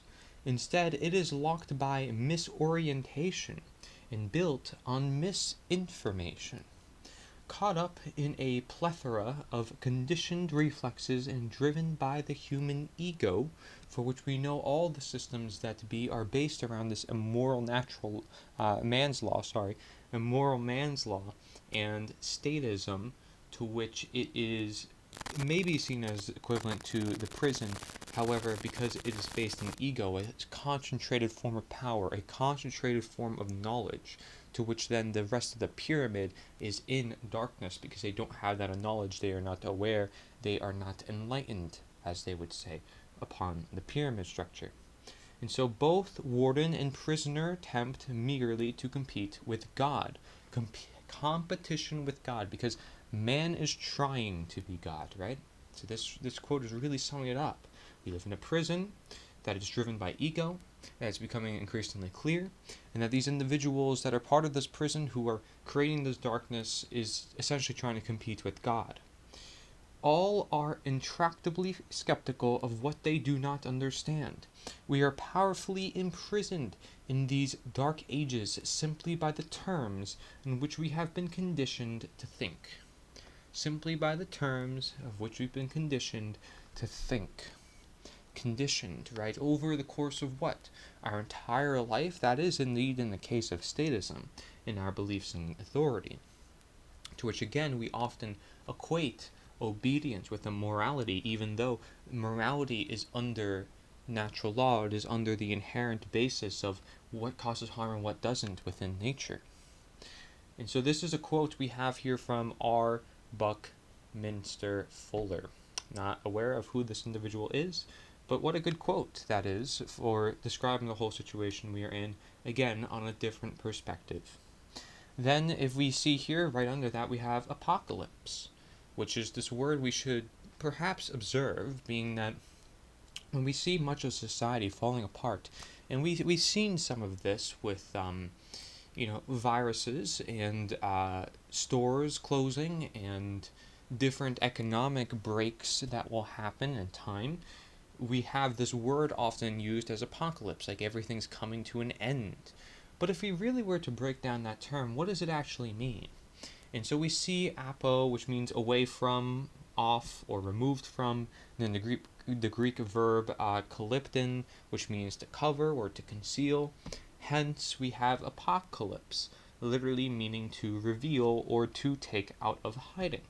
So instead of seeing apocalypse as this necessarily bad thing, but it can actually be seen as a revealing thing, right? Because everybody's actions start to come out. You see people starting to act like animals. There actually is chaos, for example.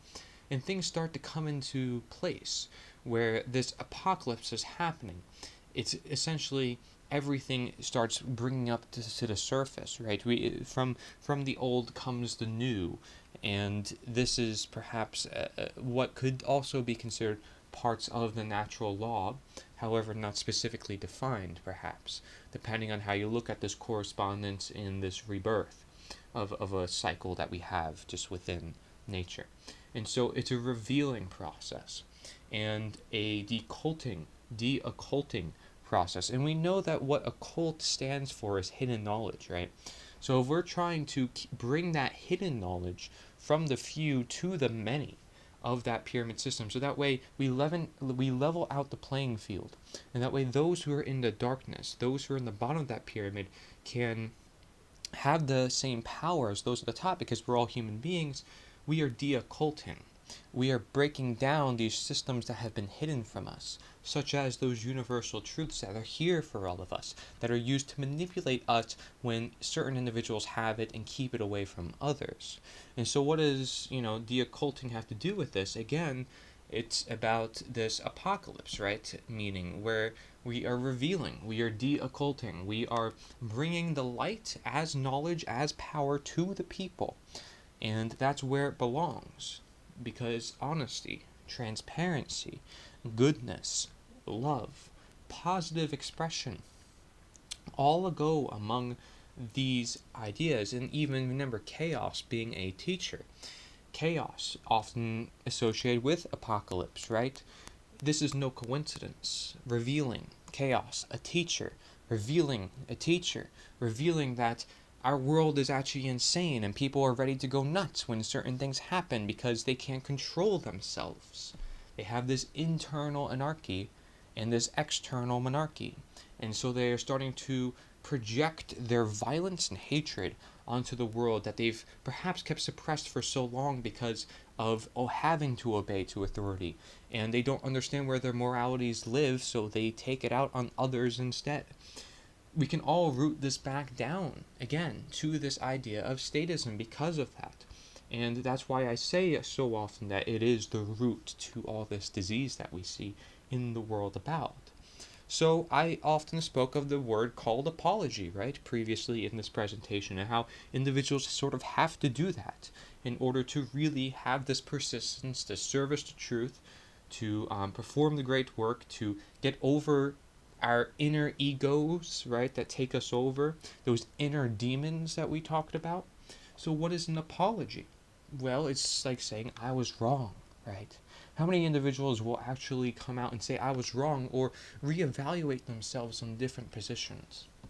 Well, let's just say it's not that common, especially in the modern world where individuals are perhaps expected to have certain views and to stay on top of it, especially if they're an online figure, and to always be, on a certain path to which it can never bend or be flexible. And I'm not saying that you should, constantly always bend and waver, but you should care to change your ways and not be stagnant, and to always look for more improvement, look for that constructive criticism, look for others to help provide you with that criticism. And that's something I ask of you too, right? Is like, what could we do? What is it that I could do to present nature's answer better? So that way it shows, because I'm not trying to sell people anything. And I want to make those intentions clear. When I say nature is the answer, I say it's equivalent to the necessary action for the optimal condition. It's simply representative for such, and that it's required that we unify around something, anything, to bring this knowledge out to individuals. It doesn't have to be nature's the answer, but because none existed, I created one. And so be a part of it, right? Because we have to go with something. And essentially, because this fulfills that necessary connection with natural law, it is required that we also stay within one another and holding each other accountable through these times, because it is tough times. It is perhaps a tough time when everything is getting revealed, as great as it may be for some people to say, wow, well, everything is getting reset. People are now learning from their actions. Bad people are getting hurt for their actions and being held accountable by everyday individuals, and more people are taking more responsibility because of everything going crazy in the world and whatnot. But let's just make an apology, right, to ourselves and to nature itself, and to those around us that also live within nature, if we were wrong and if we were detaching ourselves from nature. Because I said that is something that happens, right? We have this idea called self-loathing as opposed to self-respect. And so respect yourself and respect the fact that you can make that apology. Respect the fact that you can improve yourself, and that improvement is necessary for not only your own health and not suppressing that part of you, and trying to free yourself from all chains again that are within and throughout your body, so that way you may be free as an individual, at mind, at heart, and at guts, right? But that way you may be in control of yourself, essentially, with such freedom, without having these ideas as these weights crushing on you, because you have to have some sort of secrecy or some sort of idea that does not abide to nature, and you perhaps may even know it. You have to face the fears in making the apology, and you have to simply just make the apology where it is due objectively in nature if you have to. And it doesn't hurt if many different individuals apologize for any such thing, because individuals who could kind of agitate situations that are bad could also make the apology, right? But it should be expected of everybody to sort of say sorry, and everybody to sort of say thank you, and everybody to sort of love one another, I would say, right? But to expect all that at once and all at the same time, that's where the troubling part sometimes comes into play. So let's make our apology and just know where that apology comes from, right? Does it come from the heart? Does it come from the mind just because I'm telling you to make an apology? But how does it feel though, right? Even if it does seem like it's something in the mind and it's not coming from the heart, when you make that apology, how does it feel? Does it start to connect to your heart? Do you start to realize what part of your body you weren't using for a long time, right? Your own heart. I mean, that's a surprising statement to say, but it's true. We don't always think with our heart. There's that common phrase that actually says, the brain thinks, but the heart knows, because of that instinctual, deep understanding that is there. And people also say, act with your gut as well. So, assuming the gut has, thoughts of its own. Again, guys, it's all connected.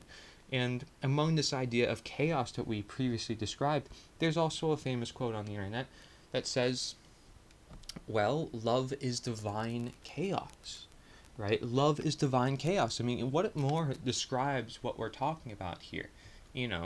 When we're talking about chaos, it being natural, so to speak, and anarchy being natural, and freedom being natural, even though anarchy does not mean chaos, right?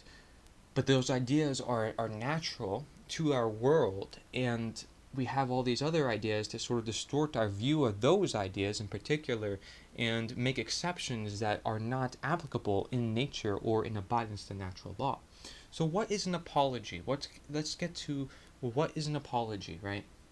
Well, I would say it should start with love, but let's look at the Greek and prefixes, the Latin prefixes, of course. Greek prefix apo, again, we have away from, off, or removed from, and then the Greek noun logos, which means word. Hence, apology literally means to go away from the word or to give back the word. And logos is actually a common saying nowadays, more for understanding the world around us, actually. And it even says the Greek noun logos word comes from the Greek verb lego, which means to speak, to say. The Latin noun lex or legis, which means law, is derived from the Greek verb God, not man, is the logos, the author of law. So logos has a lot of meanings as a word within itself. And so humanity's work, it says then to the right of the apology slide, it says humanity's work is to learn to listen to God's word or truth and align its behavior to God's law or natural law. This is the whole idea of nature's the answer, right? You have natural law plus nature's the answer. Boom, you get the complete picture. Exactly, you have the truth with natural law, but the requirement of listening to nature's messages, to God's messages, whatever you want to put it, listening to not just that instinctual self, but the ancestral self, but the all around present self. That is understanding the natural law, which is the law, which is God's law, and then the word, the messages that come to us, the messages that are all around us here all the time, immutable, timeless, universal. Talk about unification. What more would be better than unifying around those very principles and then seeking to listen? Hence, nature is the answer, right? Nature is the answer. So there's a question being asked here within such statement, and that question is us asking, and then where does the answer come from? Nature. So we're listening to nature. Nature is the answer. Hence why I made such a phrase in resemblance for that of being the necessary action for the optimal condition again of truth, to which we find is the combination between the deterministic component and the randomness component. Natural law and nature is the answer together. And so it says then under that, humanity must make a cosmic apology by giving the word or the authorship of law back to God, its rightful owner, and collectively aligning its behavior with natural law. Putting law where it belongs, because that is where exactly it intends in nature, as designed, okay? And so cosmic apology, why is it a cosmic apology? Well, these are cosmic laws. These are spiritual laws. That's what the natural law is actually considered in many different, terms. So cosmic apology, we are literally apologizing on behalf of our actions of trying to be God, on behalf of our actions of ignoring the all-around presence of law, when we can learn from that law, and that law is here to help us learn and find that truth. So we have to collectively, all of us, not just you, but collectively, which is why we need such a movement to help bring these ideas out there, collectively align our behavior with natural law. So that way we work with the universe instead of against it, and we actually have something sustainable, something that is optimal for the human condition, to where there isn't democide or mass harm being done, from just generation to that generation, and mass amounts of harm simply manifesting through time. This is something we should all look forward to if we actually want to learn from history. And then it says this is accomplished when we open our minds and hearts to truth, and when we start saying the lost word no to evil. Dismissing evil, saying, I will not put up with this. In fact, not even dismissing, but completely not letting it go. Because if we see evil being done, a wrong thing being done, if somebody's getting hurt right there, right in front of me, am I going to intervene when I absolutely can? Is it my right to intervene? Well, if I'm saving someone's life and I'm not creating any harm, what is it? It's force, not violence. And so we have to understand those differences as we do by the natural law. And so we defend one another, right? We defend nature. We're not to bring anything new into the picture. We are simply speaking on behalf of what is already present. So therefore we are defending our own rights, defending our own freedom, which we have innately by nature. And by defending anybody who comes offending, well, why aren't they defending their own rights? Why must they offend against our rights when they have rights too that they should be defending against the very people that perhaps they're serving, which are trying to offend their rights too, and they're just being used as pawns on the chessboard. Of course, I'm talking about police and law enforcement. Because what law are they very much enforcing by their nature? It's man's law, not natural law. Man's law is not universal, it's not immutable, it's not timeless. It is not moral, as we have described through the course of this presentation. So what does Lex Rex mean, right? You see that slide up there to the top left? What does Lex Rex mean? It means the law is king. It's not that the king is the law, but that the law is king, and that we must wield the sword of truth in the scales of balancing, truth and justice, essentially. Balancing right and wrong, and making our decisions based on that, because that's conscience, that's awareness, that's consciousness, that is being as we are living beings to do. Living as in life. We are promoting life by living. This is all there for that reason. And so let's look at the notes I have here on this slide. And I say, we still feel our ancestors inside of us and all they have gone through. It shows us more of our great ability, but also how they have striven so long to get you to where you are now. If you observe and know of the persistence and courage done for the one agenda to counter, we should want to come back with even higher persistence and courage with one another as the one unifying counter agenda. While the Dark Ages grow clear, the direction out of such should grow clearer. Shall we seek to see it, then act? Given the natural law is the path, and nature's the answer is your part taxi, it is ever more possible. As I am one fellow and you are another, 1 + 1 is already double the power of knowledge and action and care. 1 to 100, and now there's 100 times the influence, and the domino effect can even go faster from there, but at a possible cost of less care. So always keep the fundamentals, right, at hand and in circulation. Those fundamentals include the share sheet and the natural law, and when we keep those in hand and at circulation, it's with knowledge from this presentation that you see, and no wonder why it may then be truly called a power point, because we are pointing to that of which is the power point. I'm pointing to the power we have, the power to create all this, the power to create this technology, the power to speak, the power of strength to speak. It's all forms of power we have as human beings, because we all can do it. We are just suppressing and picking and choosing to suppress certain ones more than others. We are able to do all of it, shall we choose to do so. Let's set our minds, set the stage, and anything is possible. The prison is not that of which breaks man's law. It's what constricts the mind from the great possibility of all positive expression and freedom, love, and creativity. Notice, the quote-unquote Dark Ages, as quoted, is built on disorientation and misinformation, as the same may be said in other terminology for all that is deemed denatured, right? Because all that is denatured would essentially be impure from its original state. The whole idea of living our lives in peace lives in the idea that we should not try to be God and not try to be nature. We're just simply living. We're not trying to outlive and be immortal and make a utopia, which is not possible. Essentially, we want to think it's impossible. We want to, great, but let's not do it under forms of slavery, and let's not impose others' free will in order to do so. The ego lets go of care. We should care to get rid of the ego-based structures within society. Such includes police and government. If we truly care through way of personal belief or ridding of statism, okay, because again, statism is that one agenda to counter.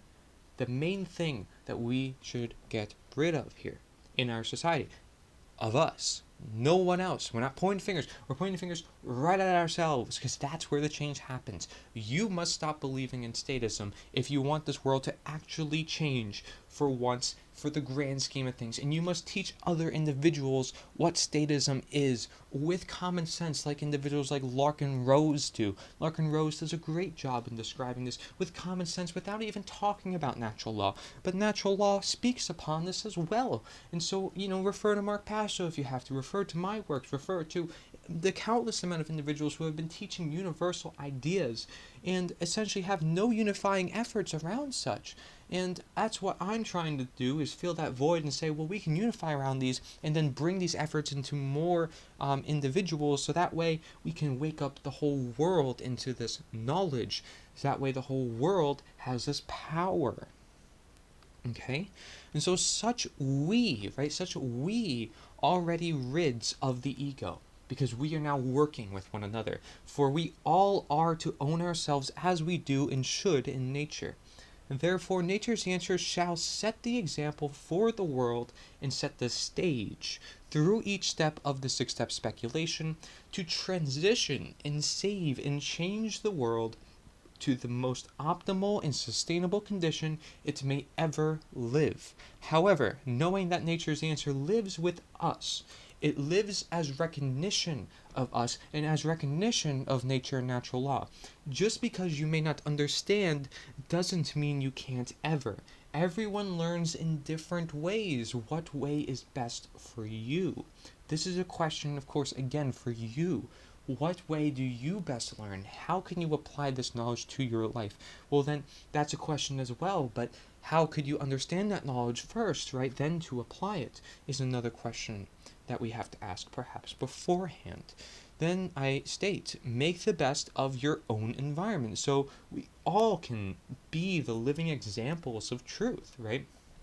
Think of it like this beacon of light. Again, you entering this dark cavern and being the one gem in that cavern, or being that one light, the beacon of light, the individual who holds the lantern to help everybody escape that cavern. Remember, and so such can include health, right? If you look like a radiant, healthy person who is, eating their superfoods, getting in those micro macronutrients, those minerals, deep sea algae, perhaps, what have you. You are simply, in control of your health, because that's what it comes down to, in control of your health. That will show to other individuals. They'll be like, wow, you look good, or perhaps you went through a transformation, right? You lost weight. Individuals are like, wow, you look good. That's a beacon of light, a beacon of hope onto other individuals to say, well, you know what? I can lose weight too. I can also be healthy, but I have to also put the same amount of effort that they put into it, so I can achieve the same or similar circumstance. And that is something that, again, happens naturally, rather. Not something you have to point out and be like, I was healthy, I did all this. No, they see it, they observe it, and they ask themselves that question because it becomes apparent through time, especially if they see many individuals doing it through time. See? This is the whole idea. It's creating the environment, creating the culture, for the culture is what then changed the world. Hence, a movement should be of culture, right? And so it's the brain that must be configured with heart and guts of especially those who have escaped the brain matrix. It's the set software that was placed, right, perhaps since birth, that requires a total awakening. Indeed, not a rewiring, but a simple utilization of the given born nature to heal itself and know itself in the world around. That is consciousness, my folks. Right, is understand our environments and the environments around us and the patterns and making recognitions of those patterns. So Lex Rex stands for being that the law is king, that man shall balance truth and justice, understanding objective right and wrong, ultimately knowing that the law is always ultimately in control, and that man shall dare not cross it, else face negative expression or karma. Again, it should not take an apocalypse to reveal and de-occult these simple innate truths and truthful workings to nature. However, it does also come with reason, and we shall use our eyes then when the time comes, right? Our human nature to learn and reveal, right? To reveal, we have to see, we have to open our eyes to do so by way of universal events else more chaos will come if not learning with human nature, right? So everything is like is else, if, because again, we're learning cause and effect. We know that there's preventable conditions as long as we understand what those conditions are and how they manifested from their root. So simply just understand the world around us, folks, right? I mean, that's all we're doing. If we have a human nature, are we going to use it? If we have a natural law, are we going to understand it? If we have natural medicine, are we going to use it? I mean, this stuff has been understood by many individuals of the past, has been taught in many different religions, but yet now it seems so quite hidden from society. And not to mention, we are in a greater control, perhaps more than we ever had. And maybe individuals would beg to defer and say, well, we don't have slavery like it used to be. No, we have slavery under different forms. And we still have slavery. And if we truly want to free the human cause, because we have technology and all this other stuff that can actually make us even more enslaved, we want to express our freedom through means of technology, through means of all ways we can use our human nature for nature, as I have been speaking about. And we want to do this learning from awareness instead of through experience, because experience is often going to hurt us, right? If we're aware of those conditions of what's going to come, then we're not going to fall down the hole that's right here. I'm aware. I see the hole in front of me. I'm not going to learn from experience by falling down the hole first and then becoming aware of the fact that now I'm hurt and that was a bad decision to make. Many individuals in this life make bad decisions, and because they were not aware of those decisions, they had to learn the hard way, is what we often say, right? So if we want to learn the hard way, then let millions and millions and billions of human beings die off because of dehumanization and depopulation and denaturing that is going on by the one agenda that wants to control human perception and thought and essentially enslave all of humanity more than it is now. But if we understand that we are slaves now, then that harm will never manifest, and we will save millions to billions of lives on this planet forever. In fact, as we are becoming sustainable, if we understand the nature of the world we live in, hence through natural law and the universal principles that exist. So, oh my gosh, do I want to save the world? I don't know. I only know the whole solution to save the world that nobody's talking about. Am I passionate? Oh, I don't know. I only know the very key to life itself here. I mean, just write the people who will say, oh, I'm passionate. I'm just very passionate about what I say. No, I'm not passionate. I just simply have been understanding these concepts and realize they're important. I've been applying them to my life and I see the effects. It is simple cause and effect within nature. And if we understand the simple laws here, that's it, because the laws are such. The laws are such of that of being cause and effect and learning from our behavior and the consequences as such. Alright, so individuals who have admittedly fed the system of negative expression and man's law and statism and all things denatured shall seek an apology. Shall their care remain for the human condition and nature. So if you still care for this world, you will be willing to apologize, perhaps, for your statism, your compliance, and your servitude to that of creating a system rooted in slavery, and keeps psychologically manipulating you to believe that it isn't slavery, and that you are free, and that you have a voice, even though you're not using your voice, and they are using it for you, even though they're going to give you everything that you need in your life, even though we are the ones that do it anyways. This is a sort of illusionary system based on fear, because again, if you don't comply, it's based on the threat of violence, so it's immoral by its very nature. And if we understand those concepts and we know that that's the rooted truth, then we just have to face the truth of ourselves, of coming to terms with that fact, and then making the apology in response. Okay, and so we should seek an apology. Shall their care remain for the human condition and nature? Nature's the answer wants to support the apologies of many and their lives, to which they may have to deal with others who are unwilling to do the same. And nature's the answer also shall prepare individuals for any apocalypse, but in hopes to reveal and encourage revealing through awareness. Okay, before, after, all times. Because why should we not want to be aware of what is going on at all times? Okay, there's not one time greater than other time to do it. Now is the perfect time, folks, to wake up others and to help individuals understand who they are before many lives are at expense here. And they are on the verge of being at expense. There are many lives being risked right now.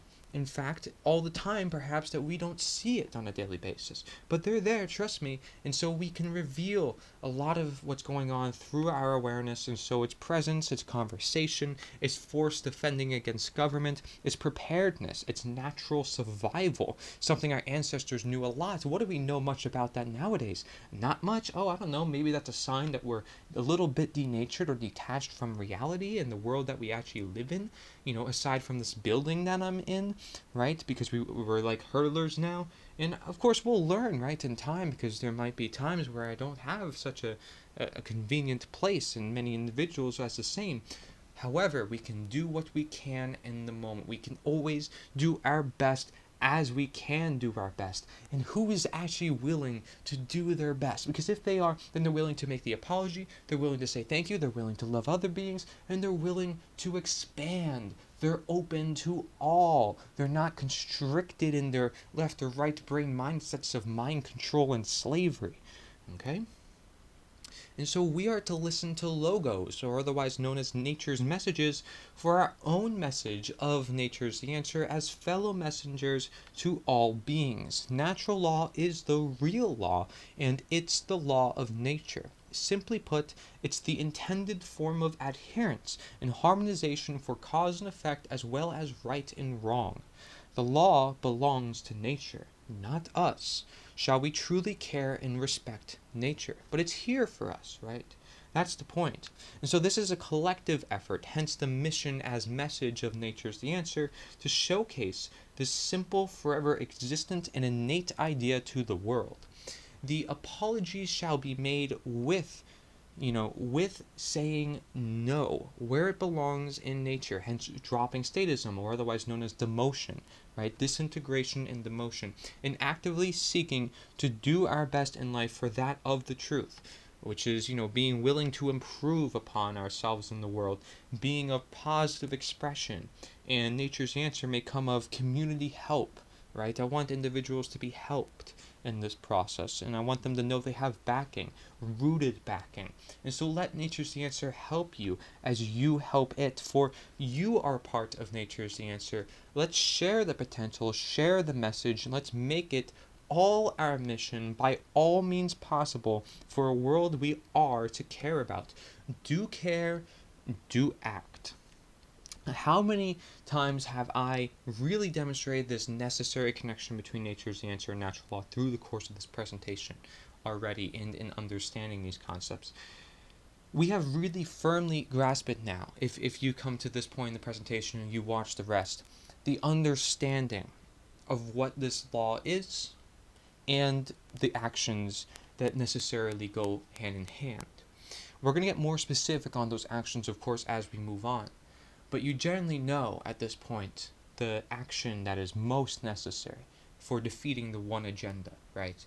With the counter agenda, the one unifying counter agenda, to truly bring us back into alignment with ourselves and with the world that we are intended to live in.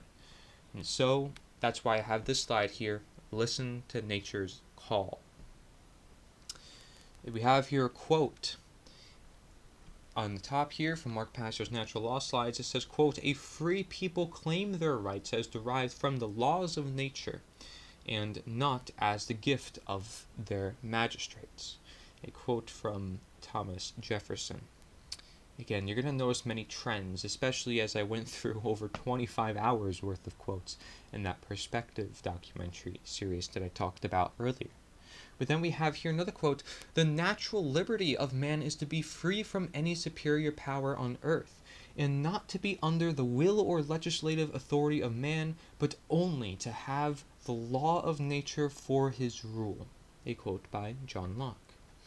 Then we have another quote: "Nature, to be commanded, first must be obeyed." This is great to this idea of order out of chaos. right? Understanding our teacher, understanding that teacher is here to teach us, not trying to put us down, but to help us learn for the world that it is. Nature is that teacher. Okay, it's not a great place. It can be harmful sometimes. It can be crazy, right? Nature is not this totally beautiful place. It's beautiful, I would say, but there's also a very, chaotic side to it, and that's natural. It's natural. It's part of nature, right?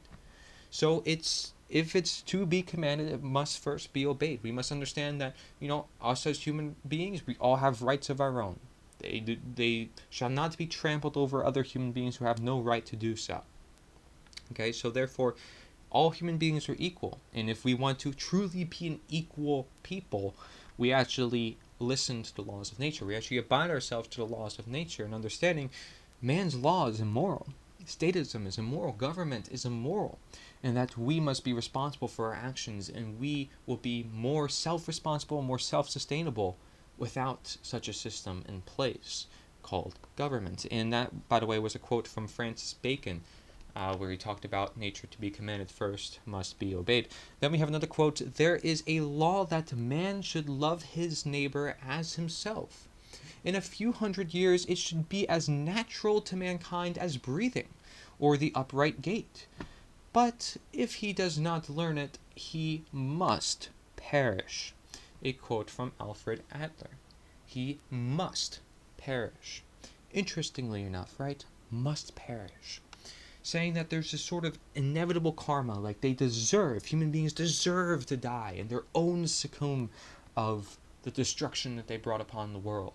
Because human beings are these troublesome animals who just don't learn from history, they don't learn from nature. And I would frankly have to agree with that. Because human beings must learn from nature. I could sound like an alien talking about these ideas constantly and talking about, well, human beings are this, human beings are that, human beings are that. I mean, I'm still a human being. I'm still prone to faults, but I can say I'm not necessarily part of this manifested problem because I'm not participating in acts of statism. I am participating in simply expressing my human nature of being of natural law. I am not imposing my will upon other people. I am not, trampling upon other people's rights. I'm not seeking to. I'm seeking to bring awareness to the universal truths that are here. So if anything, I'm benefiting in this world rather than, being part of the problem, because I see the objective solution in nature.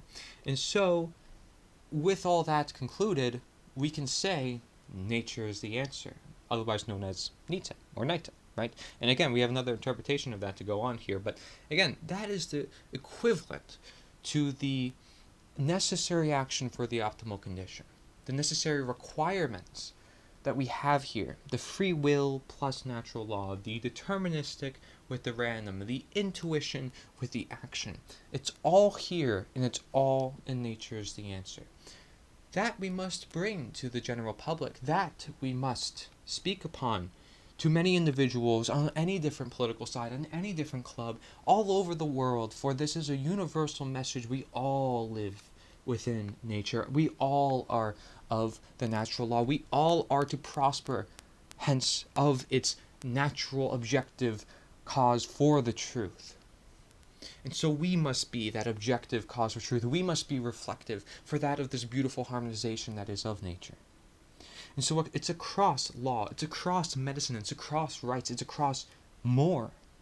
Individuals relate to it on a daily basis. They go to vacation. If they're in office jobs, they have a natural, instinctual, ancestral relationship with nature. They cannot get away from it, and there's nothing they can do about it. But there is one thing they can do, is they can abide their actions to it. They can harmonize their actions to it.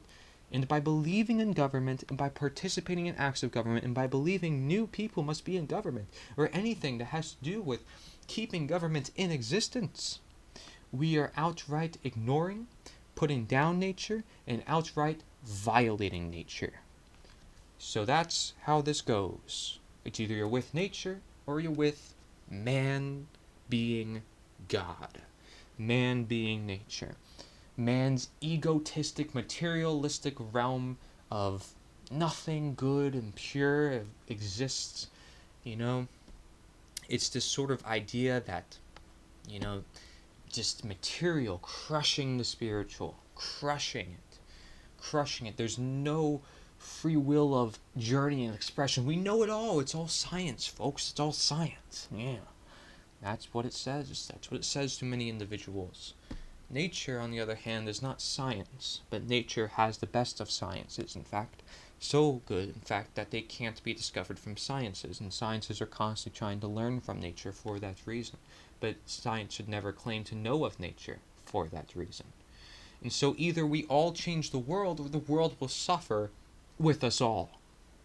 That's essentially the message here. That's essentially the warning here that I'm giving you upon this presentation, upon you leaving this presentation and going out to the real world. That's pretty much the warning I'm giving to you, as someone who probably doesn't maybe even consider my words. Who knows? That could be somebody who's just watching this part of the video, right? Is somebody who didn't really look at the other side, somebody who didn't, look into my other works, didn't look into everything I presented in this one presentation. They're just not going to care. They're going to be ignorant. They're going to stay in their ways. What am I going to do about that, huh? Well, nature will take care of it, so I have faith in that. But guess what? You might be the one who then helps to expense these millions of human lives, because we're not learning from the natural law here. That's just the reality of it. You might be the one who helps this violence go on. And in fact, you are, if you are participating in such system, because that's what the system is doing on a daily basis. Yeah. It's doing it on a daily basis. There's a common quote about this where, we went through that one slide earlier. It said, you must have somebody rob you just to keep you from people who rob you. And this is just absurd, but that is the exact sort of logic that we're using here. Again, all natural law transgressions are forms of theft. So that may be actually very telling there, but the point is that we must take control of ourselves, and we shall make that apology. As I mentioned in the previous slide, we shall be responsible for our own actions. For if we are not, we are cowards. We are cowards, in fact. We are cowards. Yes, that's why the dog is barking, because you have to take action. Okay, we have to be the ones to charge up here and be ready. So, and because I'm human, I have a dog. It barks during a presentation. Oh, well, guess what? I'm going to take care of that dog, because what's more important, the dog or the presentation?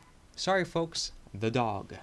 And so I'm going to continue on here as we just relax down here, moving toward the end of this part of the presentation, talking about natural law and how it relates to Nature is the Answer in particular. But then now we're going to go into, the specific action steps we can take. And I think a lot of individuals would be interested in that, being that now we understand that this action is necessary, that this action is in abidance to natural law, that we need action from truth and truth to action. They're both necessary, right? The why to how, why to the how to why. And so it's all just a very connective relationship. And so we're going to get into that, and then finally, again, we're going to recap and really see what would the world look like with Nature's the Answer, with natural law, with these movements as they rise, what disclaimers do we have to make upon this matter, and some final extra thoughts about everything that I have talked about. So I'd say all of it is just as important as one another, and we're going to keep going on here. It says, make Nature's the Answer a common topic. That would be key here for any movement in case, it wants to get more traction in the world, is we have to make it more common topic, more of common relevance, relativity, right? Something a lot of people can relate to which Nature's the Answer by itself is, which is why I refer most people, I prefer them to say nita as Nature's the Answer, for example. So if we have that common representation and we're seeking that knowledge, we're sharing it with others, and we're getting out these ideas to the public, natural law will follow. It's just that simple. Natural law will be in higher circulation. So if the real law is in higher circulation and people understand those real law, what the real law is and how it relates to this world where it essentially debunks man's law and man's immoral acts, then yes, this world will become a better place quite naturally, because more individuals have that knowledge in circulation that has been kept away from them for the very purpose of power being used against them, used over them for control, for power. So again, it's sort of like this disintegration from ego, essentially, right? And this integration into coexistence and voluntary interactions. And so it states here, if most movements are contributing to negative expression, which I would consider divisive, right? How can Nature's the Answer contribute to positive expression, or what I'm going to call here as multiplicative? And we're going to cover that. I actually have a graph following this slide that you will see detailing the multiplicative effects onto this world and how that relates to bringing about the positive effects and then keep bringing them more into circulation, the positive effects as a whole, the positive expressions of natural law. Okay, so that's a question. If most movements are contributing to negative expression, right, because I'm looking at most movements, they're not universal, they're not universally abiding, they're treating symptoms and so forth, how can Nature's Answer contribute to positive expression? Well, dividing always lessens progress. And if we look at this in numbers, this makes sense, right? So dividing always lessens progress, or numbers, toward negativity, while multiplying will increase progress, numbers, only with positiveness. Okay, so again, if we're looking at this through the terms of math, right? Multiplying will increase progress, numbers, right? So progress as numbers, only with positiveness. Which means, positive times a positive is going to equal a positive number. But if a positive plus a negative is in existence, we're going to end up with a negative. So multiplying, which, a number times this, a number times that, if it's a positive and a negative, it's going to lead as negative. It's a positive and a positive, then it's going to lead to a positive. Whereas if dividing, it always lessens the number. No matter what it is, it's always lessening the numbers. Because now we have, regardless if it's negatives or not, we're dividing, right? We're dividing ourselves. And negatives, of course, we don't want in this world, so it makes sense that you would want positive expressions being of positive expressions and to allow that environment to manifest and fester. And so, therefore, we need multitudes of individuals with positive expression to multiply and therefore accelerate progress in the true great work. So we need individuals to essentially bring that positive expression to others and to help that positive expression be among other beings, so that way this greater circulation of knowledge, this greater circulation of manifestation of knowledge is present. So that way we can accelerate into the world that we do desire, right? That world that we desire, the world that is intended, the world that is of nature, not of denaturing. And so to multiply includes reproduction in teaching this knowledge. Reproduction can mean, of course, many things, but in this case, in teaching this knowledge, right? So to multiply includes reproduction in teaching this knowledge, therefore also contributing to the generational blueprint of Nature's the Answer and getting this message out to our children, passing it down, and constantly making sure this movement grows, so that way over time it may be slow but steady, but it will win the race, right? And this is something Mark Passio has said, and you know what? I'm cool with that, right? Slow but steady, it's going to win the race. I'm fine with that, as long as we win the race and this world becomes more sustainable, and in fact slower is probably better, right, for more care upon the works that have to be done. But at the same time, we really probably need this knowledge now than ever, which means we really shouldn't slack, because if we want to save more lives and really get this out, the faster we get this out, in other words, is what I'm saying, the more benefits we will yield long term and the less lives that are at expense. And some individuals are going to talk about depopulation, and this is just absurd. It has nothing to do with depopulation and population control. This is just another example of being God in this world where they have no right to do so. And, they can speak all they want about, well, we need less people in the world. Well, what are you going to do then? Are you going to actually advocate for depopulation? I mean, what does it do for us talking about this? What does it do for us talking about, well, the world has too many people? Like, you live with it, you embrace it, you still make the best living of it. And then hopefully even more people can live here. Why not think the best of the human condition? Why not think we have abundance, because we have so much room on this place that there indeed can be many individuals if we just choose to share with one another and love one another. It's totally possible, folks. It's totally possible. And so reproduction includes in the offspring of human nature and of the knowledge presentation representation itself. So both. Right, reproduction, whether it be, handing down these messages down the generations, hence the generational model, or through any generation of, maybe they're older than me, younger than me, whatever, teaching, which could be then younger or older than me, of course, and sharing that knowledge with simply our other human beings. That's multiplying this positive act. It's multiplying our care, multiplying our hearts. It's using our care and then understanding that care can spread everywhere if we care to do so. And so to add, which means to join, right, which is positive, right, as we say, it's positive, it's to add, is to attain some, which we call quantity, right? The end result, so to speak. It's the steps 1 to 3 of the 6-step speculation.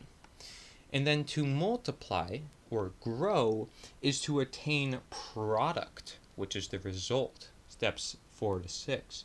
So notice there's the need to add with positive to attain some, but then there's the need to multiply to attain the product, which is greater than often the sum.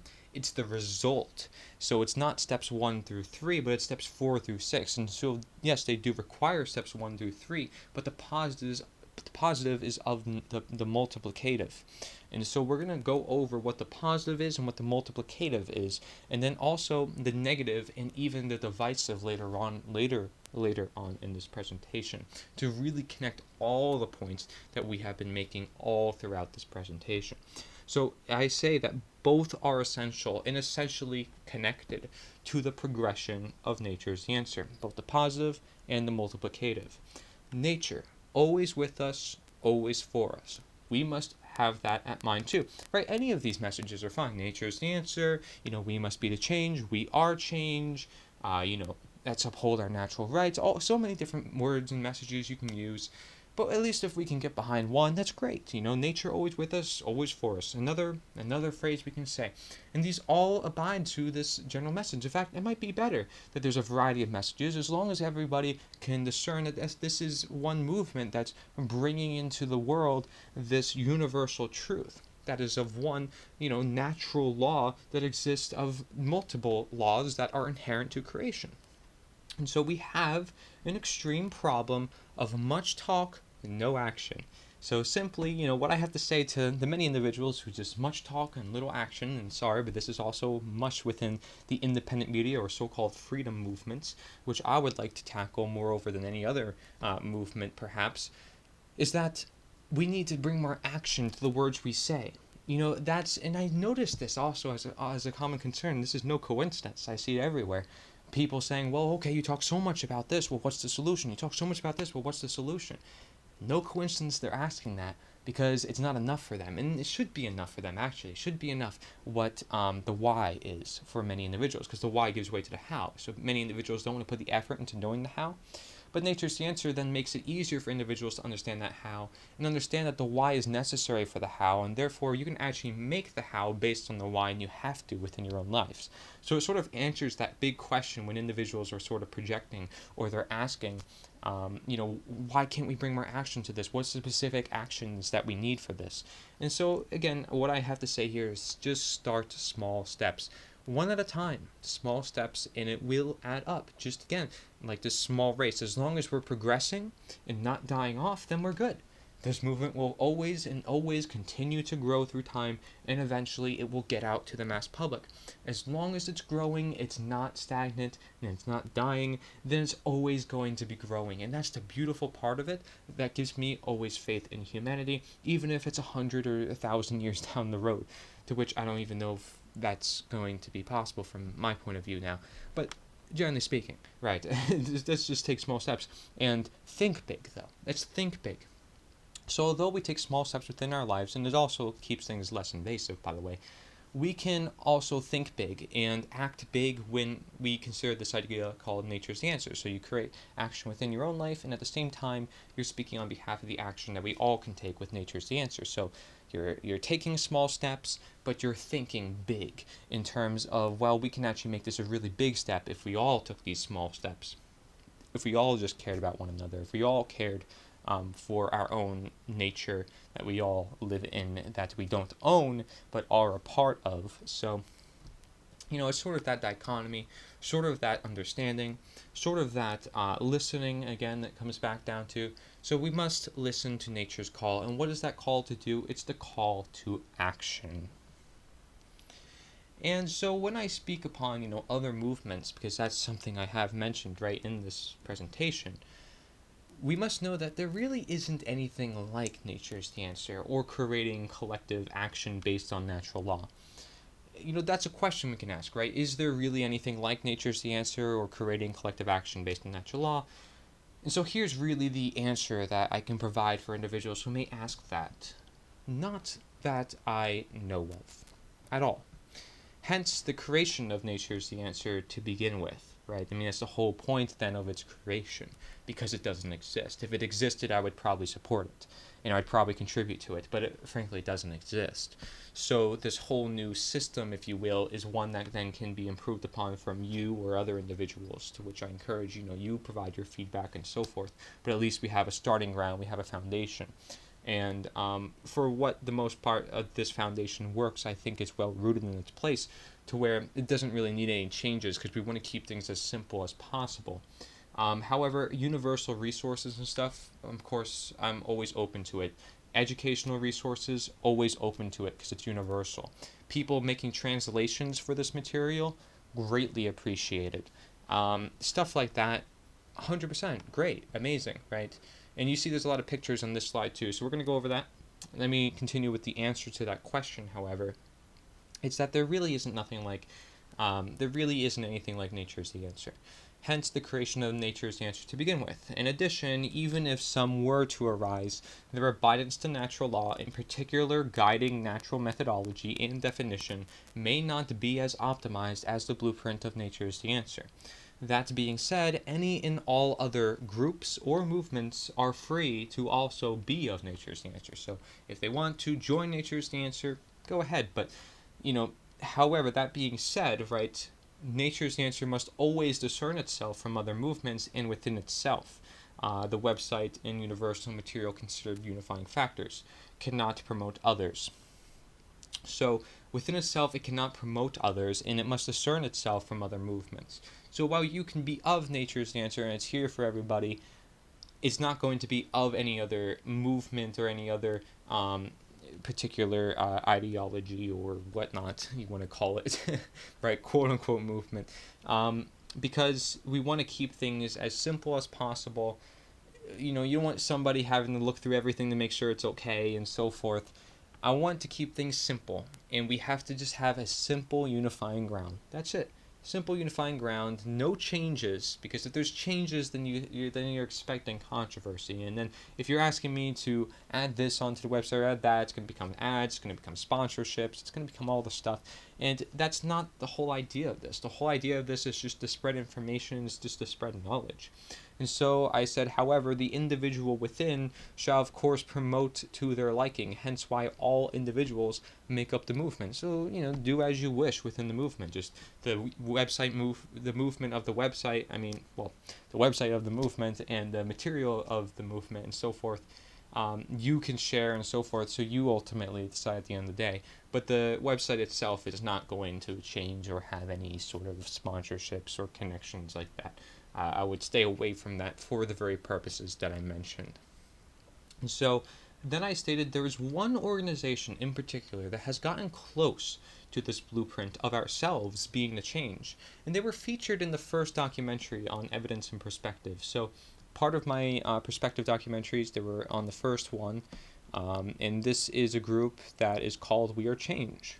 However, they're not so much like this at all, frankly. They're very much unalike. They still play into a very similar system of having chapters like political parties, and their idea of inspiring people to be to change sort of died off through the years, and they became more of a media-based organization than a change-based organization. And not to criticize them, they've done great work through the years. It's just their base of having people be the change themselves has sort of died off and not really been encouraged by the organization itself. So it sort of fails to have a structure, and I go more into this as I describe it on this slide. So it says, outspoken individuals who do use courage deserve recognition.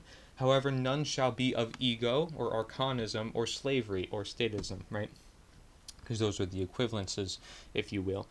And so if you deserve recognition because of your great works, you'll get it naturally, right? Individuals are going to recognize you and be like, well, look, this individual showed me to this stuff. This individual taught me. This individual really showed me what all this is. And so they were inspired. They said, wow, I recognize you for who you are. It's a natural recognition process. I'm not going to go out of my way and just put your name on the website just because it's unjust. Again, individuals' intentions can change. Then it's like, well, you make the movement. No, everybody makes up the movement. Having select things on the website like that would be a very deterring factor from what the movement is actually supposed to represent. Okay. And so those who do act in general may come of great help upon greater understanding and priority and a truly just movement. So those who do act, those who put more effort into it, what are they going to get? More in response. They're going to get more care in response. So they put care into it, they're going to get care in response. They love one another, they're going to get love back. It's just the way this world works. It's the law of attraction. Simply put, we are simply using the natural law as we talk about, where you're walking the talk. So then this organization that I mentioned called We Are Change, there's great intentions, there's great inspired creativity, just like I said, they lack the structure, and it's died out through time. Essentially just the idea of the saying We Are Change and then bringing journalism to those efforts and encouraging more public journalism was quite a good idea, especially at the time around 9/11 here in America. When individuals were asking for change, looking for truth, and so forth. The message sort of coordinated with many individuals, and they were quick to jump on board. There, of course, will come times and places where nature's the answer comes of greater need and greater recognition, and I encourage that you find those times to bring this knowledge to individuals. Find the right times to bring nature's the answer into the picture, if you will, if it is a process to which there has to be underlying or pre-existing conditions that have to work up to another condition. And so you can see here I have pictures on the slide, some pictures. Basically, those are some of my video thumbnails, and you see one that says Creators You May Have Never Heard of Before compilation, campaign to unite independent media, the true way to defeat censorship and the way for change, reforming the third party, what libertarians may need, the bigger picture they don't see, and confronting Republicans Club, helping them see the bigger picture. Simple things like this is just an example of that public journalism, putting the change in your own hands and showing that you can make those efforts within your own life and in sharing that knowledge to others. So this is what I mean when I say, well, I'm trying to inspire others to be the change, and I'm showing them that I'm doing it, right? Just for the very purposes of the fact that I want others to do it as well. And so the campaign to unite independent media, I go over that in a second. There's actually a slide I have about that. And, again, independent media often claims to be of this truth community or freedom movement, but it's very unorganized. It isn't structured at all. It's really got no unifying factors or blueprints to it. It's really not going to go anywhere. It's always going to exist. It's always going to sustain. But the problem is, although it sustains and it's always going to be of planting seeds and it's always going to create some change in different areas, it's not going to create the mass change that is multiplicative, as I will determine and as we've been talking about with not just the previous slide, but the next slide that details such graph. And then the video I had about creators you may have never heard of before was basically just a compilation for those who just want to explore more information, right? This is about just getting ideas out there that perhaps individuals haven't seen before, just to help them critically think or think outside the box or think differently. There's nothing wrong with that. That is the very definition of innovation, and therefore we should want to challenge our pre-existing worldviews, and just so we don't get also stuck in an idea called cognitive dissonance. It should be encouraged that those ideas get out to the public, right? Those differing ideas. It's necessary for the change, in fact. And so many others have great influence also exploring different ways for change. They shall come of great help, right? There's people who have great ideas out there. There's people who really think outside the box when it comes to action, when it comes to truth, when it comes to anything. within our world, and they deserve their voice, they deserve their presence. Nature's the Answer is a great way to do it. Get your fan base out there, find those in the dark. You have more people who can then, see your works. I mean, there's nothing wrong with that. It's a win-win for everybody, essentially. So if anything, independent media should want this because it helps get their ideas out there and helps share it to those who are in the dark, because we're actively encouraging individuals to talk to their neighbors, to get involved in their communities and so forth. And again, we'll get more into those actions as we move on. Now, Nature's the Answer encourages many individuals to also come to light and show their presence and dedication to truth through their acts of courage and open-minded, open speaking, right? So, not being afraid to speak the truth, not being afraid to speak their mind, openly speaking, whatever it may be, just like this, or non-formal, live streams, many different ways of doing it in today's world, and we can all do it, essentially. So Nature's the Answer is essentially to highlight that, being that it's all about the action, right? And so we have to encourage one another, and I mentioned previously about that idea of whistleblowers being present and having more individuals come out and say, well, this is what's going on within the system, is something that's going to happen as we move on. And then I state that upon the current generation, a fellow individual who is my age, 20 years old, who can help set the stage for the next generations may be an individual named Naomi Seibt. And she is from Germany, and she has created awareness around a different idea, essentially, right? Just bringing new ideas out there, and she's open-minded. She doesn't want, that controversy. She understands that the controversy might actually help her perhaps gain more views, as we learned through time, where if people are trying to attack you, but what your views are true, you're technically just going to get more gain out of it than you actually do downfalls. And essentially what she's doing is questioning the current narrative when it comes to things like climate and climate control and ideas around there, or other ideas. It can be across many different things, and she's willing to question, she's willing to look into it for herself, and that within itself is a powerful thing. So, I give her props as being somebody who's my age, and the reason why that's important, although age is not all that important, is the fact that we can inspire our generation and we can create something new that has never been here before. And so I encourage her to really look into this stuff, as I've been heavily detailing in these slides. This is sort of like a message to her. I want her to know that, there's somebody her age doing this across the world, and just in a different form. And I'm somebody who teaches, the natural law based on this knowledge. I'm somebody who is trying to understand universal truths, which may help her current knowledge. And we're all just fellow human beings here. We're all to help one another. And her ideas are crucial in this world when there's not many individuals like her, right? And I see that as a unique factor when there's certain individuals doing certain things that a lot of other individuals are not. I see that as very unique. And I don't see that as a bad thing. I see that we can learn more, right? And if our intentions are in place, to which I think hers is, from the standpoint of which I'm making at this presentation at this moment, I think we can create a lot of change in this world if we just open our dialogue, we use our communities, and we talk about action more, right? And we get out the idea that truth cannot do anything without action, and that we can encourage others within our own lives to take that action. And so that's exactly the message I would give to her, or anybody else for that matter. But for her in particular, the reason why I mentioned her was because, again, we are a similar age. And to me, that's important because we can inspire the generations more, and we have more of that energy to do so.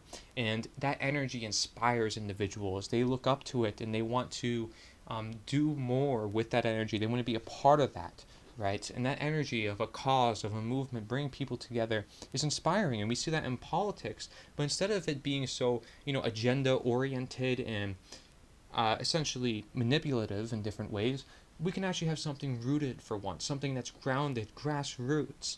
And so just these ideas itself, I would love to talk with any individual openly about anything and everything. I've been saying this to a lot of individuals, in fact. I haven't heard back from a majority of them, and that's why I do a presentation as this, and we'll deliver this information in many different ways, because I understand I'm introducing something that has never been introduced before. So, quite unique. I understand. Not everybody's going to understand it. Many individuals are going to think, yeah, I'm trying to sell them something. I understand, right? I mean, I covered these ideas already just in the past hours of this presentation. And so I doubt we are all the only ones anyways, right? I doubt that we're just the only ones. We're just some individuals who came out recently and started talking about all this, and we've done all these years of understanding and trying to look at the world around us and make observations. And I doubt we're the only ones. I think there's a lot of individuals who perhaps are even not out there in the public stage, but they know what's going on, and they have a perspective that is so unique for the world that it isn't out there. And to see those individuals, I would love to inspire them, because when they come out with their ideas, it could shock the world potentially. I mean, just think of a lot of famous inventors. A lot of them were isolated. A lot of them perhaps did not have the greatest social life. Tesla spoke often about this. Nikola Tesla spoke often about that idea. And they sort of play into the fact that it helps with their creativity, right? Helps with their outside the box thinking, because they're outside of society. But there's, the downside to that, to which, their inventions don't come out till after their death, essentially. And so I would want to bring those individuals out into the public and say, well, let's inspire each one of one another, and we can really create change if we all go out there and we do it. And don't be afraid, just because you're socially awkward, okay, well, we gain our social trust through the process. I was a very shy individual when I was younger, so I was more observant. I saw that as a good thing, in fact. I didn't see that as a bad thing. I saw it as the fact that I didn't necessarily step in and say anything that I probably shouldn't have said. I was more careful, right, before I started going all about saying everything. And so now I'm very, determined on my word. I study my word. I know what I'm saying is correct. Therefore, and by the law, by the way, so I know that, I'm fighting for the truth here. And I'm not convincing myself of that either, necessarily, because I've done the observations, I've done the experiments in my own life through those observations and through applications. And so that's why I'm sharing it all with you guys here, and sharing some of my ideas as somebody who wanted to be an inventor when I was younger, and then grew up and started to realize, well, I can invent in any field, and people will use any invention for good or for bad. So let's just understand where our power lives. The power lives with us. It lives with all of us. And there are probably many young individuals who understand many things that, would shock the average adult. And maybe the adult can't, understand that, or they don't want to live with that and face the terms of it, but it could be true. Could be true. We live in a modern, fast-paced world. If a child is able to adapt to that world, and they are able to thrive in that world, then they can actually do a lot. They can do a lot. It's just a matter of adaptation, utilizing our resources properly. Like, for example, I was in public school, then I went to cyber school, and I was able to do more research, and I utilized my time wisely. That makes a great investment, and we can still do that. Late in the game, any stage, any age you are, you can make the change. This is a note that must be noted, is the fact that we can do it at any time, and especially if the time is of necessity, right, where the actions are of necessity, then let's take our time out of the day to create that reality. And so such stands for why inspiration and motivation alone will reap many worldwide benefits. That's what we see with many worldwide movements, is simply just the energy, simply just the inspiration and motivation was enough to help bring the world to a more conscious place where people are taking more action within their own lives. And that's where I think a lot of people actually look up to a real leader, is when that leader is inspiring, when that real leader is driving them to be the change themselves, and they feel like they are a part of it. But again, instead of being manipulative or being of psychological control, we can actually be of grassroots, because we're getting around the very universal ideas in nature itself. And so it's very different as opposed to past movements for that reason as well. So let's look at the notes here I have at the bottom of this slide. You can see, while everything is there, from reaching out to individuals to having some basis in a general message of self-responsibility, hence we are change, there is no active blueprint within, and there seems to be a lack of direction. Of course, I'm talking about we are change, but indirectly also about many movements, because if we are change is closest to this movement, then in fact that's to say that they've done many things greatly right, and they deserve props for that. So me criticizing them is not, necessarily criticizing them. It's saying good props to you. It's just not complete and not in full fulfillment for what we need. So it's essentially just constructive criticism, as I said in the beginning.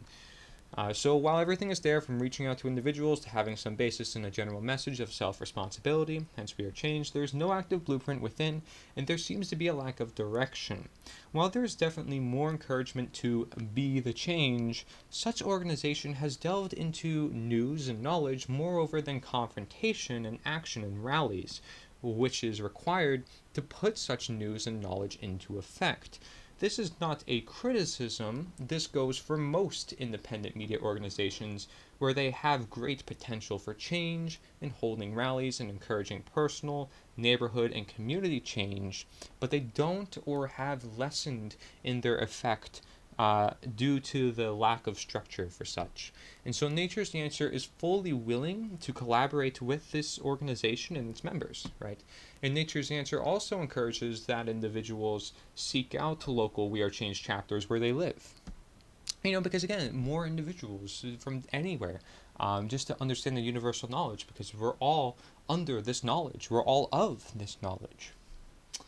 Okay, and so to seek out more like-minded individuals, I mentioned. Therefore, We Are Change could greatly help build the blueprint due to having many similar elements, especially at beginning steps in moving forward. We are all to be here for one another, and all the work of We Are Change has done will go into greater effect with the complementary blueprint to action of Nature is the Answer. Okay, so the work, right, and the simple message of We Are Change will be of greater effect when it's brought more to the public and of public understanding, right? What were the intentions of We Are Change's creation? I think really will put it into light is that the fact that we are change. So if we are change, how do we be the change? Well, we take more responsibility of our own lives. Well, how do we get that message to the world?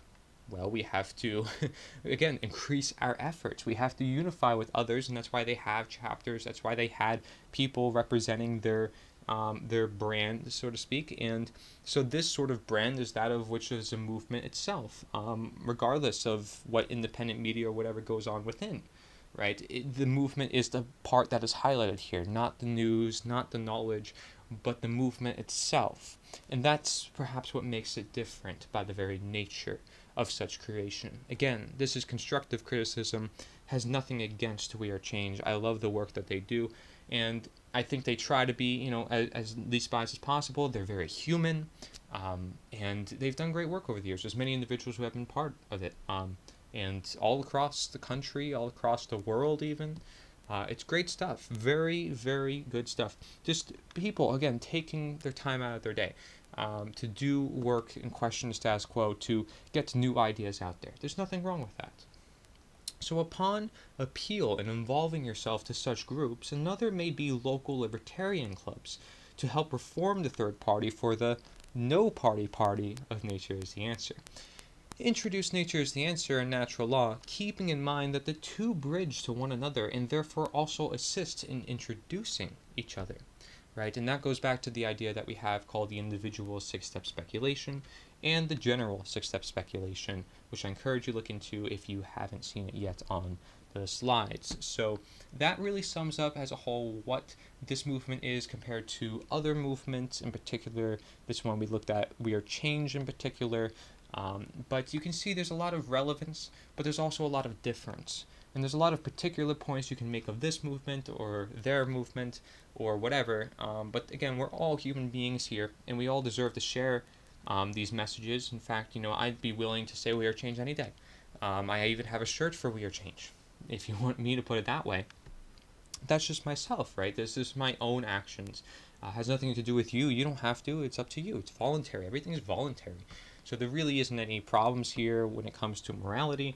It's all voluntary, and nobody's really, transgressing natural law here. In fact, we should all be open to different ideas and different knowledge and different understandings of such knowledge, hence also the actions in response.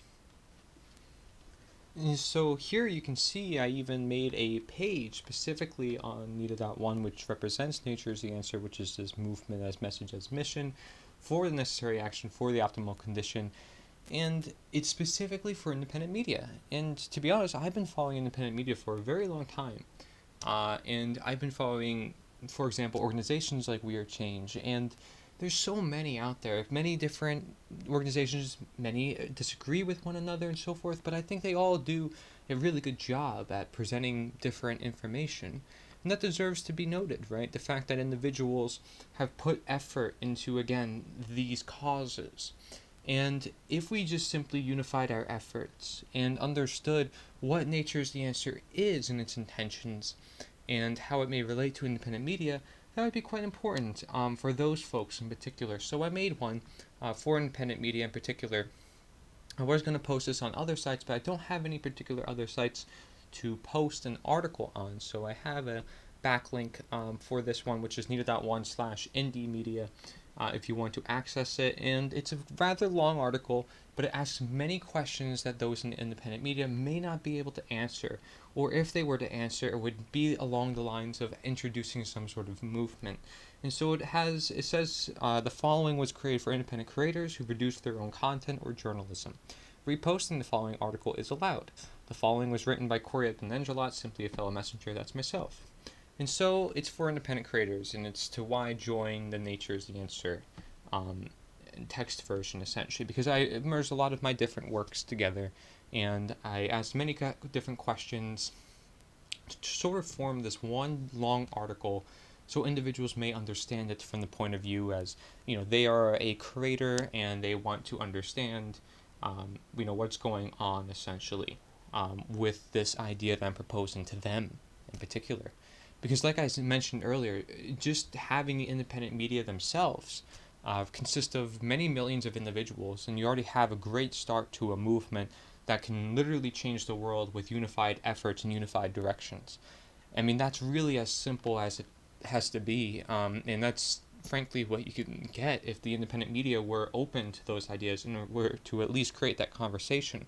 Because like I mentioned, many individuals also look for that conversation. Many individuals have been asking, well, what are the actions? What is the solution to all the things, all the problems that we've been talking about?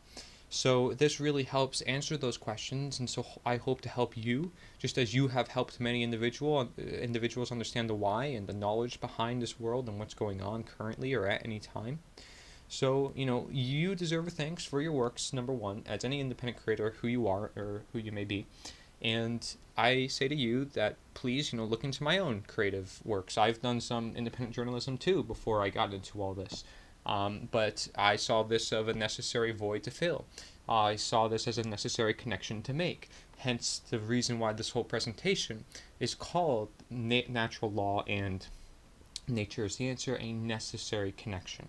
Right? A necessary connection between the law, the real law, and what is essentially the necessary action for the optimal condition. And so I say note all content on nita.1 is in this presentation, although mostly simply mentioned. If the site is ever compromised, this displays the true word of the matter, so stay true to the share sheet in any case, because again we have unifying factors to which if there's any distortion or any problems in time, that clears things up. Trust me, I have looked through many different problems that could arise in time, and of course, although I can't be aware of all of them, I have been trying to be observant and understanding what could happen when a movement as such would get big. So I also propose some talk about that in this article and through the course of many of my other works, including the Perspective docuseries that I produced, which is over around 40 hours, I believe. And so I even have a snippet here from the article, which is titled, by the way, How Independent Media Can Be the Change and Unify to Change the World Now and Forever. And it says, in an article titled by Psychology Today, it states changing ourselves to change the world, providing some useful tips of advice, such as parenting and not giving up. Other great tips are also included in a Psychology Today article titled How to Change the World. And again, you see similar themes of, individuals coming together, building groups, getting ideas out there. I mean, this is common practice, and if we really want to change the world because we're dealing with matter that is worldly, why aren't we talking about it? We're talking so much about globalists and people controlling the world. Well, why aren't we then engaging with the world and wanting the world to help understand these universal concepts.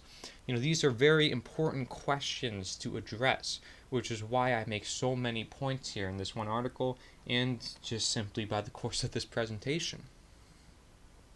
And as you can see here, content with content, or content with content, as you wish, or however you'd like to see it, we sort of have this modern day advertising, you may want to put it, where individuals are using other people's content. There's a lot of copy and paste and so forth. We're actually going to get into all of that as well through the course of this presentation, because like I said, this is a really in-depth presentation about the actions that we're taking. However, this slide is titled Content with Content, or however you'd like to put that. And you can see these are just all videos of my own, in fact, and you can find them again on nita.one/journal.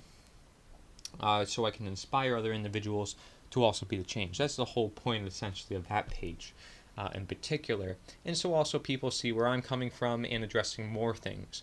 Like you can even see, for example, some of the thumbnails to those videos. One says, a rare, open-minded political discussion, sort of debunking and going down to our roots, right?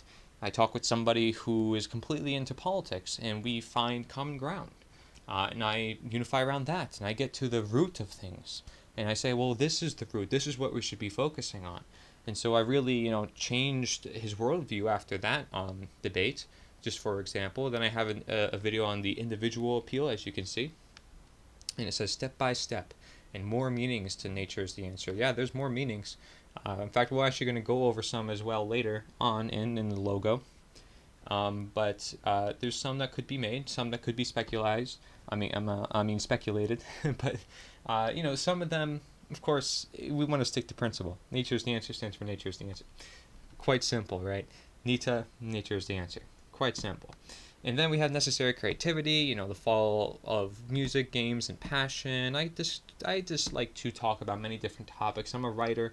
You can probably tell from this presentation I like to write. I have a lot of writing across the multitudes of slides. But again, this is the full slides version. So it could be broken down into different parts, which I encourage you can also do. I greatly encourage that, so we can get these messages about. And then we have here like another one talking about the natural direction, something I talk about, the optimal human condition, the ever-expansive open mind. Right, it's just about getting these ideas out there and sort of exploring these ideas from perhaps my perspective and then connecting them to natural law. I go through a whole bunch of different ideas and sort of bring them together. Then you see I even have bigger. You see bigger, there's a snippet in the middle.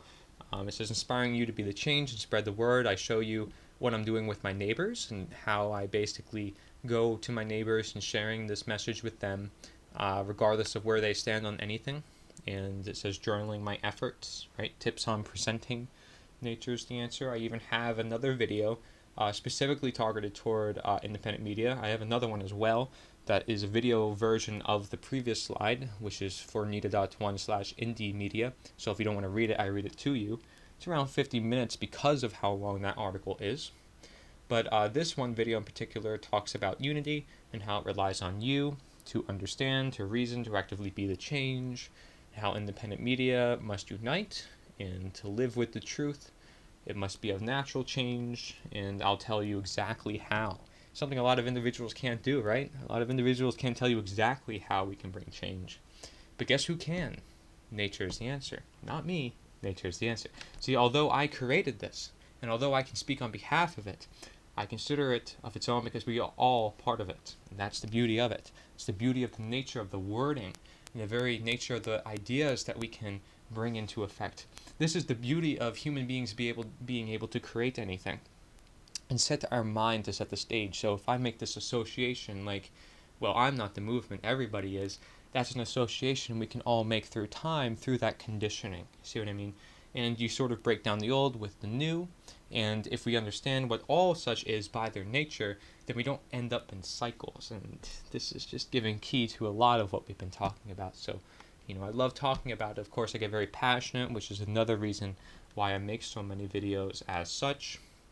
You can see to the left-hand side of the screen, I even have, pictures of some of those videos as well.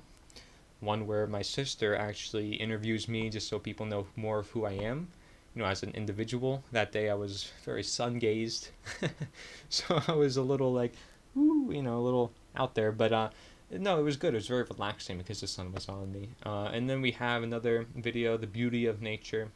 Again, I like to explore the ideas of poetry, music, arts, so forth. Talk about bravery. That one has a lot of powerful messages, a lot of music, powerful music.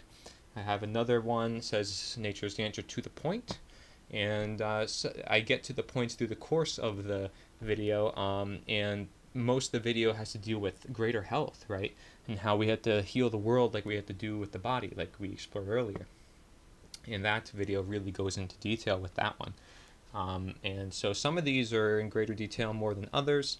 Some of these are presented completely different from others. I have a variety of different content. I even have one that says ways to share a truly root cause. So that one's good for people who want to take action as well. Yeah, so it says opinions are of my own, not necessarily of nature's the answer. Of course, right? I'm just one individual within. And it says join me as we talk to others, create question, and get others to represent a real cause for nature. I say, let me inspire you to do the same. The work is necessary for the desired result. It takes bravery and courage. Talk one-on-one to all. Pretty much, right? I mean, we talked about that idea of one-to-one earlier. We're going to get more into that as we move on, as to how necessary it is and what circumstances you actually talk one-on-one. And so we will explore all those concepts more and more as we move on. There's another one at the bottom left-hand corner of the slide. It says more potential than ever. Some will guide more than others. We are not to rule over one another. Use understanding and reasoning and creativity. Walk the talk, be the change, show your worth. I will showcase your reasoned voice. We are all the Nature's the Answer movement. And again, when I mean I will showcase your reasoned voice, I mean through my own video content, through my own works. I think we should all share each other's works with one another. That would be very good among this process for change. And so you can even see here on the top of the slide, the top right, that is a thumbnail of the last part of the Perspective docu-series, which again could be found on nita.one/perspective. And that one is basically compiling a lot of different videos of mine, a lot of ones particularly talking about action and the different diagrams and different depictions and different predictions and different things to be aware of. That's all covered there. It's about 5 hours as a documentary. And it's basically just a compilation, as it says, a different perspective, poetry and message from Cory Edmund.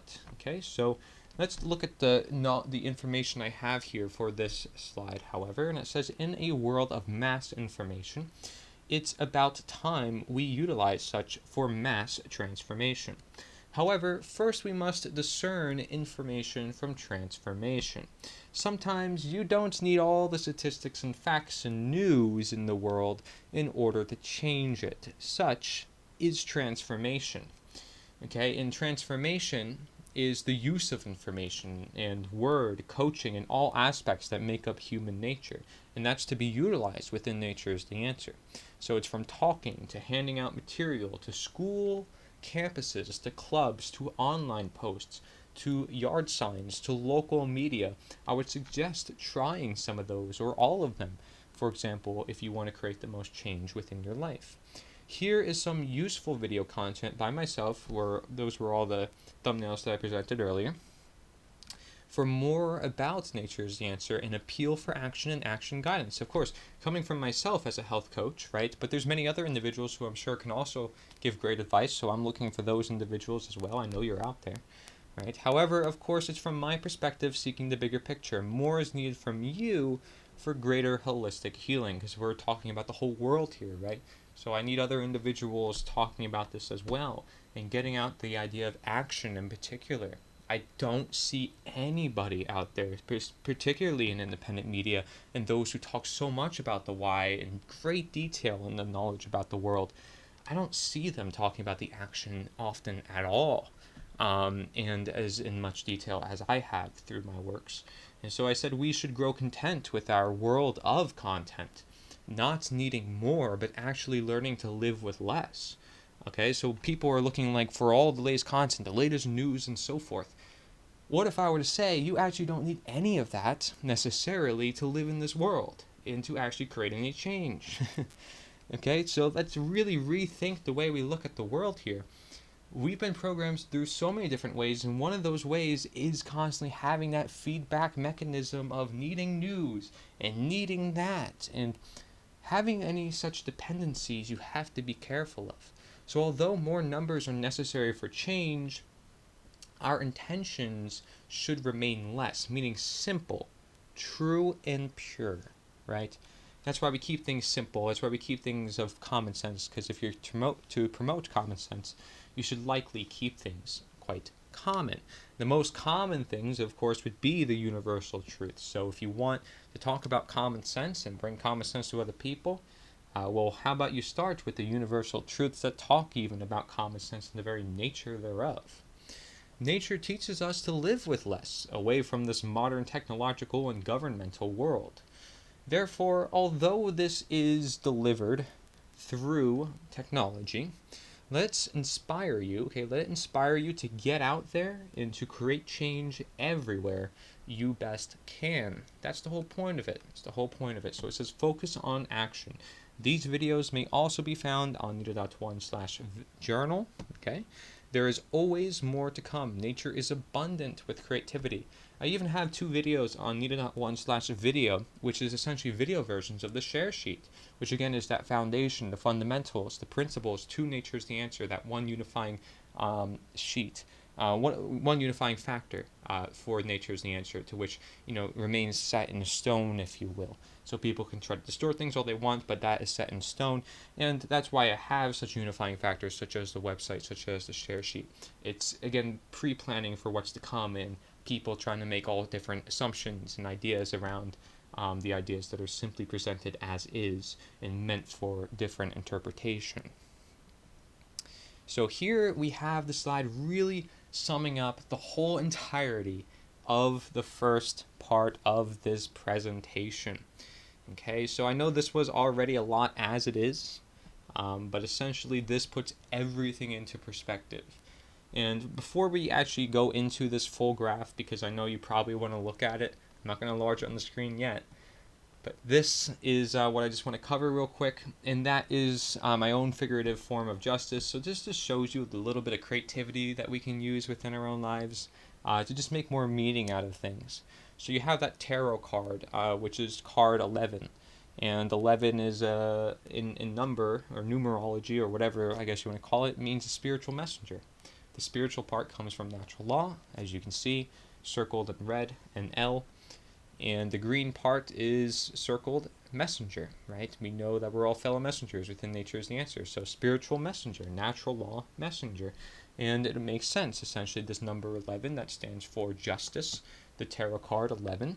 And it's he who balances truth and justice, right? He's the one who's holding the sword and the scales of the truth and justice at a balance, right and wrong, understanding such conscience. And so it's balance plus time plus dispersion. It makes up what I call the hourglass. So this is just, again, a creative, figurative depiction of my own. I created many different things like this, but this is just for perspective. It's just for perspective. It has nothing to do particularly with particular laws and so forth. This is just for creativity and letting it inspire you that you can merge things in different ways, right?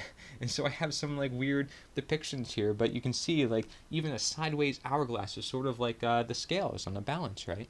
Like hourglass kind of works the same way, and I use hourglass through a lot of different things for my own works, because that's just a symbol that I believe in, right? It's a matter of time till we actually take action. It has nothing to do, I know some people are going to assume it has something to do with some sort of, occult meaning or whatever, but look, if that's the case, I'm not even aware of it. I just like to use the hourglass because of how figurative it can be for the works that I'm presenting, right?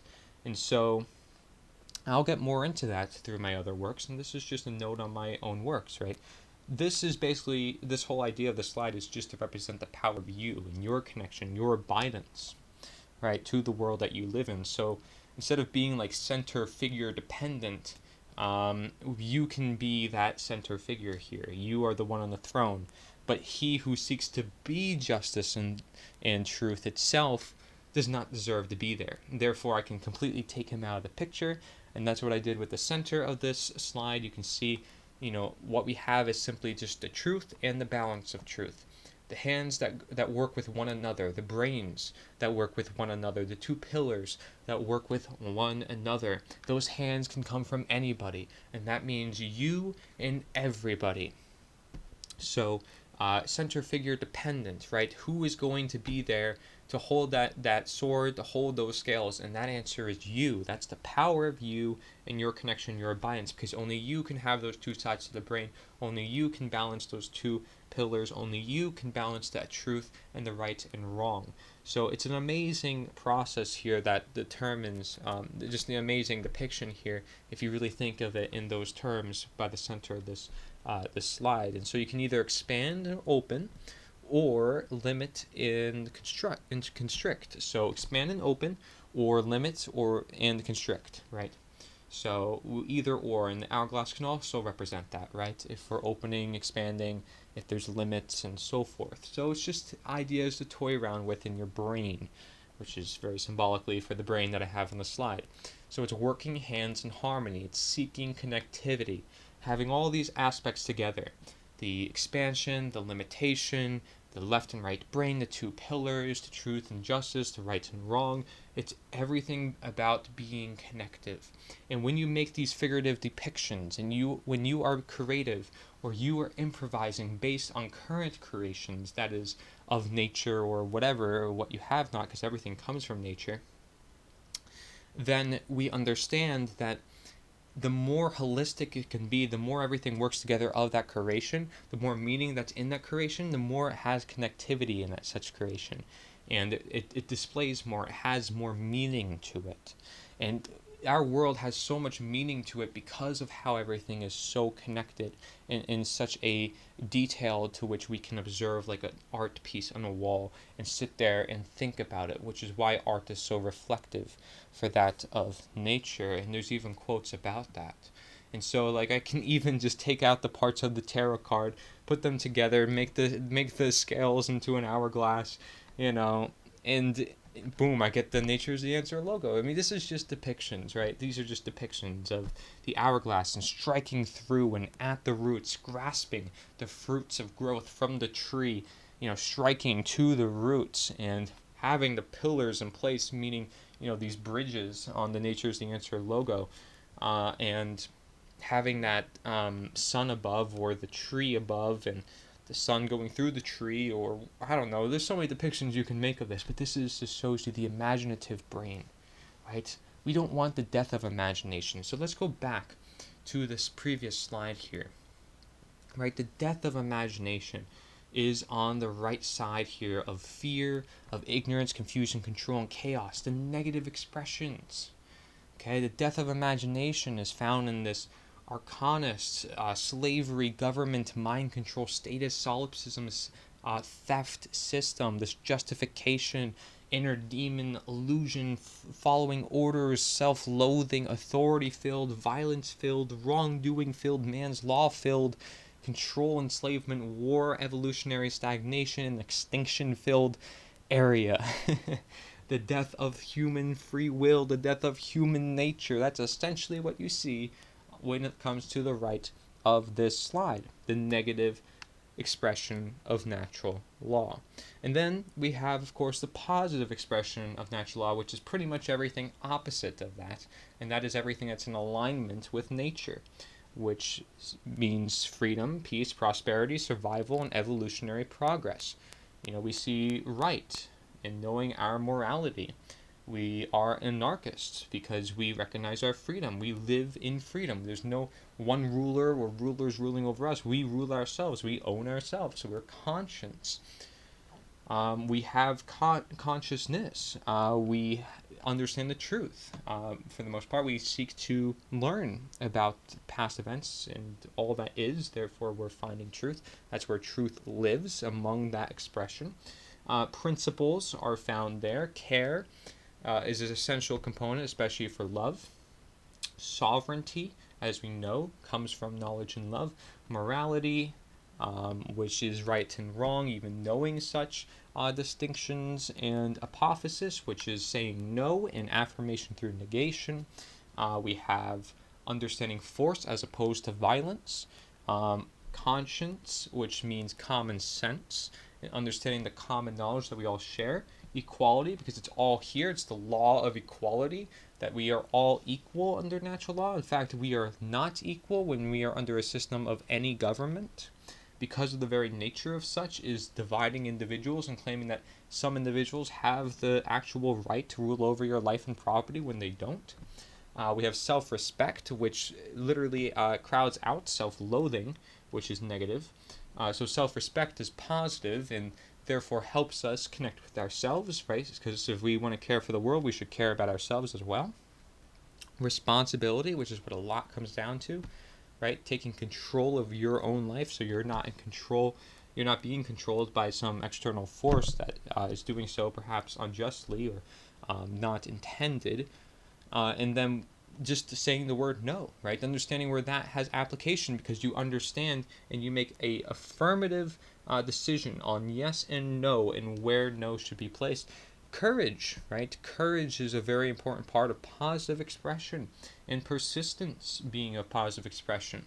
However, of those ideas, and going back to what natural law is, what man's law is in comparison, and then what the Nature's Answer movement is in helping to bring natural law about, we can then also connect the idea of multiplicative expressions to help bring in the positive expressions, hence why there's arrows going that way. Okay, and we're going to actually add more to this diagram as we move on in this presentation, believe it or not. And here is where the apology happens, right? The center column here, this worldview balance, if you will, but also just getting these positive ideas out to the public.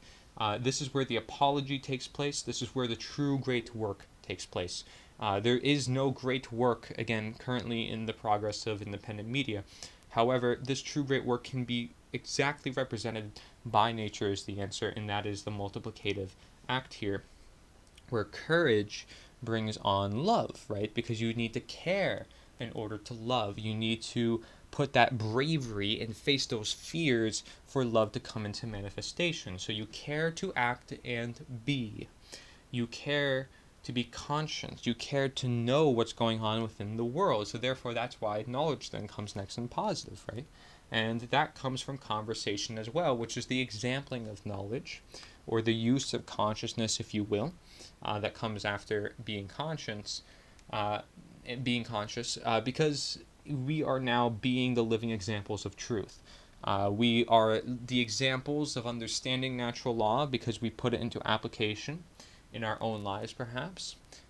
So maybe we are eating more plant-based, maybe we are not participating in acts of statism, just for some examples, and therefore we're creating conversation based on that because we know it's right by law.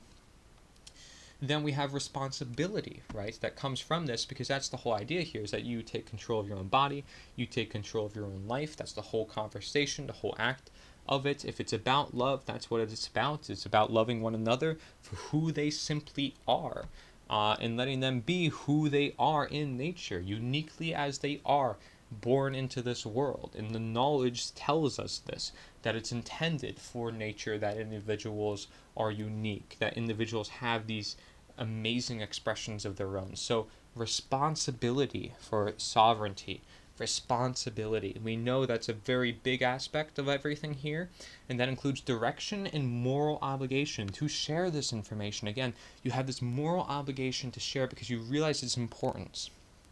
You realize its necessity and its requirements, it itself, responsibility being the requirement toward the world that we desire, which is of freedom. And freedom, we know, then comes next, right after sovereignty, and that is of coming guidance. Okay, we must have guidance for freedom. This is a very big one here because a lot of individuals may not understand that. You can pump someone with ideas all you want, but unless you guide them with where they are now and helping them up and being the teacher, teacher as coach, as guide, essentially learning from nature, who is also the teacher as physician, we can guide one another. It's voluntary. We are using our conscience. We are using common sense about this matter, because common sense should be of freedom, right? The fact that everybody wants freedom in some form, as I mentioned earlier. The fact that most of our interactions on a daily basis anyways are voluntary. So why should certain interactions not be, where our rights are completely trampled and where mass death happens over centuries of time? We should not let that permit. So voluntary interactions and conscience should be part of this guiding action of guidance itself, and that then brings into place order, because not only are we guiding ourselves in this process, we realize our responsibility, we can create conversation, we're all using our human nature, as you know by the bottom left hand corner, nature's the answer is to promote, inherent to human nature.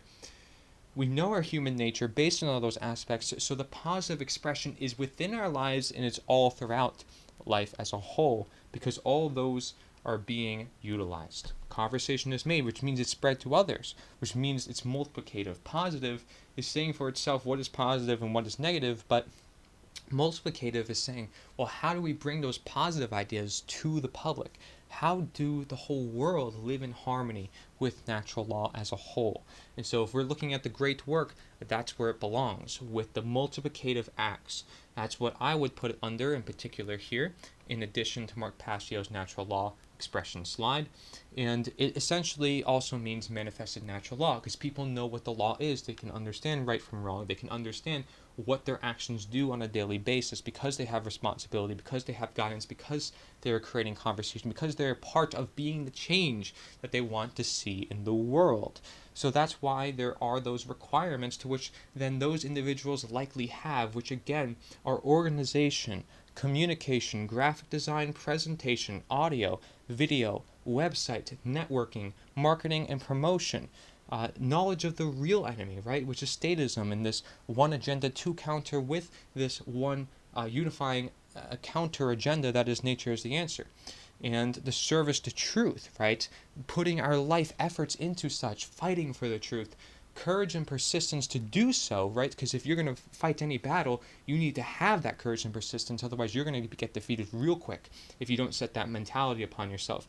And then practical, real-world skills. Again, making this of common sense, making this simple. That's what a teacher should do upon this matter, not complexify things and try to impress others. That's not the idea here. So it's absolutely possible by law to be the change. So what are you doing? What are you doing? That is the question here, right? Saving and changing the world, totally possible. Consider nature is the answer, but consider the actions within your life. For within nature is the answer. You can connect your works with nature's the answer. Every individual can connect their works to nature's the answer, and sooner or later we have a movement that is unified of individuals who are seeking to do all the multiplicative acts for the positive acts and trying to get that out to the world so that natural law is expressed and throughout the world of understanding, therefore harmonization of these ideas, which it even says natural law is harmonized with due to knowledge and understanding. Thank you for watching this first part of this presentation. I hope you enjoyed it. That's connecting natural law to nature's the answer, otherwise known as the necessary actions for the optimal condition. Now we're going to move into more specific action steps for this necessary connection that we have already established within this presentation. Thank you so much for joining me already, as we have. I can't wait to share more with you here, so let us go on in this presentation. Let us bring action to truth and truth to action.